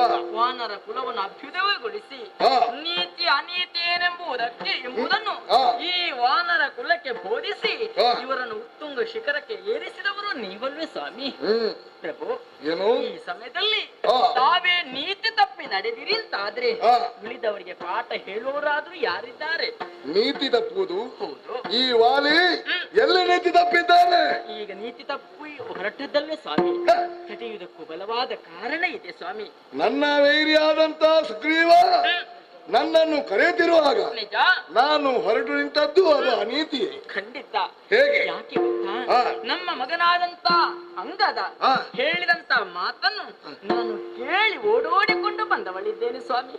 ನಮ್ಮ ಕಂದಾಂಗದ ತಯಾರು ಮಾಡಿ ಸಂಗ್ರಹಿಸಿದಂತ ವಿಷಯ ಹೌದು. ನನ್ನಲ್ಲಿ ಹೇಳುವುದಕ್ಕಾಗಿ ನೀನು ಬಂದವಳು. ನಿಜ. ಏನು ಆ ವಿಷಯ? ಸ್ವಾಮಿ, ಆ. ಆ ಬಂದವನು ಸಾಮಾನ್ಯನೆಂಬುದಾಗಿ ಭಾವಿಸಿಕೊಂಡಿಲ್ಲ. ಯಾರು? ಪ್ರಭು, ನಿಜ ಸ್ವಾಮಿ.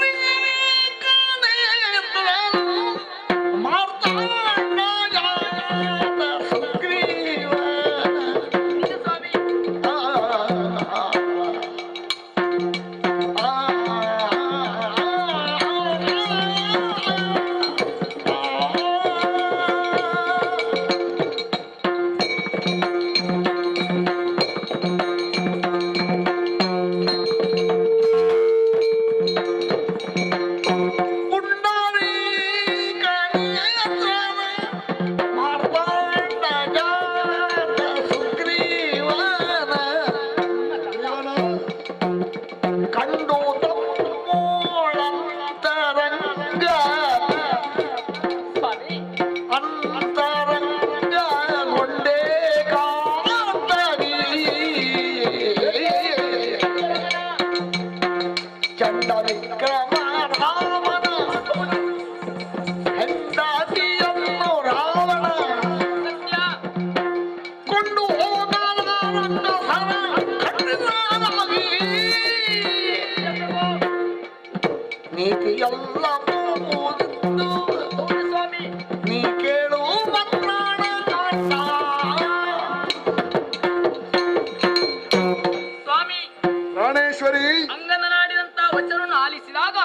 ಅದು ದಿಟವೆಂಬುದಾಗಿ ಅರಿತು ಹಾ. ನಿಮ್ಮ ಬಳಿಗೆ ಓಡೋಡಿ ಬಂದಾಕೆ ಸತ್ಯ ಹಾ. ಸ್ವಾಮಿ. ಹಾ. ಈ ಹಿಂದೆ ಹಾ. ಸುಗ್ರೀವ ಯುದ್ಧವನ್ನು ಮಾಡಿ ಹಾ. ಅದರಲ್ಲಿ ಚೇತರಿಸಿಕೊಂಡು ಬರುವುದಕ್ಕೆ ಹಾ. ಅದೆಷ್ಟು ಸಮಯಗಳೇ ಬೇಕಾಗಿತ್ತು. ಹಾ. ಆದರೆ ಹಾ. ಇಂದು ಹಾಗಲ್ಲ. ಹಾ. ಬೆಳಿಗ್ಗೆ ಯುದ್ಧ ಮಾಡಿ ಹಾ. ಈ ರಾತ್ರಿಯ ಸಮಯದಲ್ಲಿ ಹಾ. ನಿಮ್ಮನ್ನು ಕರೆದಿದ್ದಾನಂತಾದ್ರೆ ಹಾ. ಯಾವುದೋ ಒಂದು ಬಲ ಅವನಲ್ಲಿ ಇದೆ ಎನ್ನುವುದಾಗಿ ಅರ್ಥವಾಯಿತು. ಇದು ಅವನ ಹೋಗುವ ಕಾಲಕ್ಕೆ ಬಂದ ಬುದ್ಧಿ ಇದು. ನಿಜ ಸ್ವಾಮಿ. ಹಾ. ಹೌದು. ಹಾ. ಆದ್ರೆ ಹಾ. ಈ ಸಮಯದಲ್ಲಿ ನಾನು ನಿಮಗೆ ನೀತಿಯನ್ನು ಹೇಳುವುದು ಯಾಕಾಗಿ ಗೊತ್ತಾ ಏನು ಪ್ರಭು? ವಿಷಯ ಸಂಗ್ರಹ ಏನು ಮಾಡಿದ್ದಿ? ಸ್ವಾಮಿ, ಹಾ. ಮತ್ತೇನು ಅಲ್ಲ. ಹಾ. ಈ ಪ್ರಪಂಚದಲ್ಲಿ ಇರುವುದನ್ನೆಲ್ಲ ಗ್ರಹಿಸುವವನೇ ಹಾ. ಆತ ಮಾರ್ತಾಂಡನಿದ್ದಾನೆ, ಸೂರ್ಯನಾರಾಯಣ. ಸೂರ್ಯನಾರಾಯಣನಿದ್ದಾನೆ. ಹಾ. ಆ ವಂಶಜನೇ ಆದಂತ ಹಾ. ಆ ದಶರಥ ಚಕ್ರವರ್ತಿಯ ಕುಮಾರ ಹಾ. ಶ್ರೀರಾಮ ಹಾ. ಅಯೋಧ್ಯೆ ಅಧಿಪತಿ. ಹಾ. ಅಷ್ಟೇ ಅಲ್ಲ, ಆ ಮಾರ್ತಾಂಡ ತೇಜನ ಕುಮಾರ ಅಂದ್ರೆ ಸೂರ್ಯ ಸುತ ಸುಗ್ರೀವ ಹಾ. ನಿಮ್ಮ ತಮ್ಮ. ನನ್ನ ತಮ್ಮ. ಹಾ, ಹಾ. ಅವರವರಿಗೆ ಒಂದಾಗಿದ್ದಾರೆ. ಹಾ. ಆಗುವುದಕ್ಕೂ ಬಲವಾದ ಕಾರಣ ಉಂಟು. ಏನು? ಶ್ರೀರಾಮ ಹಾ. ಆ ರಾವಣನಿಂದಾಗಿ ತನ್ನ ಹೆಂಡತಿಯನ್ನು ಅಪಹರಿಸಲ್ಪಟ್ಟಿದ್ದಾನಂತೆ. ಹಾ. ಅಲ್ವೇ? ಈ ಸಮಯದಲ್ಲಿ ನಿಮ್ಮ ತಮ್ಮನ ಅವಸ್ಥೆಯೂ ಆ ರೀತಿಯೇ ಆಗಿದೆ. ಹಾ. ಇದನ್ನೇ ಯೋಚಿಸಿದಂತ ಅವರು ಹಾ. ಏಕಾಂತದಲ್ಲಿ ಸೇರಿ ಹಾ. ಒಂದು ಒಪ್ಪಂದವನ್ನು ಮಾಡಿಕೊಂಡಿದ್ದಾರೆ ಪ್ರಭು. ಏನು ಒಪ್ಪಂದ? ಸ್ವಾಮಿ,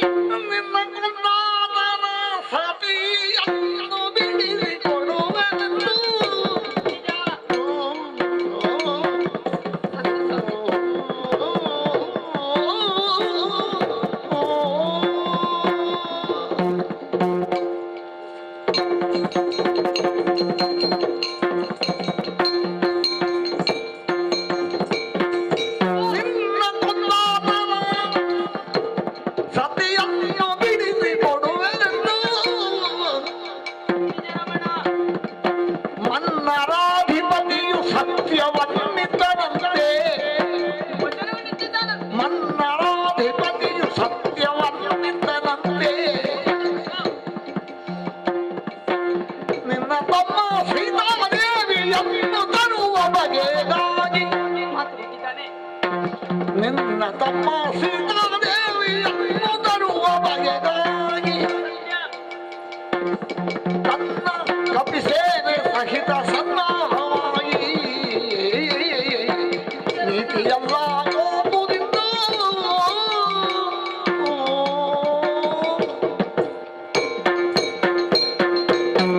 ಸ್ವಾಮಿ, ಆರಾಮ್. ಮಡದಿ ಮಣಿಯರನ್ನು ಕಳೆದುಕೊಂಡಂತ ಶ್ರೀರಾಮ ಮತ್ತು ಸುಗ್ರೀವರೊಳಗೆ ಹಾ. ಒಂದು ಸಖ್ಯ ನಡೆದಿದೆಯಂತೆ.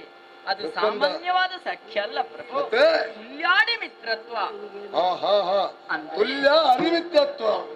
ಯಾವ ಹಾ. ಯಾವ ರೀತಿಯಲ್ಲಿ? ಹಾ. ನಿನ್ನ ಕಷ್ಟವೇ ನನ್ನ ಕಷ್ಟ, ಹಾ. ನನ್ನ ಕಷ್ಟವೇ ನಿಮ್ಮ ಕಷ್ಟ ಎಂಬುದಾಗಿ ಹಾ. ಈವರೆಗೂ ಬಂದು ಒದಗಿದಂತ ಕಷ್ಟ ಒಂದೇ ತಾನೇ. ಹಾ. ಆ ಶ್ರೀರಾಮನ ಮಡದಿಯನ್ನು ಹಾ. ರಾವಣ ಅಪಹರಿಸಿದ್ದಾನೆ. ಹಾ. ಸುಗ್ರೀವನಿಗೂ ಹೆಂಡತಿ ಜತೆಯಲ್ಲಿ ಇಲ್ವಲ್ಲ. ಹಾ, ಹಾ. ಆಗ ಹಾ. ಅವರು ಮಾತು ಕೊಟ್ಟಿದ್ದಾನಂತೆ. ಏನು ಮಾತು ಕೊಟ್ಟಿದ್ದಾನೆ? ನನ್ನ ಮಡದಿಯನ್ನು ಹಾ. ನೀನು ಹುಡುಕಿ ಕೊಟ್ಟೆ ಎಂದಾದ್ರೆ ಹಾ. ನಿನಗೆ ನಾನು ಸಹಾಯವನ್ನು ಮಾಡುತ್ತೇನೆ. ಹೇಗೆ? ಅಂದ್ರೆ ಹಾ. ನಮ್ಮ ಕಪಿಸೇನೆ ಎಲ್ಲವೂ ಸೇರಿ ಹಾ. ಆ ಸೀತಾನ್ವೇಷೆಯಲ್ಲಿ ನಾವು ತೊಡಗಿಕೊಳ್ಳುತ್ತೇವೆ ಅನ್ನುವಂತ ಮಾತನ್ನು ಹೇಳಿದ್ದಾನಂತೆ. ಹಾಗಾದ್ರೆ ನನ್ನ ಅಸ್ತಿತ್ವವನ್ನೇ ಕೆಣಕುವ ಮನ ಮಾಡಿದ್ದಾನೆ ಸುಗ್ರೀವ. ಹಾ. ಯಾವಾಗ ತನ್ನ ಸ್ವಾರ್ಥಕ್ಕಾಗಿ ಅವನನ್ನು ಬಳಸಿ ನಮ್ಮ ಇಡೀ ಕಪಿ ಸೇನೆಯನ್ನು ಆತನ ದಾಸತ್ವದ ಕೂಪದಲ್ಲಿ ದೂಡ್ತಾ ಅಂತ ಹೇಳಿದ್ರೆ ನಿಜ. ಅರಸನಾಗಿ ನಾನು ಅವನನ್ನು ತಡೆಯಬೇಕು. ಹೌದು ಏನು ಭರವಸೆಯನ್ನು ಕಂಡಿದ್ದಾನೆ ರಾಮನಲ್ಲಿ? ಸ್ವಾಮಿ, ಹಾ. ಹೇಳುವುದಕ್ಕೆ ನನ್ನ ನಾಲಿಗೆ ತಡವರಿಸುತ್ತಾ ಇದೆ. ಏನು? ಶ್ರೀರಾಮ ಉದ್ಗಾರದ ವಚನವನ್ನೇ ಆಡಿದ್ದಾನಂತೆ. ಹಾ. ಸ್ವಾಮಿ, ಏನು? ನಾನು ಹೇಳಬಾರದು, ಹಾ. ಆದ್ರೆ ಹಾ. ಈ ಸಮಯದಲ್ಲಿ ಹೇಳಲೇಬೇಕಲ್ವೇ? ಏನು? ಪ್ರಭು, ನಿಮ್ಮನ್ನು ಕೊಂದಾದರೂ ಹಾ. ನಿನ್ನ ಮಡದಿಯನ್ನು ನಾನು ಕಾಪಾಡುತ್ತೇನೆ, ನಾನು ನಿನಗೆ ಕೊಡಿಸುತ್ತೇನೆ ಎಂಬುದಾಗಿ ಮಾತು ಕೊಟ್ಟಿದ್ದಾನೆ. ಇದನ್ನೆಲ್ಲ ನಂಬಿ ನೀನು ನಡುಗುದ? ಹೌದು. ನನ್ನ ಪರಾಕ್ರಮಕ್ಕೆ ಅವನಿಗೆ ಗೊತ್ತಿಲ್ಲ ಬಹುಶಃ. ಅಂದ್ರೆ ಸುಗ್ರೀವನಿಗೆ ಅನುಭವಕ್ಕೆ ಬರಲಿಲ್ವಾ? ಪ್ರಭು, ಯಾವ ವಿಶ್ವಾಸದ ಮೇಲೆ ಮಾತು ಕೊಟ್ಟಿದ್ದಾನೆ? ನಿಮಗಿಂತಲೂ ಅಮಿತವಾದ ಬಲವನ್ನು ಹೊಂದಿದವನು ಆತ ಇದ್ದಾನೆ.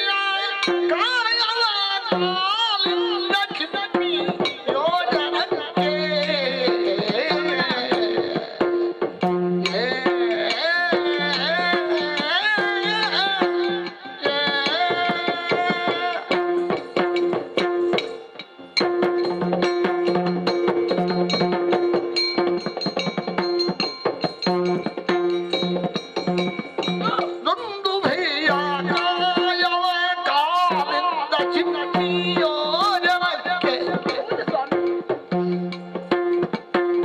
ಬಂದು ಬೀಳೋ ಮೇಲೊಂದು ಕಾರ್ಯವ ಬಂದು ಬೀಳೋ ಮೇಲೊಂದು ಕಾರ್ಯವ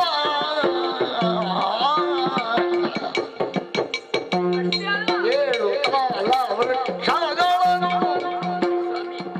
ಸೀಳು ಮಾಡಲೀಗ ನಿಮ್ಮ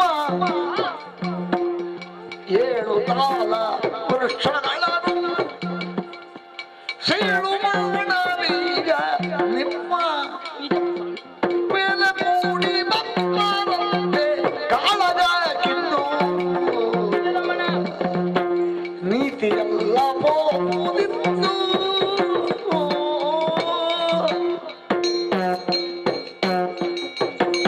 ಪ್ರಾಣೇಶ್ವರ, ತಾರಾ ಈ ಹಿಂದೆ ನಡೆಯುತ್ತಿರುವಂತಹ ಪ್ರಕರಣವನ್ನು ನಾನು ನೆನಪಿಸುತ್ತಾ ಇದ್ದೇನೆ. ಏನು ನೀವು ಮಾಡುತ್ತಿರುವಂತಹ ಸಾಧನೆಯನ್ನು ನಾನು ಕಣ್ಣಾರೆ ಕಂಡವಳಿದ್ದೇನೆ ತಾನೆ. ಆ, ಪ್ರಭು, ಆ. ದುಂದುಬಿಯ ಅತ್ತೆಯನ್ನು ಆ. ನೀವು ಮೊಣಕಾಲ ಪರ್ಯಂತ ಎತ್ತುತ್ತಿದ್ದದು ಸಹಜ. ಹೌದು. ಹೌದು ತಾನೆ. ನನ್ನ ಪರಾಕ್ರಮದ ನನ್ನ ಬಾಹುಬಲದ ಸತ್ವವನ್ನು ಪರೀಕ್ಷೆ ಮಾಡ್ತಿದ್ದ. ಹೌದು. ಆ, ಆದರೆ ಆ. ಆ ಶ್ರೀರಾಮ ಆ. ಅದನ್ನು ತನ್ನ ಎಡಕಾಲಿನಿಂದ ಒದೆದು ಆ. ಯೋಜನ ಪರ್ಯಂತರ ಹಾರಿಸಿದವನಿದ್ದಾನೆ. ಒಳ್ಳೆದಾಯ್ತು, ಮಳೆ ಅಂಗಳದಂತ ಕಸವನ್ನು ದುಡಿದ ಹಾಗಾಯ್ತು ಬಿಡು. ಆದ್ರೆ ಆ, ಅಲ್ಲಿ ಯೋಚಿಸುವುದು ಅದನ್ನಲ್ಲ, ಆ. ಆತನ ಬಾಹುಗಳಲ್ಲಿ ಪ್ರಕಟಗೊಂಡಿರುವಂತಹ ಬಲವನ್ನು ನಾವು ಯೋಚಿಸಬೇಕಲ್ಲ ಸ್ವಾಮಿ. ಆ, ಅಷ್ಟೇ ಅಲ್ಲ, ಹ್ಮ್, ಉತ್ತಮ ಬಿಲ್ಗಾರನೆಂಬುವಂತ ನೆಗಲ್ತಿಗೆ ಪಾತ್ರರಾದವರು ನೀವಿದ್ದೀರಾ. ಹೌದು. ಆದರೆ ಹ್ಮ್. ಶ್ರೀರಾಮ ಆ. ಅತುಲ ವಿಕ್ರಮಿಯಾಗಿಯೂ ಅಸಮ ಪರಾಕ್ರಮಿಯಾಗಿ ಮೆರೆಯುತ್ತಾ ಇದ್ದಾನೆ. ಆ. ಹೇಗೆ ಗೊತ್ತಾ? ಹೇಗೆ? ನೀವು ಆ. ಒಂದು ಬಾಣವನ್ನು ಪ್ರಯೋಗಿಸಿ ಒಂದೊಂದೇ ತಾಳ ವೃಕ್ಷವನ್ನು ಉರುಳಿಸಿದವರಿದ್ದೀರಿ. ಸರಿ. ಆದರೆ ಹ್ಮ್. ಆತ ಒಂದೇ ಬಾಣವನ್ನು ಪ್ರಯೋಗ ಮಾಡಿ ಆ 7 ತಾಳ ವೃಕ್ಷಗಳನ್ನು ಉರುಳಿಸಿದವನಿದ್ದಾನೆ ಸ್ವಾಮಿ. ಅವ ಒಬ್ಬ ಒಳ್ಳೆ ಬಿಲ್ಗಾರನೆಂಬುದನ್ನು ಸ್ಪಷ್ಟೀಕರಿಸಿದ್ದಾನೆ ಅಷ್ಟೇ, ಅದರಲ್ಲೇನು ಮಾತು. ಆದ್ರೆ ಆ, ಈ ಸಮಯದಲ್ಲಿ ಆ. ಇಷ್ಟೆಲ್ಲ ಸಾಧನೆಯ ಮುಂದೆ ಆ. ನೀವು ಆತನ ಜೊತೆ ಯುದ್ಧಕ್ಕೆ ಹೋದಿರಿ ಅಂತಾದ್ರೆ ಆ. ಇದು ನೀತಿಯಲ್ಲ ಅಂತ ಹೇಳುದು. ತಾರಾ, ಯುದ್ಧಕ್ಕೆ ಕರೆಯುವ ಸುಗ್ರೀವ, ನಿಜ, ಹೋಗುವವ ನಾನು. ಸತ್ಯ, ಸೂರ್ಯವಂಶೀಯನಾದಂತ ರಾಮನಿಗೆ ಮಧ್ಯಪ್ರವೇಶಕ್ಕೆ ಅವಕಾಶ ಇಲ್ವಲ್ಲ. ಇಲ್ಲ, ಒಂದು ವೇಳೆ ಅವನೇ ಬರುದಿದ್ರೆ ನೇರವಾಗಿ ನನಗೆ ಕರೆ ಕೊಡ್ತಿದ್ದ. ನಿಜ. ಈಗ ಕರೆದವ ಯಾರು? ಸುಗ್ರೀವ. ಆದ್ದರಿಂದ ಇದು ನೀನು ಅಕಾಲ ಅಂತ ಹೇಳುದ. ಸ್ವಾಮಿ, ಹ? ಈ ಮೊದಲು ಆ. ನೀವು ರಣಕ್ಷೇತ್ರವನ್ನು ಪ್ರವೇಶ ಮಾಡುವಂತ ಸಮಯದಲ್ಲಿ ಆ. ನಿಮ್ಮ ಮಡದಿಯಾಗಿ ಆ. ಹೊನ್ನ ಬಟ್ಟಲಲ್ಲಿ ಆ. ನಾನು ನಿಮ್ಮ ದೀಪವನ್ನು ಬೆಳಗ್ಗೆ ಕಳುಹಿಸಿಕೊಟ್ಟವಳು. ಈಗ? ಆದರೆ ಆ. ಇಂದು ಯಾಕೆ ತಡೆಯುತ್ತಾ ಇದ್ದೇನೆ ಗೊತ್ತಾ? ಯಾಕೆ? ಇಂದು ಬೇಡ. ಯಾವಾಗ? ಯುದ್ಧ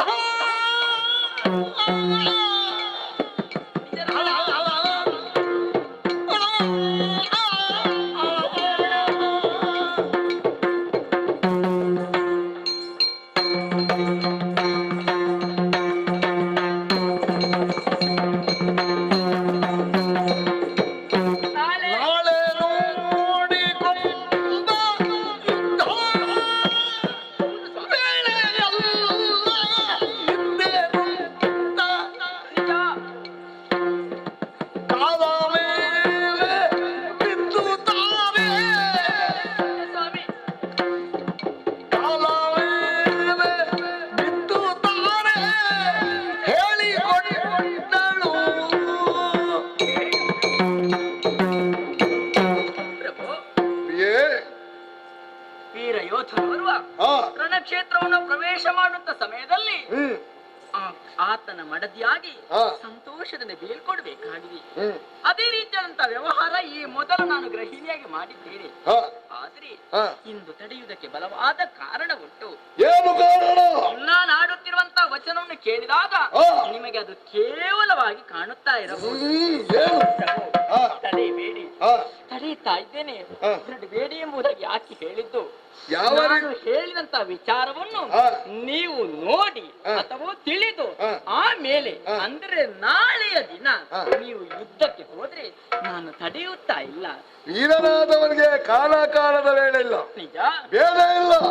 ಇಂದಿಗೂ ನಾಳೆಗಿರುವಂತ ವ್ಯತ್ಯಾಸವೇನು? ಸ್ವಾಮಿ. ಇಂದು ಆತ ಕರೆಯುವುದು, ನಾನು ಹೋಗುದು. ನಾಳೆ ಆತ ಕರೆಯದೇ ಹೋಗ್ತೇನೆ ನಾನು. ಪ್ರಭು, ಹಾ, ಆ ವಿಚಾರ ಈಗ ಹೇಳುದು ಅದನ್ನಲ್ಲ. ಹಾ, ಈ ಸಮಯದಲ್ಲಿ ಹ್ಮ್. ನನ್ನ ಕಣ್ಣುಗಳಿಂದ ಕಾಣುತ್ತಿರುವಂತ ಈ ಪ್ರಭು ಸ್ವಾಮಿ, ನಿಮ್ಮ ಉಭಯ ಕರಗಳನ್ನು ಎತ್ತಿ ನಿಮ್ಮ ಕೂದಲುಗಳನ್ನು ತಲೆಯ ಕೂದಲುಗಳನ್ನು ಕೆದರುತ್ತಾ ಇದ್ದೀರಿ. ಅಷ್ಟೆಲ್ಲ ನಿಮ್ಮ ಗರಿವಿಲ್ಲದಂತೆ ನಿಮ್ಮ ಪಾದಗಳಿಂದ ನೆಲವನ್ನು ಪರಚುತ್ತಾ ಇದ್ದೀರಿ ಸ್ವಾಮಿ. ಏಕೆ ಯಾವತ್ತಿದ್ರು ಪತಿವ್ರತೆ ನಾರಿಯಾಗಿ ಮಾಂಗಲ್ಯವತಿಯಾಗಿ ಆಕೆ ಉಭಯ ಕಣ್ಣುಗಳು ಅದರಬಾರದಂತೆ. ಆದ್ರೆ ಏಕಕಾಲದಲ್ಲಿ ನನ್ನ ಉಭಯ ಕಣ್ಣುಗಳು ಅದರುತ್ತಾ ಇದೆ. ಅದಕ್ಕಾಗಿ ಇಂದಿನ ದಿನ ಯುದ್ಧಕ್ಕೆ ಹೋಗುದು ಬೇಡ ಬೇಡ ಬೇಡ.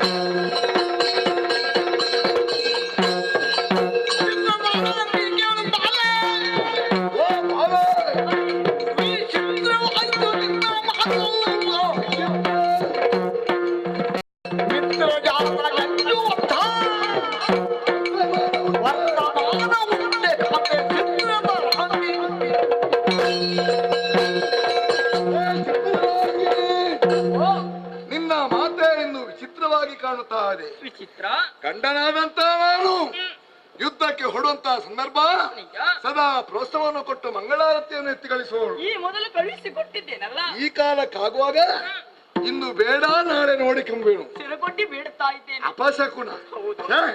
ಶಕುನವನ್ನು ನಂಬಿ ನಾವು ಯಾವಾಗಲೂ ಯುದ್ಧಕ್ಕೆ ಹೋದವರಲ್ಲ. ಇಲ್ಲ, ನಮ್ಮ ಬಾಹುಬಲದ ಪರಾಕ್ರಮವನ್ನು ನೆಚ್ಚೆ ನಾವು ಯುದ್ಧಕ್ಕೆ ಹೊರಟವರು. ಮತ್ತೆ ಈಗ ಯುದ್ಧಕ್ಕೆ ಕರೆದು ಯಾರು? ಯಾರು? ಅವ ಸುಗ್ರೀವ ಮಾನ ಕಟ್ಟವ. ಸ್ವಾಮಿ, ಹೌದೇನೆ? ಆತ ನಿಮ್ಮ ತಮ್ಮನಿರಬಹುದು. ಮಿತ್ರ ಜಾತಗಂಜುವಂತ ವರ್ತಮಾನ ಉಂಟೆ.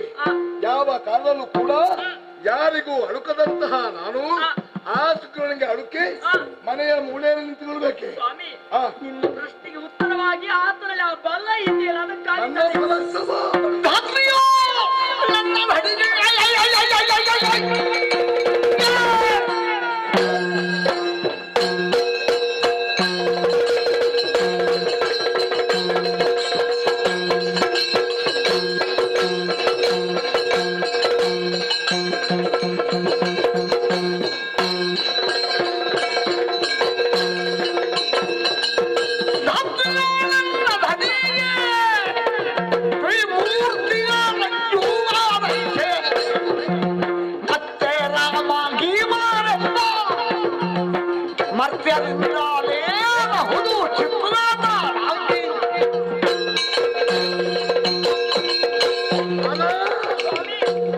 ವಾಲಿಯ ಪರಾಕ್ರಮದ ಬಗ್ಗೆ ನಿಂಗೆ ಅರಿವಿಲ್ಲದಂತೆ ಮಾತಾಡಬೇಡ.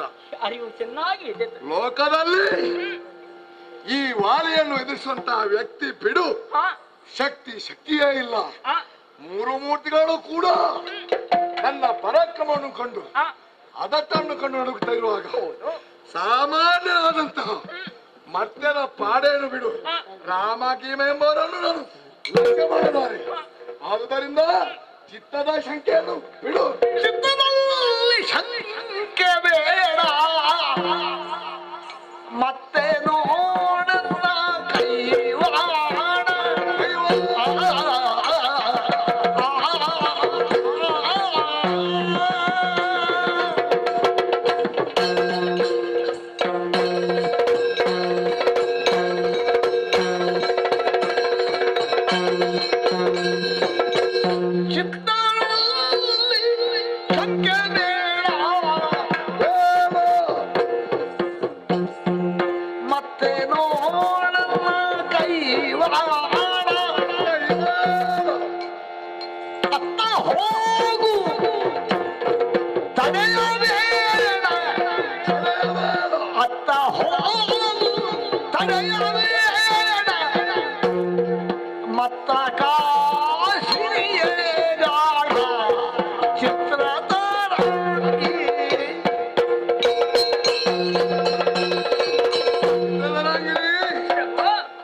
ವಿಚಿತ್ರವಾದಂತಹ ನಿನ್ನ ಮಾತು.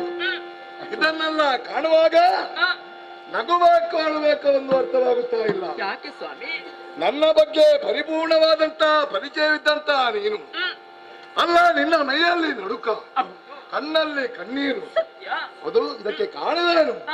ನಿನ್ನ ಅಂತರಂಗದಲ್ಲಿ, ಚಿತ್ತದಲ್ಲಿ ಶಂಕೆ. ಆ ಚಿತ್ತದಲ್ಲಿ ಹುದುಗಿದಂತಹ ಶಂಕೆಯನ್ನು ಬಿಡು. ಹೌದು, ನನ್ನ ಬಾಹುಬಲದ ಬಗ್ಗೆ ನೀನು ನಂಬಿಕೆಯನ್ನು ಇಡು. ಇಂದಿನ ಯುದ್ಧದಲ್ಲಿ ಆ ಸುಗ್ರೀವನ ಭೂಗಣ್ಣ ನಿಲ್ಲಿಸಿ ವಿಜಯ ಪತಾಕೆಯನ್ನು ತರ್ತೇನೆ. ನನ್ನನ್ನು ಕಾಣಬೇಡ. ನಡೆ ನಡೆ.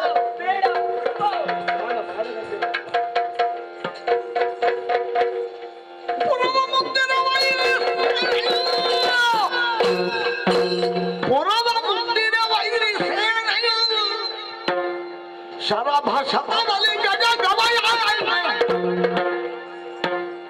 ಸಂಗಮ ಭಯಂಕರ ಸುಮುಖ ದುರ್ಮುಖ ಗಂಧ ಮದನರ ದುರ್ಮುಖರು ಗಣಿಯ ಗಣ ಪುನಗದಿನ ಅಂಬವ ಗಜ ನೆನವಿಯಲಿ ನಡೆ ತಂದು ರವಿಜನ ಬರೆದ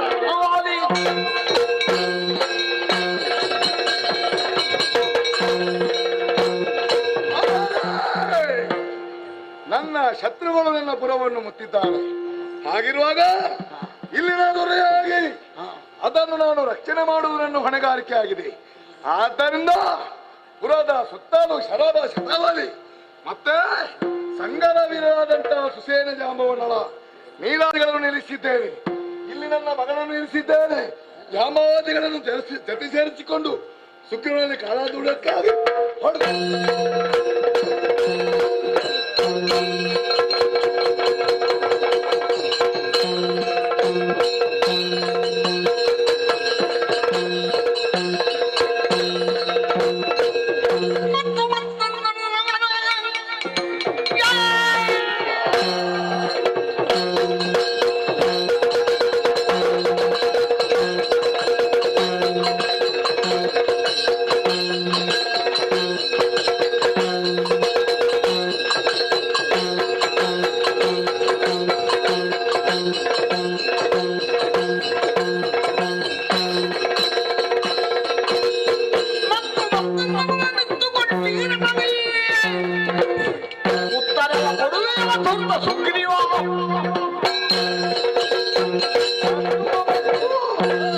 ನನ್ನನ್ನ ಕರೀತಾ ಐತಿ, ಮತ್ತು ಕರೆಯುತ್ತಾ ಇದ್ದೇನೆ. ಇದಕ್ಕೆ ಕಾರಣವೇನು? ಏನು ಕಾರಣ? ನಿನ್ನ ತಲೆಗಳೆದ ಮತ್ತು ನೀನೇನು ನಿನ್ನ ಯೋಗ್ಯತೆ ಎನ್ನುವುದನ್ನು ಮೊದಲೇ ಅರಿತುಕೊಂಡಿದ್ದೇನೆ. ಅದೇನೋ ಮತ್ತು ನನ್ನನ್ನು ಕರೆಯಲು ಯಮನಿಗೆ ಕರೆ ಕೊಡ್ತೇನಲ್ಲ, ಏತೂಟ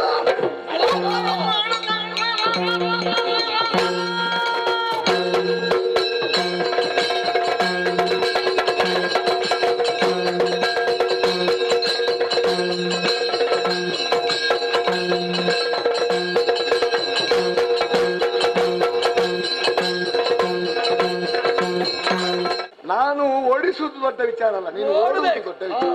ಅಯ್ಯೋ ಮಾನ ಬಿಟ್ಟವನೇ, ನಿಮಗೆ ರಮೆ ಬೇಕು, ರುಮೆ ಬೇಕಲ್ವ? ಇಲ್ಲಿನ ಕಾಲಗಳಲ್ಲಿ ನಿಮಗೆ ರುಮೆಯನ್ನು ಕೊಡ್ತೇನೆ.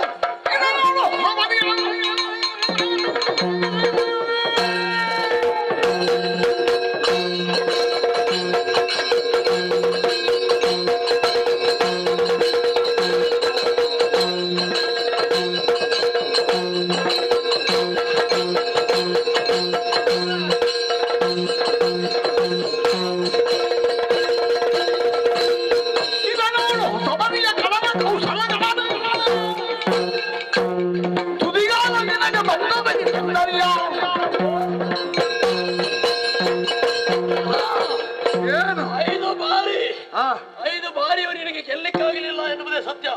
ಈ ಹಿಂದೆ ಹೇಳಿದ್ದೇನೆ, 5 ಬಾರಿ ನಾನು ಗೆದ್ದವ. ನೀನು ಯಾವುದರಲ್ಲಿ ಓಡುವುದರಲ್ಲಿ? ನೀನು ಓಡುವುದರಲ್ಲಿ, ನಾನು ಈಗ ನಿನಗೆ ಓಡುವುದಕ್ಕೆ ಅವಕಾಶವಿಲ್ಲದಂತೆ ಕೊಡ್ತೇನೆ ನೋಡು. ಹೌದೇನು? ನಾನು ಒಂದು ತೀರ್ಮಾನಕ್ಕೆ ಬಂದಿದ್ದೇನೆ. ನೀನು ಇನ್ನಾದ್ರೂ ಒಂದು ತೀರ್ಮಾನಕ್ಕೆ ಬರುವುದು ಏನು? ಇನ್ನು ನೀನು ಪದೇ ಪದೇ ಅರಚಬಾರದು. ನಿನ್ನ ಅರಚುವಿಕೆ ನಿನ್ನ ಕಂಠದ ಮೊರೆತ ಹಿಂದೆ ಕೊನೆಗೊಳಿಸ್ತೇನೆ.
ನನ್ನ ಉರ ಪ್ರದೇಶವನ್ನು ತಿಳಿಸ್ತಾ ಅಂತಲ್ಲ.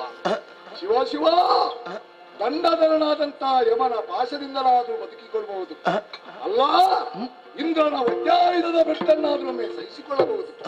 ಆದ್ರೆ ನನಗೆ ಅರಿವಿಲ್ಲದೆ ಬಂದಂತ ಈ ಶರದ ಆಘಾತದಿಂದ ನಾನು ಕತ್ತರಿಸಿ ತಲೆಗಿಳಿದವನಾರು. ಶಿವ ಶಿವ, ಈ ಮಧ್ಯೆ ಕೈಯಾಡಿಸಿದವರು ಯಾರು ಇನ್ನೊಮ್ಮೆ ನೋಡ್ತೆ ಅಂತ ಯೋಚನೆ ಮಾಡಿದ್ರೆ ಮರದ ಮರೆಯಲ್ಲಿ ಆಜಾನುಬಾಹು ಜಟಾಜೂಟನಾಗಿ ನನ್ನ ಕಣ್ಣ ಮುಂದೆ ಬರ್ತಾ ಇದ್ದಾನೆ. ನೋಡಿದ್ರೆ ನಾನು ಇಂಥ ತಪ್ಪನ್ನು ಮಾಡಿದರೂ ಕೂಡ ನಾನೊಬ್ಬ ಅಪರಾಧಿ ಎಂಬಂತ ಪ್ರಜ್ಞೆಯನ್ನು ಮುಖದಲ್ಲಿ ವ್ಯಕ್ತಗೊಳಿಸದೆ ನನ್ನ ಕಣ್ಣ ಮುಂದೆ ನಿಂತಿದ್ದಾನಲ್ಲ, ಇವನೇ ರಾಮನಿರ್ಬೇಕು.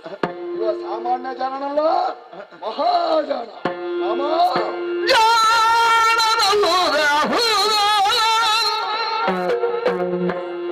ಸಂಗರಕ್ಕೆ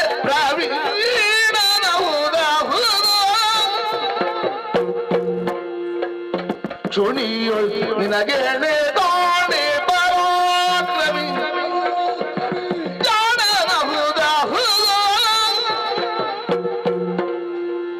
ಇನ ವಂಶದರ ಸುಗಳೊಳಗೆ ಹಿಂದೆ ತನಿಸಿದವರು ನಿನ್ನ ಕೆಳಗೆ ಗರಚೋರ ತನ ದಿಕ್ಷಿ ಕಂಡಿ ವಿದ್ಯೆಯ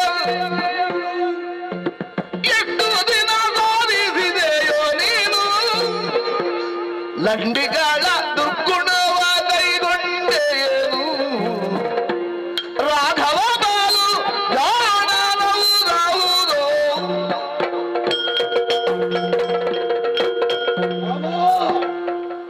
ನೀನೇ ರಾಮನೆಂಬುದನ್ನು ಸ್ಪಷ್ಟವಾಗಿ ನಾನು ಅರಿತಿದ್ದೇನೆ. ನಾನು ಹೊರಡುವಂತ ಕಾಲಕ್ಕೆ ನನ್ನ ಮಡದಿಯಾದಂತ ತಾರಾದೇವಿ ನಿನ್ನ ಬಗ್ಗೆ ಬೇಕಾದಷ್ಟು ಹೇಳಿದ್ದಾರೆ.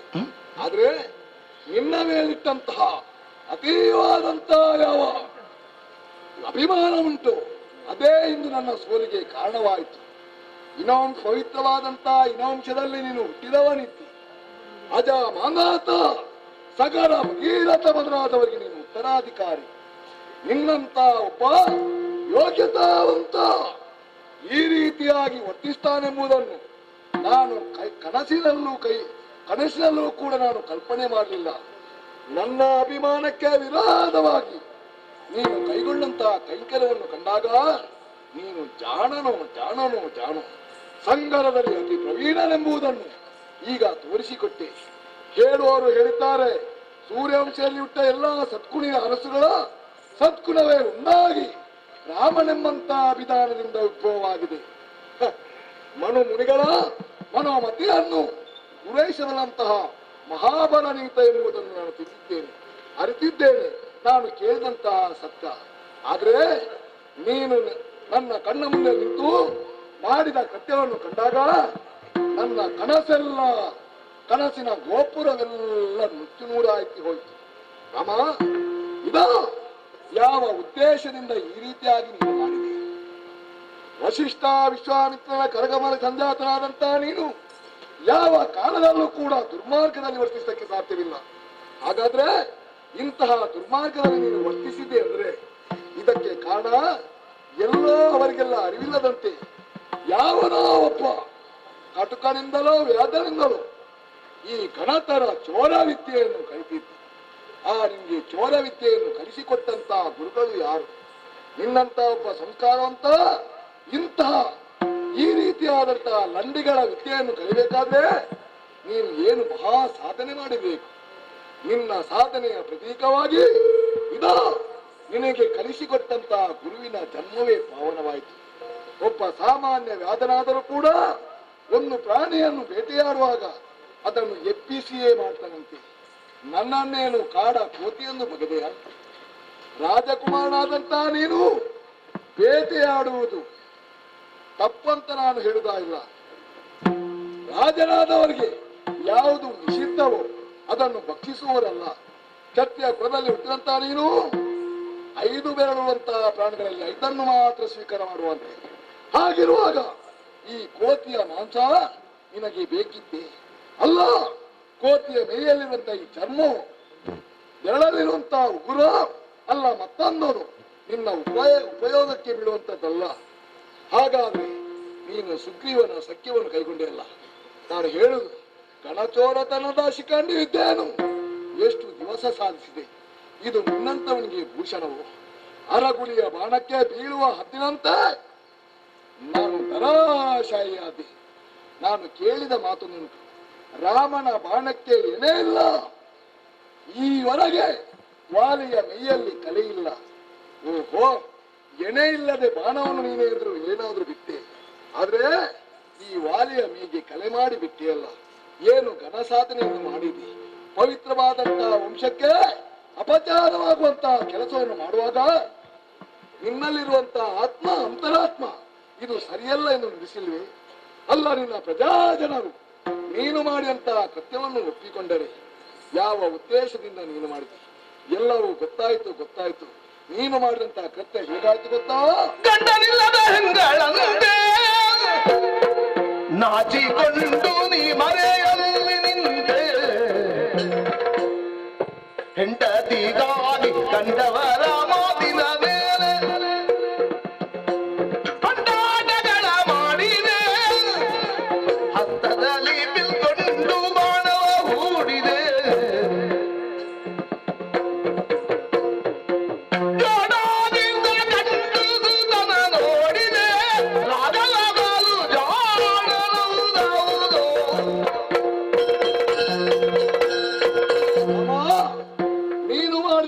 ಕೃತ್ಯ ನಿನಗೆಷ್ಟು ಹಿಡಿಸಿತು ನನಗೆ ಗೊತ್ತಿಲ್ಲ.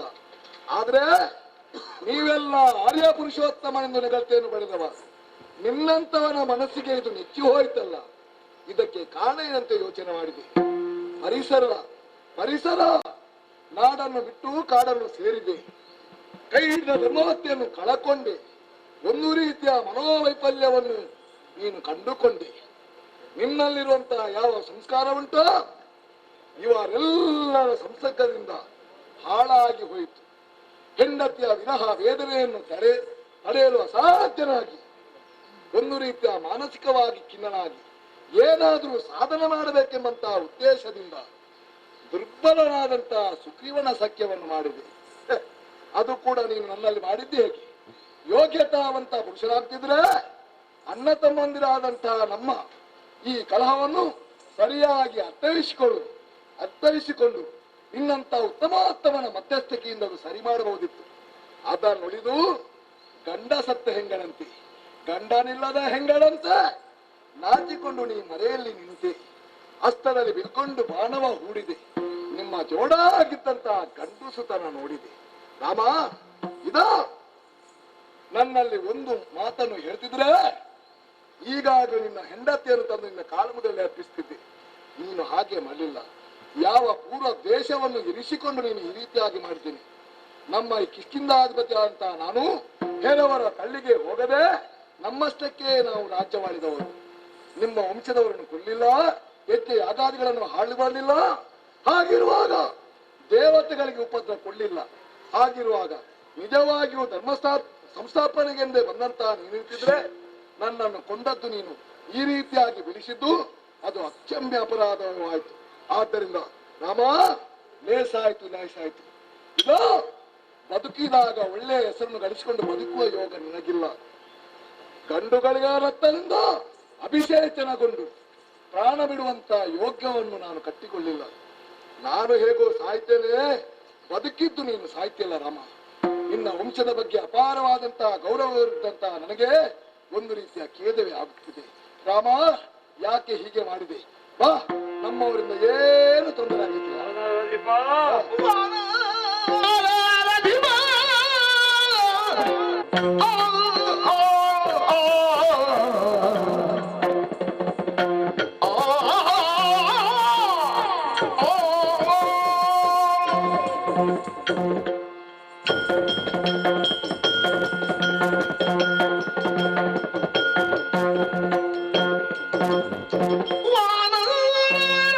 ಮಾರಿ ಕೇಳ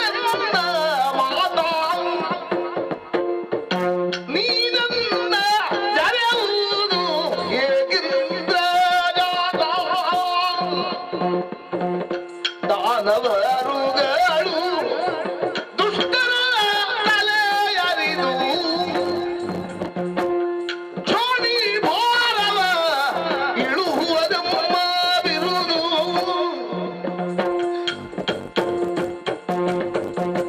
ವಾನರ ಅಧಿಪ ನೀ ಕೇಳೆನ್ನ ಮಾತು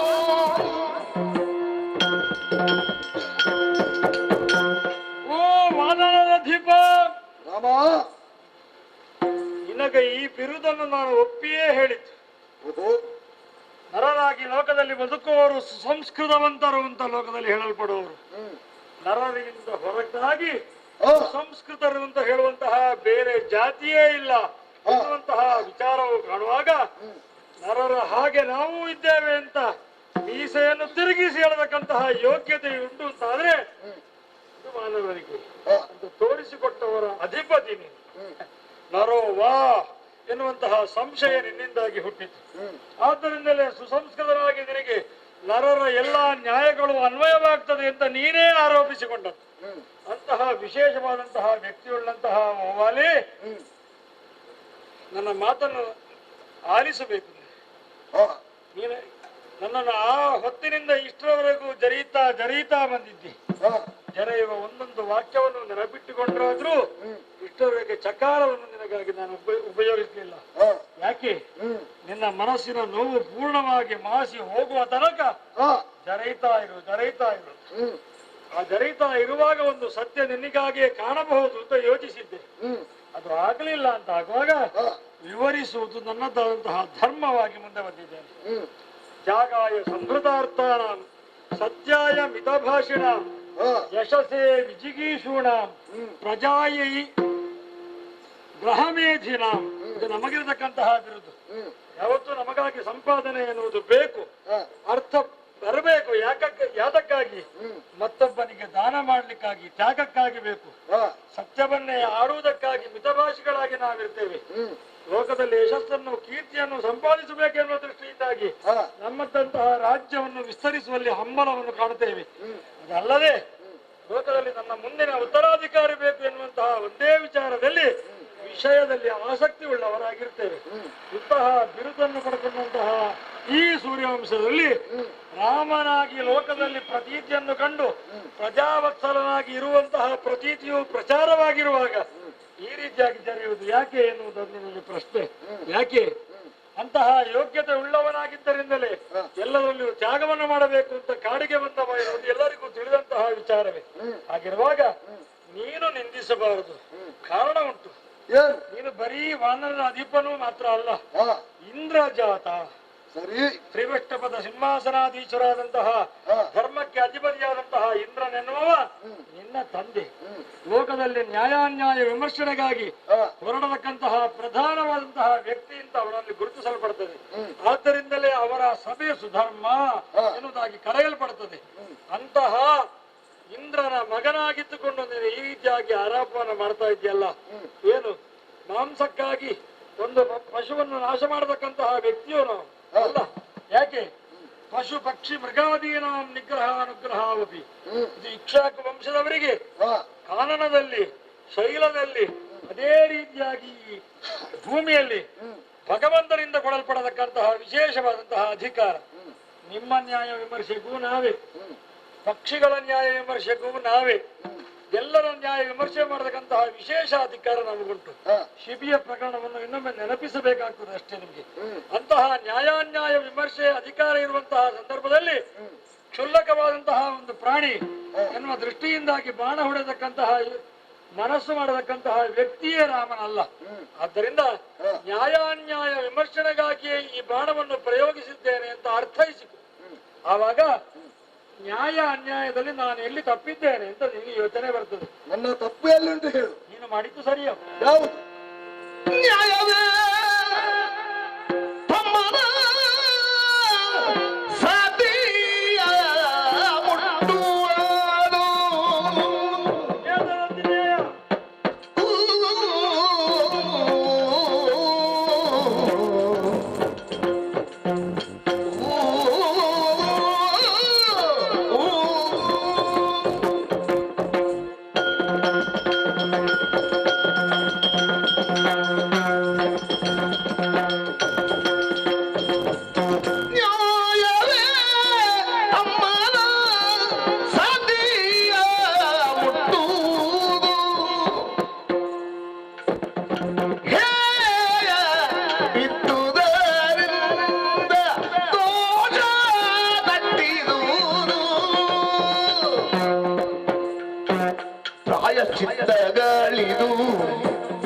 ಪರದೋಷಗಳಿಗೆ ಪ್ರಾಯಶ್ಚಿತ್ತಗಳಿದು ಪರದೋಷಗಳಿಗೆ ಕಾಯ ಖಂಡನವೆಂಬ ನಿಜ ಮಾತಿನೊಳಗೆ ವಾನರ ರಥಿಪ ನೀ ಕೇಳನ್ನ ಮಾತಾ ನೀ ಮಾಡಿದ್ದು ನ್ಯಾಯವೇ? ಇದನ್ನು ವಿಮರ್ಶೆ ಮಾಡ್ಲಿಕ್ಕಾಗಿ ಹೊರಟದ್ದಲ್ಲ, ಅನ್ಯಾಯ ಅಂತ ನಿರ್ಧಾರಾತ್ಮಕವಾಗಿ ಹೇಳತಕ್ಕಂತಹ ವಿಚಾರವಾಗಿ ನಿನ್ನ ಮುಂದೆ ಮಂಡಿಸಲಿಕ್ಕಿದ್ದೇನೆ. ಪ್ರಕರಣ ಏನು ನಿನಗೆ ತಿಳಿಯದ್ದಲ್ಲ.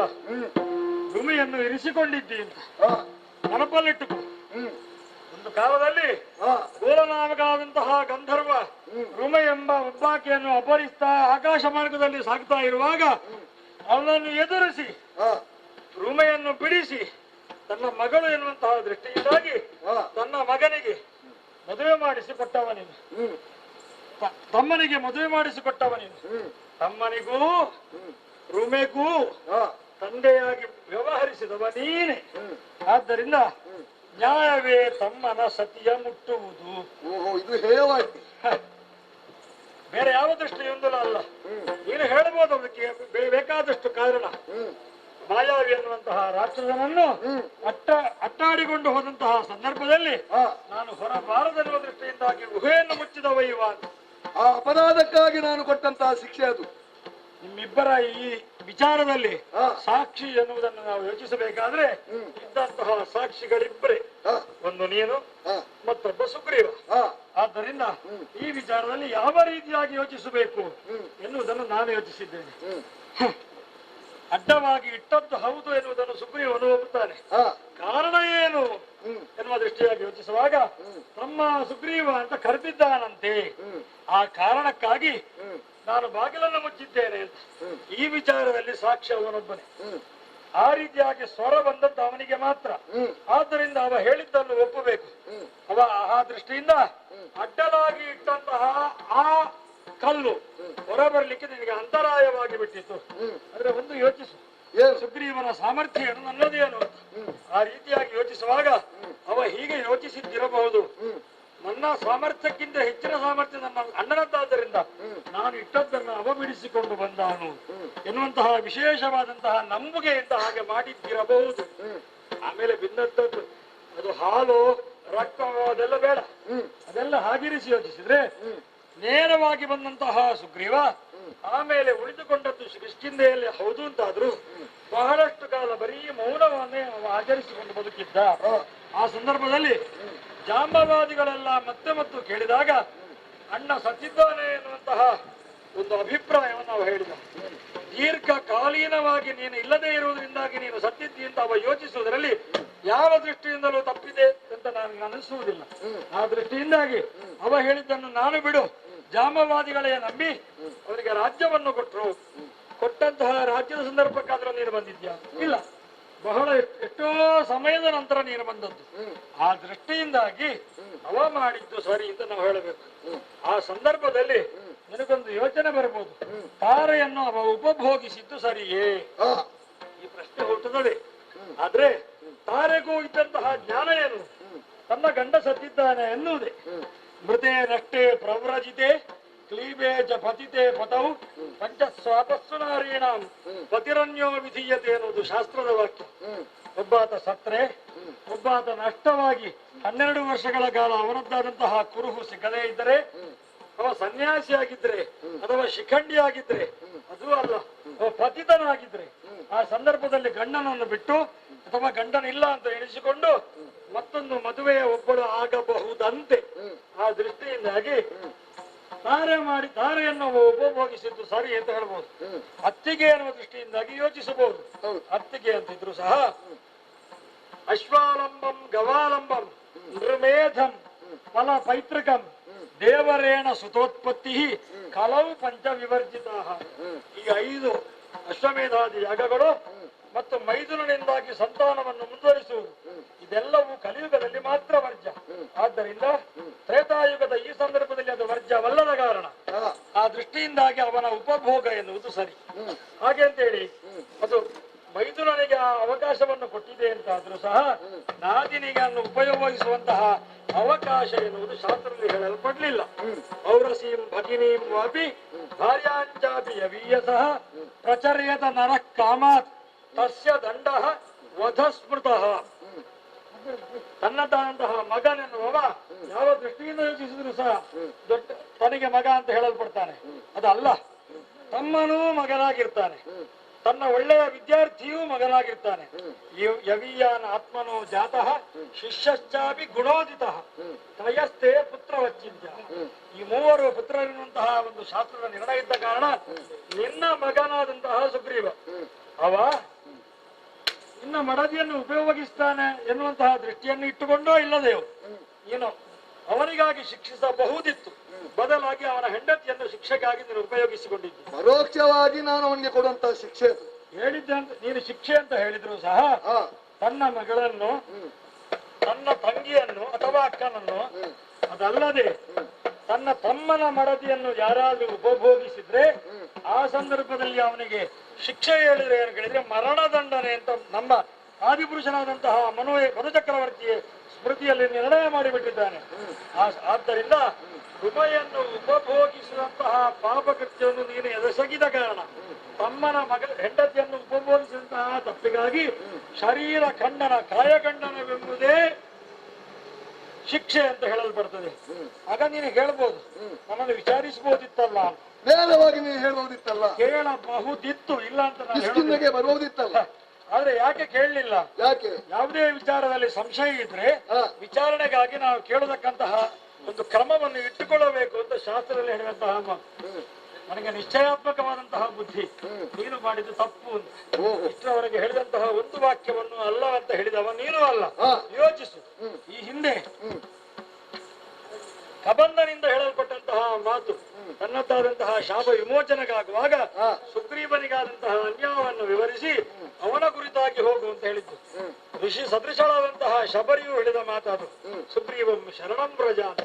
ಆ ರೀತಿಯಾಗಿ ಎಲ್ಲಾ ವಿಚಾರದಲ್ಲಿಯೂ ಸಹ ಸುಗ್ರೀವ ಧರ್ಮಾತ್ಮ ಎನ್ನುವಂತಹ ಸ್ಪಷ್ಟವಾದಂತಹ ಆರ್ಷ ವಾಕ್ಯದಿಂದಾಗಿ ಮತ್ತು ನಾನು ಅವನಲ್ಲಿ ಮಾತನಾಡುವಂತಹ ಸಂದರ್ಭದಲ್ಲಿ ಇದ್ದಂತಹ ಅವನ ಯಾವುದೇ ವಿಚಾರದಂತಹ ನಿಸ್ಸಂಶಯವಾದಂತಹ ಮಾತಿನಿಂದಾಗಿ ತಿಳಿದುಕೊಂಡದ್ರಿಂದ ನಿಶ್ಚಯಾತ್ಮಕವಾದಂತಹ ಬುದ್ಧಿಯೇ ಇರುವಾಗ ಶಿಕ್ಷೆಯನ್ನು ಕೊಡುವುದಕ್ಕಾಗಿ ನಾನು ಮುಂಬರಿದಿದ್ದೇನೆ. ಈ ಸಂದರ್ಭದಲ್ಲಿ ಹೇಳಿದ್ವಿ, ಶಿಖಂಡಿ ಹೌದು, ಎಷ್ಟು ಸಮಯದಿಂದ ಈ ವಿದ್ಯೆಯನ್ನು ನೀನು ಅರಗಿಸಿಕೊಂಡಿದ್ದಿ ಅಂತ. ಅಲ್ಲ, ನಿನ್ನಂತ ಮಾಡತಕ್ಕಬಹುದಂತ ಕೆಲಸವಲ್ಲ ಇದು. ಅದರ ಅರ್ಥ ನಾನು ಯುದ್ಧಕ್ಕಾಗಿ ನೇರವಾಗಿ ಬರಬೇಕಿತ್ತು, ನೇರವಾಗಿ ಯುದ್ಧವನ್ನು ಕೊಡಬಹುದಿತ್ತು. ಬದಿಯಲ್ಲಿ ನಿಲ್ಲಿಸಿಕೊಂಡು ಬಿಟ್ಟಂತಹ ಬಾಣ ಸರಿಯಾದುದಲ್ಲ ಎಂಬುದು ನಿನ್ನಂತಹ ನ್ಯಾಯ. ಯುದ್ಧಕ್ಕಾಗಿ ಮುಂಬರಿಯುವುದು ಯಾವ ದೃಷ್ಟಿಯಿಂದಾಗಿ?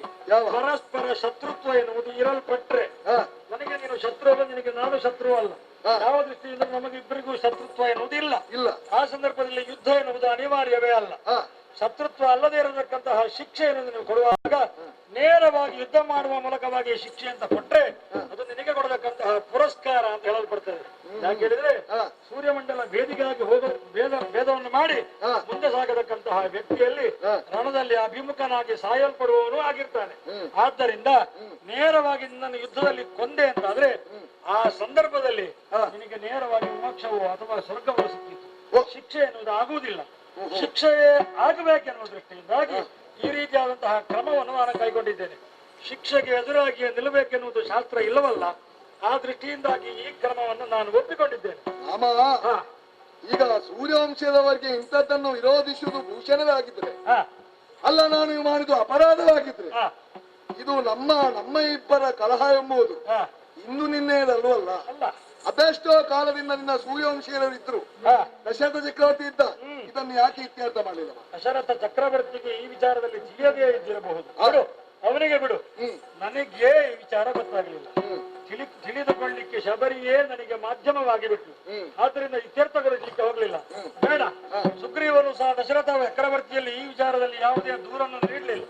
ಆದ್ದರಿಂದ ದೂರನ್ನು ನೀಡದೇ ಇರತಕ್ಕಂತಹ ವಿಚಾರದಲ್ಲಿ ಶಿಕ್ಷೆಯನ್ನು ಕೊಡಬೇಕು ಅಂತನ್ನುವಂತದ್ದು ಚಕ್ರವರ್ತಿಯ ಅನಿವಾರ್ಯತೆ ಅಲ್ಲ.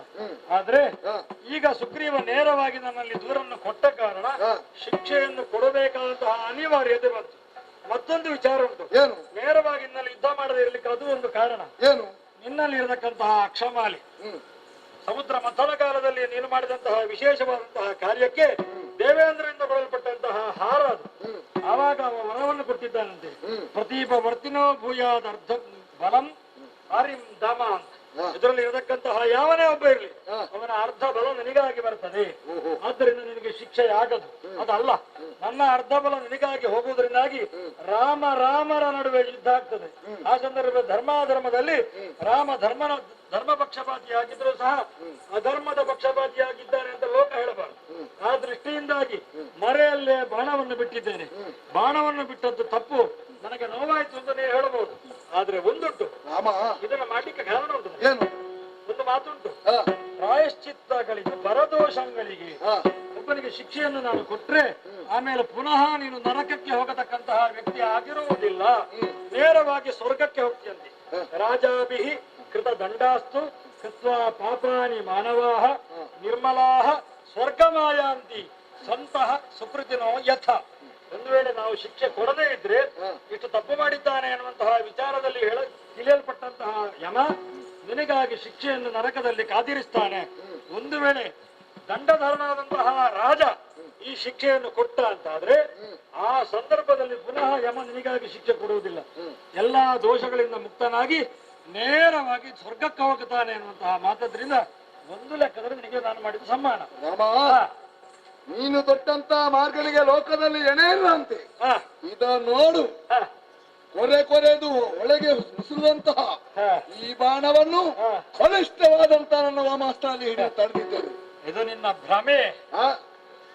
ರಾಮನೇ ಬಾಣ ನೇರವಾಗಿ ನಿನಗೆ ಬಿಟ್ಟಿದ್ದಾನೆ ಹೌದು ಅಂತಾದ್ರೆ ಇಷ್ಟು ಬಾಣವನ್ನು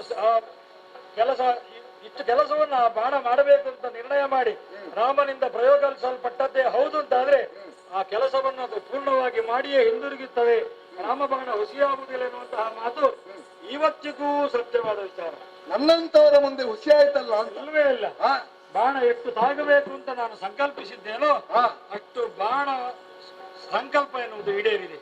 ನೀನು ಒಂದು ವೇಳೆ ಆ ಕೈ ಬಿಟ್ಟು ನೋಡು, ಅದಕ್ಕಿಂತ ಒಳಗೆ ಹೋಗ್ತದೆ ಅಂತ ಹೇಳಿ ಹೋಗ್ಲಿಕ್ಕೆ ಸಾಧ್ಯವೇ ಇಲ್ಲ. ಯಾಕೆಂದ್ರೆ ರಾಮ ಬಿಟ್ಟದ್ದೇ ನಿನ್ನದಾದಂತಹ ಆ ದೇಹವನ್ನು ಘಾತಿಸುವ ಮೂಲಕ ನೀನು ಧರಾಶಾಯಿಯಾಗಿರ್ಬೇಕು ಅಂತ ವಿನಃ ಸಾಯಬೇಕು ಅಂತಲ್ಲ.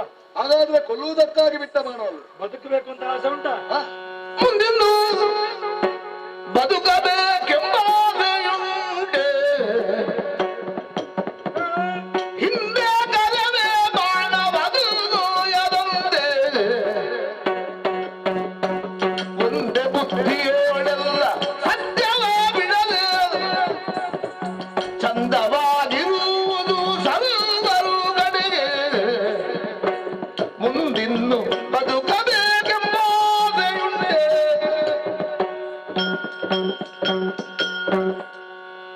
ಯಾವನೇ ಒಬ್ಬಾತ ತನ್ನದಾದಂತಹ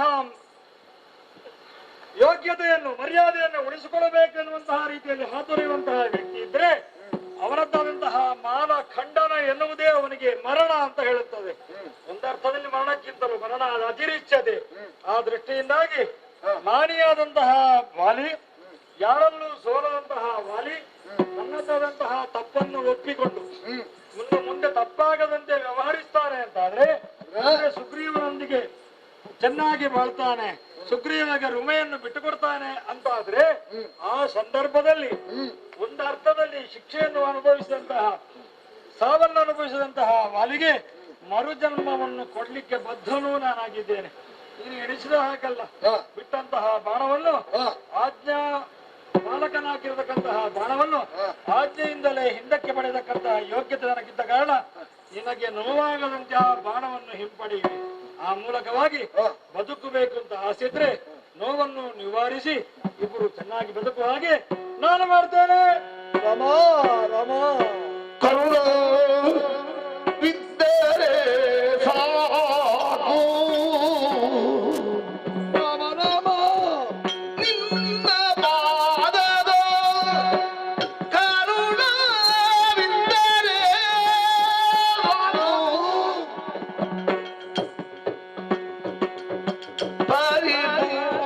ಪರಿಪೂರ್ಣವಾಗಿ ಪಾಲಿಸಿಕೊಳ್ಳಬೇಕು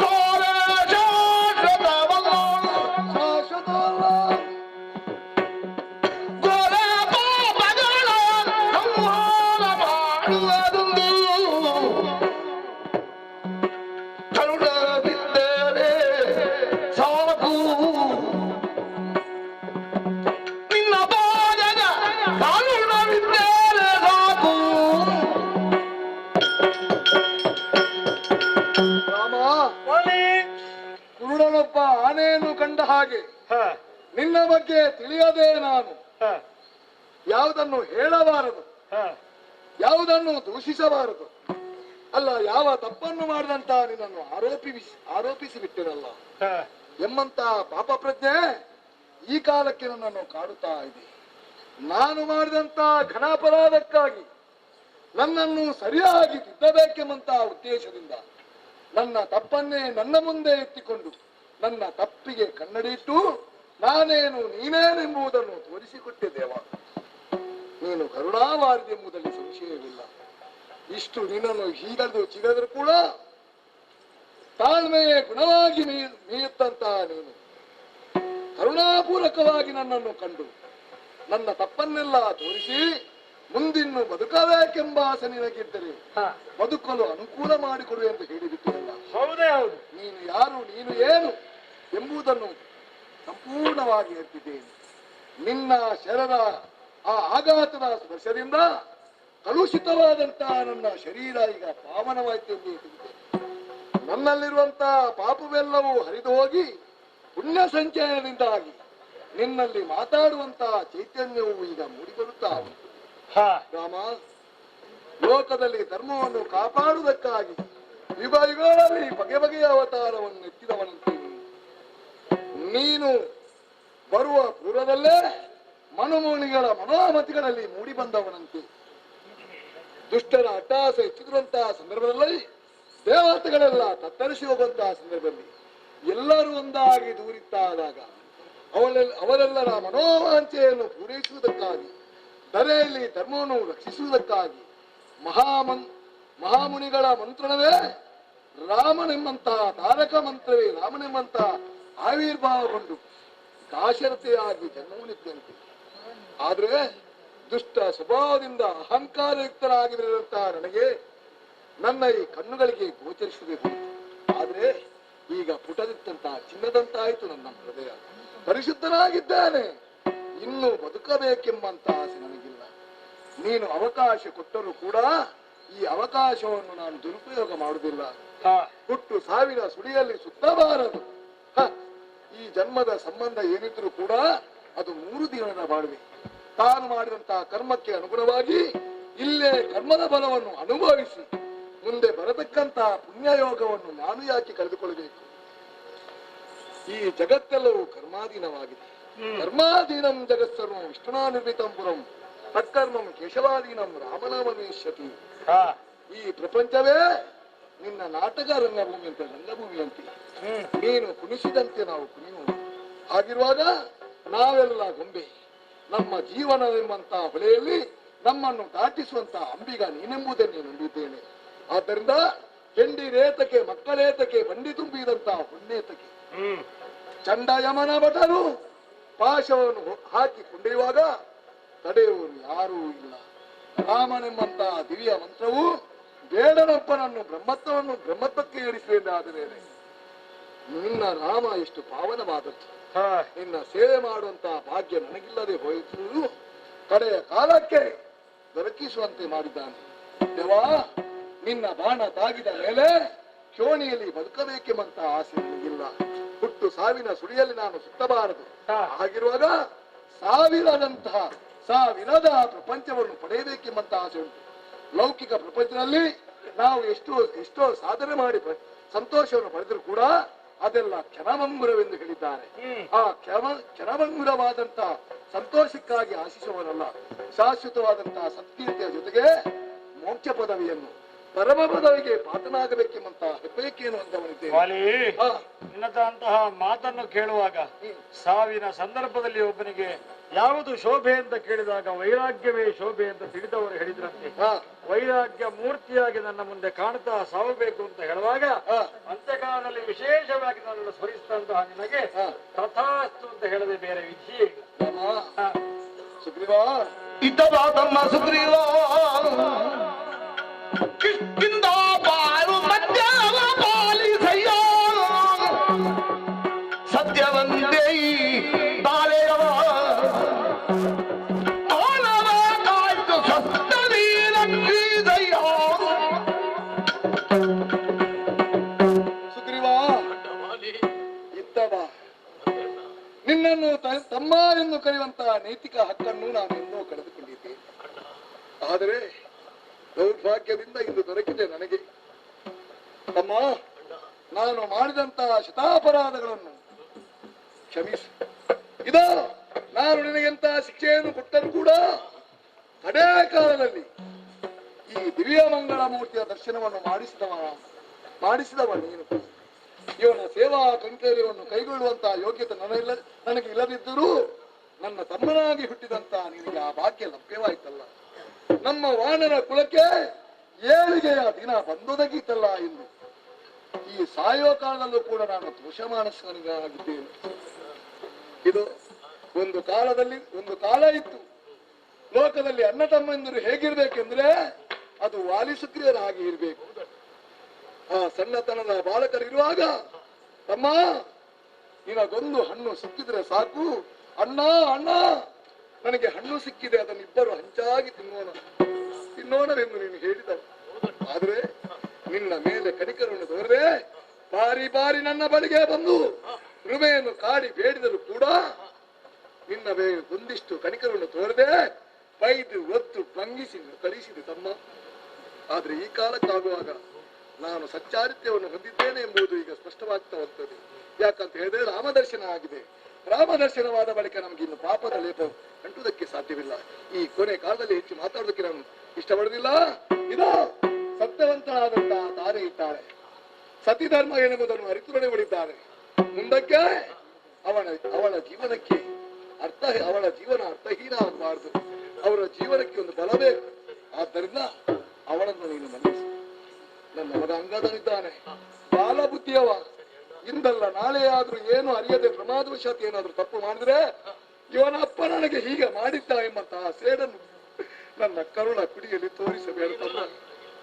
ಹಾಗೆ ಅಷ್ಟು ಮಾತ್ರವಲ್ಲ, ಈವರೆಗೆ ನನ್ನನ್ನೇ ನಂಬಿ ಬದುಕುತ್ತಿರುವಂತಹ ಈ ಕಪಿಸ್ತಮ ನೋಡು, ಎಲ್ಲರೂ ಕಣ್ಣೀರನ್ನು ಹರಿಸ್ತಾ ಇದ್ದಾರೆ. ಅವರನ್ನು ಕಾಣುವಾಗ ಕರುಣನ್ನೇ ಕತ್ತರಿಸಂತ ನೋವಾಗುತ್ತಿದ್ರು ಎಂದು ಹೇಳುವುದು ನನಗೆ ಅನಿವಾರ್ಯವಾಗಿತ್ತು. ಅವರನ್ನು ಮಕ್ಕಳಂತೆಯೇ ಕರೆಯುವ. ರಾಮ ರಾಮ, ಇದು ನನ್ನ ತಮ್ಮ ಸುಗ್ರೀವ ಮಗ ಅಂಗದನಿದ್ದಾರೆ. ಸದಾ ನಿನ್ನ ಸೇವೆಗೆ ನಿರತರಾಗಿ ಇದು ಬದ್ಧ ಕಂಕಣವನ್ನು ತೊಟ್ಟಿದವರಿದ್ದಾರೆ.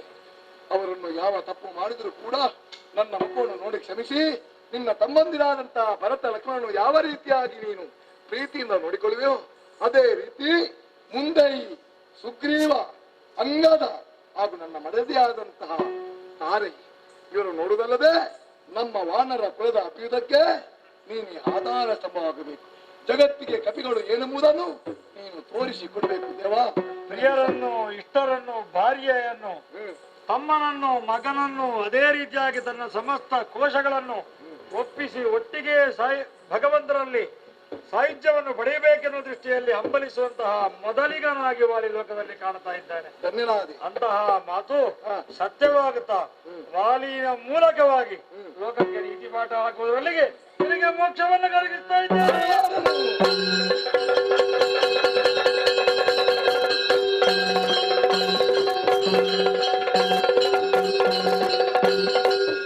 ಸುಗ್ರೀವ,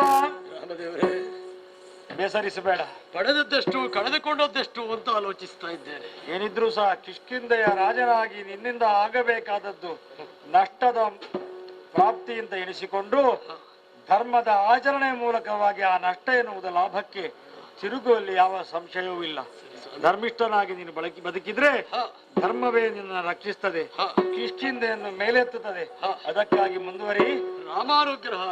ಮಳೆಗಾಲವೇ ಸನ್ನಿಹಿತವಾಗುವುದರಿಂದ ಮಳೆಗಾಲ ಮುಗಿದ ಮೇಲೆ ನಿನಗೆ ದರ್ಶನವನ್ನು. ಯಾವ ಮಳೆಗಾಲ ಆದ್ರೂ ನಿಮ್ಮ ಆಶೀರ್ವಾದ ಉಂಟು ಅಂತಾದ್ರೆ ಎಲ್ಲವೂ ಶ್ರೇಯೋಸ್ತು.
ಅಂತಿದ್ದವ ನೀನಲ್ವೇನೋ? ಈಗ ರಥಾರೂಢನಾಗಿದ್ದೀಯಾ?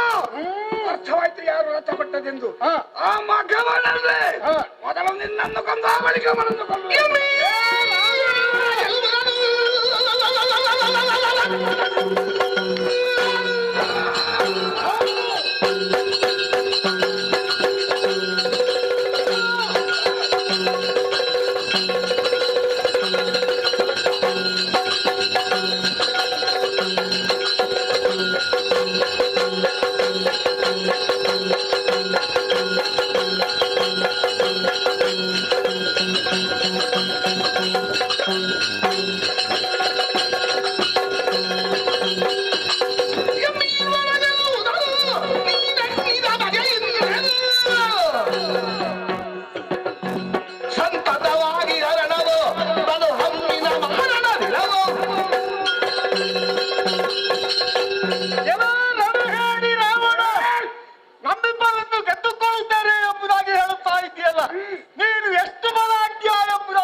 ಅದೆಲ್ಲ ಬಿಡು.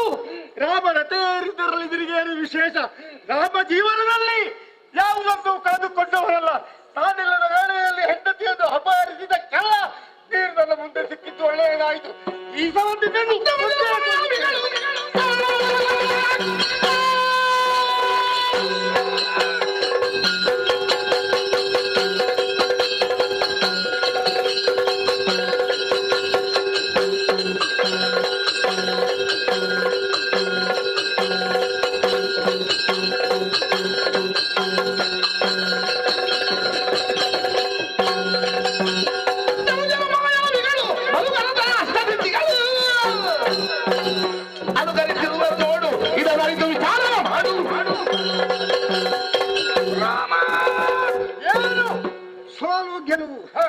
ರಾತ್ರಿ ಹಗಲು ಲಾಭ ನಷ್ಟ ಇದೆಲ್ಲ ನೋಡು, ಒಂದಕ್ಕೊಂದು ಸರಿ ಸಮಾನತ ನೋಡು. ಸೋನೆ ಗೆಲುವಿನ ಸೋಪಾನವೆಂದು ಬಲ್ಲವರು ಹೇಳಿದಂತಹ ಮಾತೊಂದಿದೆ. ನಾವು ಅಸುರರು, ಮಾಯಾವಿಗಳು, ಅನಿಮಾದ್ಯಷ್ಟ ಸಿದ್ಧಿಗಳನ್ನು ಬಲ್ಲವರು. ಆದ ಕಾರಣ ಈ ಮೊದಲು ನಾನು ಸೋತರು. ಇನ್ನು ಮುಂದೆ ಮಾಯಕ ವಿದ್ಯೆಯನ್ನು ಅಳವಡಿಸಿ ನಿನ್ನನ್ನು ಕೊಲ್ಲುವೆ ಅಥವಾ ಗೆಲ್ಲುವೆ.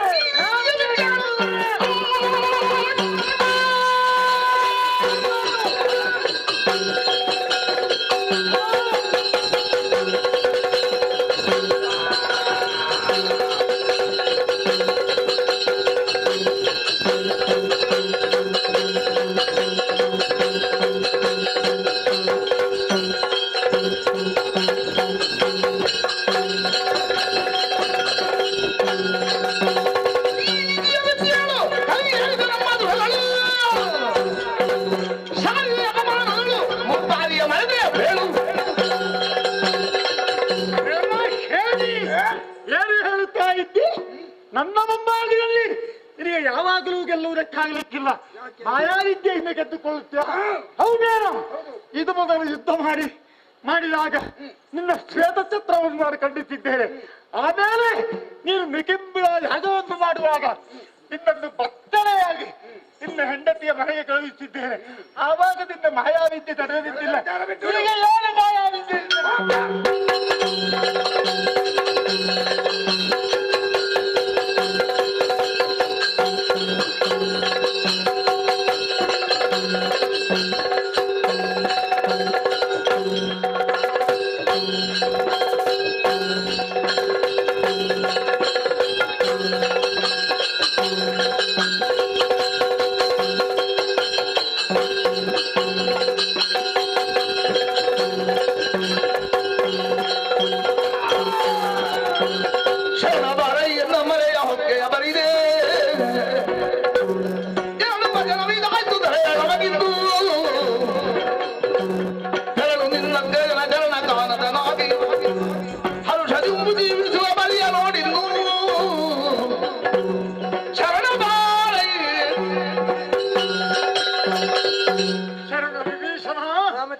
ಇಲ್ಲಿ ನಡೆದಂತಹ ಈ ವಿಂಧ್ಯವಾನವನ್ನು ನೀವು ನೋಡುತ್ತಾ ಇದ್ದೀಯಲ್ಲ? ಹೌದು ಪ್ರಭು. ನಿನ್ನನ್ನು ಕರೆದು ಹೇಳುವುದಕ್ಕೆ ನನಗೇ ಬೇಸರವಾಗುತ್ತಾ ಇದೆ. ಯಾಕೆ ದೇವ? ನೀನು ಭಕ್ತ ಶಿಖಾಮಣಿಯಾಗಿದ್ದಿ.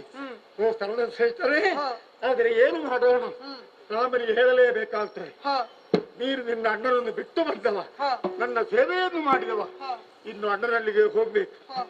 ನಾನು ಮಾಡಿದ್ದು ತಪ್ಪಾಯಿತು ಎಂಬುದಾಗಿ ಅವರ ಪಾದಕ್ಕೆರಗಿ ಅವರನ್ನು ಸೇರಿಕೋ, ನನ್ನಿಂದ ಏನೂ ಆಗುವುದಿಲ್ಲ. ದೇವ, ನಾನು ಬದುಕುವುದಿದ್ದರೂ ಸಾಯದಿದ್ದರೂ ನಿಮ್ಮ ಪಾದದಡಿಯಲ್ಲಿಯೇ ವಿನಃ ಆತನ ಬಳಿಯಲ್ಲಿ ಅಲ್ಲ, ಆತನ ಬಳಿಗೆ ಹೋಗಲಾರೆ ಪ್ರಭು. ನಾನು ಅದೇನು ಆದಿತ್ಯ ಮಂತ್ರವನ್ನು ಜಪ ಮಾಡಬೇಕಂತೆ ಅಗಸ್ತ್ಯರು ಹೇಳುತ್ತಾ ಇದ್ದಾರೆ.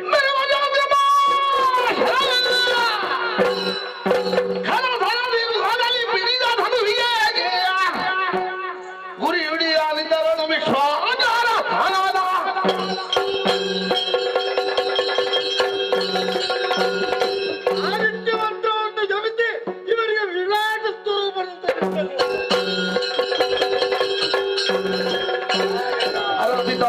ಮಹಾಸುರಪ ಮನುಮುನಿ ವರರ ನುಡೆ ಬ್ರಹ್ಮಾಂಡ ಕೋಟಿಯ ನಲಿದಿರುವ ವಿಮಲ ಮೂರ್ತಿಯ ಖಂಡನ ಸುರೇಂದ್ರ ಖಂಡನು ದಶ ವದನ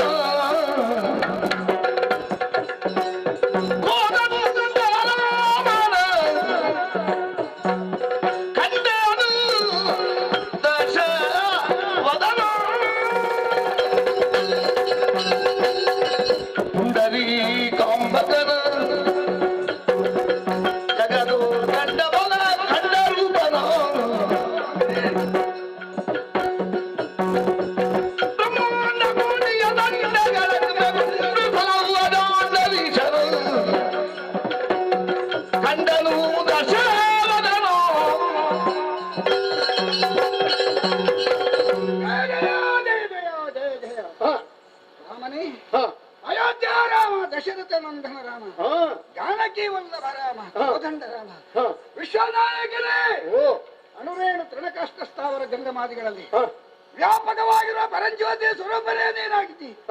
ದೇವರ ದೇವನೇ, ಈ ಜಗತ್ತಿನಲ್ಲಿ ನೀನಲ್ಲ ಜನ್ಯತ ಮತ್ತೆ ಬೇರೆ ಯಾವ ದೇವರಿಲ್ಲ. ಈ ಮೊದಲು ನನ್ನ ವೈರಿಯಾಗಿ ನೀನಿದ್ದವ, ಆದರೆ ಈಗ ನನ್ನ ಪಾಲಿನ ದೇವನೇ ನೀನಾಗಿದ್ದಿ. ಸ್ವಾಮಿ, ನನ್ನ ಜೀವಿತಾವಧಿಯಲ್ಲಿ ಶತ ಅಪರಾಧಗಳನ್ನು ನಾನು ಮಾಡಿದೆ. ನಾನು ಮಾಡಿದ ತಪ್ಪುಗಳನ್ನು ತಿದ್ದಿ ಮನ್ನಿಸಿ ಈಗ ನಿನ್ನ ಭಕ್ತನಾದಂತಹ ಈ ದಶಕಂಠನನ್ನು ಉದ್ಧರಿಸು, ರಚಿಸುವುದೇ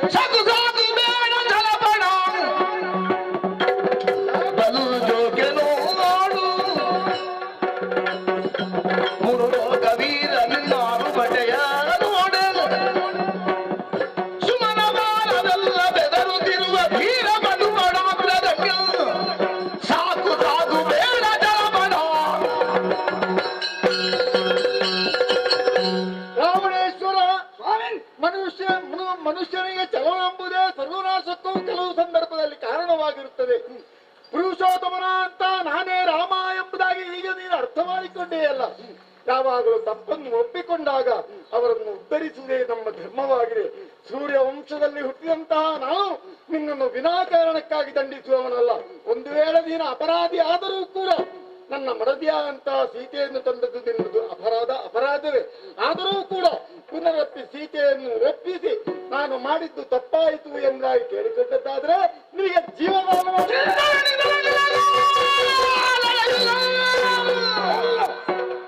ಶರಣು ಮಿಕ್ಕಿನ ತಿರಿಯು ಕೇಳಗುಂಡೆ ಕೇಳಿದ್ದಿಲ್ಲ ನಂದನೆಯ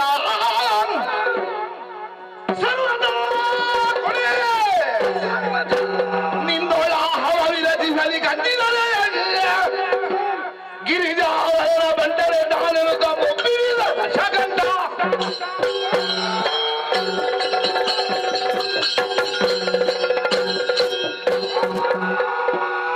ಏನು ಏನು ನಿನ್ನ ಮಾಟವೋ ಮಾರಣವೋ ನೋಡಿಯೂ ಅರ್ಥವಾಗುವುದಿಲ್ಲ.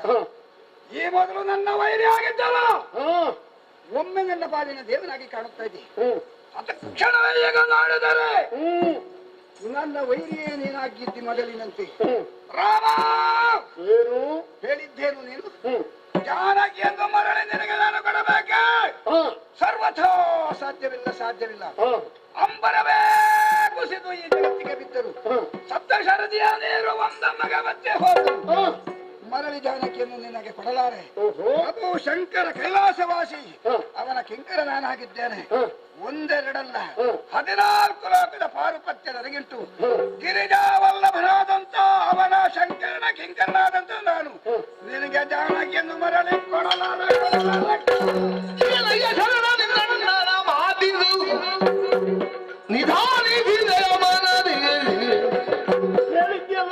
ನಾನೆಷ್ಟು ಬೇರು ಬೇಡ ನಿಂತನು ಬುದ್ಧಿ ಶೂನ್ಯವಲ್ಲ ಜಗದಿ.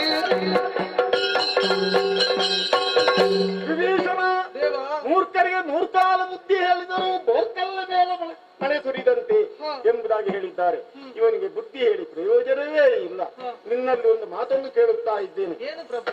ನಿನಗೆ ಬೇಕಾಗಿ ನಿನ್ನ ಅಣ್ಣನನ್ನು ಉಳಿಸುವುದೋ ಅಲ್ಲ ನಾನು ಉಳಿಸುವುದ್ರು ಕೊಲ್ಲುವುದ್ರು ನಾನು ಬಾಣ ಬಿಟ್ಟಂತೆ ನೋಡು ಅವನ ತಲೆ ಚಿಗುರುತ್ತಾ ಉಂಟು. ಏನಿದಕ್ಕೆ ಕಾರಣ? ಕಾರಣ ಉಂಟು ಪ್ರಭು. ಈ ಹಿಂದೆ ಶಿವನನ್ನು ಕುರಿತು ತಪಸ್ಸನ್ನು ಆಚರಿಸುತ್ತಾ ಇರುವಾಗ ಶಿವನು ಒಲಿಯದೇ ಇದ್ದ ಕಾರಣ ಕೋಪಗೊಂಡಂತ ಈತ ತನ್ನ ಒಂದೊಂದೇ ತಲೆಯನ್ನು ಚಿವಿಟಿ ಯಜ್ಞಕುಂಡಕ್ಕೆ ಅರ್ಪಿಸಿದ. ಪ್ರತ್ಯಕ್ಷನಾದಂತಹ ಶಿವ ಈತನಿಗೆ ವರವನ್ನು ಕೊಟ್ಟಿದ್ದಾನೆ, ನಿನ್ನ ತಲೆ ಚಿವಿಟಿದಷ್ಟು ಚಿಗುರಲಿ ಎಂಬುದಾಗಿ. ಹಾಗಂತ ಈತನ ತಲೆಗೆ ಬಾಣ ಬಿಡುವುದಲ್ಲ, ಮತ್ತೆ ಈತನ ಎದೆಗೆ ಬಾಣ ಬಿಡಬೇಕು. ಯಾಕೆ ಗೊತ್ತುಂಟೆ? ಈ ಹಿಂದೆ ಪರಮೇಶ್ವರನ್ನು ಅರ್ಚಿಸುವುದಕ್ಕೆ ಬೇಕಾಗಿ ಕೈಲಾಸಕ್ಕೆ ಹೋಗುವಾಗ ದಾರಿ ಮಧ್ಯೆ ನಂದೀಶ ಸಿಕ್ಕಿದ. ನಂದೀಶನ ಎದೆಗೆ ಜಂಬೂ ಫಲವನ್ನು ಎಸೆದ ಕಾರಣ ಕೋಪಗೊಂಡಂತಹ ನಂದೀಶ ಈತನಿಗೆ ಶಾಪವನ್ನು ಕೊಟ್ಟಿದ್ದಾನೆ, ನಿನ್ನ ಎದೆಗೆ ಬಾಣ ತಾಗಿದಾಗ ನಿನ್ನ ಮರಣ ಎಂಬುದಾಗಿ. ಹಾಗಾಗಿ ತಡ ಮಾಡಬೇಡ, ಈತನ ಎದೆಗೆ ಬಾಣವನ್ನು. ಹಾಗಿದ್ರೆ ಹೋಗುವ ಕಣ್ಣಿಗೆ ಗೊತ್ತು ಮಾಡುವುದಿಲ್ಲ.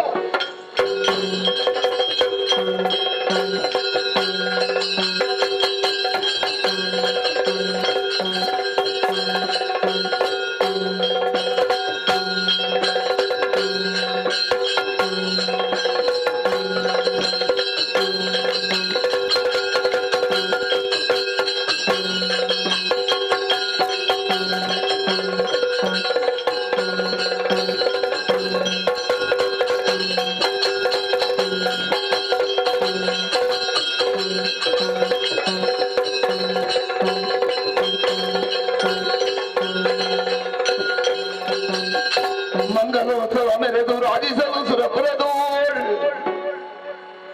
ಅಂಗಣದ ಮೇಲೆ ತೋರಣ ಕಲಶ ಕನ್ನಡಿಗಳು ಅಂಗನೆಯ ಆರತಿಯ ಬೆಳಗುತ್ತಿದೆ. ಶ್ರಾವಣದ ತಿಂಗಳ ಅಷ್ಟಮಿಯಲ್ಲಿ ಕಂಗೊಳಿ ಬಳ್ಳಿ ಸೌಮ್ಯವಾಸರ ತಾರೆ ರೋಹಿಣಿಯೋಳ್ ಅಂಗಜನನಾದ ದೇವಕಿಯ ಜಠರದಲ್ಲಿ ನವ ತಿಂಗಳಿದ್ದ ಮೇಲೆ ಧರೆಗವತರಿಸಿದವು. ಶುಭಯೋಗ ಶುಭಕರಣಿ ಕೃಷ್ಣ ಹರೇ ಪಾಹಿ ಮಾಂ. ಜಯ ಜಯ ಬಾಲ ಕೃಷ್ಣ ಹರೇ ಪಾಹಿ ಮಾಂ.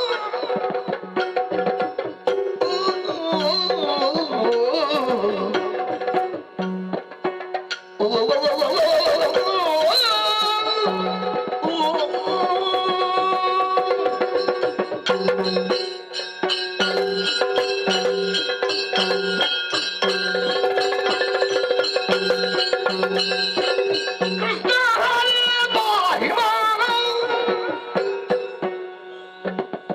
ಜಯ ಜಯ ಬಾಲ ಕೃಷ್ಣ ಹರೇ ಪಾಹಿ ಮಾಂ.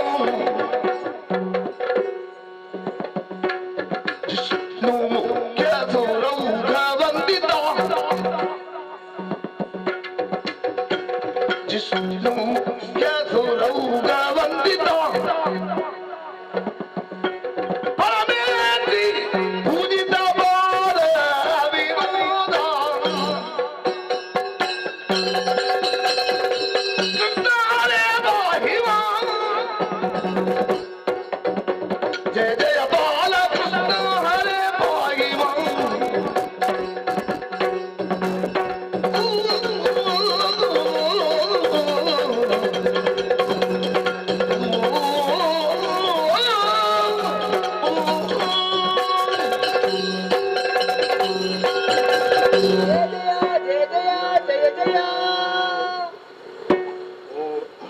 ಭಗವಂತನೇ, ಓ ವಿಷ್ಣುವೇ ವಿಷ್ಣುಂ ಜಿಷ್ಣುಂ ಮಹಾವಿಷ್ಣುಂ ಬ್ರಹ್ಮವಿಷ್ಣುಂ ಮಹೇಶ್ವರಂ ಅನೇಕ ರೂಪಂ ದೈತ್ಯಾಂತಂ ನಮಾಮಿ ಪುರುಷೋತ್ತಮಂ ಮೇಘಶ್ಯಾಮಂ ಪೀತಕೌಶೇಯವಾಸಂ ಶಿವಸ್ಸಾಂಗಂ ಕೌಸ್ತುಭೋದ್ಭಾಸಿತಾಂಗಂ ಪುಣ್ಯೋಪೇತಂ ಪುಂಡರೀಕಾಯತಾಕ್ಷಂ ವಿಷ್ಣುಂ ಮುಂದೆ ಸರ್ವಲೋಕೈಕನಾಥಂ.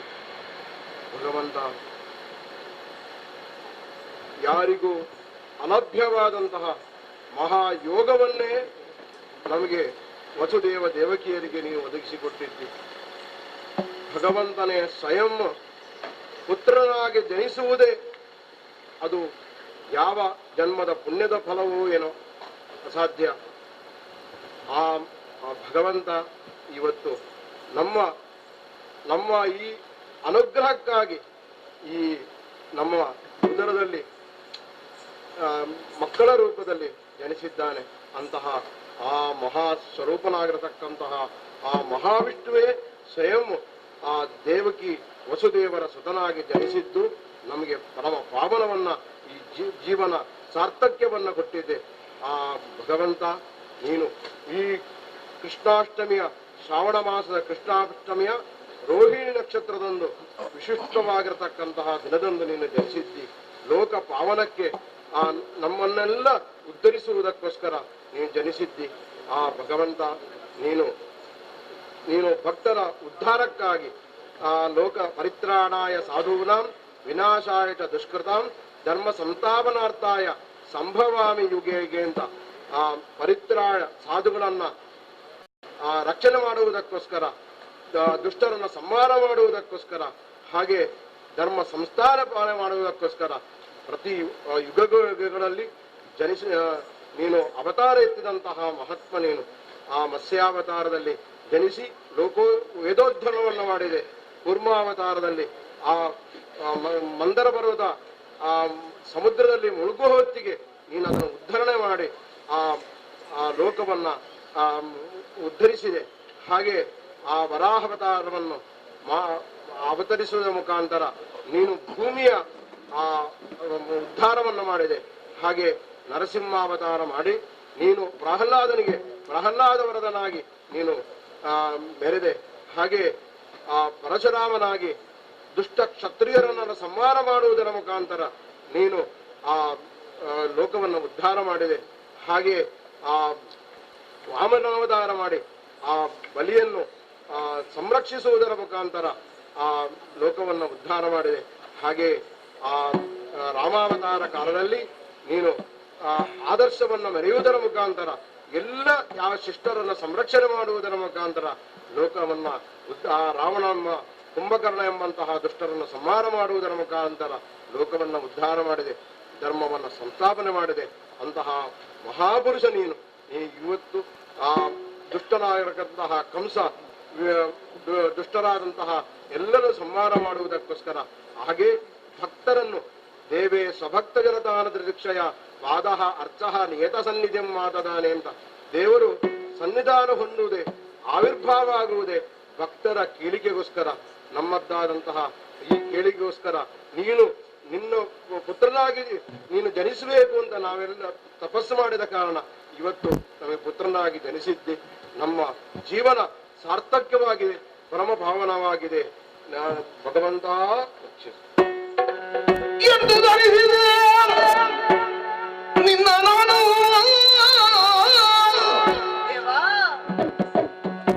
ಎನ್ನುವುದರದೊಳೆದು ಹುಟ್ಟಿದೆ ಅಯ್ಯೋ ನೀನು. ನೋಡಿದರು ಆದಿ ಅಂತ್ಯವಿಲ್ಲದ ಕಾಮಧೇನು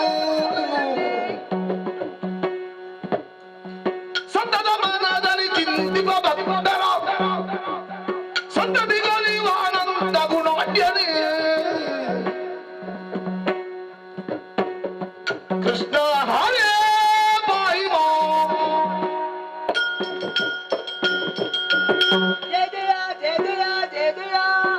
ಓ ಕೃಷ್ಣ, ವೈಕುಂಠವಾಸದಂತಹ ಶ್ರೀಮನ್ನಾರಾಯಣೇ ನೀನು, ಬ್ರಹ್ಮಾಂಡದಲ್ಲಿರುವಂತಹ ನೀನು ಈ ನನ್ನ ಸಣ್ಣ ಹೊಟ್ಟೆಯಲ್ಲಿ ಹೇಗೆ ಹುಟ್ಟಿಕೊಂಡಿದ್ದಾಯಿ ದೇವಾ. ನಾನು ನಿಮಗೆ ಸಂತೋಷದಿಂದ ಇರ್ಬೋದಿತ್ತು, ಆದರೆ ಇದು ನಿನ್ನ 8ನೇ ಅವತಾರ. ಏನು ಮಾಡೋಣ, ನಿನ್ನ ಮಾವ ಇದ್ದಾನೆಲ್ಲ ಕಡುಕೋಪಿ. ಕಂಸದೈತ್ಯನು ಕಡುಕೋಪಿ ಕಂಡರೆ ನಿನ್ನ ಹಿಂಸೆ ಮಾಡದೆ ಬಿಡನು ಪಾಪಿ. ಆತನು ನಮ್ಮ ವಂಶದೊಳದಿಗ ಪ್ರತಾಪಿ. ಹಂಸವಾಹನ ಬಿದ್ದಾನ ನೀ ಸರ್ವೋತ್ತಮ. ಕಂಸದೈತ್ಯನ ಭಯ ಧ್ವಂಸವ ಮಾಡಯ್ಯ. ಕೃಷ್ಣ ಹರೇ ಪಾಹಿ ಮೋ. ಜಯ ಜಯ ಬೋಲ ಕೃಷ್ಣ ಹರೇ ಪಾಹಿ ಮೋ. ಕೃಷ್ಣ ಹೇಳುವುದಕ್ಕೆ ನನ್ನ ಅಣ್ಣ, ನಿನ್ನ ಮಾವ ಮಧುರೆಯ ಬಿಟ್ಟವಲ್ಲ ಕಂಸ. ಅವ ಈ ಮೊದಲು ಕೆಟ್ಟದನ್ನೇ ಮಾಡಿಕೊಂಡು ಬಂದವ. ಅವ ಮಾಡಿದಂತಹ ಕೆಲಸವನ್ನು ಹೇಳಲಿಕ್ಕೆ ನನಗೆ ಬೇಸರ ಆಗುತ್ತಾ ಉಂಟು ಕೃಷ್ಣ. ಈ ಮೊದಲು ನನ್ನ 6 ಮಕ್ಕಳನ್ನ ನನ್ನ ಕಣ್ಣೆದುರೇ ಕೊಂದು ಹಾಕಿದ ಆ ಪಾಪಿ ಅವ ಬರೀ ದುಷ್ಟ. ಒಂದು ದಿನಲ್ಲಿ ಬೇಡುತ್ತಾ ಇದ್ದೇನೆ ಕಂದ. ದೇವ, ನಿಮ್ಮನ್ನು ಆತ ಕಂಡರೆ ನಿಮ್ಮನ್ನು ಸುಮ್ಮನೆ ಬಿಡನು. ಆದ್ದರಿಂದ ನೀವೇ ಅವನನ್ನು ಕೊಂದು ನಮ್ಮನ್ನು ರಕ್ಷಿಸಬೇಕು ತಂದೆ. ಜಯ ಜಯ ಜಯ ಜಯ. ಕೈ ಮುಗಿದು ಅಸುರ ಕಂಸನ ಬಾಧೆಗಳಿಲ್ಲವೆರಲು ನಿರ್ಮಿಸಿಯ ಗೋಕುಲದಿ ಯಶೋದೆಗೆ ಮಗಳಾಗಿ ಮಾಯೆ ಈ ಹರಿ ವಿಧಿಯಳು ಕೊಸರುಗಳದನ್ನ ಕೊಂಡಲ್ಲಿರಿಸಿ ಶಿಲುವ ಕಂಬಂಗೆ ಕೊಡಿದನಲು ಉಂಟದು ದ್ರವವು ಸತಿ ಪುರುಷರಿಬ್ಬರಿಗೆ ಜೋಡಿಸಿದ ಕಾಲ ಹಂಗಲೆ ಕಳೆದಿತು.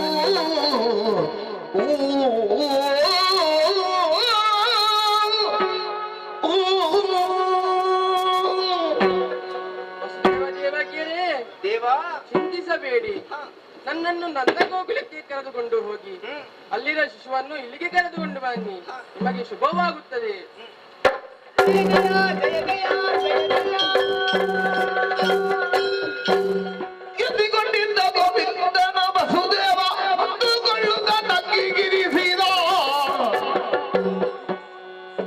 ಕೈಯೊಳ್ಳಿ ಮಾಯಾಂಗಿ ಧರಿಸಿದ ತಿರುಗಿನ ಬೇಗ ಸೆರೆ ಮನೆಗಾಗ ಬರಲಿದ್ದ ಬಾಗಿಲು ಇರವಾಗ ಕಾಲಿಗೊತ್ತನು ಮುಳ್ಳ ಸಂಗಲ ಬೇಗ.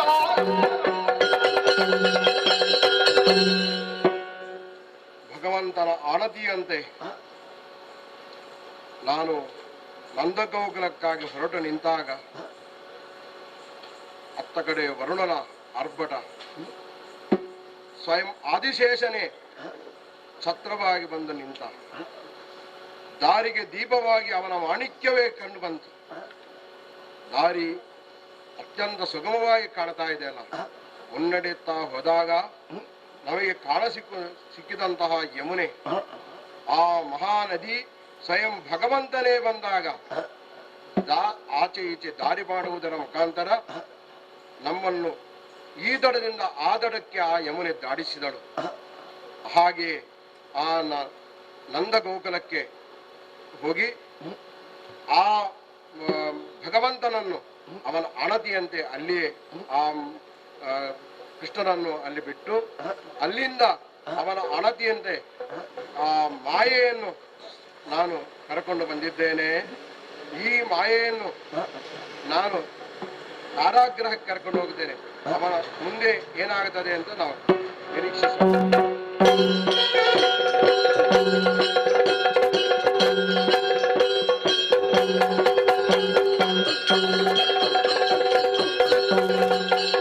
ತುಳದ ಪಾದದ ಚಿಹ್ನೆ ಅರಸು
ಬಲಭದ್ರನಿಗೆ ವಂದಿಸಿ ಹೊರಟದ್ದು ನಾನು. ನನ್ನ ಮೇಲೆ ಬಂದಂತಹ ಆಪಾದನೆ ಏನುಂಟು? ಆ ಆಪಾದನೆಯಿಂದ ವಿಮುಖನಾಗಿ ನಾ ಅಪರಾಧಿ ಅಲ್ಲ ಎನ್ನುವುದನ್ನಲ್ಲಿಗೆ ನಿರ್ಧರಿಸಬೇಕಾದಂತಹ ಹೊಣೆಗಾರಿಕೆ ಸ್ಥಾನ ನನ್ನಲ್ಲಿತ್ತು. ಅಣ್ಣನೇ ಆಜ್ಞೆಯನ್ನು ಮಾಡಿದ. ಇರದಿರಲು ವಂಚನೆಯು ನಿನ್ನೋಳು. ಹೋಗಿ ಪ್ರಸೇನನ ಇರುವನ್ನ ರುಹಿ ತತ್ತಾದ್ಯತನಿಗದನ್ನು ತಿಳಿಸಿ ಬಾ ಎನ್ನುವ ಹಾಗೆ. ಪ್ರಸೇನ ಇನ್ನಿಲ್ಲವಾದ ಎನ್ನುವಂತಹ ವರ್ತಮಾನವನ್ನು ಅಣ್ಣನಿಂದಲೇ ಕೇಳಿ ತಿಳಿದಂತಹ ನಾನು ಪ್ರಸೇನ ಏನಾದ ಎನ್ನುವುದಕ್ಕೆ ಉತ್ತರಿಸುವಂತಹ ಸ್ಥಾನದಲ್ಲಿದ್ದೇನೆ. ಆದ್ದರಿಂದಲೇ ನಾನು ಓರ್ವನೇ ಹೊರಡುವುದು ಸರಿಯಲ್ಲ ಎನ್ನುವುದನ್ನು ಅರ್ಥೈಸಿಕೊಂಡು ಸಾತ್ಯಕ್ಕೆ ಮೊದಲಾದಂತಹ ಯಾದವರನ್ನೆಲ್ಲ ಸೇರಿಕೊಂಡು ಬಂದಂತಾಯಿತು. ಹುಡುಕುತ್ತಾ ಹುಡುಕುತ್ತಾ ಪ್ರಸೇನ ಹೋದಂತಹ ದಾರಿಯಲ್ಲೇ ಮುಂದತ್ತಿಕೊಂಡು ಬಂದಾಗ ಹೌದು ಹೌದು ತುರಗಪಾದದ ಚಿಹ್ನೆಯನ್ನು ರಕ್ಷಿಸಿಕೊಂಡು ಮುಂದೆ ಬಂದವರಿದ್ದೇವೆ ನಾವು. ಏನು ಕಂಡೆವು ಈ ಹೊತ್ತಿಗೆ ಇಲ್ಲಿ? ಪ್ರಸೇನನಿಗೂ ಕೇಸರಿಗೂ ಯುದ್ಧ ನಡೆದಿದೆ ಎನ್ನುವುದು ಸ್ಪಷ್ಟವಾಗಿ ಹೋಯ್ತಲ್ಲ. ಪರಿಣಾಮ ಏನಾಯಿತು ಎನ್ನುವುದನ್ನು ಪ್ರಸೇನ ಮಡಿದು ಬೀಳುವುದರ ಮೂಲಕವಾಗಿ ಅರ್ಥೈಸಿಕೊಂಡೆವು. ಪ್ರಸೇನ ಮಡಿದು ಬಿದ್ದಿದ್ದಾನೆ ಎನ್ನುವಲ್ಲಿಗೆ ಪ್ರಸೇನ ಏನಾದ ಎನ್ನುವುದಕ್ಕೆ ಉತ್ತರವು ಸಿಕ್ಕಿತು. ಆದರೆ ಅಷ್ಟಕ್ಕೆ ಕೊನೆಗೊಳ್ಳುವುದಿಲ್ಲ ತಾನೆ. ಪ್ರಸೇನ ಧರಿಸಿಕೊಂಡು ಬಂದಂತಹ ಶಮಂತಕಮಣಿಯ ಗತಿ ಏನಾಯಿತು? ಇದಕ್ಕೆ ಉತ್ತರಿಸುವಂತಹ ಹೊಣೆಗಾರಿಕೆ ಸ್ಥಾನದಲ್ಲಿಯೂ ನಾನಿದ್ದೇನೆ. ಆದ್ದರಿಂದಲೇ ಅದನ್ನು ಉತ್ತರಿಸುವುದಕ್ಕೆ ಮುಂದತ್ತಿಕೊಂಡು ಮುಂದೆ ಹೋದರೆ ಕೇಸರಿಯವು ಯಾವ ಕಡೆಗೆ ಹೋಗಿದೆ ಎನ್ನುವುದನ್ನು ಅನುಲಕ್ಷಿಸಿಕೊಂಡು ಮುಂದೆ ಬಂದೆ. ಅರ್ಥವಾಗಿ ಹೋಯಿತು. ಕೇಸರಿಗೂ ಒಂದು ಕರಡಿಗೂ ಇಲ್ಲಿ ಯುದ್ಧ ನಡೆದಿದೆ ಎನ್ನುವುದು ಸ್ಫುಟವಾಗಿ ಹೋಯಿತು. ಪರಿಣಾಮದಲ್ಲಿ ಕೇಸರಿಯು ಮಡಿದು ಬಿದ್ದಿದೆ. ಕೇಸರಿಯು ಮಡಿದು ಬಿದ್ದಿದೆ ಅಂತ ಹೇಳುವಾಗ ಅಲ್ಲಿ ಶಮಂತಕಮಣಿ ಕಾಣಿಸುತ್ತಾ ಇಲ್ಲ. ಹೌದಲ್ಲ? ಸ್ಫುಟವಾಗಿ ಹೋಯ್ತಲ್ಲ. ಕರಡಿ ಒಂದು ಇದನ್ನು ಹಿಡ್ಕೊಂಡು ಹೋಗಿದೆ ಎನ್ನುವುದು ಅರ್ಥೈಸಿಕೊಂಡೆ. ಮುಂದೆ ನೋಡಬೇಕಾದದ್ದೇನು ನಾನು?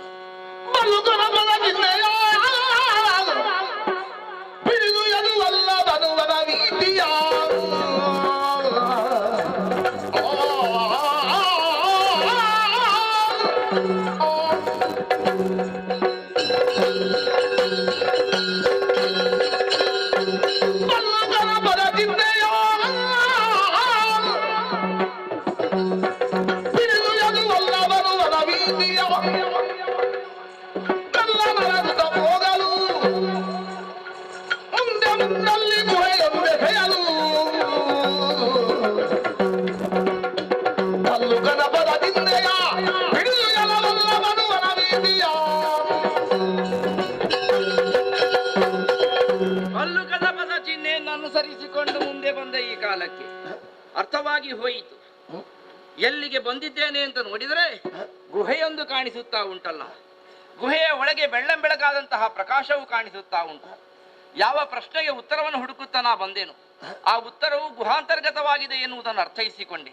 ಹಾಗಂತ ನಾವೆಲ್ಲರೂ ಒಟ್ಟಿಗೆ ಗುಹಾ ಪ್ರವೇಶ ಮಾಡುವುದಲ್ಲ ತಾನೆ. ಗುಹಾ ಪ್ರವೇಶ ಮಾಡುವುದು ಉಚಿತವೂ ಆಗುವುದಿಲ್ಲ.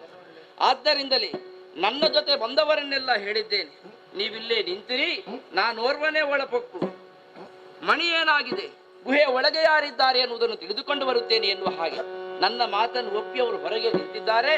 ಇನ್ನು ಇಲ್ಲಿ ಮಾತಿಗೆ ವೇಳೆಯಲ್ಲ, ನಡೆಯುತ್ತೇನಂತ ಹೊರಗಡೆಗೆ ನಡೀತೇನೆ. ಶರದ ಋತು ಪೂರ್ಣಿಮೆಯ ಉದಯ ಚಂದಿರ ಕಾಂತಿ, ಶರದ ಋತು ಪೂರ್ಣಿಮೆಯ ಉದಯ ಚಂದಿರ ಕಾಂತಿ, ಸುರುಚಿರಾನನ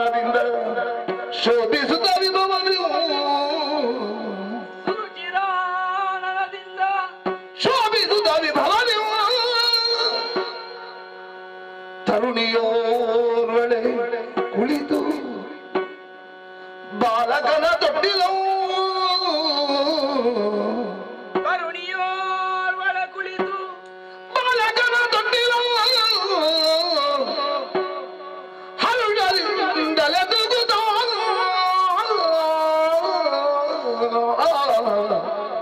ಹೇಗೆ ಹೇಗೆ ಹೇಗೆ ಕಾಣಿಸ್ತಾ ಇದ್ದಾಳೆ? ಗಿರಿದೆ ರಮೇ ವಾಣಿಯರ ಚಲುವಿಕೆ ಬೆರಗಿನರಿದೆ ಗಿರಿಜರ ವಾಣಿಯರ ಗಿರಿಜರ ವಾಣಿಯ ಚಲುವಿಕೆ ಬೆರಗಿನರಿಸಿ ಸರದಿಗೆ ಮೆರವ ಸೌಂದರ್ಯ ವಿಕ್ರಮಕ್ಕೆ ಸರದಿಗೆ ಮೆರವ ಸೌಂದರ್ಯ ವಿಕ್ರಮಕ್ಕೆ ಸೌಂದರ್ಯ ಲಹರಿ ಬೆಳಗಾಗಿ ಹರಿಯೋ ಶಿಲೆಯ ಮರೆಯಾಗಿರಲು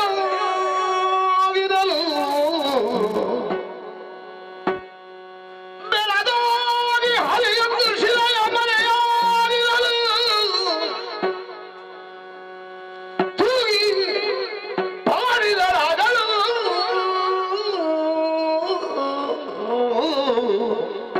ಕೇಳುವ ಅದನ್ನೇ ಜೋ ಜೋ ಜೋ ಜೋ ಜೋ ಸುಕುಮಾರ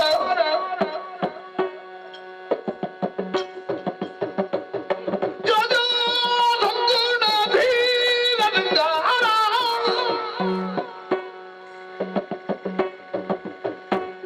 ಜೋ ಜೋ ಬಲ್ಲುಕ ರಾಜಾಧಿರಾಜ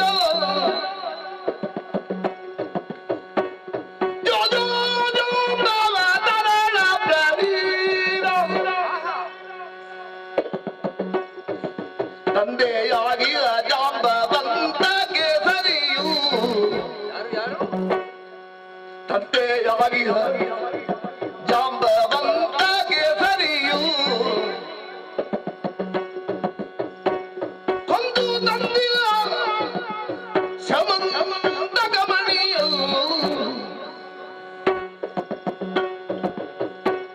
ಜೋ ಜೋ ಜೋ ಜೋ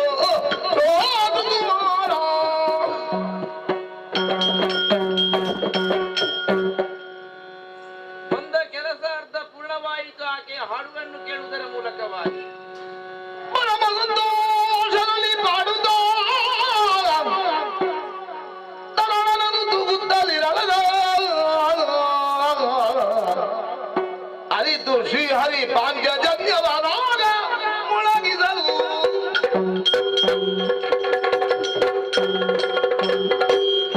ಅರ್ಥೈಸಿಕೊಂಡೆ. ಈಕೆ ಯಾರು? ಈ ಮಣಿ ಇಲ್ಲಿ ಬಂದದ್ದು ಹೇಗೆ? ಜಾಂಬವಂತನೆನ್ನುವವಳ ಸುಕುಮಾರಿ ಈಕೆ ಎನ್ನುವುದನ್ನು ಅರ್ಥೈಸಿಕೊಂಡೆ.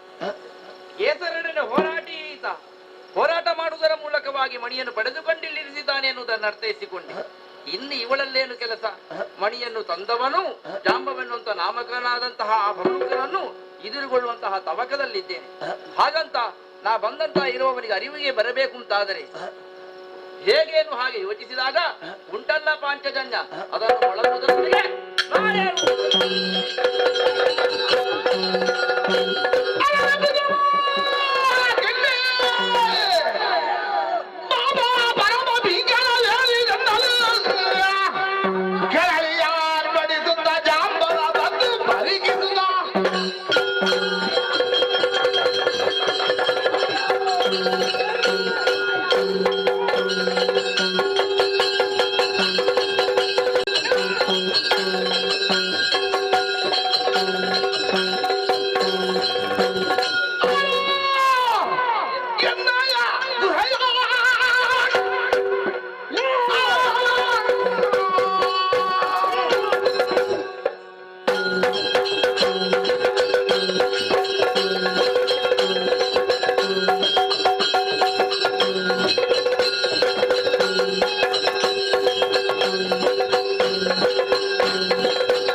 ಇದು?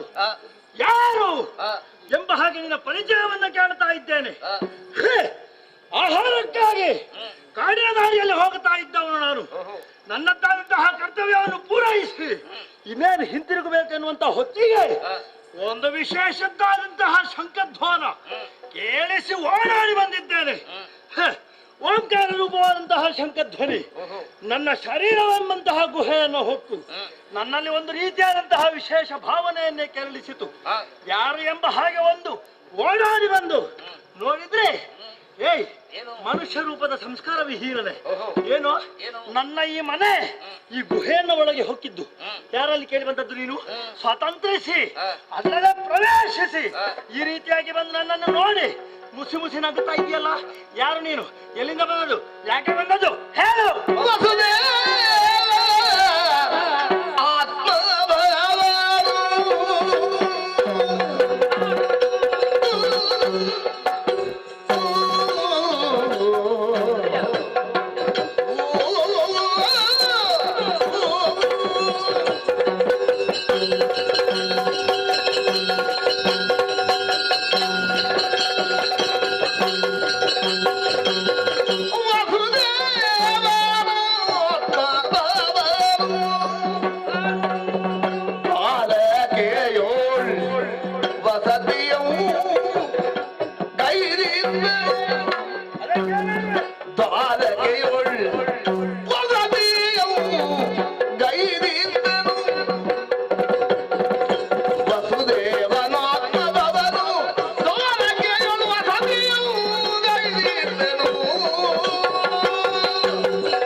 ನಾನಾರು ಎನ್ನುವಂತಹ ಪ್ರಶ್ನೆಗೆ ಉತ್ತರ ಬಹಳ ಸುಲಭದಲ್ಲಿ. ಯಾರು ನೀನು? ವಸುದೇವನಾತ್ಮ ಭವನ್. ವಾಸುದೇವ ಎನ್ನುವ ಹಾನನನ್ನು ಕರೀತಾರೆ ವಸುದೇವನ ಮಗನಾದದ್ದರಿಂದ. ದ್ವಾರಕ್ಕೆ ಏಳು ವಸತಿಯನ್ನು ಗೈದಿರ್ಪೇನು. ಇರ್ಲಿ, ನನಗೆ ಅಗತ್ಯ ಇಲ್ಲ. ಜಗದಿ ನನ್ನನ್ನು ಕರೆಯುವುದು ಎಂತವರನ್ನು ಕೂಡ ಕರ್ಷಿಸಬಲ್ಲಂತಹ ವ್ಯಕ್ತಿತ್ವ ನನ್ನನ್ನು ಆದ್ದರಿಂದಲೇ ಶ್ರೀಕೃಷ್ಣ ಎನ್ನುವ ಹಾಗೆ ಕರೆಯುತ್ತಾರೆ. ಎಂತದ್ದು? ಶ್ರೀಕೃಷ್ಣ ಕೃಷ್ಣ. ಹಿಡಿದ ಕೆಲಸದಲ್ಲಿ ಯಾವುದೇ ರೀತಿಯಾದಂತಹ ಚ್ಯುತಿಯನ್ನು ನಾನು ಹೊಂದದೇ ಇರುವುದರಿಂದ ಈ ತನಕವೂ ಕೂಡ ನನ್ನ ನಚ್ಚುತಾ ಎನ್ನುವ ಹಾಗೆ ಕೊಂಡಾಡುತ್ತಾರೆ. ಇದು ನನ್ನ ವಿಳಾಸ. ಇನ್ನು ನಿನಗೇನಾಗಬೇಕು? ಹೆಸರೆಂತದ್ದು? ಕೃಷ್ಣ.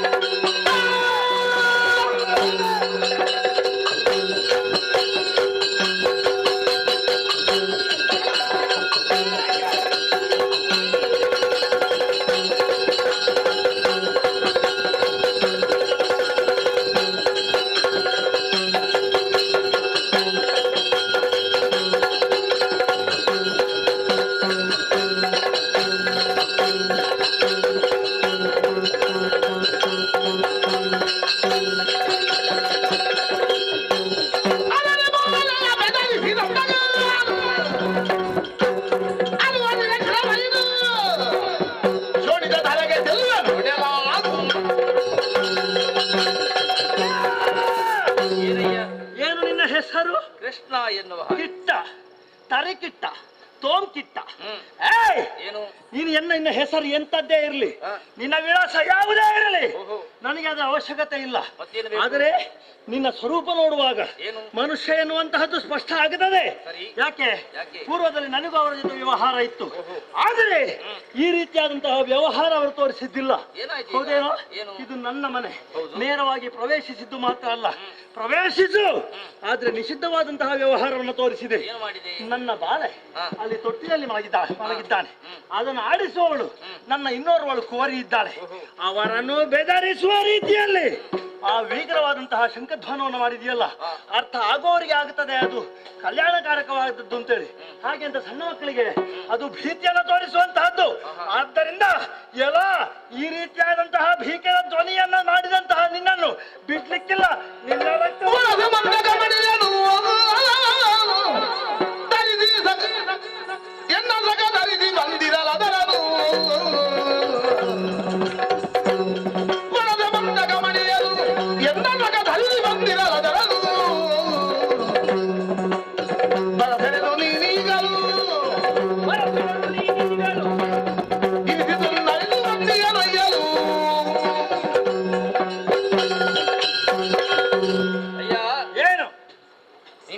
ಬೆದರಿದಳು ಎನ್ನುವುದಕ್ಕೆ ನಾನು ಪೂರ್ಣ ಕಾರಣ. ಯಾಕೆ ಬೆದರಿಸಿದೆ? ಅಯ್ಯ, ಏನು ನಾನು ಬೆದರಿಸಿದ್ದಲ್ಲ. ಮತ್ತೆ ಅವಳಿಗೆ ನಿಜವಾದಂತಹ ಧ್ವನಿ ಯಾವುದು, ಯಾವುದು ಒಳ್ಳೆಯ ಧ್ವನಿ ಯಾವುದು ಎನ್ನುವುದನ್ನು ಕಲಿಸದೇ ಇದ್ದಂತಹ ನಿನ್ನ ತಪ್ಪಾಗುತ್ತದೆ. ನಿನ್ನದು ಅಧಿಕ ಪ್ರಸಂಗ ಬೇಡ. ಅಯ್ಯೋ, ನಾನು ಏನು ಬೇಕಾದ್ರೂ ಕಲಿಸ್ತೇನೆ, ಅದನ್ನು ಕೇಳಲಿಕ್ಕೆ ಜನ ನೀನಲ್ಲ. ನಾನು ಪ್ರಸಂಗದ ಒಳಗೆ ಮಾತಾಡುವ. ಎಲ್ಲಿ ಅಧಿಕ ಪ್ರಸಂಗ ಮಾತಾಡಿ? ಅದು ನಿನ್ನ ಮನೆಯಲ್ಲಿ ಮಾತಾಡು, ನನ್ನ ಮನೆಯಲ್ಲಿ ಮಾತಾಡಬೇಡ. ಇದು ನಿನ್ನ ಮನೆ ಅಂತ ಎಲ್ಲಪ್ಪ ನಿರೂಪಿತ ಆಗ್ತದೆ. ನಾನು ಗುಹೆ ಒಳಗೆ ಬಂದಿದ್ದೇನೆ.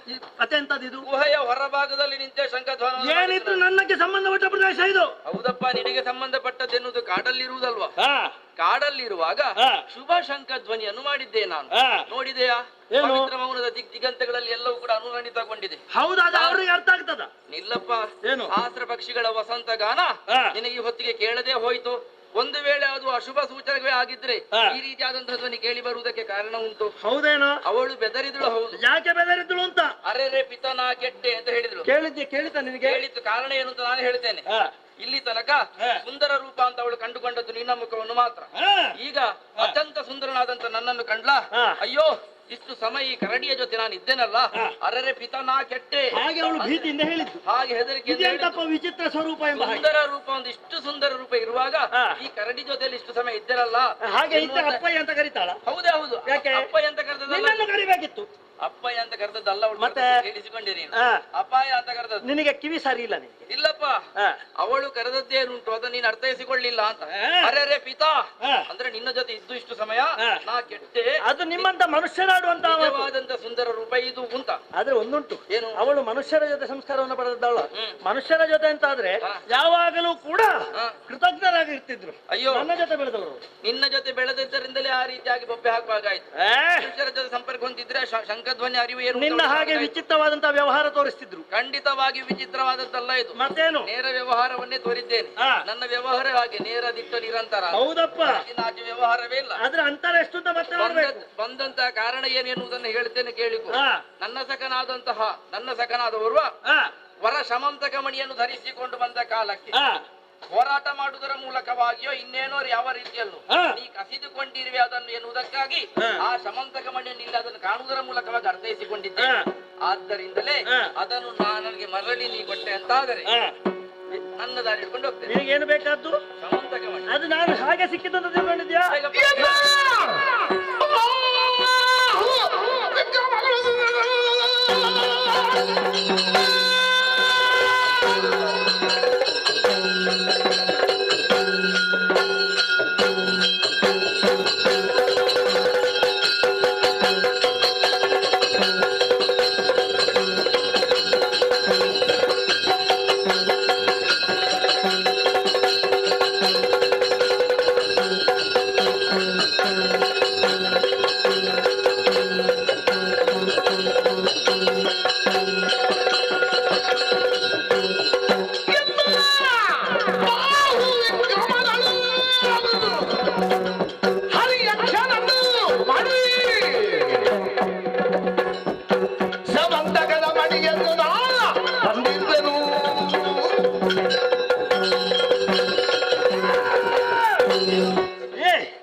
ಏನು ನಿನಗೆ ಶಮಂತಕ ಮಣಿ ಏನು ಹಾಗೆ ಬಿದ್ದದ್ದನ್ನು ತಕೊಂಡು ಬಂದದ್ದು ಅಂತ ತಿಳ್ಕೊಂಡಿದ್ದೀಯ? ಹೆಸರು ಗೊತ್ತಾದದ್ದೇ ನಾನು ಹೇಳಿ. ಬಿಟ್ಟ ಏನು? ಅದು ನನ್ನ ಸಾಧನೆಯ ಪ್ರತೀಕ, ನೀನು ಸ್ವಂತ ದುಡಿಮೆಯ ಪ್ರತೀಕ.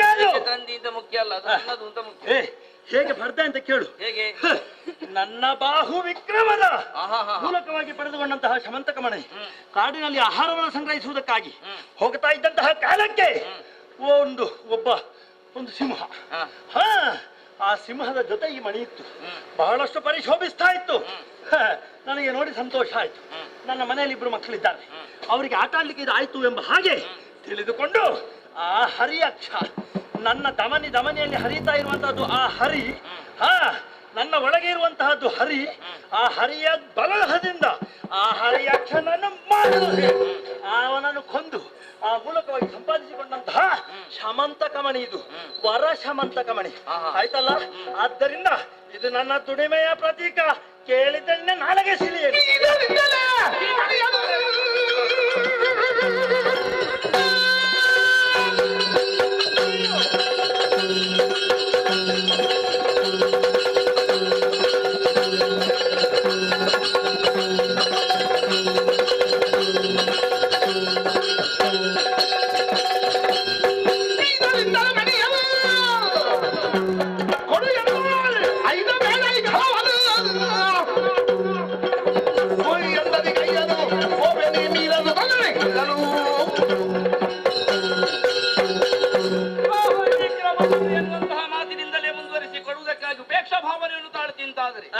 ವಿಹಿತದಿಂದಲೇ ನೀ ಮಣಿಯನ್ನು ನನಗೆ ಒದಗಿಸದೆ ಹೋದೆ ಅಂತಾದ್ರೆ ಏನು ಮಾಡ್ತಿ? ನಿನಗೆ ಮಿಹಿರ ಅಂದ್ರೆ ಯಾರು ಅಂತ ಗೊತ್ತುಂಟ? ಯಾರಪ್ಪ ನಿನಗೆ ಗೊತ್ತಿದ್ರೆ ಹೇಳು. ಅವನ ಮಗನಲ್ಲಿಗೆ ನಿನಗೆ ಕಳಿಸ್ತೇನೆ. ಯಾರು ಅವನ ಮಗ? ಮಣಿಯಂತಹ ಯೋಗ್ಯತವಂತದ ಮಣಿಯನ್ನು ಆಟ ಆಡ್ಲಿಕ್ಕೆ ಅಂತ ನೀ ತರ್ತಿಯಲ್ಲ. ಆದ್ದರಿಂದಲೇ ಯಮನಾಲಯಕ್ಕೆ ಹೋಗುವ ಮೊದಲು ನನಗದನ್ನು ನೀಡಿದ್ರೆ ನಿನ್ನ ಪ್ರಾಣ ಬಳಿ. ನಾನೇನು ಸಾಮಾನ್ಯ ಅಂತ ತಿಳ್ಕೊಂಡಿದ್ದೀಯ? ಏನು ಮಾಡಿದ್ದೀನಿ? ನಾನು ನೋಡ್ಲಿಕ್ಕೆ ಹೀಗಿದ್ದೇನೆ ಅಂತ ತಿಳ್ಕೊಂಡಿದ್ಯಾ? ನಾನು ಸಾಮಾನ್ಯ ಅಲ್ಲ. ನಾನು ಬಡಮೃಗವು, ಗೊತ್ತಾಯ್ತಲ್ಲ. ಅದನ್ನೇ ಪಡೆದುಕೊಂಡವನಾಗಿ ಈ ಹೊತ್ತಿಗೆ ನಿನ್ನ ಎದುರು ನಿಂತಿದ್ದೇನೆ. ನಿನಗೆ ಹಿತ ಬೇಕಾ? ನಿನಗೆ ಹಿತ ಬೇಕು ಅಂತಾದ್ರೆ ಮರ್ಯಾದೆಯಿಂದ ಹೋಗು, ಇಲ್ಲದಿದ್ದರೆ ನಿನ್ನನ್ನು ಅಲ್ಲಿಗೆ ಕಳಿಸ್ತೇನೆ.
ಮಾತನ್ನೇ ಮುಂದುವರಿಸುತ್ತಾ ಹೋರಾಟಕ್ಕೆ ಬಂದವೆ. ಏನು ನನ್ನ ಬಾಹುವಿಕ್ರಮ ಕಡಿಮೆ ಅಂತ ಭಾವಿಸಿದೆ? ಏನುಂಟು ನಿನ್ನಲ್ಲಿ? ಬೆಟ್ಟಿನೊಳಗೆ ನಾನು ಗೋವರ್ಧನಗಿರಿಯನ್ನೆತ್ತುವುದರ ಮೂಲಕವಾಗಿ ಸಕಲ ಗೋಪಾಲಕರ ಪ್ರಾಣವನ್ನು, ಗೋವುಗಳ ಪ್ರಾಣವನ್ನು ರಕ್ಷಿಸಿದವ ನಾನು. ಸುರೇಶನೇ ಬಂದು ನನಗೆ ಗೋವಿಂದರಾಜ ಪಟ್ಟಾಭಿಷೇಕವನ್ನು. ಅವನಿಗೆ ಬೇರೆ ಕೆಲಸ ಇಲ್ಲ. ಅವನಿಗೆ ಬೇರೆ ಕೆಲಸ ಇಲ್ಲ ಅಂತ ಅವನ ಹತ್ರ ಕೇಳು. ಅವನೇನು ಅವನ ಯೋಗ್ಯತೆ ಏನು ಅಂತ ತಿಳಿಯದೆ ನೀನು ಆ ರೀತಿ ಮಾತಾಡೋಣ ಕೂಡದು. ಆದ್ದರಿಂದಲೇ ಏನು ಅಂತಹ ಮಹತ್ತರವಾದಂತಹ ಸಾಧನೆಯನ್ನು ಮಾಡಿದಂತಹ ನನ್ನ ಎದುರು ಹೋರಾಟ ಮಾಡುವುದರ ಮೂಲಕವಾಗಿ ಜೀವ ಕಳ್ಕೊಳ್ಬೇಡ. ಎತ್ತಿದ್ದು ಗೋವರ್ಧನಗಿರಿ ಸಣ್ಣ ಗುಡ್ಡ ಅಲ್ವಾ? ಅಂದ್ರೆ ಇಲ್ಲಿ ಸೌಂಡ್ ಮಾಡಿದ್ದಾನೆ ಗೊತ್ತುಂಟ?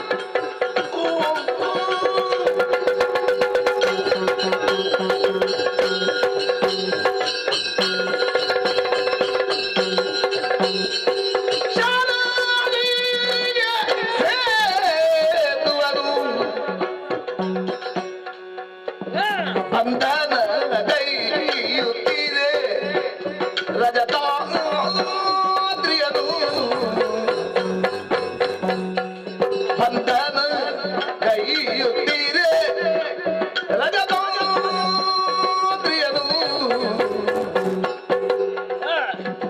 ಶರಾದಿಗೆ ಸೇತುವರು ಬಂಧನ ಕೈಯುತ್ತೀರೆ ರಜತಾದ್ರಿಯನು ಕಲೆಯಿಂದ ನೆಗಹೆ ಬೆಕ್ಕನು ಬಂದು ಎನ್ನೊಳು ಕಲೆಯಿಂದ ನೆಗಹೆ ಬೆಕ್ಕನು ಬಂದು ಎನ್ನೊಳು ಪರಮ ಸತ್ಯವ ಕೈದನು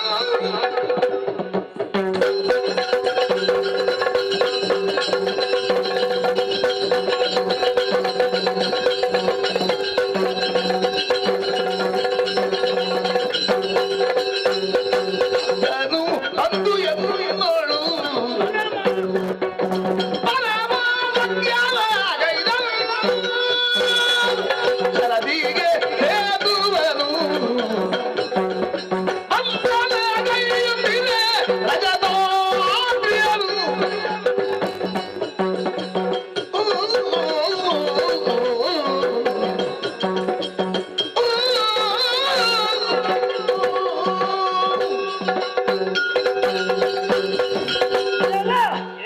ಬಹಳಷ್ಟು ನಿನ್ನ ದೊಡ್ಡಸ್ತಿಗೆ ಮಾತಾಡ್ತೀಯಲ್ಲ, ಒಂದು ಸಣ್ಣ ಗುಡ್ಡೆಯನ್ನು ಎತ್ತಿ ಬಹಳ ದೊಡ್ಡ ಸಾಧನೆ ಅಂತ ನನ್ನಲ್ಲಿ ಹೇಳಿ ನೋಡಿದ್ಯಾ ಗೋವರ್ಧನಗಿರಿಯಲ್ಲಿ? ಅದು ಎಷ್ಟು ದೊಡ್ಡದಿದ್ರು ನಮ್ಮ ಒಂದು ಕಾಡಿನಲ್ಲಿರುವ ಬದಿಯಲ್ಲಿರುವ ಒಂದು ಸಣ್ಣ ಗುಡ್ಡೆ ಅಷ್ಟು ನೀನ್ ನೋಡೋದರ ಕುರಿತು ಏನ್ ನಿರ್ಣಯ ಮಾಡಿ? ಬಿಡ್ಡ. ಯಾವುದನ್ನು? ಆದ್ರೆ ನನ್ನಷ್ಟು ಸಾಧನೆ ನೀನು ಮಾಡ್ಲಿಕ್ಕೆ ಸಾಧ್ಯ ಏನು ಉಂಟಾ? ಮಾಡಿದ್ದೆ ಅಂತದ್ದು? ಹೇಳ್ತಾನೆ ಕೇಳು. ಹೇಳುವ. ಬಹುಶಃ ನಿನಗೆ ನಾನು ಯಾರಂತ ಗೊತ್ತಾಗ್ಲಿಲ್ಲ. ಯಾರು? ಗೊತ್ತಾಗ್ಲಿಕ್ಕೆ ಸಾಧ್ಯವೂ ಇಲ್ಲ. ಹೇಗೆ? ಅಲ್ಲ, ನಾ ಬಡ ಮೃಗವು. ಆಹಾ. ಆ ಬ್ರಹ್ಮದೇವರ ಅಹಮಿಕೆಯಿಂದ ಹುಟ್ಟಿದಂತಹ ಜಾಂಬವ ನಾನು. ಸೋಮಾರಿ. ಆದಿ ಜಾಂಬವ. ಎಂತದ್ದು ಸೋಮಾರಿ? ಆಕಳಿಕೆಂದ ಹುಟ್ಟಿದವಲ್ಲ. ಅದು ನನಗೆ ಹೇಳುದಲ್ಲ. ಮತ್ತೆ? ಬ್ರಹ್ಮದೇವರಿಗೆ ಸೃಷ್ಟಿಯಲ್ಲಿ ಒಂದು ಕ್ಷಣಕ್ಕಾಗುವಾಗ ಆಶ್ಚರ್ಯದ ಒಂದು ಉದ್ರೇಕ, ಒಂದು ಉದ್ಘಾತ ಬಂದದ್ದು. ಆಹಾ. ಅದರ ಮೂಲಕವಾಗಿ ಹುಟ್ಟಿಕೊಂಡಂತವನು ನಾನು. ಹೌದೌದು, ಆಕಳಿಕೆಂದ ಹುಟ್ಟಿದವದಲ್ಲ ನೀನು. ಅದ್ರ ಬೆಲೆ ನಿನಗೇನು ಗೊತ್ತುಂಟ? ಏನು ಆಕಳಿಗೆ ಎಂತ ಬೆಲೆ ಉಂಟು? ಅಷ್ಟು ಮಾತ್ರವಲ್ಲ, ಮತ್ತೆ ಬಲಿದಾನ ಯಾಗವನ್ನು ಮಾಡ್ತಾ ಇದ್ದಾಗ ಯಾಗಕ್ಕೆ ಬೇಕಾದಂತಹ ಪರಿಕರಗಳನ್ನು ಒದಗಿಸ್ತಾ ಇದ್ದವನು ನಾನು. ಗಿರಿಜಾ ಕಲ್ಯಾಣ ಗೊತ್ತುಂಟ ನಿನಗೆ? ಪರಿಕರ್ಮಿನಿ. ಏಯ್, ಗಿರಿಜಾ ಕಲ್ಯಾಣ ಗೊತ್ತುಂಟ? ಗೊತ್ತುಂಟಪ್ಪ. ಆ ಕಾಲಕ್ಕೆ ಬಂದವರಿಗೆಲ್ಲರಿಗೂ ಕೂಡ ಪಾನ ಕಾಣ್ತಾ ಇದ್ದವ. ಆಗ ನನ್ನ ಪ್ರಾಯ ಬರೀ ಸಣ್ಣದ್ದು. ಆಮೇಲೆ ಈಗ ಬಂದವರಿಗೆಲ್ಲ ಪಾನೀಯ ಕೊಟ್ಟದೊಂದು ದೊಡ್ಡ ಕೆಲಸವ. ನಿನಗೆ ಅಷ್ಟಾದ್ರೆ ಆಗ್ತದ? ಅಷ್ಟಾಗಲಿಕ್ಕೆ ಮದುವೆ ಆಗ್ಲಿಲ್ಲ, ಮದುವೆ ಆಗ್ತಿದ್ರೆ ಆಗ್ತಿತ್ತು. ಹೌದಪ್ಪ, ನಾನು ಮದುವೆಯನ್ನೇ ಆದವನು, ಪಾನೀಯ ಕೊಟ್ಟ ಗೊತ್ತಾದವಲ್ಲ. ನಿನ್ನಂತವ್ರು ಹೇಗೆ ಗೊತ್ತುಂಟ? ಹೇಗೆ? ಮದುವೆಗೆ ಹೋಗಿ ಅದರ ಚಂದ ನೋಡಿ ಏನಾದ್ರೂ ಸಿಕ್ಕಿದ್ರೆ ಮುಕ್ಕಿ ಬರುವಂತಹ ಜಾತಿಗಳು ನೀವೆಲ್ಲ. ಅಯ್ಯೋ ಹಾಗೆಲ್ಲ, ಬಿಡ್ಡ ನಾನು ಸುಮ್ಮನೆ. ನಾನು ಹೋಗಿ ಮದುವೆ ಆಗಿ ಬರುವ. ಹೌದಪ್ಪ, ಅದು ಯಾರಿಗೆ ಗೊತ್ತುಂಟು? ನಿಮ್ಮ ಮನುಷ್ಯರ ಜಾತಿಯ ಹಣೆ ಬರಹವೇ ಅಷ್ಟು. ಹೌದಪ್ಪ. ಅದರ ಅವಶ್ಯಕತೆ ಇಲ್ಲ ನನಗೆ. ಈ ಜಾತಿ ಹಣ ಬರ ಇಟ್ಟು ಹೋದಲ್ಲಿ ಪಾನ ಕೊಡ್ತಾ ಕೂತ್ಕೊಳ್ಳು. ನಿನಗೆ ಗಿರಿಜಾ ಕಲ್ಯಾಣದಲ್ಲಿ ಸಾಮಾನ್ಯರಿಗೆ ಆಗ್ತದ? ಏನಾಗದೆ? ನಮ್ಮ ಕರಡಿಗಳ ಮದುವೆಯಲ್ಲಿ ಅಂತದ್ದು ಪದ್ಧತಿ ಇಲ್ಲ. ಮತ್ತೆ? ಗೊತ್ತಾಯ್ತಲ್ಲ? ದೇವರ ಮದುವೆ ಅಲ್ಲಿಗೆ ಹೋಗ್ಬೇಕು ಅಂತ ಆದ್ರೆ ಸಾಮಾನ್ಯರಿಗೆ ಸಾಧ್ಯ ಇಲ್ಲ. ಅಂತದ್ದಲ್ಲಿ ಭಾಗವಹಿಸಿದ ಹೆಮ್ಮೆ ನನಗೆ ಉಂಟು, ಹಿರಿಮೆ ಉಂಟು ನನಗೆ. ಏನು? ಅದೆಲ್ಲ ವಿಷಯ ಅಲ್ಲ. ಮತ್ತೆ? ಕಳೆದ ತ್ರೇತೆಯಲ್ಲಿ ರಾವಣನನ್ನು ಕೊಲ್ಲುವುದಕ್ಕೆ ಬೇಕಾಗಿ 77 ಕೋಟಿ 18 ಪದ್ಮವಾನರ ವ್ಯೂಹ ಸೇನೆಯನ್ನ ತೆಗೆದುಕೊಂಡು ರಾಮ ಲಕ್ಷ್ಮಣರು ಲಂಕೆಗೆ ಮುತ್ತಿಗೆ ಹಾಕಬೇಕಾದಂತಹ ಸಂದರ್ಭಕ್ಕೆ ಶತಯೋಜನ ವಿಸ್ತಾರವಾದಂತಹ ಶರಾಜಿಗೆ ಸೇತುವನ್ನು ಬಂಧಿಸಿ ಬಲಿಯುವಲ್ಲಿ ನಾನು ಮಾಡಿದಂತಹ ಪಾತ್ರ ಏನು, ಕೊಡುಗೆ ಏನು, ಅನನ್ಯವಾಗಿರುವಂತಹದ್ದು. ರಾಮನಾಮ ಸ್ಮರಣೆಯಿಂದಲೇ ದೊಡ್ಡ ದೊಡ್ಡ ಬಂಡೆಕಲ್ಲುಗಳೆಲ್ಲ ನೀರಲ್ಲಿ ತೇಲಾಡುವುದಕ್ಕೆ ತೊಡಗಿತು. ಆ ಬಂಡೆಕಲ್ಲುಗಳನ್ನು ಹಾಕಿದವರು ಯಾರು? ನಾವೆಗಳೆಲ್ಲ ಸೇರಿ. ನಿನಗೆ ಗೊತ್ತುಂಟು ಅಬ್ಬ, ನೀನು ಆ ದೃಶ್ಯವನ್ನು ಒಮ್ಮೆ ಯೋಚಿಸಿ ನೋಡು. ಪಾದಗಳಲ್ಲಿ 2, ಮೊಣಕಾಲಿನಲ್ಲಿ 2, ತೊಡೆಗಳಲ್ಲಿ 2, ಸೊಂಟದಲ್ಲಿ 2, ಎದೆಯಲ್ಲಿ 2, ಹೊಟ್ಟೆ ಭಾಗದಲ್ಲಿ 2, ಭುಜದಲ್ಲಿ 2, ಹಾಗೆಯೇ ತಲೆಯಲ್ಲಿ 2. ಅಷ್ಟೊತ್ತಿಗೆ ಎಬ್ಬಿಸಿದ್ರೆ ಸಾಕು ಕನಸು ಕಂಡದ್ದು ಅಂತ. ನಿಮ್ಮ ಜಾತಿಯವರ ಮತ್ತೆ ಅಷ್ಟೆಲ್ಲ ಇಟ್ಕೊಂಡು ನಡೆಯುವುದು ಹೇಗೆ? ಬಿಡ ಸುಮ್ಮನೆ. ನಿನ್ನಂತವನಿಗೆ ಒಂದು ಇದು ನಮ್ಮಲ್ಲಿ ಬೇರೆ ಉಂಟು. ಇದಕ್ಕೆ ನಿನ್ನಂತವನು ಇಷ್ಟರಲ್ಲೇ ಒಂದು ಗುಡ್ಡೆಯನ್ನು ಎತ್ತುತ್ತಾನೆ ಅಂತ ಆದ್ರೆ ನಮ್ಮಂತವ್ರು ಇಷ್ಟು ಮಾಡ್ಲಿಕ್ಕೆ ಸಾಧ್ಯ ಇಲ್ಲ ಅಂತ ತಿಳ್ಕೊಂಡಿದ್ಯಾ? ಅಷ್ಟನ್ನ ಹಾಕಿ ಆಮೇಲೆ ಸಾಕಾಗ್ಲಿಲ್ಲ ಅಂತ ಆಯ್ತು. ಆವಾಗ ಬದಿಯಲ್ಲಿದ್ದದ್ದು ರಜತ ಪರ್ವತ, ಭರ್ಗ ಪರಮೇಶ್ವರ ದೇವರದ್ದು. ಆ ರಜತ ಪರ್ವತವನ್ನ ಏನು ಎತ್ತಿಕೊಂಡು ಬಂದು ಸಮುದ್ರಕ್ಕೆ ಹಾಕಬೇಕು ಎನ್ನುವಂತ ಹೊತ್ತಿಗೆ ಏನಾಯ್ತು? ಆ ಭರ್ಗ ಓಡೋಡಿ ಬಂದ. ಎಲ್ಲಿಯಾದ್ರೂ ಅವನ ಜಾಗ ತಪ್ಪಿದ್ರೆ ಓಡೋಡಿ ಬಂದು ನನ್ನಲ್ಲಿ ಪರಮ ಸಖ್ಯವನ್ನು ಗೈದ ಆ ಸ್ನೇಹವನ್ನ ಯಾಕೆ ಹಿಂದೆ ಪಾನಕ ಕೊಟ್ಟಿದ್ದೇನಲ್ಲ ಅದರ ಕೃತಜ್ಞತಾ ಸಮರ್ಪಣೆ ಇದೆ. ಪರಮ ಸಖ್ಯವನ್ನು ಗೈದಿದ್ದಾನೆ. ಅಂತಹ ಪರಮೇಶ್ವರ ದೇವರೊಟ್ಟಿಗೆ ಸಖ್ಯವನ್ನು ಗೈದಂತ ನೀನ್ ಯಾರೊಟ್ಟಿಗೆ ಸಖ್ಯ ಗೈದಿದ್ದಿ? ಕೆಲವು ಹೆಣ್ಣು ಮಕ್ಕಳೊಟ್ಟಿಗೆ ಇದ್ದಿರ್ಬೋದು, ಬಿಡು. ಆದ್ದರಿಂದ ನನ್ನೊಟ್ಟಿಗೆ ನಿನ್ನ ಸಾಧನೆಯನ್ನೇ ಹೇಳಿದ್ರೆ ನಿನ್ನ ವಿಳಾಸ ಇಲ್ಲದ ಹಾಗೆ ಮಾಡಿಯೇನು? ಅಯ್ಯ, ಏನು ಯಾರೋ ದೊಡ್ಡವನ ಒಂದು ಕಥೆಯಲ್ಲಿ ನೀನು ಒಂದು ಪಾತ್ರವಾಗಿದ್ದೀಯ ಎನ್ನುವುದನ್ನು ಪುಷ್ಟೀಕರಿಸುವುದರ ಮೂಲಕವಾಗಿ ನೀನೇನು ಎನ್ನುವುದನ್ನು ಸ್ಥಾಪಿಸಕ್ಕೆ ಮುಂದಾಗ್ತಿಂತಾದ್ರೆ ನಾನು ಅದಕ್ಕಿಂತ ಹಿಂದಿನವನು. ಹೌದಾ? ಈ ಹಿಂದೆ ಭೂದೇವಿಯನ್ನು ದೃಢನಾದಂತಹ ಕನಕಾಕ್ಷ ಹೊತ್ತುಕೊಂಡಂತಹ ಸಂದರ್ಭದಲ್ಲಿ ಭೂಮಿಯನ್ನು ಉದ್ಧರಿಸಲು ಬಂದವನು ನಾನೇ. ನಾನೇ ಭೂಮಿಯನ್ನು ಉದ್ಧರಿಸಿದಂತಹ ವಿಶಿಷ್ಟಾವತಾರವನ್ನು ತಾಳಿದವನು. ವರಹಾವತಾರವಾಗಿ ಬಂದು ಭೂದೇವಿಯನ್ನು ರಕ್ಷಿಸಿದಂತಹ ಕೀರ್ತಿ ನನಗುಂಟು. ಯಾವ ನಾಟಕದಲ್ಲಿ ಅಂತದ್ದು ಎಂತದ್ದು ಮಾಡಿದ್ದೀನಿ ನೀನು ಅದನ್ನ ಹೇಳು. ಏನು? ನಾನು ಅದಕ್ಕಿಂತ ಹಿಂದೆ ಇದೆಲ್ಲ ಮಾಡಿದ್ದೇನೆ. ಈಗ ಮಾತಾಡ್ಲಿಕ್ಕೆ ಸಮಯ ಇಲ್ಲ ನನಗೆ. ಆಯ್ತಲ್ಲ, ನೀನು ಈಗ ಹಿತದಿಂದ ಹೋಗ್ತಿಲ್ಲ. ನೀನು ಹಿತದಿಂದ ಕೊಡ್ತೀಯ ಇಲ್ವಾ? ಕೊಡ್ಲಿಕ್ಕೆ ಆಗುದಿಲ್ಲ. ಕೊಡದಿದ್ದರೆ ನೋಡಿ.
ಎಂತಹ ಆಘಾತವನ್ನ ನಾನು ಈ ಹೊತ್ತಿಗೆ ಉಣ್ಣುತ್ತಾ ಇದ್ದೇನೆ. ಹುಟ್ಟಿ ಇಷ್ಟು ದೀರ್ಘಕಾಲ ಕಳೆದಲ್ಲೇ ಕೂಡ ನಾನು ಇಂತಹ ಆಘಾತವನ್ನ ಯಾರೊಬ್ಬರಿಂದಲೂ ಕೂಡ ಪಡೆದವನಲ್ಲ. ಏನಿದ್ದರೂ ಕೂಡ ನಾನೇ ಘಾತಿಸಿದವನು. ಆದ್ರೆ ಈ ಹೊತ್ತಿಗೆ ನನಗೆ ಘಾತ ಉಂಟು ಅಂತ ಆದ್ರೆ ಇವ ಸಾಮಾನ್ಯ ಅಲ್ಲ ಎನ್ನುವಂತಹದ್ದು ಸ್ಪಷ್ಟವೇ ಆಯಿತು. ನಾನು ಮೊದಲೇ ಎಣಿಸಿದ್ದ ಹಾಗೆ ಕಲ್ಯಾಣ ಏನಾದರೂ ಆಗುತ್ತದೋ ಎಂಬ ಹಾಗೆ ನಾನು ಈ ಹೊತ್ತಿಗೆ ಯೋಚಿಸ್ತಾ ಇದ್ದೇನೆ. ವಿಶ್ವಂಭರೆಯು ಸೃಜಿಸಿದಂತವರೆಲ್ಲ ನಾವುಗಳು. ಆದ್ರೆ ಇವ ಹಾಗಲ್ಲ, ವಿಶ್ವಂಭರೆಯ ಸೃಜಿಸಿದಾತ ಇವ. ಹಾಗಾದ್ದರಿಂದ ಇವ ಮಹಾತ್ಮನಿದ್ದಾನೆ, ಮಹಾಸ್ವರೂಪಿ ಇದ್ದಾನೆ, ದಿವ್ಯಾತ್ಮ ಇದ್ದಾನೆ, ಇವ ಸಿಂಧುವಿದ್ದಾನೆ. ಹಾಗಾದ್ರಿಂದ ಇವನಲ್ಲಿ ಮಾತನಾಡಿಸ್ತೇನಂತೆ. ಅಯ್ಯ, ನೀನು ಯಾರೆಂಬುದಾಗಿ ಹೇಳುವೆಯಾ ಮಹಾ?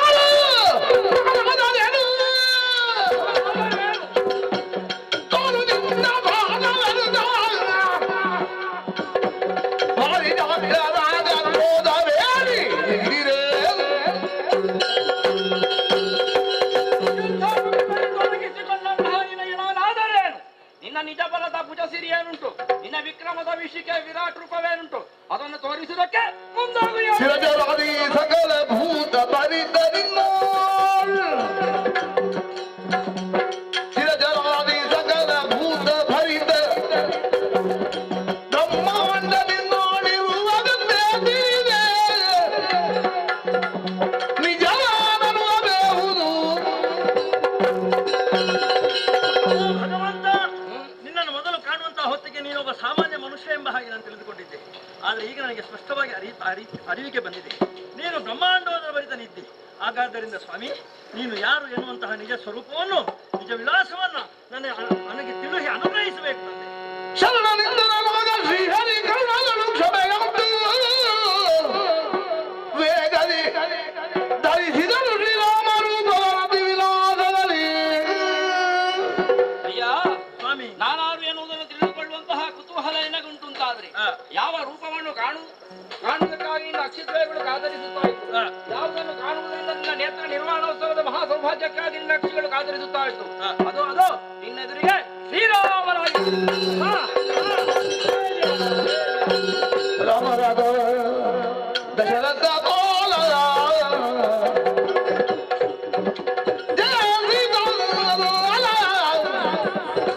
ರಾಮದ ಶಾಸ್ತ್ರ ವಿಭಕ್ತನ ಜಯ ಜಯ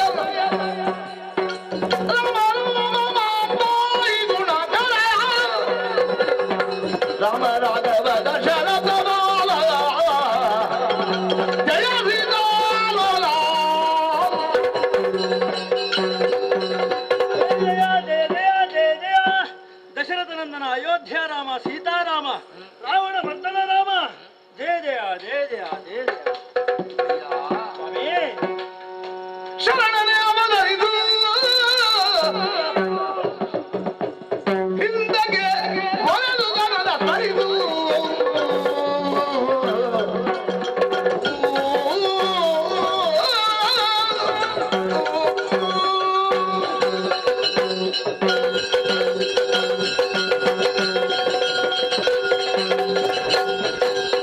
ಶರಣನೆ ಅವತರಿದು ಹಿಂದಕ್ಕೆ ಹೊರದು ಗಣದ ಹರಿದು ದರ್ಶನವೀಯುವೆ ಮುಂದಿನ ಯುಗಗಳು ಇದು ನೀನಾವರೆಗೆಂಬುದ ಮರೆತಿಯೇ ಕರುಣಿಸು ರಕ್ತವನು ಕರುಣಿಸು ರಕ್ತವನು ಹೊಂದಿದೆ ಬೈದ ಕೀರ್ತಿಯನು ತೆರಳುವೆ ನಾನೆಲ್ಲ ಲಕ್ಷಣ ಜಾಂಬವ ಹರಿಮನ ಕಾಮೈನ ಬಿದುಗಲಿ ನಿಂತೆಂದನು ಶರಣನೆ ಅವತರಿದು. ಶರಣನೇ ಭಗವಂತ, ರಾಮಾವತಾರದ ಅಂತ್ಯದ ಸಮಯದಲ್ಲಿ ಸರಯೂ ನದಿಯಲ್ಲಿ ನಾ ಮುಳುಗಿದ ಸಂದರ್ಭ ಕಣ್ಣೀರಿಟ್ಟವರು ನೀವು. ಹೌದು ಸ್ವಾಮಿ, ಆ ಕಾಲಕ್ಕೆ ನಾನು ಆಡಿದ್ದೆ, ಮುಂದಿನ ನಿನ್ನ ದರ್ಶನ ಯಾವಾಗ ಎಂಬ ಹಾಗೆ. ಮುಂದಿನ ಯುಗದಲ್ಲಿ ಕಾಣಿಸಿಕೊಳ್ಳುತ್ತೇನೆ ಎನ್ನುವ ಹಾಗೆ. ಆ ಮಾತನ್ನು ನೆರವೇರಿಸುವುದಕ್ಕಾಗಿ ನಿನ್ನೆದುರಿಗೆ ರಾಮನಾಗಿ ಕಾಣಿಸಿಕೊಂಡಿದ್ದೆ. ಓ ಧನ್ಯನಾಗಿ. ಇದು ಕೃಷ್ಣಾವತಾರದ ಸಮಯ. ಸರಿ, ಈ ಹೊತ್ತಲ್ಲಿ ಮಣಿಯನ್ನು ನಾನು ಕದ್ದಿದ್ದೇನೆ ಎನ್ನುವಂತಹ ಆಪಾದನೆ ನನ್ನ ಮೇಲೆ ಬಂದಿದೆ. ಅದನ್ನು ಪರಿಹರಿಸಬೇಕೆನ್ನುವಂತ ನಿಟ್ಟಿನಲ್ಲೇ ಹೌದೇ ಹುಡುಕುತ್ತಾ ಬಂದವನು ನಾನು.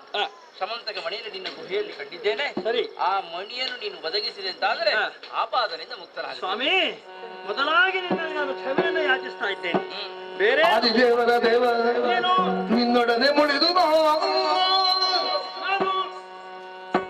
ಕಾದಿದ ಬಲವಾದ ಪರಿಹಾರ ನಿರ್ಣಯ ಹೃದಯ ಮಗಳನ್ನು ಮೋದದಿಂದಿಯುವೆನು ಜಾಂಬವತಿ ಎಂಬವಳ ಜಾಂಬವತಿಯನ್ನು ಸಾಧನದಿ ಸ್ವೀಕರಿಸು ದೇವರೇ, ಪಾದದರ್ಶನದಿಂದ ಧನ್ಯತಾನೆಂದರು ಭಗವಂತ, ಜಾಂಬವಂತ, ಧನ್ಯತಾ ಭಾವವನ್ನು ಈ ಹೊತ್ತಿಗೆ ಅನುಭವಿಸ್ತಾ ಇದ್ದೇನೆ ಸ್ವಾಮಿ. ಆದರೆ ಅದಕ್ಕಿಂತ ಮೊದಲು ನಿನ್ನ ಕ್ಷಮೆಯನ್ನು ಯಾಚಿಸ್ತಾ ಇದ್ದೇನೆ. ನಾನು ಯಾರನ್ನು ಭಗವಂತ ದೇವರು ಎಂಬ ಹಾಗೆ ನನ್ನ ಹೃದಯದಲ್ಲಿ ಸ್ಥಾನವನ್ನು ನೀಡಿ ಗೌರವಿಸ್ತಿದ್ನೋ, ಪೂಜಿಸ್ತಾ ಇದ್ನು, ಅವನ ಜೊತೆಗೆ ಕಾದಾಟವನ್ನು ನಡೆಸಿದನಲ್ಲ, ಪಶ್ಚಾತ್ತಾಪ ಇದೆ. ಆದ್ರೆ ಸ್ವಾಮಿ, ನೀವು ಅವತ್ತು ಹೇಳಿದಂತಹ ಮಾತು ಈ ಹೊತ್ತಿಗೆ ನೆನಪಾಗ್ತಾ ಉಂಟು ದೇವರೇ. ಬೇರೇನೂ ಅಲ್ಲ, ರಾವಣ ವಧೆಯ ನಂತರದಲ್ಲಿ ನನ್ನಲ್ಲಿ ನೀವು ಕೇಳಿದ್ದು ಹೇಗಾಯ್ತು ಜಾಂಬವರೇ ಎಂಬ ಹಾಗೆ ನೀವು ಕೇಳಿದ್ದುಂಟಲ್ವ, ಆವಾಗ ನಾನು ಹೇಳಿದ್ದು ದೇವ್ರೇ ಇದೆಲ್ಲ ಎಂತದ್ದು, ಮಾಡಿದ್ರೆ ಯುದ್ಧ ನಿನ್ನಂತವನ ಜೊತೆ ಮಾಡಬೇಕು ಎಂಬ ಹಾಗೆ ನಾನು ನನ್ನ ಒಂದು ಹೃದಯದ ಆಶೆಯನ್ನು ನಿಮ್ಮಲ್ಲಿ ಹಂಚಿಕೊಂಡಿದ್ದೆ. ಆ ಆಶೆ ಈ ಹೊತ್ತಿಗೆ ನೀನೇ ಈಡೇರಿಸಿಕೊಟ್ಟಿದ್ದಿ ಎನ್ನುವಂತಹ ಸಂತೃಪ್ತಿಯ ಮನೋಭಾವ ನನ್ನಲ್ಲಿ ಉಂಟು ದೇವ್ರೆ. ಆದರೂ ಮಾಡಿದಂತಹ ಕೃತ್ಯಕ್ಕೆ ಪಶ್ಚಾತ್ತಾಪ ರೂಪವಾಗಿ ನೀವು ಯಾವುದನ್ನು ಹುಡುಕಿಕೊಂಡು ಬಂದಿದ್ದೀರೋ, ನಿಮ್ಮ ಮೇಲೆ ಯಾವುದರ ಕುರಿತಾಗಿ ನಿಂದಲಾಗಿ ನಿಮ್ಮ ಮೇಲೆ ಒಂದು ದೋಷಾರೋಪಣೆ ಬಂದಿದೆಯೋ ಅದರಿಂದ ವಿಮುಕ್ತಿಯಾಗುವುದಕ್ಕೆ ಬೇಕಾಗಿ ಇದು ಈ ಶಮಂತಕ ಮಣಿ, ಇದನ್ನು ನಿಮಗೆ ಅರ್ಪಿಸ್ತಾ ಇದ್ದೇನೆ. ಕೇವಲ ಶಮಂತಕ ಮಣಿ ಅಲ್ಲ ದೇವ್ರೆ, ನನ್ನ ಜೊತೆ ಇರುವರು ತರಳೆಯರಿದ್ದಾರೆ. ಓರ್ವ ತರಳ, ಇನ್ನೊಬ್ಬ ತರಳೆ. ನಿಮಗೆ ಆಶ್ಚರ್ಯ ಆಗ್ಬೋದು, ಕರಡಿಯ ಜೊತೆ ಮನುಷ್ಯರು ಹೇಗೆ ಎಂಬ ಹಾಗೆ. ನಾನು ಬ್ರಹ್ಮಚಾರಿ, ನನಗೆ ಸಂಸಾರ ಇಲ್ಲ ಸ್ವಾಮಿ.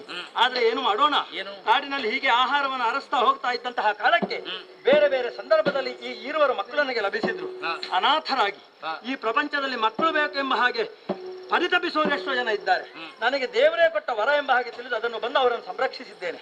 ದೊಡ್ಡವಳು ಜಾಂಬವತಿ ಎಂಬ ಹಾಗೆ ಅವಳಿಗೆ ನಾಮಕರಣ ಮಾಡಿದ್ದೇನೆ. ಅವಳು ಪ್ರಾಯಪ್ರಬುದ್ಧಿ ಆಗಿದ್ದಾಳೆ. ಈ ಸಮಂತಕ ಮಣಿಯ ಜೊತೆಗೆ ಆ ಕನ್ಯಾಮಣಿಯನ್ನು ಕೂಡ ನಿಮಗೆ ಧಾರೆ ಎರೆದು ಕೊಡ್ತಾ ಇದ್ದೇನೆ. ಆ ಮಗಳೇ, ಇವಳು ನನ್ನ ಮಗಳು ಸ್ವಾಮಿ. ಗುಹೆಯಲ್ಲಿ ಇದ್ದದ್ದು, ಕಾಡಿನ ಕಂದಮೂಲಗಳನ್ನು ತಿಂದು ಬೆಳೆದದ್ದು, ಸ್ವಲ್ಪ ನಗರಕ್ಕೆ ಕೊಂಡೋದ ಮೇಲೆ ವ್ಯವಸ್ಥೆ ಮಾಡಿ ಸ್ವಾಮಿ. ಕಂದಮೂಲಗಳನ್ನೇ ತಿಂದದ್ದು ಅಂತ ಗೊತ್ತಾಗ್ತದೆ ಅಲ್ವೇ? ಜಾಂಬವತಿ ಕಲ್ಯಾಣ ಇಲ್ಲಿಗೆ ನೆರವೇರಿದ ಹಾಗಾಯಿತು. ಜಾಂಬವಂತ, ಓ, ನಾ ಪ್ರವೇಶ ಮಾಡಿದ ಕಾಲಕ್ಕೆ 6 ಎಣ್ಣೆಯ ಗುಹೆಯ ಸ್ವತಂತ್ರಿಸಿ ಅಂತ ಕೇಳಿದೆ. ನಿನ್ನೊಳಗೆ 6 ಪ್ರವೇಶವಾಗಿತ್ತು ಏನು? ಯಾವಾಗ ಶಂಖಧ್ವಾನ ನಾ ಮಾಡಿದೆನು, ಆ 6 ಕೂಡ ಹರಿದು ಹೋಗುವುದರೊಂದಿಗೆ ನೀನು ನಿರ್ಮಲ ಚಿತ್ತನಾದೆ ಎನ್ನುವುದು ಸ್ಫುಟವೇ ಆಗಿ ಹೋಯಿತು. ಧನ್ಯತಾಭಾವವನ್ನು ಹೊಂದಿದ್ದೇನೆ. ಇಲ್ಲಿಗೆ ಈ ಹಿಂದಿನ ನನ್ನ ಅವತಾರದ ಮಾಹಿಮೆಯನ್ನು ನೀನು ಅರ್ಥ ಮಾಡಿಕೊಂಡವನು. ರಾಮನು ನಡೆದ ದಾರಿ, ರಾಮನು ನಡೆದ ದಾರಿಯಲ್ಲೇ ನಾವು ನಡೆಯಬೇಕು ಎನ್ನುವಂತ ನಿಲುಮೆಗೆ ಬದ್ಧರಾಗಿ, ರಾಮನು ನಡೆದ ದಾರಿಯೇ ನಮಗೆ ಆದರ್ಶ ಎನ್ನುವಾಗಿ ತಿಳಿದುಕೊಂಡು ಬಂದವರು ನೀವೆಲ್ಲರೂ ಕೂಡ. ಆದ್ದರಿಂದ ರಾಮನು ನಡೆದ ದಾರಿಯಾದಂತಹ ರಾಮಾಯಣ ಏನುಂಟು ಅದನ್ನು ಯಾರೆಲ್ಲ ಕಣ್ತುಂಬಿಸಿಕೊಂಡಿದ್ದಾರೆ, ಯಾರೆಲ್ಲ ಹೃದಯದಲ್ಲಿ ಸ್ಥಾಪಿಸಿಕೊಂಡಿದ್ದಾರೆ, ಯಾರೆಲ್ಲ ಕೇಳಿದ್ದಾರೆ, ಅದೇ ರೀತಿಯಾಗಿ ಜಾಂಬವತಿ ಕಲ್ಯಾಣ ಈ ದೃಶ್ಯವನ್ನು ಯಾರೆಲ್ಲ ಕಂಡಿದ್ದಾರೆ, ಯಾರೆಲ್ಲ ಹೃದಯದಲ್ಲಿ ಸ್ಥಾಪಿಸಿಕೊಂಡಿದ್ದಾರೆ, ಅವರಿಗೆಲ್ಲ ನಾವು ಆರಾಧಿಸಿಕೊಂಡು ಬಂದಂತಹ ಮಹಾಮಂಗಲ ಆದಂತಹ ಭ್ರಾಮರಿ ಹಾಗೂ ಮಹಾಗಣಪತಿ ದೇವರು ಮಂಗಲವನ್ನುಂಟು ಮಾಡಲಿ ಎನ್ನುವಂತಹ ಆಶಯದೊಂದಿಗೆ ಈ ಕಥೆಗೆ ಮಂಗಲವನ್ನು ಶುಭ ಮಂಗಲ.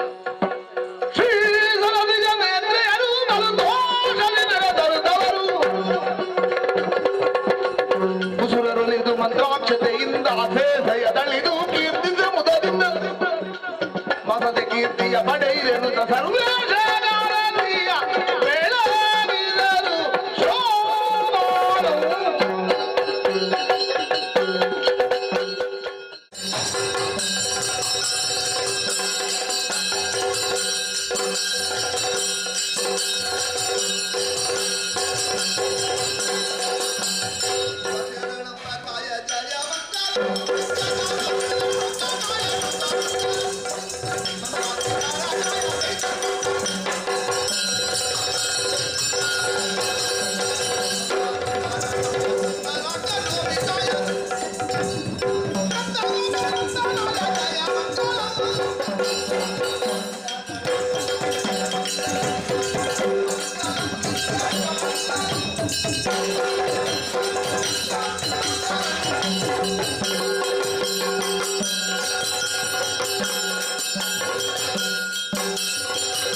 Thank